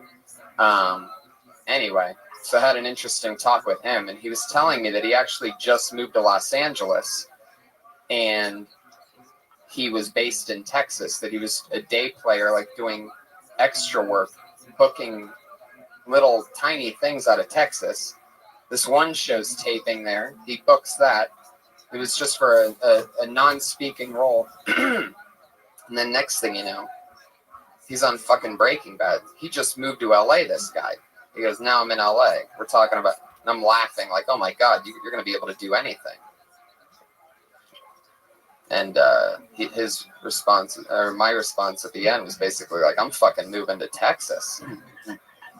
You don't know what you're getting yourself into, man. Anyway, it was interesting. It was a break, and then that's extra pressure too. That's like the only show I watch on TV. All of a sudden, I'm auditioning against the only thing that I really respect. So that was fucked up. Hello. It's a live podcast, everybody. The Iron Patriot is here, everyone. The head of security, everybody's favorite. I got something I want to ask you, Tony. Sure. Today I read an article that James Franco's 92-year-old grandmother came to the roast, and Jeff Ross said a joke saying that she's going to die in 127 hours in reference to his movie of the same name. Now, were you responsible for that joke, Tony? It's an interesting question, Patriot. No, I was not. That's good, because I wouldn't want you to do that to Grandma. Such a nice guy underneath that tough, sturdy suit. It was a big week for me, Tony. My first interview this week. Oh, yes. What was that like? I was interviewed in Canada, in Ontario, a small town in Canada, and the podcast was called What the Fuck Are They Talking About at WTF ATTA. And I got a chance to discuss some of my philosophies in depth, and I got to talk about Kill Tony a lot, too. It was great. I told the whole story of how I came to Death Squad and how I've been a fan for a long time. I listened to the whole thing and I passed it on to everybody to listen to it because it really freaked me the fuck out. Thank you. What did you find out about the Patriot that you didn't know when you listened to He's it? a deep, deep guy, man. He, he believes that. Well, I guess it's hard for me to explain what you said, but maybe you could help me out here. You believe that you don't believe in killing babies, but you believe if you were to kill a baby, that the baby's imagination would be strong enough that the baby wouldn't even know that you tried to kill it, because your own imagination inside of yourself, like you're your own universe inside of yourself. So you make your story out of your imagination every day, and that you won't really affect anybody else because they also do the same. Well, I don't think you'll be in any space that you're not supposed to be in. So the way I look at it, when somebody dies, they're just disappearing from our view. Right. That's not the one story that's going on. Like when Whitney Houston went through all that shit and we're looking at her like, oh, she shouldn't have got on the drugs, she shouldn't have done that. It was our negative image of her that we saw that story happen. We could have easily seen a story where Whitney never did anything, never got with Bobby Brown and had a great life. But it's like, we got to realize there's something negative in us that we even see that story. I know it's crazy to comprehend this shit, but I mean, it's so hard to explain. I mean, even in that interview after I got done, I started thinking there was going to be some things that got misunderstood because it sounds kind of crazy, but no, it's just deep. You're a deeper. I mean, you're dressed up as Iron Man, so you don't really take you as like this very deep intellectual. Yeah. Spiritual. It's really been. I really don't even care about this costume. It was just all for I really want to talk with Joe Rogan about philosophy, but. And that brings me to this direct message that you sent. Is that what you're using us for? Is that what this is? You're using Kill Tony as a launching pad to I'm just start saying, your own... though, already 3 years ago I wanted to talk with Joe, but I knew he would never talk with me unless I wrote a book and sold 1 million copies or whatever. But this was my plan, that if I get this costume, maybe people will listen to me. Oh, my God. Yeah, it says people are tweeting that I should be on the Joe Rogan podcast. If you guys are into it, I'd love to come on with the costume. Yeah, I just see that not being a thing when... He messaged you that? Yeah, I mean, Joe would never do that. Are you fucking crazy? What if I came out of the costume? We don't know who you are, man. You're some guy in a suit. I mean, anybody with a criminal history, like, could put on a suit and then... I don't know. I'm confused about my career now because, of course, I love Kill Tony. Of course, I'm going to come doing this. But people have been just suggesting that I need my own podcast, and I don't know what to do. I don't know what I don't know if. I mean, maybe Red Band come down to Hollywood once a week and film me doing my stuff. I mean, the first episode could be you showing me getting my equipment on, how I do it. What do you guys think that'd be a good podcast? I'm really excited about that. I don't know. Maybe I should just stick with Kill Tony and just. What the fuck ever made you wonder whether you should stick with Kill Tony or not? I'm just saying. People have been saying they want to hear me talk more on a podcast. Maybe I just. So if a 14-year-old that's at his mom's house is writing you on his Android device while taking a shit that you should do a podcast, you immediately think that's a good idea. No, I mean I've got a lot of. I'm answering fan mail all day. I'm spending a lot of time. I mean I'm getting a lot of action on Twitter. I mean people love me. I could be a cult leader. I think you're for only. I noticed. I actually did look at your Twitter. And I wouldn't say that you have a cult following just because you have 1,000 Twitter followers. But that's only in like. I don't think that's only over like 3 months. Well, yeah, from working with me. I know. I give you guys credit. I love you guys. Believe me. I know. I'm just saying. This guy's already talking about jumping ship. We're at episode 13. I said for sure I'm doing this no matter what. Even if I had 5 more podcasts, I'm gonna be here till the end of time. Till this shit ends, I'm gonna be here. Don't worry about that. I'm just saying. Thank you. Well, there you go. I was just thinking maybe if I had another. I mean, I can't believe you're even worried, Tony. You know you're my favorite. I don't think I am. You just said that you got the suit to talk to Joe Rogan eventually. Let me make an issue with you. When you were on the Joe Rogan Experience, you didn't talk anything about Kill Tony. You didn't even mention me. I thought there'd be like 10 minutes. Of course, why would I do that when I could talk about philosophy? That's your fucking dream. That's what I was doing. We were talking about planets. Yeah, and shit. it was great. I mean, it was good. I'm just saying, I showed you how to do it in that interview this week. What?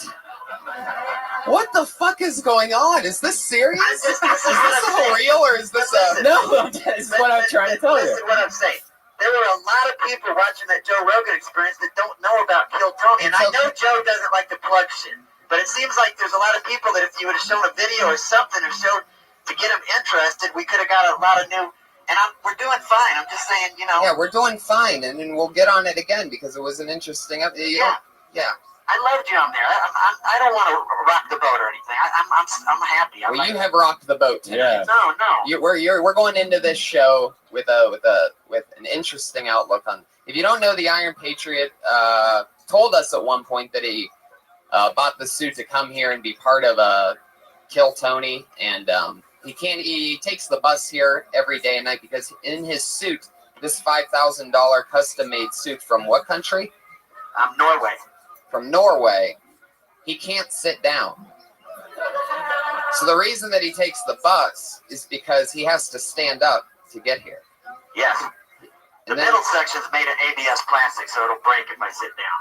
But it's nice because it's nice and light, and I can move around it, and I can get the hips going like this. Well, I'm glad that you're here, Patriot, and he's our head of security, even though he's completely immobile in that thing. I mean, he really can't move at all. I could crack your skull with this fiberglass, though, Tony. You'd be suing me with your lawyer.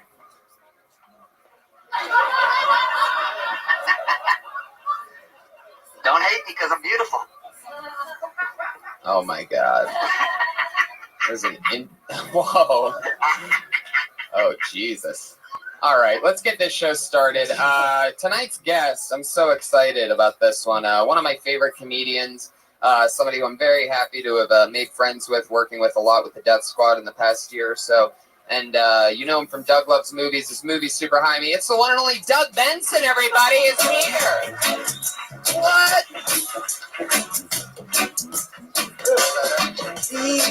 Don't you really him? Oh. I've got so many things. Questions. I do too.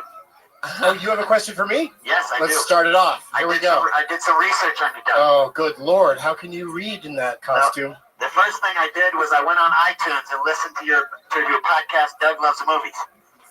And then I went back and listened to an Adam Carolla podcast with you that was so old you guys mentioned MySpace. And the thing that I want to ask you is, one time Adam said that he thinks all the Cheech and Chong movies suck. Now, the way I look at it is the first one, Up in Smoke, in '78, that was a classic. Walk us through all of them. The other ones weren't that good. You know, everyone in this audience is waiting to get up and tell a joke. They are just putting up with your bullshit. I'll never get the chance to just talk to you because again. you're a genuine superhero. You'll get a chance to talk to me again. Are you kidding me? We're going to do the Rogan show together. Oh, yeah. hey, Doug. Can you see what I'm doing in my head? Doug. You can see through that thing? Doug, I have an idea for a movie for me and you. Oh. Because first you had Super High Me. This one should Sure. be called Superhero Me, and you spend 30 days with me. We go to nightclubs, we go to the mall, we go eat, we do everything, we smoke down. You know, I'm too high to say no to that idea. So I think we should talk about it at another time. We should. It's about 10 minutes each day. There's a 10-minute window where I'm not high. And then I'll give you the no during that period of time. Because that does sound pretty sweet. I actually have a movie coming out hopefully in the next year or so called Chronicon. And that's where I went to Comic-Con in San Diego and tried to get superheroes to smoke with me. And many of them are straight edge. They're not like you, willing to smoke down, as you say. Yeah. And so it's a fun little documentary that will be out soon. Great. Someday. Sorry, it's too late for you to be a part of it. Yeah, but we can do other things together. You would have been perfect. All right. Well, your plans scare me, and I don't know what to how to respond to it. Why not just bring all the parts to the costume in your car and drive here, and then get into it here? Then you don't have to take the bus. Well, I mean, I could do that, but it's really easy, especially now because the traffic isn't bad at all now that the summer's over. But I just get on the bus, and once I get off, I'm ready to go. You don't have to go through all the bullshit. You're telling me you don't have a car. No, I have a car. I have a Nissan Versa, brand new one, 2012. Or just get a car with a sunroof and just lay yourself in there horizontal, just sticking your head up out of the sunroof and working the gas and the steering wheel. I think you could do that. If I go to be an amazing visual. That would be great. But anyway, you're awesome. Thank you. I knew you liked superhero movies. I knew you would appreciate me, Doug. Would you be interested in seeing Doug's feet? If he wants to show me again. Again? Oh, again. Wait a second. I usually like the ladies' feet, but he's a celebrity. I'll check his out. Jesus Christ. I don't need your fucking comedy patriot foot. Let me say something. Foot, Doug. You know one of the favorite scenes that I saw feet in that I loved was Bridget Fonda and Jackie Brown. Did you ever see that scene? Oh, she is hot in that. She's got augmented breasts in that, and she is hot. And then she gets shot in a parking lot. It's awesome. Oh man. Yeah, I agree with you on that. Uma Thurman in Kill Bill. No, thank you. No, weird. Long, yeah, her feet could wrap around. Her toes could wrap around your neck and strangle you. Did you know that? Man. Yeah, man. She's got nasty toes. Do you like feet? Huh? You have a foot fetish thing. No. He's mentioning Tarantino, who I've noticed has a foot fetish that I don't appreciate because he does it too. He introduces most characters with their feet or their shoes. I love Tarantino, but come on, man. I agree with the foot thing. Yeah, that's one thing I could deal with less of. And I don't need to see the POV shot from the trunk anymore either. We get it. Something's in the trunk. Yeah. Are they ever going to make the movie that tells us what's in the briefcase? What's the gold glittery thing? No, it's just fucking with you, like, for all time. Is it the Raiders of the Lost Ark statue? Yeah, that's what it is, Brian. Is that thing hanging there? Is all this stuff, is it always here? No. For Kill Tony, it's got a very Asian... Yeah, it's a different set. Chinese restaurant vibe. Exactly. Tonight. Exactly. So hopefully some of you will have jokes about that. And I'm excited to do this. I noticed that some of the best guests that come on are always the people that I noticed that like love comedy the most. You know what I mean? Like, actually. Yeah, you bring comedians on that don't like comedy. That's just going to be a lot of bitter acrimony. Right. But this is going to be happy acrimony. You're a guy who likes talking, that I noticed at least from getting to hang out with you a bit, that you like talking shop and you like the whole thing of it. So. Yeah, why is it called Kill Tony? Just to be a name of a podcast. Oh, okay. Yeah. Because you could have gone with Shop Talk. Shop Talk with Tony. Shop Talk. Yeah. STWT. Let's do it. No, but Kill Tony's good. Shop's a weird word. Kill Tony's good because you think that some of these people are going to be angry at you that we're judging them. Could be. Okay. Some Could have. be like that. Could be kill Tony, like you try to kill.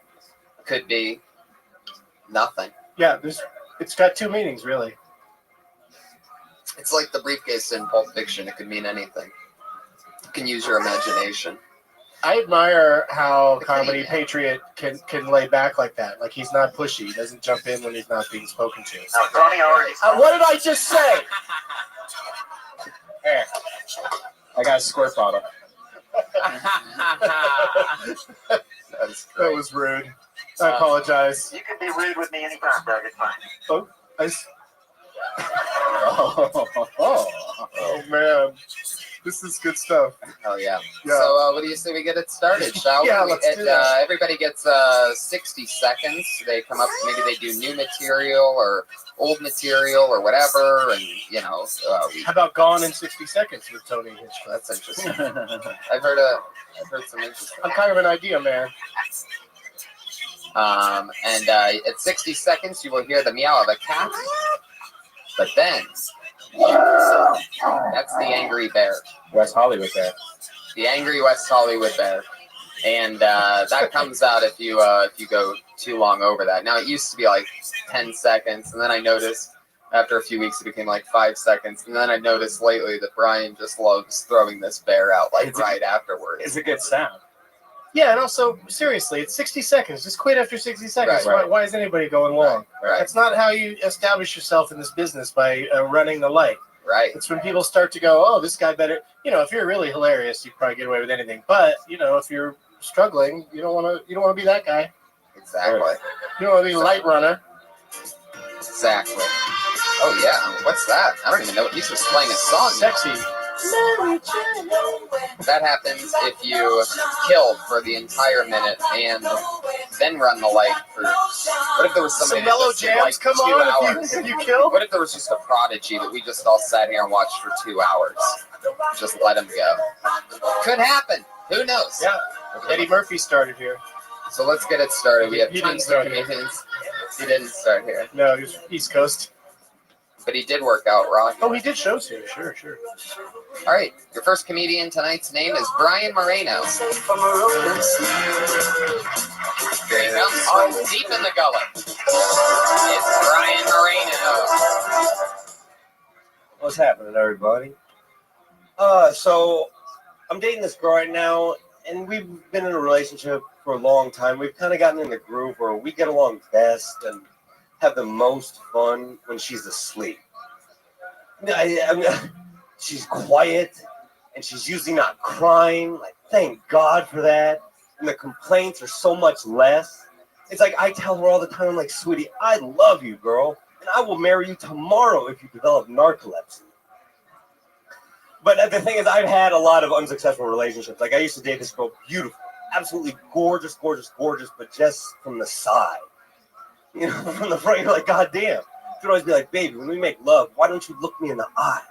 I'm like, girl, I do. I totally do. Just one at a time. All right, guys, Brian Moreno. Here you go. PM. Clocking in at 52 seconds, Brian Moreno. Talking about, now, was the girlfriend's, I was a little confused at the beginning part. Was the girlfriend sleeping or is she not sleeping? No, we have the most fun when she's asleep. I think I rushed that a little bit, yeah. Yeah, she's not talking, she's not doing any of those, but she's also not having sex with you when she's asleep, or maybe that's where the joke should go. Is that she's a very heavy sleeper. So that's where we have our best times. Because she doesn't say anything and the sex is incredible. Yes. Yeah, maybe. I don't know. But that might also, my overall note to you was just like, it just seemed like, yeah, women. Like, it just seemed like angry at women too much. Like, are you in a happy relationship in real life? It depends. Okay, well, so if that's honest, if it's you're honestly talking about your girlfriend, that's one thing, and 1 minute maybe wasn't representative, but it just felt to me like you lost all the women in the crowd immediately with just kind of like, yeah, women, they should just fucking go to sleep. Which I agree with, but that's not the point of this exercise. The point of this exercise is to, make it stronger for general audiences, because that's what you have to do. Unfortunately, you don't get to perform for fans right out of the gate. Once they already like you, you can get away with anything. Why are you staring at me? Because I thought I'm supposed to turn to you and get your thoughts as well. Isn't this like American Idol? No, it's not really like American Idol. It's like it's different because You're right. Yeah, that show had 3 panelists in some sort of talent competition. Right, but And this is way different. No, it is because we try to help him. I mean, And we drink vodka instead of Cokes. According to the layout of the show, he gets to take whatever we give him. They don't get that on. They take it. What do you mean they take it? They take it. They're like, hey, you should sing more up-tempo numbers or wear a shorter skirt. And then the next week they do. Yeah, you're right. Yeah, I agree with what you. I agree with what I you think said that could there. be part of the show is that he can take those notes and come back and kind of do the same material again next week, but fixed or better or whatever. Punched up. I like that tag, and I could work something in about dating a girl who's in a coma. I don't think I could do it, but we could probably have some really good times. Something about a girl in a coma. Yeah. Like she, workshopping, but yeah. She doesn't eat too much, it's all intravenously, etc. Yeah, I think you're on your way, BM. That's what I call you. Thank you guys. Thank you. There he goes, Brian Thanks, Moreno. dude. That's at Brian Moreno 21 on Twitter for you listeners. If you have any tags or anything crazy you want to tweet at That'd be Brian great. Moreno. Tweet him some stuff to say, but Right. don't tweet him shit you've heard somewhere. Like, make sure it's original. Right. That's at Brian Moreno 21. Your next comedian's name is Luke Schwartz.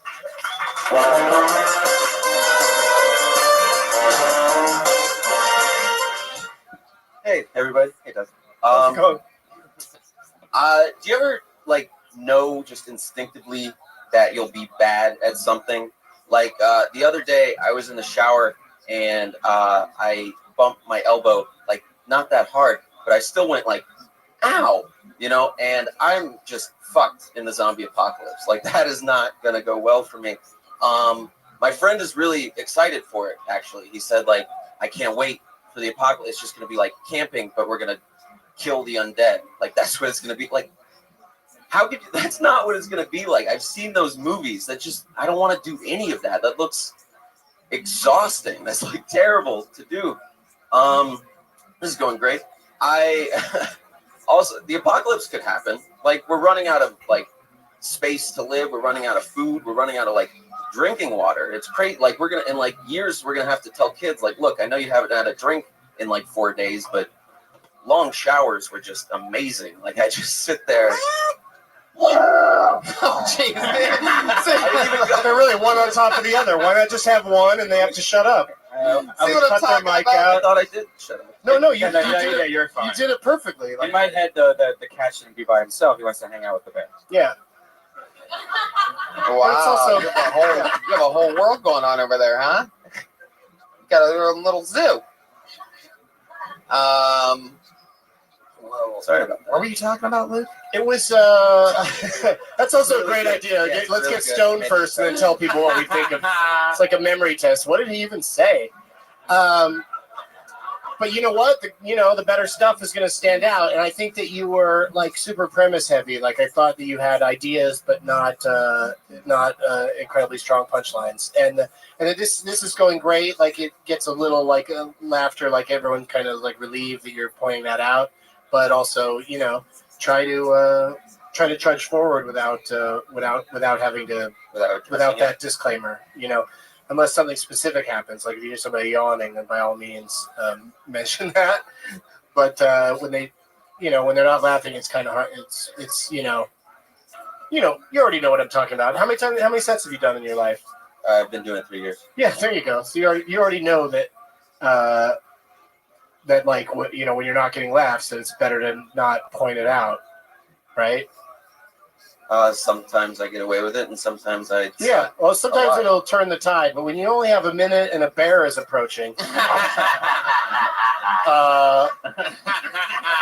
I understand the impulse to say this is not going great. But on Star Search, which I did a million years ago, we only had 2 minutes, and nobody ever says, "Oh, this isn't going well" out loud. You just kind of have to pretend that it's going well.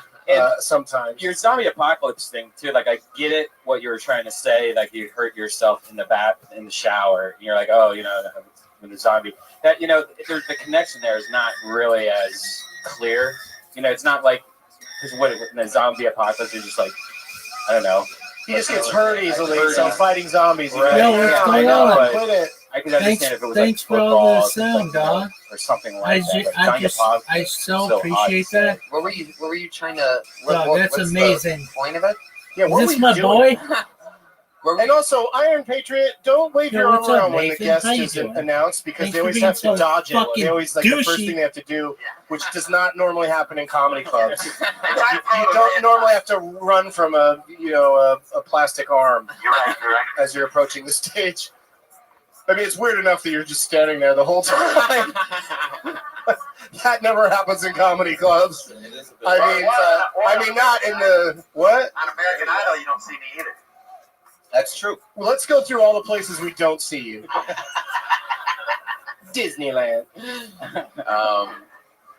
The Empire State I Building. think the Patriot works next to the stage because it's like a blatant. There are distractions at comedy clubs. And there's really not. I mean, other than the ever approaching bear. I feel like Speaking Patriot of distractions, what would happen if you tried to get on a plane in that? Would that work? Could you? No way. You couldn't do it, right? What if he took the faceplate off? You could see his face. I could stand on the plane. Oh, that's why they wouldn't let you on a plane right there. Sorry I brought it up. What were you saying, Tony? That was the stupidest question I've ever asked. And by ever, I mean, in the last couple hours. Right. Oh, fuck. What were you saying? I forget. Yeah, I would say just tag it up if you're going to keep that story. Like Doug said, there's a lot. It's heavy on the premise, but it's not really a problem. Any joke? Yeah, just So just make it funnier in general. yeah. Oh, that is a great idea. Could it be funnier next time? What are you saying in it? Add any jokes, and then it's Yeah, once you get those jokes in there, you're home golden, free. yeah. It's ridiculous how people respond to jokes yeah. as opposed to Dramatic just worries about apocalypses.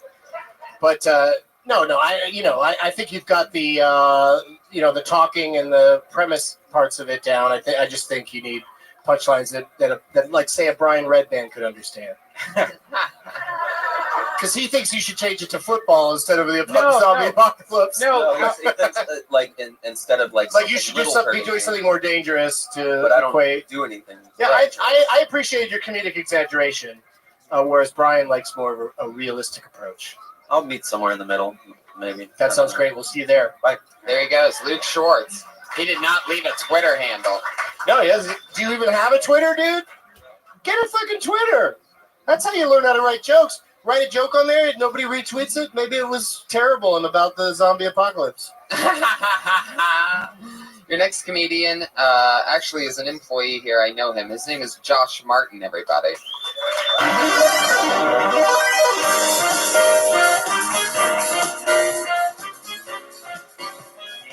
Happy birthday, Josh. Oh, thanks. I want to make it in life, guys. I really want to make it. I want to be famous. I want to be rich. That's what I want in life. There's only one thing I want more than that, though, is I want to be a man. Like, I'm not a man right now. I'll know the day I become a man is when my marshmallow to cereal ratio changes. Because there's way too many marshmallows in my cereal. It's like all marshmallows. Because I just eat a bag of marshmallows for breakfast. That's all I do. I don't even eat cereal. That's all. Oh, fuck yeah. That's solid. Wow. Powerful that. Josh Martin. At Josh Martin Comic. Holy moly. That was great. Yeah, that was really fun. My mind was going with the marshmallows in the cereal because I was thinking about being a youth and like with Lucky Charms or Count Chocula, like liking the marshmallows so much more that if a bowl had the too many of the just whatever you call that other stuff, the grains, if it had too much of that, like I'd be bummed out by it, and so I thought that's kind of where it was going, but then the fucking no, I just eat marshmallows, and maybe that's it. Maybe like say when I was a kid, I grew up at a campfire, like your childhood home was a campfire or something. Marshmallow joke, right? Nobody. Okay, see, like even the experts can't agree. You could also go with some kind of like looking forward type of thing on it that like you're fearing the day when you pour cereal on top of your bowl of marshmallows or something like that, you know, like as a condiment. Yeah, maybe an old Some people, old person cereal Yeah, that like where you to get you regular because you're too clogged up on marshmallows. Yeah, like I picture like, you know how some people might put marshmallows. Well, maybe marshmallows isn't a good one. Like I don't feel like people don't independently put marshmallows in cereal, but like they do put some shit on cereal. Strawberries. But I think it Bananas. just paints a bananas. funny picture, sprinkling Cheerios on a bowl of marshmallows. You know, I don't know. Maybe. Something. I don't know. That might have been perfect enough that we don't need to help it. Yeah, right. Yeah. Oh yeah, it's so great. I mean, Is he like that solid week after week or no? Definitely not. Known Josh. Definitely not. I've I known made Josh the big since, mistake to do the same joke 2 weeks in a row, and they killed me. Did for you? doing the same joke? Well, it is called Kill Tony, but did you change it at all? I did change it, but they still. They didn't recognize the change or appreciate it. Well, we haven't heard the change. Did you change it for the second one? Yes, I did change the wording, and you're like, why would you do the same joke twice? You're dumbass. Could you run that joke by me both times right now? I don't remember. Is it too? Oh, you don't remember? Well, that's that's another tip I'm going to give you as it was about another dick pot smoker. Remember your material. He doesn't. It Even really smoke helps. I don't even. It's Oh, I thought I smoked with him outside. He was just standing around. Yeah. Just standing. You know what? So maybe that's another note to you. Don't inhale near me. Oh, because then you might remember a joke you told twice on this show, and now you can't It was remember about it dick. once. I remember now. It was about dick pills. Dick pills? Yeah. And what was the change? It was a change in the wording of the setup. Okay. I don't remember the old way. I just So was remember it enough change. for them to notice the difference? That's the key. Is you want to at least come back and Right. let them notice the difference. You don't even remember what the change was. I don't remember. You know what? But maybe you could tie the two pieces together by saying, "I wish they made dick pills in marshmallow flavor." And then you. Oh, that did get a laugh, but it got a oh. But that's that's part of the thing is start to figure out ways to like do callbacks and build jokes on top of each other and segues and all that, which you can't do in a minute. But I like that. Tony's drawing the next name already. I love it. No, I think that's the best bit. I've known Josh. I actually a long time ago. I helped him. Oh, get you used to babysit a job here. What was that, like a year or two ago? About 2 year and a half ago, 2 years. Yeah, and I liked him when I first met him, so I helped him get a job here, and that's definitely the best bit I've ever seen you write or perform. So yeah, congratulations to you, Josh, reaching a new high. I think you actually made me laugh. Yeah. His Twitter handle is @JoshMartinComic. If you have any ideas on what you might do, Let me real quick, just the thing with the Iron Patriot, Comedy Patriot. Can you put your hand up on your forehead like a salute? Can you reach that? God damn, you're like a bodybuilder. You're like The Rock. He can't scratch his own forehead. It's all the steroids I've been doing. All right, well, because if he could do that, I thought that'd be like a fun way to like whenever he likes a set, give them the salute. Can you try it again? Can you do a thumbs up? I could do this, I could do this, I could do this. Could you do a thumbs up like I just asked? There you go. Do that. Okay. Only the ones you like. And you can be as harsh about it as you want. I will. Remember picking up the marshmallows though, and then like the first couple bowls of the box would have like so much marshmallows in your bowl. Then that last bowl there was like 1 or 2 marshmallows. Yeah, the grainy ones they would sink to the bottom. Yeah, it was a bummer. I like the Lucky Charms. Me too. Your next comedian's name is Jem. Everybody, it's Jem. GEM.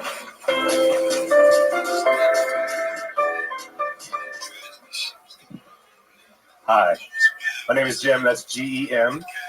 I recently was evicted. Got me thinking about when I was living in England. That's where I had the longest permanent residence for 48 months. Mostly because even in England, they don't evict you from prison. I've been watching a lot of the Orange and Black recently, also known as the Los Angeles bus system. Yeah. I haven't been going up because I've been dealing with the eviction for the last 2 weeks, so I'm a little rusty at this. I mean, not rusty like if I penetrate you, I'm going to give you tetanus. Chlamydia, yes, but just because the antibiotics didn't take. So what I'm saying I want to get over is 248-952-7290 is my number if you need some medical cannabis. Please feel free to call me. 248-952-7290. That's GEM. Thank you very much. So you never intended to do stand-up comedy. You just faked it until you got to the phone number to call for cannabis. I'm calling for a West Hollywood band. Because now you have to make me fucking edit out a fucking phone number and make me do work. Oh, poor Brian. Is that a real phone number? Thanks a lot, Dick. Well, this has turned ugly. What? So you keep standing there like you're looking confused. What did you just do? Did you attempt some jokes? You attempted some jokes. I did 3 jokes. And a phone number for a place you actually work for. No, that's my number. Oh, that seems like a great idea. Your home number? Well, I only have a phone. I mean, I don't have a home, so I got evicted. So I don't really know. I want to sell some weed, so I get a new place to motherfucking live. You know what I'm saying? You hear what I'm saying? I mean, now I'm getting it. Okay, cool. Jesus, so yelling. I did like your movie though, super high. Security, comedy, Patriot. Patriot. It was much better than that guy that took your idea, did that super size me thing. That got Morgan Spurlock who stole your idea. It was much better than that. That's Thanks. a fun twist you put on that. But seriously, if someone calls you at that number and they can buy some weed, you will sell them weed, but you're not Absolutely. a dispensary or why am I it's not? Of legal. course I'm a dispensary. You are? Yeah, anybody that needs weed, I'll dispense it to them. This guy really got into his stride during the back and forth portion, as opposed to the actual stand-up. What if somebody that listens to this, because people around the world listen to this? I will ship it anywhere in the United States. Ship it out right there. I mean, how are they going to catch me? I don't have anywhere to live, so I'm just roaming the streets. You know, they call Do you want to be a stand-up comedian? Huh? I mean, all they would have to do if they did. What do you mean? I'm standing up here. I'm making you laugh. Even come on, you're laughing out there. I'm kind of laughing at. Why are you? What I'm thinking Why about what you're saying? Why are you saying that though? Really? I'm just saying. You did like either one of those 3 jokes? I did do 3 jokes. You did. Let's let the Patriot handle this. Doug, a little backstory on this guy. He went to jail for 2 years for selling Molly over in Europe. 35 months actually. See, I thought there was some truth to that story, and that's why the first thing I asked you is what the fuck just happened, like, because I don't know what's real and what isn't. And you guys have seen him before? Yeah. Yeah. 5th time. I don't know if it's many times. I think Fifth. has it been twice? 5th. 3 or 4. What? 5th time. Jesus, 5 times, Tony. Jesus Christ, Jen, we got to take a break with you, buddy. I didn't know that was happening. I don't think anybody's ever gotten on. Oh, it can't be the same person week after week after week. And you don't use this. I've been skipping weeks. You don't use this show as a commercial, man. You don't give your phone number out because I have to edit it out. Yeah, real bummer. I mean, there's like responsibilities. Or because he might leave it in. You'll get some fucked up calls if he leaves it in. Well, yeah, half of me wants to just leave it in. That'll be good. He's saying leave it in because he knows it might be somebody who wants to buy some. Yeah, I got some weed. But you know, it doesn't basically. sound terribly legit. It doesn't sound like you know what I'm saying? I got some weed. You know, if you want to buy some weed, is what I'm saying. Yeah, but that's not. I know. That's still not legal in California. I know. Whatever. Doing it that way, you got to start a dispensary. Thanks for wasting it. There he goes, everybody. Jen. Thank you. Thank you, Jim. Selling pot, obviously. Really hot stock right now to get in the pot selling market. It just reminds me of that expression that I now think is absolutely true. They can't all be gems. Is what people say. So like true. that's a standard line when the joke doesn't work. Oh, I know this lovely lady. I do believe this is her first time performing here. Her name is Courtney Mollet, everyone.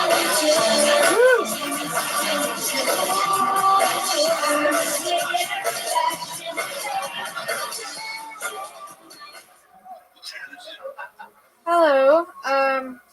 So I've noticed a lot of people in this town are flakes. It's like all my friends keep telling me that they're gonna kill themselves and then they don't. So it just makes how am I supposed to trust them after that? You know. Also, I'm from like a really, really small town where pretty much everyone is related. So it just makes me wonder, like, is it still incest if it's your 6th cousin in a row? You know? I guess after like the 4th and 5th, you just kind of stop counting. Okay. Also, my boyfriend just dumped me while I was in the shower, I think to avoid an argument. So I got out anyways. He was like, I've had it up to here with you. I would say here, but I forgot to shave. So use your imagination. Thank you. You got a little mean at the end there. A little bit mean with giving the bird to the boyfriend. Yeah. Also, how nasty does it get when you forget to shave? Yes. It's not that bad. Yeah, I wouldn't think so. How often do you shave? Just out of curiosity. I never shave. I don't even really get hair there. Oh, there you See, there you go. I knew there was a reason I asked. But yeah, I don't think that last joke worked, but the earlier ones totally worked. It's it's an audience of people that are waiting up to get to come up and tell their jokes. So like it's there were laughs at all is probably pretty encouraging. Right, very much so. What was that first one about again? My friends being flakes because they won't kill themselves. Right. I would say that's such a good premise to keep thinking of other ways other than suicide. Like if you can think about, I don't know, like other things people say that they're going to do, or even more on the suicide thing. I'm not exactly sure. Sometimes I can think of these things on the spot. It might have been, suicide might have been a little heavy out of the gate too, Right. You never know. An easier setup. You never know if that joke would work better a couple jokes in. But again, this is a specific format that you'll never have to recreate in your entire career.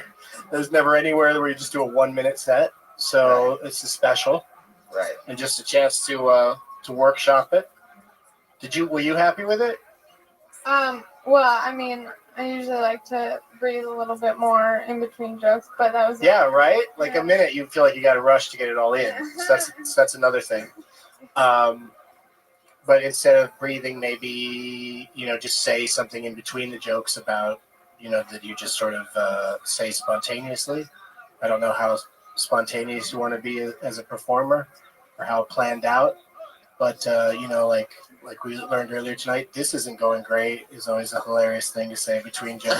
I'm just kidding. I like those first few jokes. Yeah, and totally.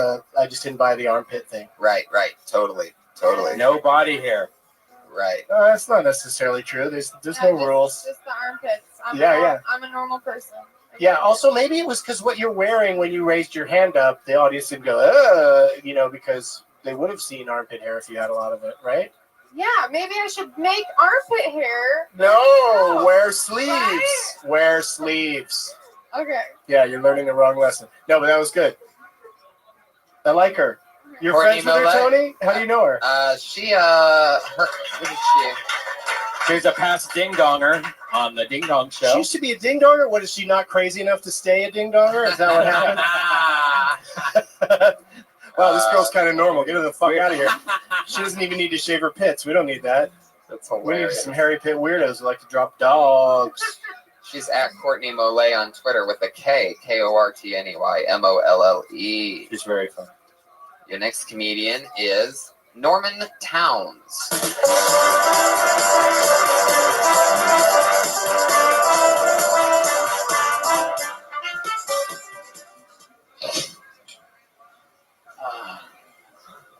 All right. This happened to me the other day too. So don't try to give me advice and try to encourage me when you need advice and encouragement too. There's this guy that I was talking to. He was like, "Hey, listen here, man. You can do anything you want to do in this life. Like anything you want to do, all you have to do is shoot for the stars. Just shoot for the stars." He's like, "All right, hold on 1 second, please. Everybody, hands and feet inside the ride at all times, please. And pull over the top for emergency exit. But like I was saying, just shoot for the stars." And in my mind, I'm like, okay, so like, what do you do? Like, why are you here? He's like, sometimes when you shoot for the stars, the gun gets jammed and you really don't go where you're supposed to go. And I was like, all right, well, I guess that's how it's supposed to go. That's funny. The gun. Sometimes the gun gets jammed. Is that it? Yeah, I can keep. Okay, no. I just didn't hear any bears or anything, so I wasn't sure. I was like, because we wouldn't normally jump in and start talking while there's still Right. time, right? But I would say, like Tony responded to the shoot for the stars, gun is jam part. So maybe the whole thing about it turns out he's a guy working in an amusement park that seems maybe a little bit convoluted. And also reminded me of Maria Bamford's joke where the girl from high school is being really condescending about her comedy, and then it ends with debit or credit. Like it turns out that she's at the Kmart or whatever. Right. So yeah. So but the shoot for the stars and the gun jam is like that's to me that's the part that you should figure out a way to build on. Okay. Yeah, that's because that's a good line, you know. Yeah. It's just also weird that the guy I mean, maybe that's the joke is how weird it is that a guy operating a ride is that philosophical and really telling. Why is he telling you about your life? You just met him. You're just getting on the ride. Like, why is he even telling you all that shit? And then another funny thing is, what on top of that is he's so philosophical and he's working there, and that's his big explanation about his life with that speech impediment that you're giving that character for a guy who sounds like that, which I don't think you even mention. You just say that you do it. Or, I mean, you just go right into it. But the fact that his thing is, you know, however you say shoot for the stars or whatever, however he said it, there's something funny in the fact that, I mean, that's his philosophy on life. So that's his end game, and he can't even say it properly, you know? Yeah, it's hard to give people advice when you have a speech impediment. Yeah. Right. And it was a wooden roller coaster the whole time. It wasn't even one of the new ones. Wait, what? Oh, double burn. O'Brien. Double burn. Not only is it the amusement park, it's also a wooden coaster. That's at Norman Towns on Twitter. Norman Towns. Thank you, Norman. Heck yeah, buddy. Interesting. Shecky Green, everybody. Shecky Green. This is a new one. I haven't seen Shecky Green. Uh-oh. You know what happens if a comedian doesn't show up? They get blacklisted.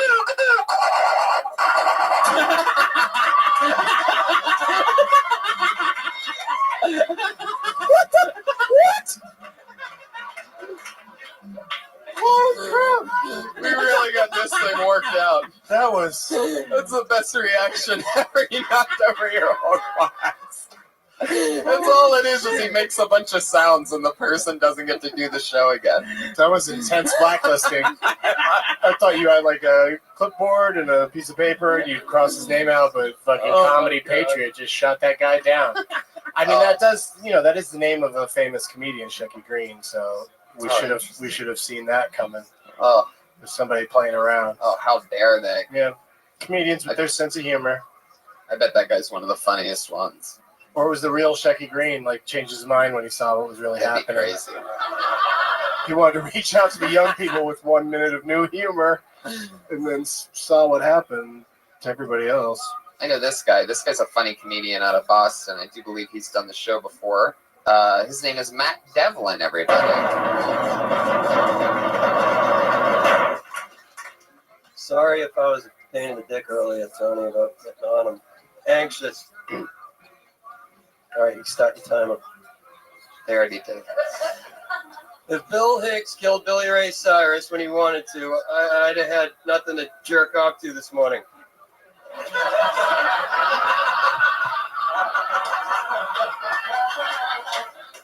Except for the Yosemite fire.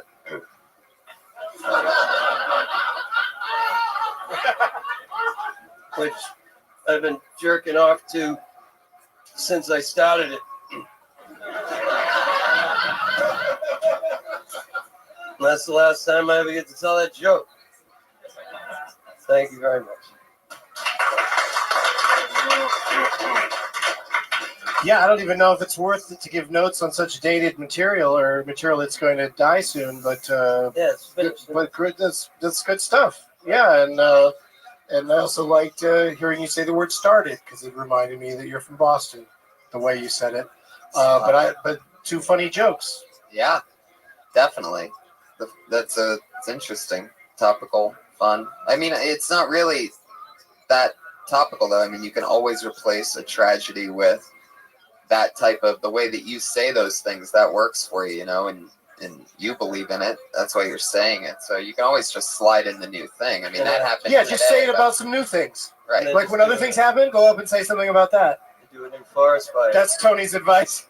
Well, there's always something terrible happening. Yeah. Just put a new terrible thing in there. Hey, Miley Cyrus, avalanche in Norway. Well, the way he says it, I believe that I can almost picture him jerking off to something evil. I see what you mean. The I mean, look at jerking this off guy. part. I get you now. Now that does make sense. That you could jerk off to any horrible event. And let's keep our fingers crossed that something happen. I'm sure it will, Doug. I'm sure it will. Oh my God! Can you imagine, like, oh, Sandy Hook, you know, that kind of thing? That was a beauty. All right. I got that one on TiVo. Man, so you're ready to go super dark. Totally. You're not afraid. Straight up. All right, dude. Thank you. For Good luck with that. Good job. Awesome. Yeah, that's great. Unbelievable, right? Yeah. He's so I good. thought I was going to offend everyone when I said that. He just ran with it. Oh, yeah. Got some laughs. Trey Stewart. Oh. Audience favorite. Oh, he's here. Hey guys, it's good to be here. I'm happy, if you couldn't tell, because I'm gonna get my haircut tomorrow, and finally found somebody comfortable with touching my hair. Last guy I went to was terrible. He didn't know what he's doing. I should have knew he didn't know what he's doing from the first thing he said. I sat in his chair and he was like, yeah, I got you. But before I cut you, there's something that you need to know. Sometimes niggas make mistakes. It's like, you know what? You're right, because I almost made one. Let me out the back of this van, because I did not think this one through. Thank you, guys. It's been crazy. Couple good twists there at the end. Appropriate use of the N-word. Yeah. Nailed it. What, was it offensive in any way? It's just how somebody spoke that wasn't him. Only used 35 Quoting somebody. seconds. Yeah, it was quick. You just wanted to try that one joke. Maybe figure out some ways to shave the setup a little bit, because it was mostly setup. You know? Yeah. Say the N-word more.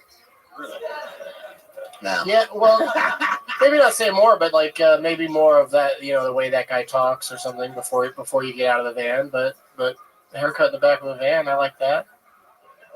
Oh, thank you. There's nothing really to complain about. Right. You just need about 70 more of those, and then you'll have an act. Thank you. Yeah. Thank you. I Not love 70 the more, but you know what I mean. I love the backwards hat. Charisma. Now we're getting into. I haven't been critiquing people based on appearance, really. No, I just love The hat kind of like to me covered up the. I was like, oh, what, you know, when you brought up your hair, I was like, oh, so he's getting a cut tomorrow. Does it look terrible under there right now? It's a mess. Yeah, but what if you know? Maybe the joke's funnier if you come out with that messed up hair, and the first thing you say is, you know, I'm getting my hair cut tomorrow. I don't know. I don't really like those kind of visual jokes as a general rule, but sometimes they're fun. Can you show us what it looks like under there? Or you could say, Sure. Let's see it. That's the worst haircut I've ever seen. No, I know how that is, though. I mean, I'm in desperate need of a cut right now, so I hear you. there you go. If there's any barbers around, No, I mean, it's just your own personal, you know what I mean? Trey Stewart. Just because you think your hair looks terrible, other people might just be like, it's fine, dude. Don't worry about it. What kind of haircut do you have under there, Patriot? I just got my haircut last week on a film called Vatican Tapes. I was a priest. So they cut it super short? You know, I was just an extra, of course. Anytime I say it, you know I'm an extra. But, yeah, they cut it short, and I was looking pretty good. I'm happy with it. I saved the money. I didn't have to go to Supercut and spend like $25. Or 12. I give a $10 tip, though. I like my haircut. You probably sweat less in that thing with shorter hair, Yeah. right? I got an undersuit specially designed so I don't sweat. It's a moisture management cool max spandex. Some of the girls in the audience tonight want to know what you look like. They can go to my Facebook page if they want to check out and see what I look like. Oh, yeah? Yeah. All right. So do that. He's not about revealing himself tonight. You know, maybe the bus driver. What about, do you drink alcohol? Once I leave the house, I don't drink a drop because I don't want to have to go to the bathroom. I make sure and go before I go, and there's no more drinking to be done. Because of the suit. Yeah, I can't go to the bathroom. I don't want any problems happening. You could just have Depends on. I don't wear diapers. I don't like that. I'm acclimated. I already do all that shit when I'm at home during the afternoon. I got this down to a science right now. Hey, what's up, Holly? Ladies and gentlemen, Holy shit, Pauly Shore is here, everybody. Patriot, take it easy. Yeah, don't try to throw him out. This is his castle. Yeah. You asshole. You can wherever you want. cruise Come on through in there, yeah. Oh, awesome. Hi, Sandy. Sandy Danto. Hey, dude. Put your hands together for Pauly Shore and Sandy Danto, everybody. Celebrity guests. Dude, where are we supposed to go? Oh, shit. That's so great. Fuck yeah. But if you guys have any opinions about any of these acts, Yeah, of course. please let us know. They've got 1 minute to try their stuff out on us. You didn't have one. Fuck yeah. Here we go. Comedians do 60 seconds, and then we try to tag their stuff or talk with them about it, see what's going on. Oh, this guy. Jesus Christ. Uh-oh. Put your hands together for Tommy Lee, everyone. Somehow he gets on every fucking week.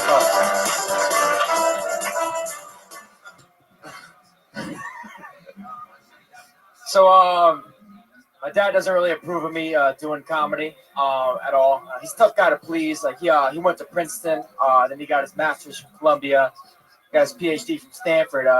Which means he's a dick. That's what that means, really.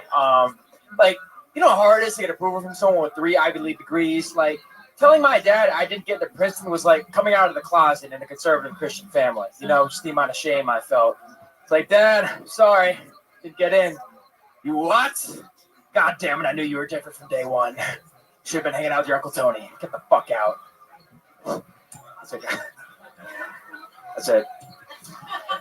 All right, interesting. So it's a joke about how you're disappointing your dad by not going to college. But not getting to Princeton. Princeton. Yeah. Very specific. Did you go to college? Yeah. Where'd you go? University of Miami. Why didn't you go to Princeton? I didn't get in. Whoa. Man. How do you get into University of Miami? You just have to write party across your forms. Big letters. No, I just glad I got in. What'd you major in there? That's a double major in economics and film studies.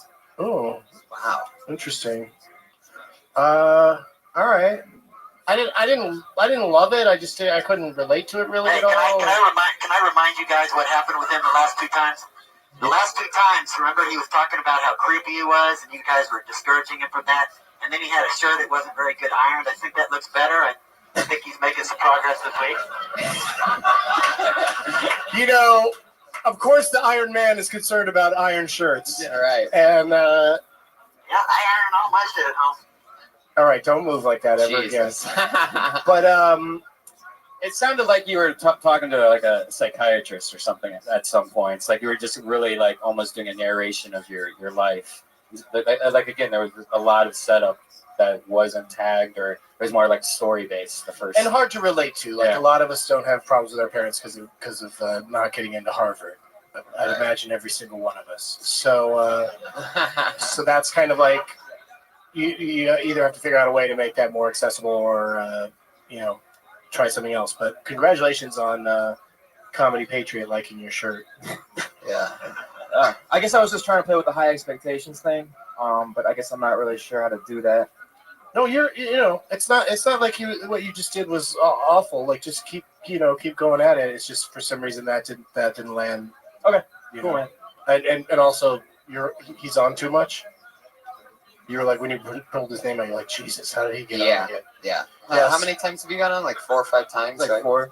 Yeah, so maybe come back in. Seems like 6. How or many 7. weeks? When can he come back? Like 2 weeks? 3?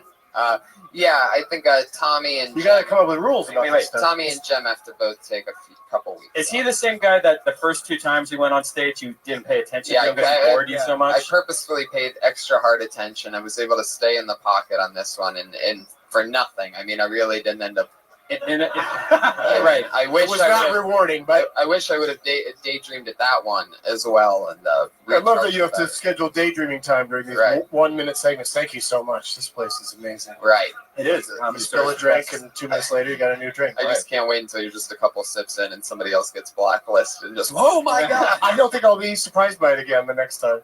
Bobby Lee, everybody. Hey, Bobby. Wow. Kill Tony regular. Bobby Lee walking out the door, everybody. In and out, Bobby Lee. Your next comedian's name is Scott Kidd, everyone.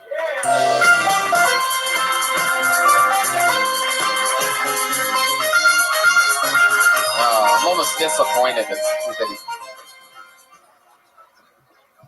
How's it going, everybody? Hey, Iron Patriot, you said you drive a Nissan Versa? Yeah. Is it blue? Right. Oh, damn. I thought maybe he was the one with the Amber Alert. I wasn't sure. Oh, man. You should be ready for when they might not say the exact response you were hoping for. Yeah. Oh, well. But I'm sorry to take up your time. No problem. All right, so I work in a casino with a lot of Asians, and I've come across this, what is it called? One of those things that you have when you, like, realize something. Realizations. And that's that China doesn't really have to send troops over to take over America. They can just send a bunch of hot Asian women, and we'll do whatever the fuck they want. I mean, they don't need to worry about, or we don't need to worry about dictators as much as we need to worry about dick teasers. Wah, wah. Speaking of things made in China. Oh, you brought up the bear. You went over your time. Sorry. Slow it down. Sorry. Just everybody relax. The bear is out. I would kind of enjoy a whole set of joke doesn't work. Wah wah. I really after would. Everyone. That's exactly what I was going to say. I mean, That's a I'd fun almost, thing to say. Do. Like, I mean, that could go either way. You could end up, that could be, you could be if you really stuck with that as your comedic voice and was just you floated it out there and then just the way you did it, it was like, maybe also like it's like you were conducting an orchestra of wah wah. And then maybe maybe you could also be the guy that doesn't remember words like realization. Yeah, like take 30 seconds. It's like always take a long time trying to think of words. You should pretty much know that word. Yeah. If it's in your joke you're trying to tell. Right. That's the last time you should be grasping for. I say spend like 5 minutes trying to figure it out. Brian. Okay. Brian's like he's the shitty advice. Yeah, I'm the shitty advice too. Yeah. He just wants to make that bear sound. That's all he cares about. Hey, do you only have like 3 play-on songs? Is that what's happening? What's that? How many songs do you have to play them on? Because I can play there's anything so I want. Yeah, play. Everybody gets a What different would you one. like to hear? Just anything, but it's just fun to have a different person get a song. And I thought the banjo music when the black guy was coming up seemed racist to me. Whoa. But then it turned out it was Price is Right. I didn't realize there was banjo in Price is Right. There's banjo. The 70s Can I hear a little bit of that? Yeah, 70s Price is Right banjo. Price is music. Right starts a little racist. No, that's Price is Right? That's Price is Right? Yeah. Oh, maybe Match Game. No, it was Family Feud. There you go, that. Oh, yeah. Here comes a black guy! Didn't seem right. But he's only got a minute, so he didn't say anything about it. Oh my God. He was cool about it. So anyway, what you did was fun. It wasn't necessarily, I'd lose the gum next time you go on stage. And just these simple things, right? Right, Polly? It's the simple things. But yeah. Okay. Keep doing what you're doing. Thanks. Yeah. Wah wah. Yeah. There you go. Scott Kidd. No, you have to stay. You should stay. Can I say something? Oh, here we go. Polly has something. I mean, all these people, they come up here and they're not connecting with the audience. Like, see how these guys are connecting with the audience. So the thing that's the most important about comedy is not the jokes at all. It's about you guys connecting. And you're not connecting. You're like staring up in space. Like, fuck around a little and then go into your material. Let the audience touch you, feel you, be connected to them, and then do your stuff. But don't just go in your shit. Like, what I mean? Like, that's what's great about David Letterman. You ever see David Letterman? He's fucking around a lot. He's having fun. He's connecting with people. So just try to connect and get out of your head about the material. It's not about the material. All right, who's next? Yeah, if you have, that's a good point. If you have like one joke, that's probably only going to take like 30 seconds of your minute. So you can ease into it. Yeah. Good advice. Build on the connection. I love it. Oh, that's right. I picked one. His name is Kenny Lyon.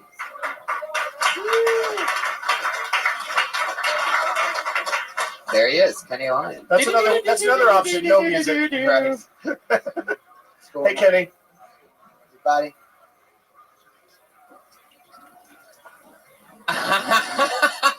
Okay, a little bit too much. Look what you did. Look what you started. I would have lost it if he spent 2 minutes connecting with the audience. Like, just applaud that advice immediately. A lot of people thought. Hit the bear. Hit the bear. No, I'm kidding. Paulie has a good point. We should be helping, not hurting. Totally, we are. Hey, shut the fuck up. Wait up. It's true. Let me tell the joke. Shut up. All right. A lot of people talk bad about ruthless people. I don't understand why nobody takes their emotions into consideration. I mean, who stole their Ruth? They followed it on. Ruthless people, we don't appreciate them because their Ruth got stolen. Wait, what is it? Their Ruth got jacked, so they're ruthless. Hey, what? Some comedy's just for me. I'm the only one who gets this guy, so fucking let him finish. Yeah. Oh my god. That was the saddest fist bump I've ever seen in my life. Thanks for sticking by me, Doug. What else you got? Was that it? There was the getting to know the audience part, and then the ruthless joke. It's a start. 1, 2, 3, go. You got one more joke you can tell us? Yeah. I bought a ticket to a rave concert, everyone. Worst decision I made, 2013. This guy by the name of David Guetta was on stage. I don't like his music.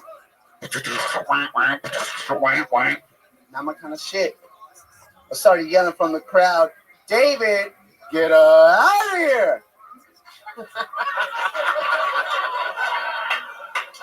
So I look forward to lots more pun-oriented material. I'm Guatemalan. From you, man.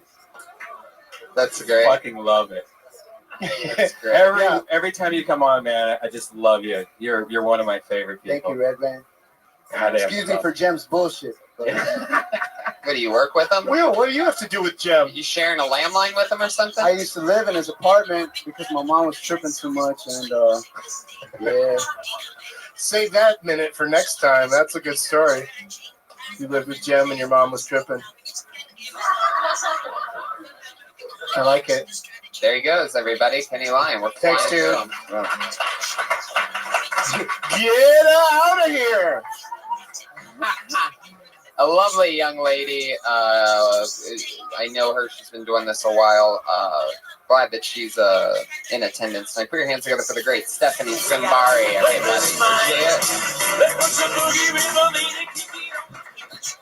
Thank you. Thank you for having me, fellas. Pauly Shore, good to see you. All right. Oh, my shoe's broken. So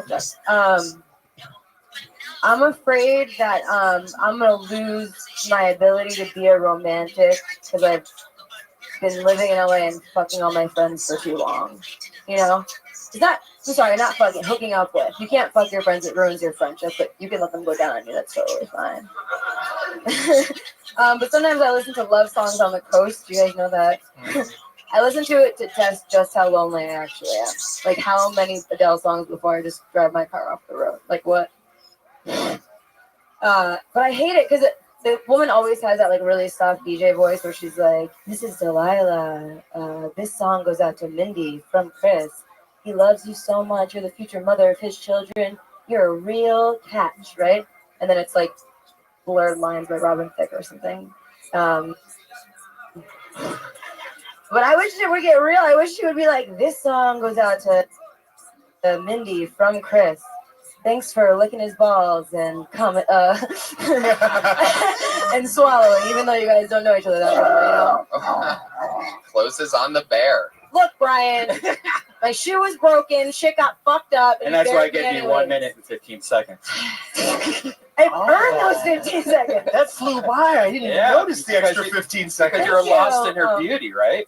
Well, not just that, but she, you know, you're engaging and talking about stuff that I understood and could relate to. Is, you know, Paulie has something to say, Brian. Brian. She's got a great look. I also think that on camera, like done up, like she look real. No, you're hot right now. But I'm just saying, you know, she'd be good on Chelsea. Yeah, you're hot lately. right now, fresh out of bed. What would you be like if I you? slept till about 4:30. No, like on today. Chelsea lately doing the panel or something like that. Like I think she'd be good. So I think she's you. got something. You know what I mean? Totally. Thank Right? you. Sandy, what's up? Any tags or anything to that minute of anything? I wasn't really paying attention. You heard that. You heard that's the second time I've ever done that joke, and you heard it the first time. And you were like, "Good premise, needs work." Oh yeah. That's what you said. I wasn't paying attention then either. Oh, this fucking guy. No, I thought it was. It does need work, but you just have to keep doing it. Yeah. Yeah, you kind of threw away the blurred lines thing. Like it might be better if you just pick a song that's just absolutely inappropriate for what you just set up. Well, and sometimes I like to say "Into the Mystic" by Van Morrison because that's my favorite song. I think you got to that's do romantic though, isn't But it? a as more the second, relevant as song. the second Blurred song. lines work because it's relevant. Right. You Yeah. always got to be changing that, and do a DJ. You have a deep, sexy DJ voice. You have a face for radio and a voice for radio. So use it. When you do that bit, Face for radio is not a compliment. Right. When you do that bit, go into a radio DJ's kind of. Delilah. That's what I mean. No, but I mean, like, hey, you were quoting her, not Right. doing her. You were Right. just saying what she said. Exactly. Yeah, You yeah. could get into it. You know, Yeah. be a radio DJ. Right. They have a certain way that they speak. You can Yeah. do that. Yeah, act Yeah, that. act it out. Act out. Act that shit out, girl. Yeah, the part where you're doing Delilah, it seems to be, you know, the strongest. You know, when you hit that, when you start going dirty with it, so you could really get more into the Delilah part, especially. Yeah. Because everybody catches on. They've all that's something everybody can relate to is Delilah for some weird reason. Like it's something everybody's heard at some point. Because Yeah. Sometimes you're just She stuck with the must be radio. like 110 by now. I feel like she's been on the radio forever. Right. I can't imagine. Yeah, and every city has that Yeah. kind of station where she's super serious reading those, you know, letters Yeah. people send. Like, what the fuck? Somebody sends in a letter to a radio Yeah, station, like, have you an heard of email, Spotify? and it's always like, oh, I just want to let so-and-so know I love him. That guy's not fucking listening to love songs on the coast, waiting to hear a mention from his, you know, just walk across the room and tell him that you love him. Don't make him listen to a whole night of Barry Manilow songs just to get to that. So, but it's definitely a right premise. It seems like it's something you'd want to do to somebody that you don't like or love. Like throw their name out there. You know? That's a great idea. Yeah. I'm gonna do that. Right. How do you? It's so radio. Like, how can you plan on somebody listening to their shout out? You know, It's interesting. Thank you guys. Thank you. Thank Good job. you guys. You never hear of anybody like awesome doing that. You never hear like a celebrity like, hey, this goes out to Angelina Jolie. Brad Pitt really wants you to know that he loves you. You know? That would be awesome. Like it's never people that are like making it. So it's sort of sad. Yeah, it is. You know, the shout outs and stuff. Like, oh, I just want to let you know that I love you. I know we're struggling right now financially, but he just wants to let you know via radio because it's free and it seems nice. He's going to play probably your second favorite He's like, song. come on, baby, let's listen to Coast for 2 more hours. Why do we have to listen to this shit? Don't worry about it, baby. It's just, I just really want to listen to it tonight. Because something might happen. Because I love you. And I'll show you how much I love you by the end of the night. Your next comedian's name is Frank Castillo, everyone. Frank Castillo. The people all call her Alaska. Between worlds. Hey, guys. How we doing? Good to see everyone. I had a tough day at work today. Mostly because I don't take my job very seriously. It was weird because my manager pulled me off the bar. And he was like, "Hey, I was watching you when you weren't noticing, and you do an amazing job. You're really nice, connect to everyone." What he didn't know was that I was really high. And the worst part about it was that everyone else knew. So he was like, "All right, this is what we're gonna do. Everyone needs to be more like Frank. So we're gonna have you write a list of why you're so awesome, why you're a great employee." Step 1 was just relax. Step 2 was just fucking kick it. And he loved it. He was like, "That's a great goals list." All right, that's as far as it. Well, there you. I guess that's it. Sorry, I was like mid in the back, gonna use the restroom, and then like. Oh yeah, when you get surprised that it's your turn, that can be frustrating. When you ran up here, and the room's barely big enough to get into a run, and so I kind of knew something was up. And then Brian also, like, that's the thing that's fun about changing the song every time, is because you have to come up with some fucked up intro music sometimes. You just have to deal with it. Totally. And that was a terrible choice, Brian. That didn't pump them up at all. That was like the most mellow, weird thing that you played. Stephanie Says by the Velvet Underground. Yeah, sure. Yeah, people love to come on to that. Hey, everybody.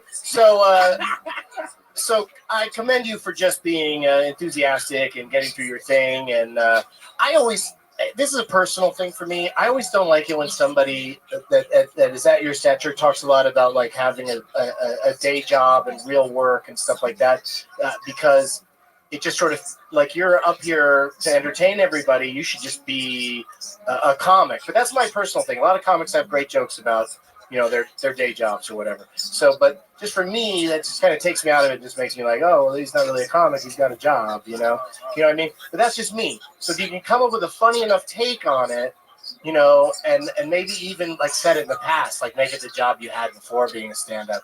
So everybody relates to the fact that you had to work, but you didn't have to do it today, because like we just paid to see you, man. And you just came from Staples, where you had this list of rules about kicking it. You know what I mean? But and also that like didn't pay off really, but I like the idea of it. Like everyone should be like you is kind of a fun premise. But like maybe you should figure out a way to make it like your boss has no idea that you're high all the time, and then all the attributes of being high make for a great employee. Yeah. Right. And I'd also be more clear on the back end of that, which, by the way, the first thing I agree with what Doug says about that. It just sort of feels a little bit icky, even though people do have good jokes about their day job. But you could just flip that to the past tense, because it's still honest. And before I started doing comedy, I had this job where and then you're into I used to work at But just be a comedian. Don't be a guy with a job. And on the back end of it, I don't know where you're planning to put the punchline that it's missing, but I think you lose everybody a little bit when you're talking about the list of the two things, and we don't know whether you're making the list or if they're making the list, or if the other. It seems almost like the other employees were asked to make a list as to what makes you. It just got very confusing. And it shouldn't just jump right to just fuck off or chill out or whatever. Like it should be like all the things that somebody who's stoned working at a job might be like. Be polite, be friendly, be laugh at their jokes. List all these things that like, well, a high person would do all of that without necessarily being a great employee. That's what you're doing when you're high. Yeah. I think you could do it, Brian. Mm-hmm. Yeah, there you go.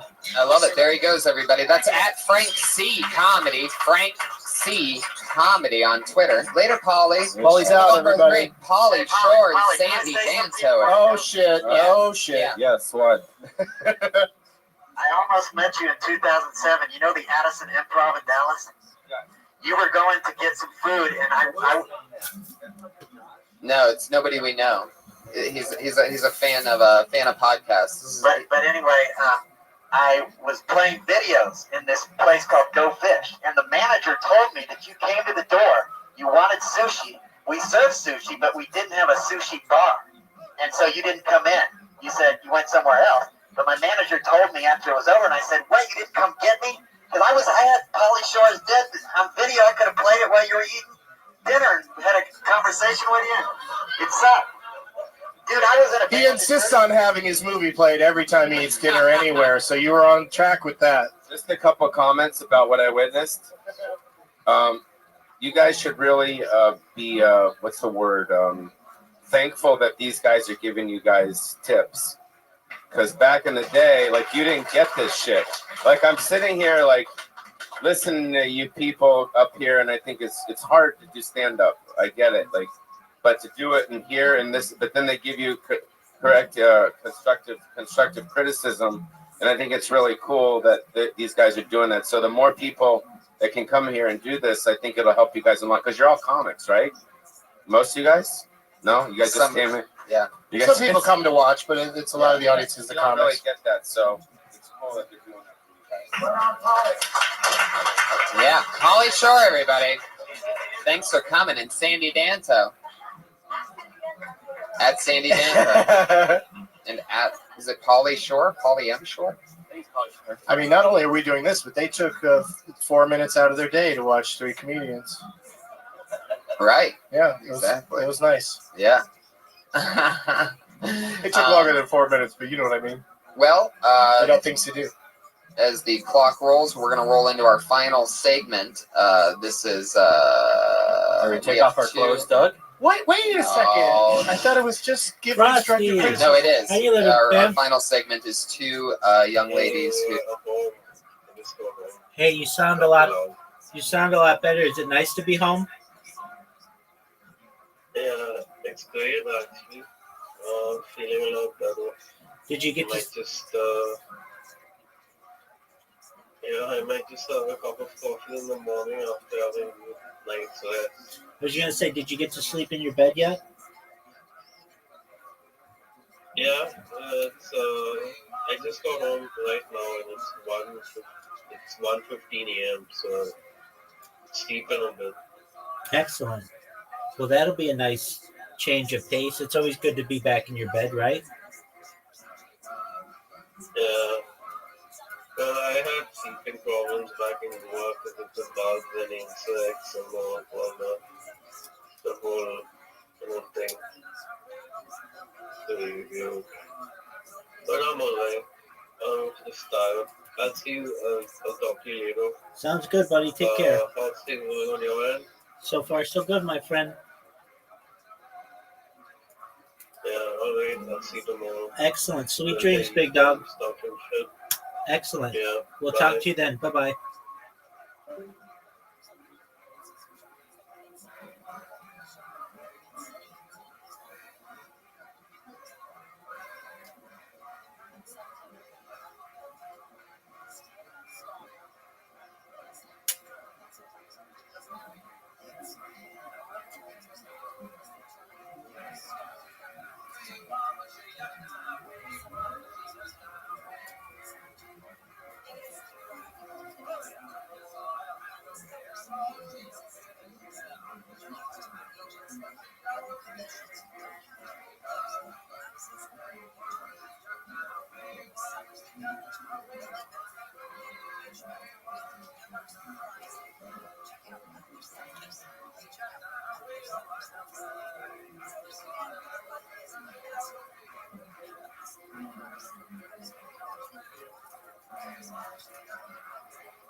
Who have basically started here about 12, 13 weeks ago and have been doing open mics and working the circuit. One of them dropped out of college to chase her dream of being a stand-up, and so these two girls each do a minute, and so they're the only two regulars. So we're just done with the bucket. Fuck the bucket? Fuck the bucket. There's a lot of names in there. What are you gonna do with it? I don't know. I All feel right. bad. I thought we were going to go through everybody. I wish we had that much time. No. I understand. You guys have your restrictions, but I dig it. But let's do what you do. I love it. Awesome. Well, as always, I've always been excited about this. You know her from the very first Kill Tony when she was the only female in the room. And when my guest said, is there no woman that wants to do this show? She ran up on stage, and it began there. She's here tonight. At Sarah Dresses on Twitter, but her name is Sarah Mustajabi, everyone. Working on my shit. I'm Sarah Dresses on Twitter too. I was talking to my mom about life this past week, and she said if I wanted answers, I needed to find God. I told her the only man-made thing that ever answers me is Google.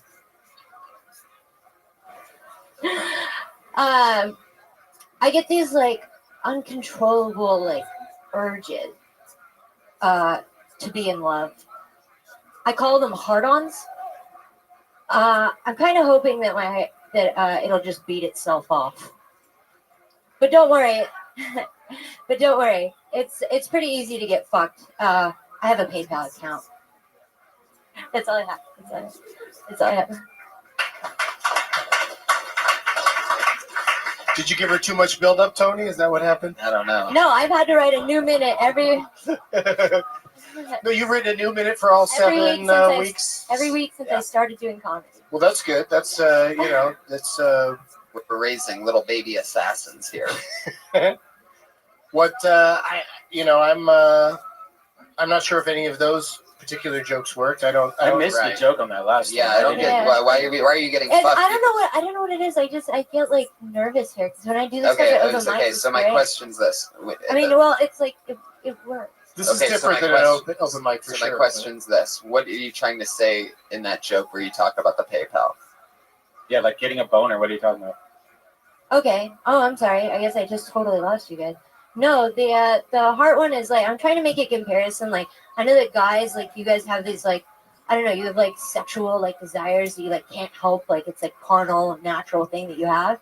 And we experience like a similar thing as girls, but it's like emotional and like so we do get like these uncontrollable urges to like cuddle and fucking snuggle on the couch, but it's like emotional. So I'm trying to make a joke about how that compares. And I'm just trying to write that's the premise, but that's the joke though, is that girls get boners too, but they're heart boners. Emotional boners. Emo Boners of emotion. Yeah, exactly. Like that's the premise. So I'm working on that. That's why I come to you guys. What's the PayPal thing mean? I honestly like I just it's seriously Thought she was about to say I don't know. I just said it. Don't know. Get off my back. I said it. I don't know. I mean I thought everybody knew that PayPal just bends you over and fucks you. Like it's bad. PayPal is the worst thing on the But planet. maybe Ticketmaster Yeah. would be better, but that probably wouldn't make sense either. Yeah. Yeah, I don't know. I don't know what to I say guess about that- any of that. That doesn't work. Yeah. Okay. But you can get up and speak in front of everybody and commit to these ideas. So, and based on knowing that she's done it every week for several weeks, this might just be the off week or whatever. Right? Oh, totally. Sure. Yeah. Usually better. Yeah. Yeah. So that's not a bad thing. Yeah. I mean, it would be more. I just don't understand. Like, I don't know. I would definitely. I don't know if I would keep thinking that the emotional boner thing. I Unless you honestly really I have- write these jokes on Twitter and they do really well, and then I try to do them live, and I guess that's maybe my mistake. Is this the Iron Patriot and you just going back and forth on Twitter all day? No. But if it works, sorry, Patriot. Go ahead. When she goes into that territory where she says it's easy for her to get sex because, there's so many loser guys, she's cute.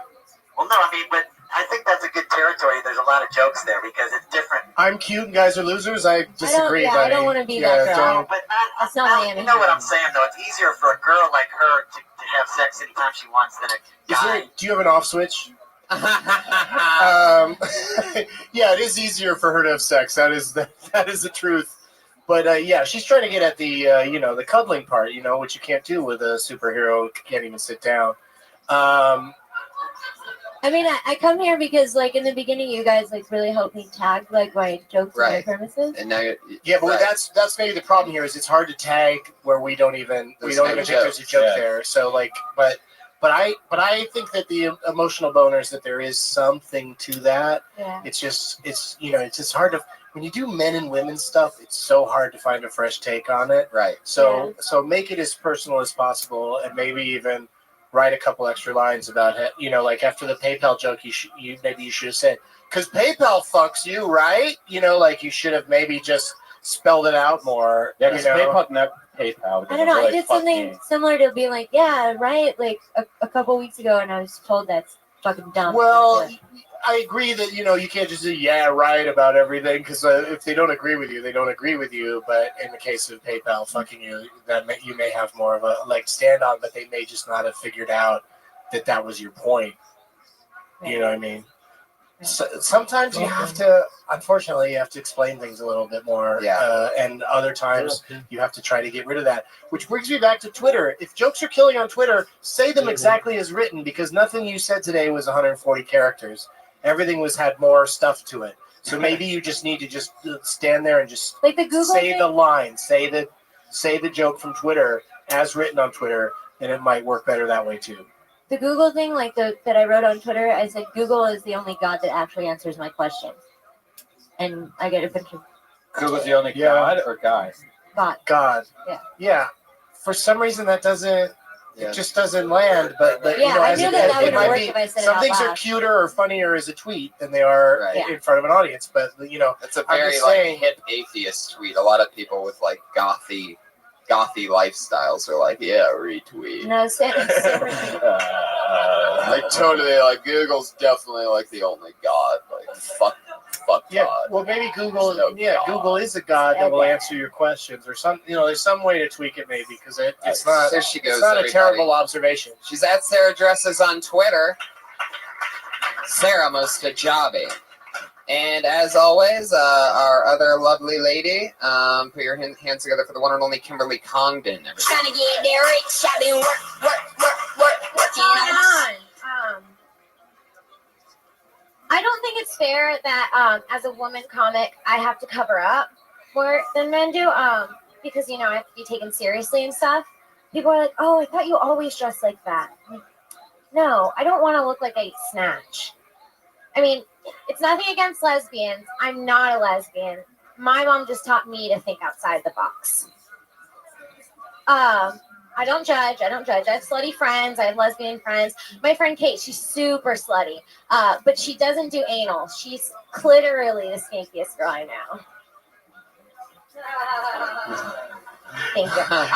And also, I don't mean to toot my own horn, but everybody masturbates. Thanks. That's adorable. The toot my own horn would be funnier if a guy said it. I don't mean to toot my own horn, but I like to toot my own horn. I like to think that she has an extended labia. Oh, Brian, don't talk about her labia. You misbehaving over there. Clitorally, I like. I just think that maybe because of the 1 minute format, you had to kind of race to it and spit it out, so to speak. But what was the first one again? What was the first? Think outside the box. Right. Yeah. That guy, the little chuckle. I mean, maybe that expression is thrown around a little too much these days. That's for to be a twist. And what's the main thing that it's not? That I dress more modestly as I look like I dress up as a lesbian. Yeah, at first you kind of compared it to like you have to cover up more than guys do, but guys are completely covered up. Like we're not standing over there balls out or whatever. Right. Yeah. So like I don't know. I just don't know if that's even an issue worth addressing. Like how you're forced to dress. Yeah. Because I personally think for me a girl comic lady comic should just be a comic and not be so much about because I'm a lady this. But then that's also a rule that's meant to be broken because there's times when people say hilarious things specifically about being a woman. But I'd say make it as much about being you as possible as opposed to being, because it's hard enough for women comics that I think that people tune out when it's like when you're talking about being a female comic because they're strangely sick of it and yet also haven't embraced it like at the same time. Right. Like the challenge it's a much bigger challenge for you to do stand up, and so anytime you talk about your appearance, it has to be like the most hilarious joke. Right. Otherwise, it just puts everybody in their head about, oh, there's a girl on stage telling jokes. She's attractive. I can't listen to this. Right. I can't relate to it. Yeah. I've noticed so many of the most successful ones really dress down when doing. Yeah, which is what she's trying to make the joke about. So it's like it's an interesting observation. So I'm not saying kill it, but I'm just saying that like it's hard to do because it's drawing attention to the fact that that you're a woman. Got it. There she goes, everybody. Kimberly Congdon. That's at Kimberly Congdon on Twitter with a CONGDON ending. Fuck yeah, Doug. Thank you so much for doing the show. Dude, that was so much fun. I hope that it's a blast. Hope it was constructive. Oh, totally.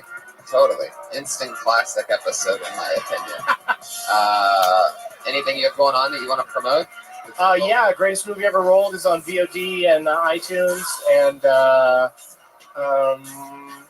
Doug Loves Movies. You can go for all my tour dates and stuff, and I got a ton of things going on. That's so cool. Yeah, just come into my world. Just be a part of it. I thought I heard is there a superhero trying to get my attention? I think so, but Mr. Benson, I have Yes, sir. Yes, sir. I have a new nickname for you. Oh, God. The Messiah of Marijuana. Oh, that's not bad. I thought it would be worse, but it's not that good at all, though, either. It's not that bad, but it's also not. It's got good. alliteration. Yeah. It's probably a little long for a nickname, but I'll take it. I mean, I appreciate it. That's awesome. We'll talk later. No, we will not. Follow the Iron Patriot on Twitter. He's at Comedy Patriot. He hit 1,000 followers. Just hit 1,000 followers. I just hit 10,000 followers for my first 10,000. Death Squad is powerful. Yeah. And Brian and I have an amazing set of shows coming up. Stand Up Live in Phoenix, September 26th. Go to standuplive.com. In Columbus, Ohio, we're going to be there with Tom Segura and Christina Pajitsky, and maybe a surprise. Who knows? Yeah. No, I'm thinking about cashing that one. Yeah. It's going to be a lot of fun. That could be fun. Just go to deathsquad.tv for all the tickets. Next Friday, September 27th. If you're in Winnipeg by any chance, I'm going to be there on the 12th and 13th of September. And come to Kill Tony taping anytime on a Monday here at the Comedy Store. Up next, The Ding Dong Show, the longest running show in Comedy Store history with the man, the myth, the legend, Don Barris at the helm. Thank you, everybody. Good night. Give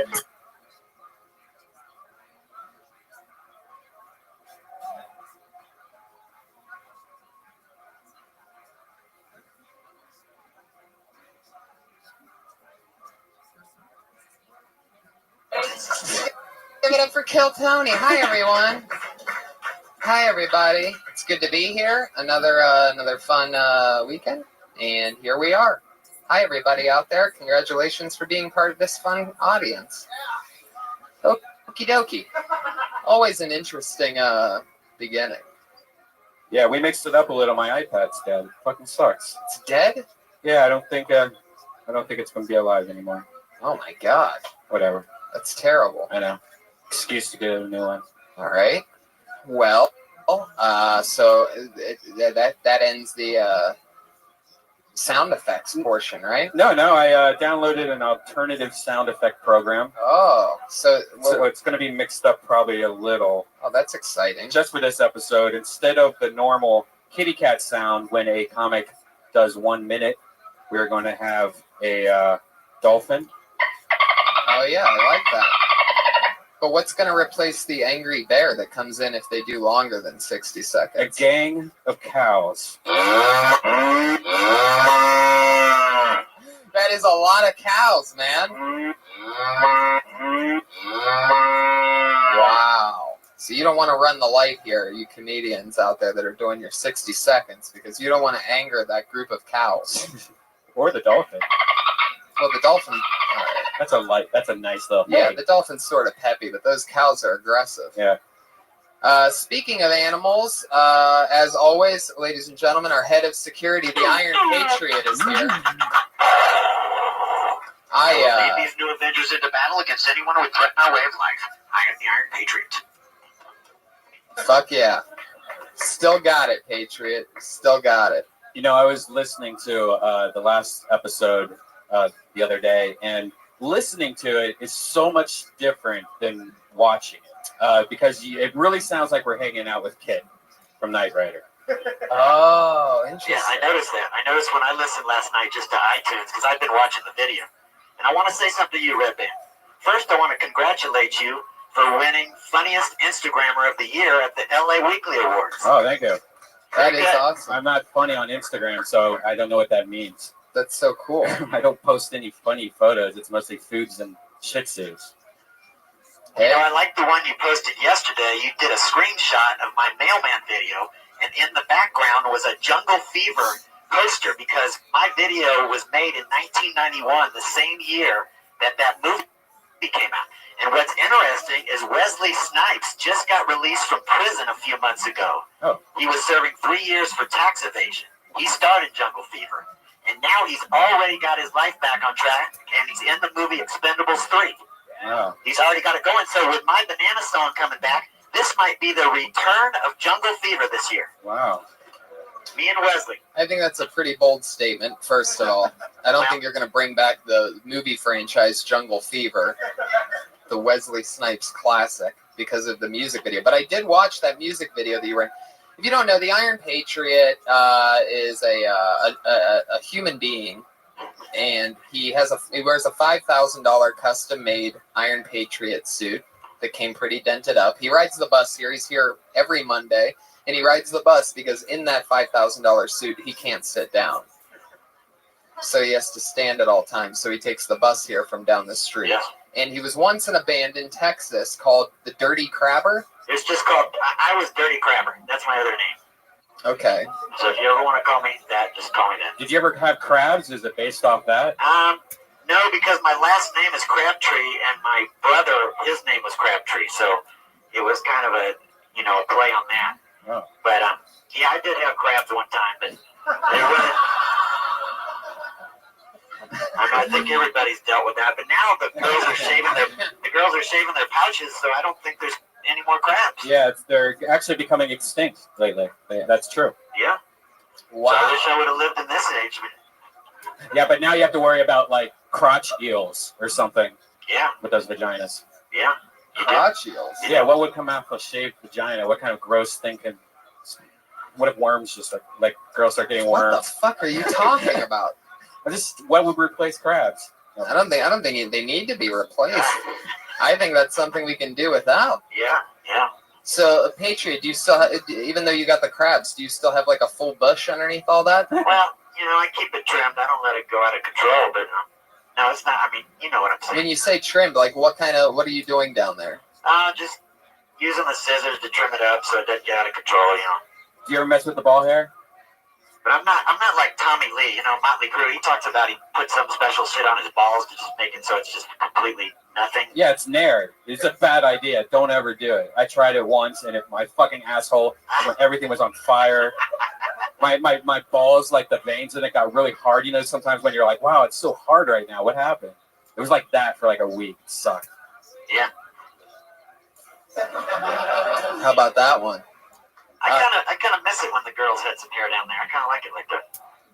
Now, what I was getting at with this band, the Dirty Crabber, and I watched your music video for the first time over this past weekend, and I was laughing so hard because you have this song called "Share My Banana" that you performed a few weeks ago here while holding a banana. You sang a song that was racist. Well, I also called the monkey Jacob, so it was the white name was a monkey too. So it's it's like they were both monkeys. Can I ask you question. I noticed, I've noticed over the past few weeks that you have a little twitch in your left arm that happens. Yeah, I do. Was that from when you got tackled by the football player on? That was in my Hollywood? old costume about 4 years ago. That was my. I still got that old costume. It's like it barely.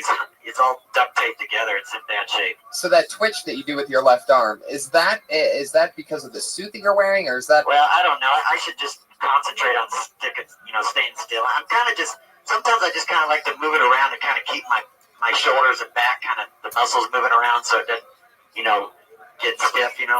But I should do a better job at concentrating to just stay still. Fuck yeah. Yeah. I think we're making podcast history so far this episode. Yes, it's fun to be here on Labor Day with you, Tony. Oh yeah, it is Labor Day. What do you normally do on a Labor Day if you didn't have this right now? I might be out water skiing right now or something. That's what you do? No. No. He's so disappointed when he said that. Do you practice singing a lot in front of mirrors? And Yeah, I try to. If I know I'm doing a song on this show, I'll try to rehearse and get ready. And so if I play a song right now, you'll be able to perform it? yeah, if you're ready, do it. If you're ready, do it. All right, let's try this. What's the name of the song? Soul Sister number 9. Soul Sister Are number you 9. serious? Is this happening right now? No, that's not the song. It's the other song. Well, yeah, I think I have it. Well, you could do that if that's the only one you have. You can do it. No, I could do both. It just. Wait. That was my other song called "Send Me." That's another song. He sent you another song? Well, I changed my mind. I sent that song and then I changed my mind and switched it to another song.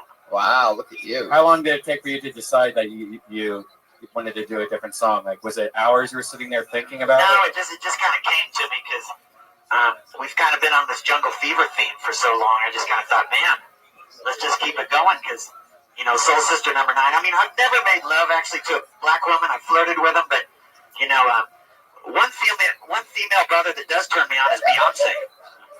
I love her. Female sister. Oh, wait. She needs to drop that zero and get with the hero. Oh, my God. All right, well, let's hear it. Yeah, turn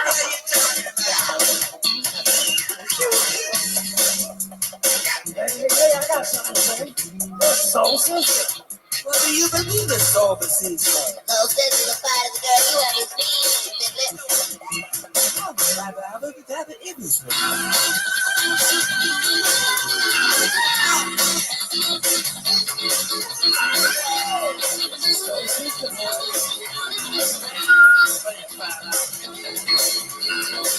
Soul Sister number 9. I like to see you in the summertime. Soul Sister, don't be late. There's something wrong if you hesitate. Nothing's gonna change my life. I'm in love with a dandelion. Nothing's gonna change my ways. I'm in love with Soul Sister number 9. Know you got it.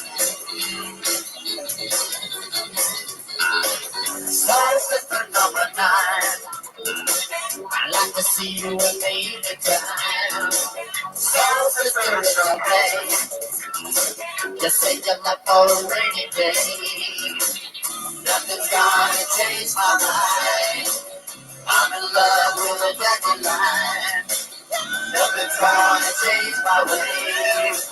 I'm in love with Soul Sister number 9. Yeah, God, I don't think that thing was ever going to end. Thank you. Holy shit. That was awesome. Wow. Thank you. You're breathing heavy under there, huh? Yeah. I'm surprised you used the word "you're like a dandelion." I was expecting something a little bit more racist. Yeah, I don't know. That's just kind of the way the lyrics came out of me. When I write my music, I just let it flow out of me. I don't really. What's the deal with all of your songs being about hooking up with a black woman that you never actually hooked up with? Well, like I said, I write about what I feel, and that kind of came out that way. So, I also like that. I like that female brother, Zoe Saldana, and the Avatar. Why do you call them female brothers? That's so backwards. It's confusing. Well, if you just say sister, they might think you're talking about a nun. No, nobody's going to think you're talking about a nun. It all depends on who you follow it up with. And take off the ER and make it an A, and you're fine. Nobody's gonna think you're talking about a nun when you say Beyonce. Yeah. Do you think that you write these songs because you and perhaps a black woman out there have some unfinished business? Is it something you still fantasize about hooking up? Halle Berry too. I like her feet. Did you see her in Flintstones? How cute her feet look. Flintstones. Didn't you see Halle Berry in the Flintstones? You talking about the Flintstones, the movie? Yeah. No, nobody was looking at her feet during that. You were. You know you were. You're lying. All right, yeah, you got me. Okay, another hand for the Iron Patriot, everybody. Yeah, give it up. Thank you guys. Thank you for listening. I appreciate it. This is the show where comedians do 60 seconds, and always a guest and I and my cohorts here, Red Band and Patriot, we all talk with the comedian for a bit, see what's going on, see if we can punch up their jokes. They can take it or leave it if they want, all for free. Always just giving away gold here on Kill Tony. And I always have one of my funniest friends come on and be a guest each week. I'm really excited about this week's guest. He's somebody who I've always looked up to since I started here many years ago, and I'm excited to have him. He's such an amazing guest that, in fact, he has his own person who gives his introduction, so I'm just going to bring up that guy right now. Put your hands together for his introducer, Ryan Mervis, everybody.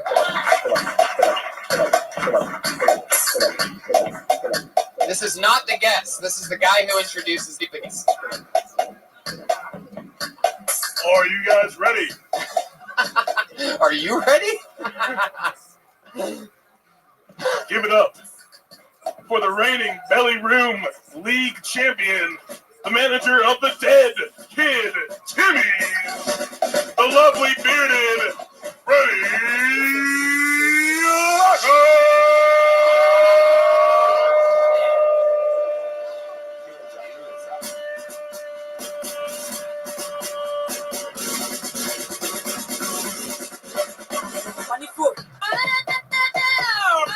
Wow, everybody. Freddie Lockhart is in the room. How exciting. Give it up for Ryan Mervis one more time, everyone. His introducer. Fuck yeah, the champ. Yes. For those of you, and by those of you, I mean everybody out there who are wondering what we're talking about with this championship. He is Tell the him about it, defending Comedy Store fantasy football champion, Made all the right everybody. decisions. Made all the right fucking decisions. That's what I did. This guy knows how to make moves this time of the year. Won by 0.3 with the help of one Aaron Hernandez. Thank you. Wow, Yeah, really? did his job for me and then got sent to the pokey. I made that happen. Made that happen. All the best fantasy players are in prison. Yeah, that's why you got to get them before they die. I got OJ in round 2 this year. Did you? Yeah. There you go. Really hope. Fucking dorks. Jesus. How dare you? This makes us closer to the players and they appreciate it. What? This new setup, I just realized that now you're like behind me. So I'm just gonna be like shocked all the time. We slanted the table differently for those of you diehard fans that are following that closely. It's so that when you guys are on stage, the guest isn't just looking at their butt the whole time. Right. Like looking to So the now right. we have a better angle at the. Now the camera has changed. I'm sure people watching on our good friends over at Vimeo. Oh yeah.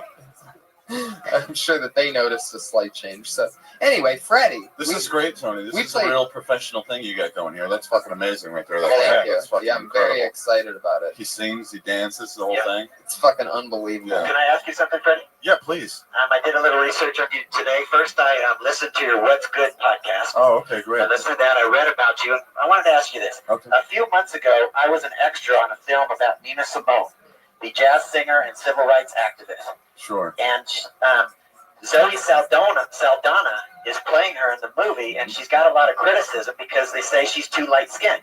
And I noticed you're a mulatto, too. How do you feel about that subject? It's the Comedy Store. Shit shows, you know. I actually prefer it. I refer to it as right-skinned, first of all, or as Hollywood refers to as black. But I don't care. It's like whatever. You know, Yeah, I think don't it's get the good right she's side. doing the movie. What are you gonna do? Yeah. What are you gonna do? I mean, have you ever received criticism or discrimination from the... None at all. My whole life, zero discrimination in any facet, anywhere at all. Not from either side. No. I mean, from the Duggar brothers. No. From the what? What'd you say? I don't know. Something racist. No, it wasn't racist. I think you just said nigger. That's what, oh, no. That's what I was feeling. The Patriot's known for his accidental racism. That's okay, you know. Yeah. It slips out He's sometimes. from Texas. I was born there. Yeah, you were born in San Antonio. Jesus, dude, that's creepy. Yeah, he researches all the guests. He's the best head of security on any podcast. That's pretty cool. I like you. I've seen you on Ice House Chronicles. I've seen you on Joe Rogan Experience. I've been following you for a while. Oh, Freddie. cool. You'd think I would have noticed fucking Iron Man following me. You know he loves you when his left arm twitches. Yeah, a lot. I like him. Really... That's a very impressive. I mean, that's super fucking impressive. Well, thank you. I appreciate it. Yeah, no. Now, Freddie, you said something that I brought up a couple times over the weeks on this podcast. I've always taken a moment to ask Black comedians. I ask them, on behalf of all Black people, all the pressure is on you right now. Why do some Black people call other lighter-skinned Black people light-skinned with 2 Ds? It's just the vernacular, just how it goes. It's a regional dialect, if you really want to know. Yeah, I do. And it's usually in urban and southern areas. And that's where it comes from. And it's actually, there was a documentary called "Do You Talk English?" And it turns out Black people and white people from Boston and Philly speak English as it was supposed to have been spoken, because we bastardized it from the British. So thanks. Yeah. I don't believe that. Light-skinned it. Yeah. That makes sense. And that's why all Black guys have names like Jackson and stuff like that, like white British guys, because the British ones owned us. You'll meet like a British guy. My name's Jerome Johnson. Hello. It's like Jerome Jackson. Sounds like a rookie running back. I read a thing the other day that I had heard it before, but I read the whole thing about the first slave owner was a Black guy. Did you know that? True. Yeah, it could be true. I could see him starting that gangster shit, and the Because- white people stole it. Because they would have. That's some gangster He shit, did it slaving, right? first. Yeah. Totally. We always do it first. I steal from myself. My white side steals from my black side. Are you kidding me? You guys always steal shit from us. Reading this article, and basically 3/4 of the way through it, I'm like, this guy. Imagine if he started it, imagine all the white guys around him like, this fucking guy's crazy. Yeah, yeah. We're gonna take over all these businesses, and he started it. You know what I mean? Yeah, it was some like crazy. Barksdale Cruise shit from The Wire. Like they were taking corners, is what the fuck they were doing. Because I guess the original guy was an indentured servant, which is a whole thing that I did more research on too. Where were you at one night? Just on Wikipedia? Totally. I go off on these Wikipedia tangents, and that's exactly what I do. I always do that too. I do that on YouTube, but then I always end up some guy telling a cop off. I always want to see that. Some guy just shoving it to a cop. Like, oh yeah, well here's the law. And one guy said, I do like love one those guy threw the law in his face. The cop was like, is it true? He's like, yeah. And he's like, am I being detained? He's like, no, I guess not. And split up. I was like, you're my hero. I saw that one, and I love those videos. It's my favorite watch. And you have to be white to do shit like that too. I can't try. I can't even look at me. They won't know what I am, but they won't go for it. Right. That's so awesome. Freddie's one of the best impressionists that I know in the world. Thank you. So, I'm excited to see if anybody pops up and Like has Tony anything to say. Hinchcliffe, perhaps. Whoa. That's a pretty good impression. That's a pretty good impression. Hey, Tony? Whoa. Shit. You know what? When Freddie has a cold, he can do a good Jesse Ventura.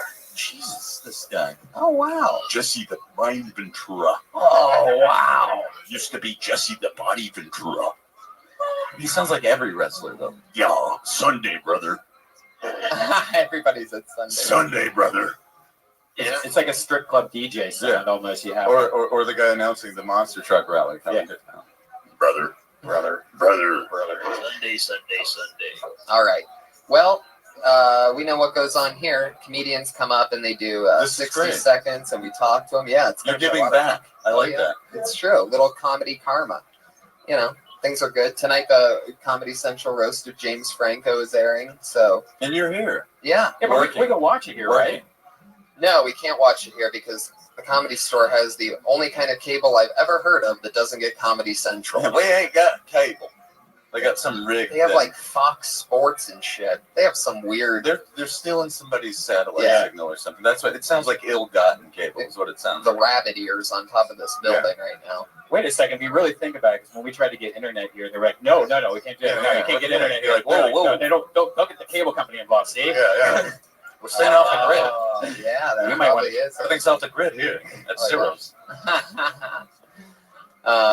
Go Got a laugh in the back. Somebody comedy store history. Somebody knows who's serious. Somebody. Why is there a sewing kit where it's known as an Intui? This, what is that? Pair of scissors. This was we needed string earlier, and the closest we could get, thanks to our friends down at Pink Dot, the world's strangest convenience store. Yeah, man. It's a great place to get murdered. Yeah, it's so creepy there. Or to get a sandwich. Nothing has a price tag on it. Everything's overpriced. Everything's up for you can haggle though. How much do you want to pay for the sandwich, Oh, bro? You could. That's if you go during the day when you like tuna melt? How much do you like tuna melt, bro? What are you willing to go out the pocket for tuna melt? 7, 8, 9, 10. You know, what can you do for me? Maybe nug. You got nug a week. You know, the bartering starts quick. Bartering always works, especially in LA. I've bartered so much shit with nugs a week. Made people's day with nugs a week. Oh yeah, they never see it coming. Yeah, the plumber, he didn't see it coming. If you have half a joint on you, people go crazy. I got the pool guy high. He's like, hey man, oh man, I've been dying to get high all day. I guess it's like it must be hard for people to get pot or something. Old school people who don't realize it's like fucking water and you can get it anywhere. You know where I can get a lid of weed, huh? A lid. How do I get it? I remember when a dime bag was a dime. A dime bag, see? All right, so let's get this party started. Patriot, are you ready? I'm ready. Let's do it. Okay. If anybody misses their spot, they get a permanent blacklisting. And when I say blacklist, the Patriot always makes this noise.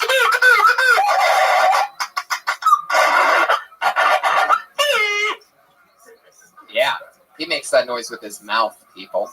That's not a button he pushes. Like the guy in Police Academy. Yeah, it's like what was that guy's name? Michael Winslow. He's like Michael Winslow meets Steve Guttenberg in an Iron Patriot suit. You laugh at the Gutenberg thing if you'd seen his music videos. You got to look those up, by the way. Look up Dirty Crabber if you get a chance when you're at home. So you're drawing a comic's name now, right? There's tons of names in the hat. You guys ready to get this thing started or what? I can tell. What's that? You can tell those are all comics. They're hip looking. Some of them. A lot of them are hip looking back there. They're hip looking guys with beards. Heck yeah. Oh yeah, I see them. Those people are. Where are you guys from? You think anybody's got? From the Valley? I'm from the Valley. Fuck yeah, the Valley. Till I die, like Brody. Oh yeah, 818 till I die. You got it. You got it. Believe. Yes, push. You listen to the podcast? Oh, well, thank you. Just some random stranger. Well, welcome, sir. You're in the right room. I picked a name, and the comedian's name, your first comedian tonight, is Clee Wiggins. Should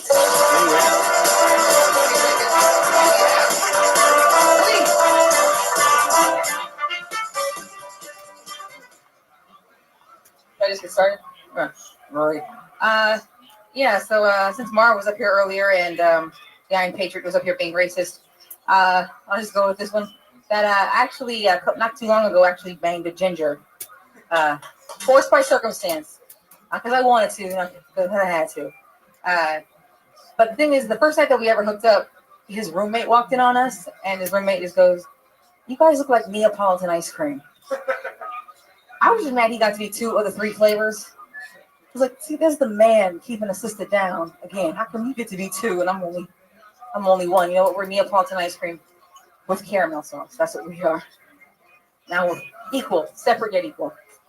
But he grew up not knowing any black people, so he thought that not only would black men's cum be brown, but that it would taste like chocolate. Which I was like, I wish that your retarded childhood dream was true.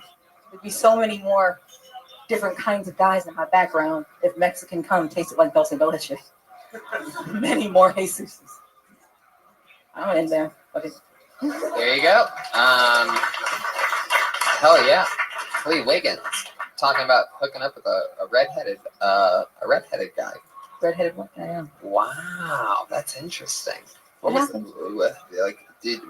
Was it like a? Did you guys meet that night and it just magic happened? You guys go on a date? Like? No, he was a bartender at a bar I used to hang out at up in the Bay. So you had known him for a while. Yeah, a couple months ago. The first time you saw him, were you like, oh yeah, I'm gonna fucking. No, the first time I saw him, I actually did literally think he looked like a leprechaun because he was short. Interesting. So he's like short. He's sort of built like Scott Conn, like sort of like very compact, with like bow-legged.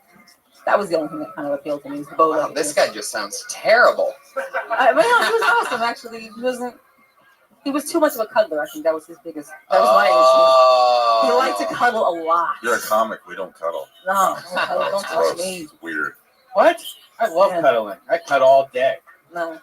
I like rolled over in the morning. I was like, why are you still here? I like to sleep with my dick inside of her. Well, that's okay as long as nothing else about you is touching you. That's power cuddling right there. It's totally locked and loaded. Please take it. Wow, just leave it in. That would be every fine night. with me though. Just if it was only the dick and nothing else was touching me. Oh, there you go. I'd be okay with that. So just a fan of power cuddle or no cuddle at all. Yeah. That's interesting. I like cuddling. You don't like cuddling at all? After I'm done sexing out, get off me. Go. Yeah. We go to our separate corners like boxes. Yeah, exactly. I got to go see my cut man now. Get the fuck off. But then afterwards, do you go back? Sometimes I go back for a little seconds, but most of the time I No, I just know, I'm talking about that. watch HBO Go on the iPad and go to fucking sleep. No, I mean back to cuddling. Do you go back to cuddling, not for seconds. She doesn't like to cuddle either, and that's the thing. You know, she's like Puerto Rican, so she gets hot really easily. Do you sleep with like a pillow between your legs or something? Yeah. No, I don't sleep with a pillow between my legs. Do you sleep with a pillow between your legs? Sometimes. Do you sleep with a pillow between? No, I sleep with a girl between my legs. Oh. And I have one hand on her tit. I have my dick inside over my leg, like this. It's fucking awesome. It's just like perfect. It's like you're two puzzle pieces put together. There you go. There you go. And you have the air conditioning turned on like 40 degrees, so you don't sweat. You're just locked, like keeping each other warm and surviving. How many girls do you get pregnant with this thing that you do? None.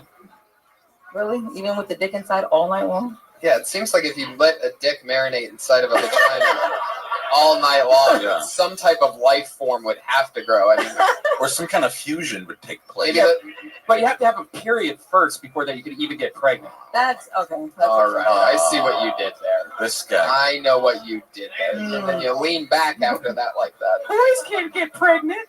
Oh, Jesus. Fuck yeah. I love Neapolitan ice cream. Mm-hmm.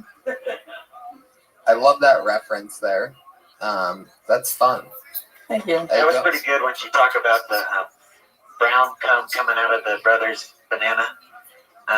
What the? I've heard people talk about like chocolate milk coming out of it. The brother's banana too. You can't make enough monkey references while talking about black people. No, I was saying I like that joke. That was funny. I've heard chocolate milk jokes about No, that was good. I females' like that. That was breasts, but I've never heard that. I'm not on board with that Soul Sister #9 song, by the way. Look, the dandruff reference is like an Afro thing or something. It's very subtly racist, but from ignorance, which I feel like I can Subtle feel racism right. is more offensive than overt racism. But If it's I overt said- racism, you just own it. I said I'm in love with Soul Sister #9. I said Yeah. it's a compliment. I mean, But it's like a fetish. It's not a good thing. Like a fetish. I love it. Clee, Yes, ma'am. what was the, so, yeah. I like the, Dolce I de should Leche. speak. Can Is you that a mute thing? yourself, please? I have references for Thanks, all big dog. the major races. And then the No, Mexican no problem at all. thing was. It happens. what was I it? get it. It's Mexican cum tastes like dulce de leche. That was good. Seems like it seems like you could go on and on with a whole ice cream run Yeah. of, I've been trying to think of new ones. like the guy that like is abusive is like Rocky Road. There you go. And Yeah. we could go on and on with ice cream references it's all nice day. to try. But what do I know? No, I like it. I'm gonna explore that little avenue. Thank you, Tony. Tons of ice creams to be had. Clee Wiggins, everybody. Clee Wiggins. Yeah. If you're on Well- Twitter, why don't you follow her at Clee the Pimp? That's Clee, Klee, the Pimp. Clee the Pimp. At Clee the Pimp. Fuck yeah, that's fun. So that's how it goes sometimes. Sometimes we just listen and chat with people. Sometimes we have brilliant ideas. Sometimes the Patriot just fucking twitches his little arm off. Calls out racial slurs. Yeah, when the brothers come out of their banana. Brothers. I mean, what the fuck are you thinking over there? I love it though. Brother, like when you say brother with a hard R, it tells me you say nigger with a hard R. Yeah. I'm starting to think that because of his accidental racism, the Patriot bought that suit because he was getting beat up by black people all the time. It's just like, that's why it's all dented and shit. The fuck you say, boy? All right. Back into the black bucket we go. Ori Amir. Put your hands together for Ori Amir. Oh, he's a jumper. Here he is. Good evening, gentlemen. American women. So my accent is half Hebrew, half German, and yes, I've been unsuccessfully trying to kill myself for years. And I'm stuck with the accent. I can't fix it, but I thought, maybe I could see more American if I say American things. Like, yo, this is America. Speak English. Jesus loves you. Sign here. Damn scientists lying about global warming. Oh my God, I am also a member of the National Rifle Association. Give me one of those cool handshakes. Guns, yeah, freedom.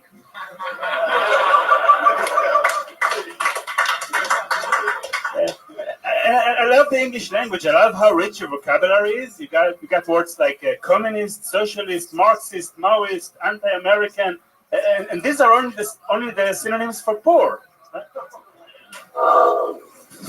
I've been learning English. All right, that's a powerful 60 seconds. Put your hands together for Ori Amir. Ori Amir, that was good. I fucking love you. Where are you from?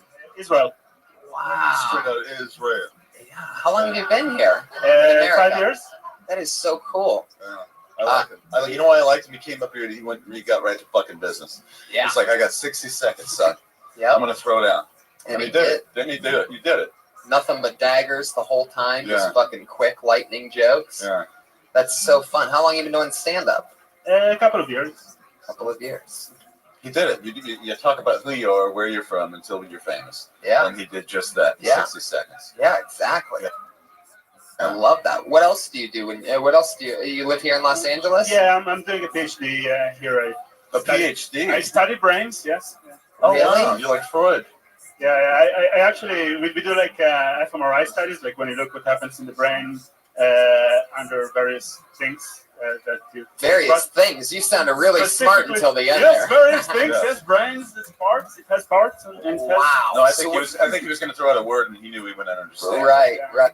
No, actually, look at what happens when you enjoy comedy. Like that's the last thing I did. So you can actually see the parts that are.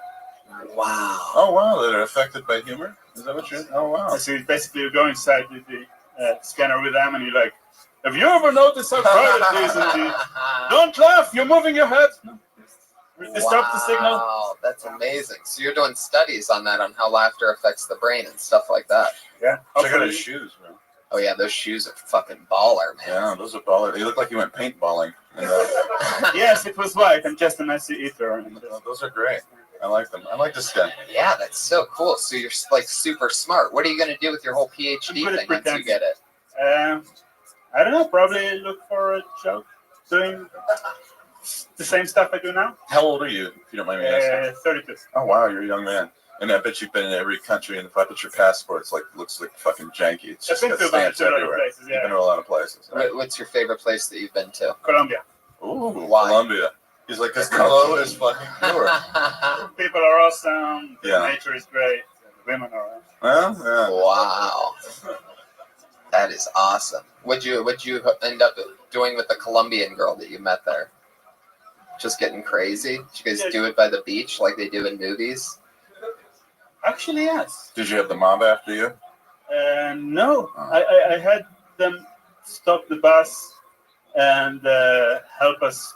They wanted to help us with the guns and stuff, but they didn't. Yeah, the guns. They run the guns. They wanted help with they asked for like people who know how to clean guns, which I'm not. He's 32. Like I'm 34. When you meet guys who are like he's on his way to being a fucking doctor, and I'm a level 55 in Call of Duty. That's I know it is pretty crazy. It's amazing what he's been doing with his time and what I've been doing with mine. What I want to know, like what I find interesting is a guy as smart as you, like.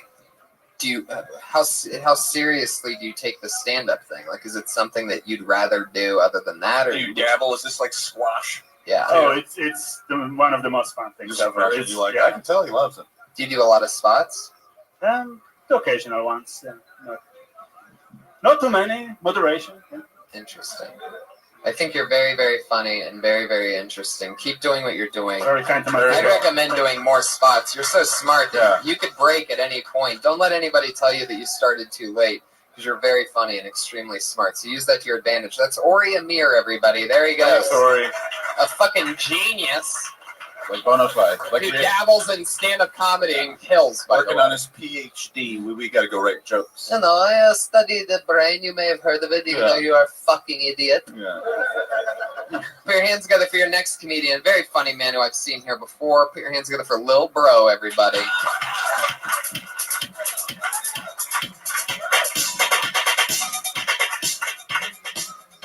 I love Latino women. You know why I love Latino women? Because they know how to take a punch. Seriously. Like other women you hit, you know, they either want to call the authorities or fight back or call a brother. But I can make that joke because I got a Mexican wife. I got her in Tijuana for $50. She's an equestrian. I know she loves horses. Bought her from a guy for $50, man. So I don't have her yet. He's shipping her to me. I guess it's a mail order bride. I don't know. I gave him my P.O. box, so I didn't want to give him my real address. Just in case shit don't work out and I have to get rid of her. So I got a room at Motel 6, so we staying there. I had it delivered to my P.O. box. So that's all I got. That's a new joke I'm working on. Fuck yeah, that makes sense. Yeah, so my immediate thing, put your hands together for Lil Bro, everybody. Lil Bro. There you go. Yeah, it's extremely funny from the top. I could tell the first thing that you wrote was that initial, first line, and now you're trying to make it bigger from there, that they can take a punch. And I like that you bail out of that and rationalize it. Are you really married? You don't have a Mexican? No. Right. I actually wrote a long story of how I met her and how I love her, and how the guy's going to send her to me, and I give him my P.O. box because I'm waiting, down at the post office. She's going to end up being there waiting on me to get there, because I actually have a joke about that. That's what I was waiting for. Was when you mentioned the PO box, like you got to mention, how you're just gonna check it out. You know what I mean, or like see what you're dealing with first. And if you're gonna keep playing it like that thing's real, then I would also rationalize, like, it's only $50. That's just enough for me to not care and be able to drive away without putting this thing in the car, whatever ends up showing up to that post office. You know what I mean? So it's still worth it. It's not like, thousands of dollars. So you can even say that you were unsure and you took her home for a week to try her out, but you got the insurance and you take her back because she was broken. Yeah. Something like that. For real. Yeah. Or when the box came, it was such a strong box because Mexicans make such sturdy products that you couldn't even open the box, and she just opened died. it, and like 10 of her fucking cousins ran out too. For fucking freedom. There it is. Yeah. Hold on, I got two for the price of one. I like his energy. He's got good energy. He came out swinging. He came out throwing haymakers, and that was good. Absolutely. Totally. He's got on orange. Orange is a great color because it's also a smell, a sight, and a taste. Heck yeah. Go. Orange is the new black. It is the new black. It is the new black. He's got an orange watch on. He knows what time it is, son. Is that G-Shock? Yeah. Where are you from?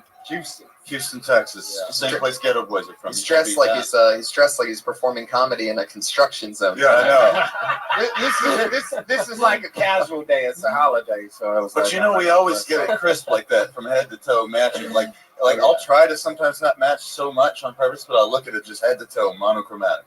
That's how we do it. Yeah. Well, hey man, thank you very much. Thank you. There he is. Oh, and I like the spelling of his name too. Lil Bro is on Twitter at Lil Bro. That's that's Lil LILBROUGH. For those of you that are huge fans of comedians with their names spelled as hard as they can be spelled, you must love Lil Bro. Bro spelled BROUGH. Lil Bro. He could also be called No Fro. This guy, man. What the fuck, man? What is wrong with you? I can tell after he says these things, he laughs because you can see him like jitter up and down. Watch him just take off into the sky. That'd be fucking amazing. People fucking go crazy about the Iron Patriot. I mean, everybody loves him. Like, I guess, I never get to listen to the podcast. I watch it from time to time and check out the visual part of everything. but I never get to listen. But it seems like everybody who listens and watches gets the feeling of how much and how liked the Iron Patriot really is. And it's a lot of fun for me because people send me questions, and all day long I answer questions about Kill Tony. Yeah. And a lot of people don't know they can watch it. I'll direct them with a link to where they can watch it on Vimeo. They don't even, and they go, I didn't even know I could watch it. Yeah.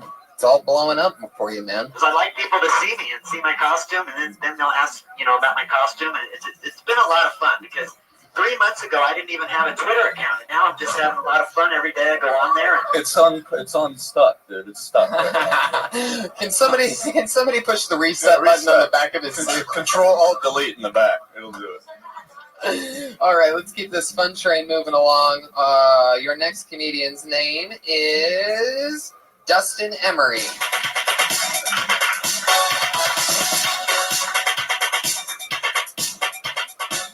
So, that I know of, I've never had a dick in my mouth. And I say that I know of because how do I know dicks aren't like spiders and you don't know it? But about 7 dicks a year have been crawling into your mouth while you sleep. And I'd be like a magnet for that shit too because I sleep heavy and I drool a lot.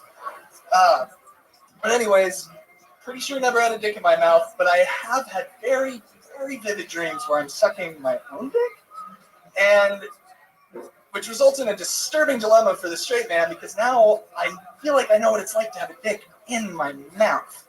Like what it's like to have it rubbing inside of my cheek, what it's like to choke on it, even what it's like to chew on it. Just a little bit. I'm not gonna like chomp down on my own dream dick. Just little nibbles. Anyways, that's it. Okay, Dustin Emery. There's an interesting what I find interesting about what you just talked about is having a dream about sucking your own dick. Like it seems like there would be a wealth of. I've had that dream. Really?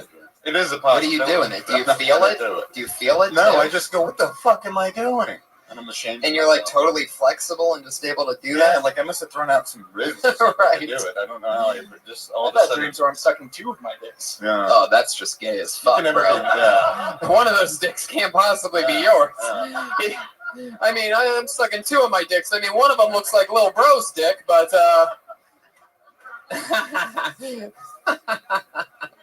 sucking 2 of your own dicks. Do you have 2 dicks? No. Then you're gay, bro. You just came out of the closet. How long have you been doing comedy for? Yeah, how long have you been doing it?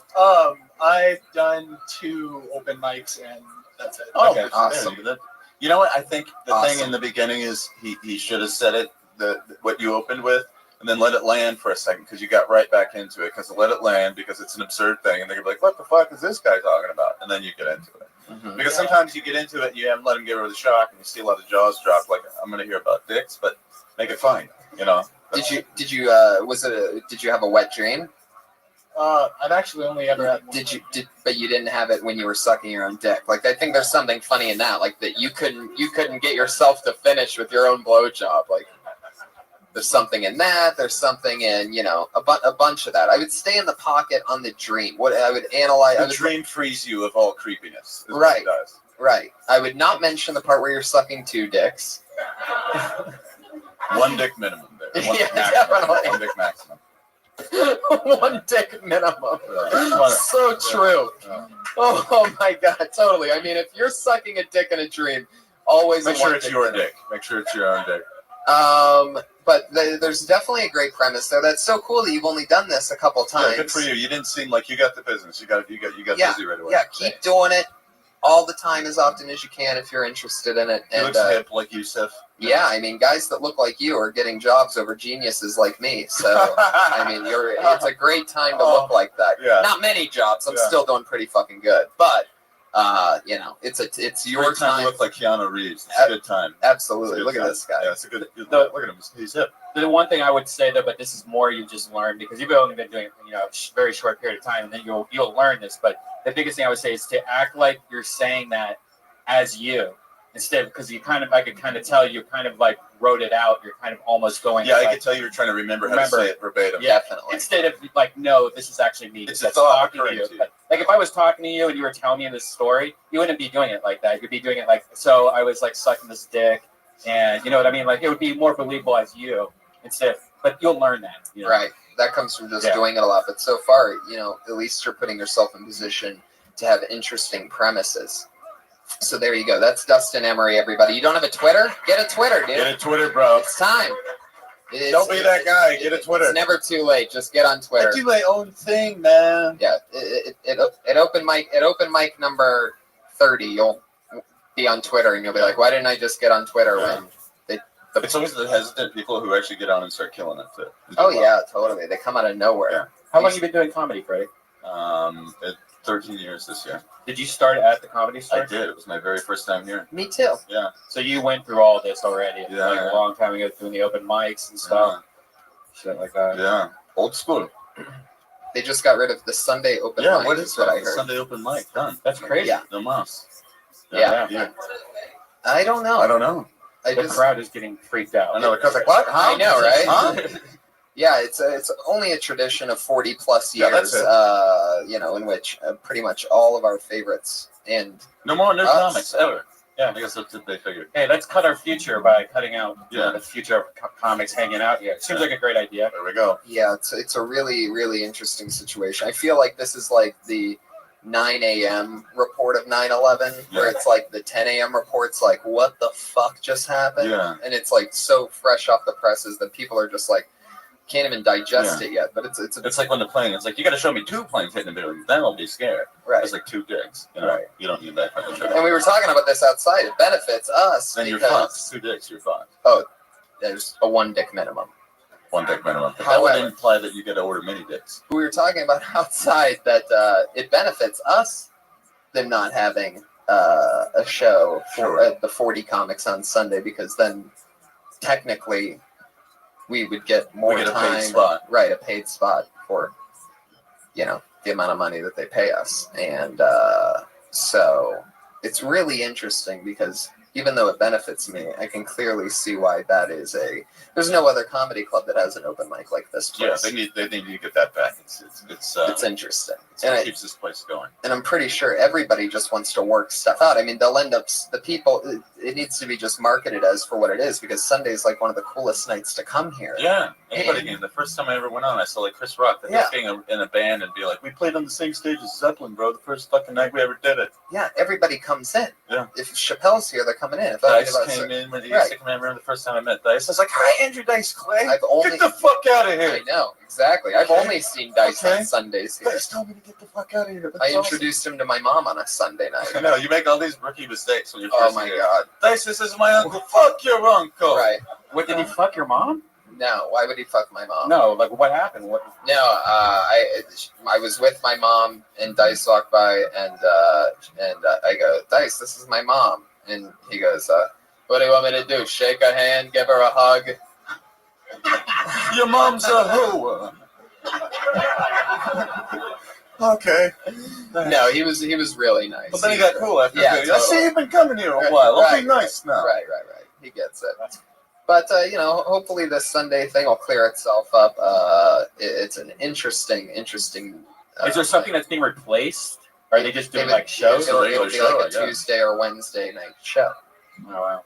Which all that needs to be known about is that the same comics that would do the spot for 15 minutes there are here on those Sunday nights anyway to do a pop-in spot. Right. It's just an interesting thing at the bottom ground of comedy, and since we do this show, I figured it'd be worth Yeah, it's a bummer. mentioning. It's an interesting thing happening there. So we should pick it and start. I would pick it if I was an open mic. I bet you their comics are like, "Hey, there's a fucking bucket." Oh yeah, that's right. Hey, we already just lost a spot on Sunday. Get your hand in the bucket, Dick. All right, put your hands together for your next comedian, Des Delgadito.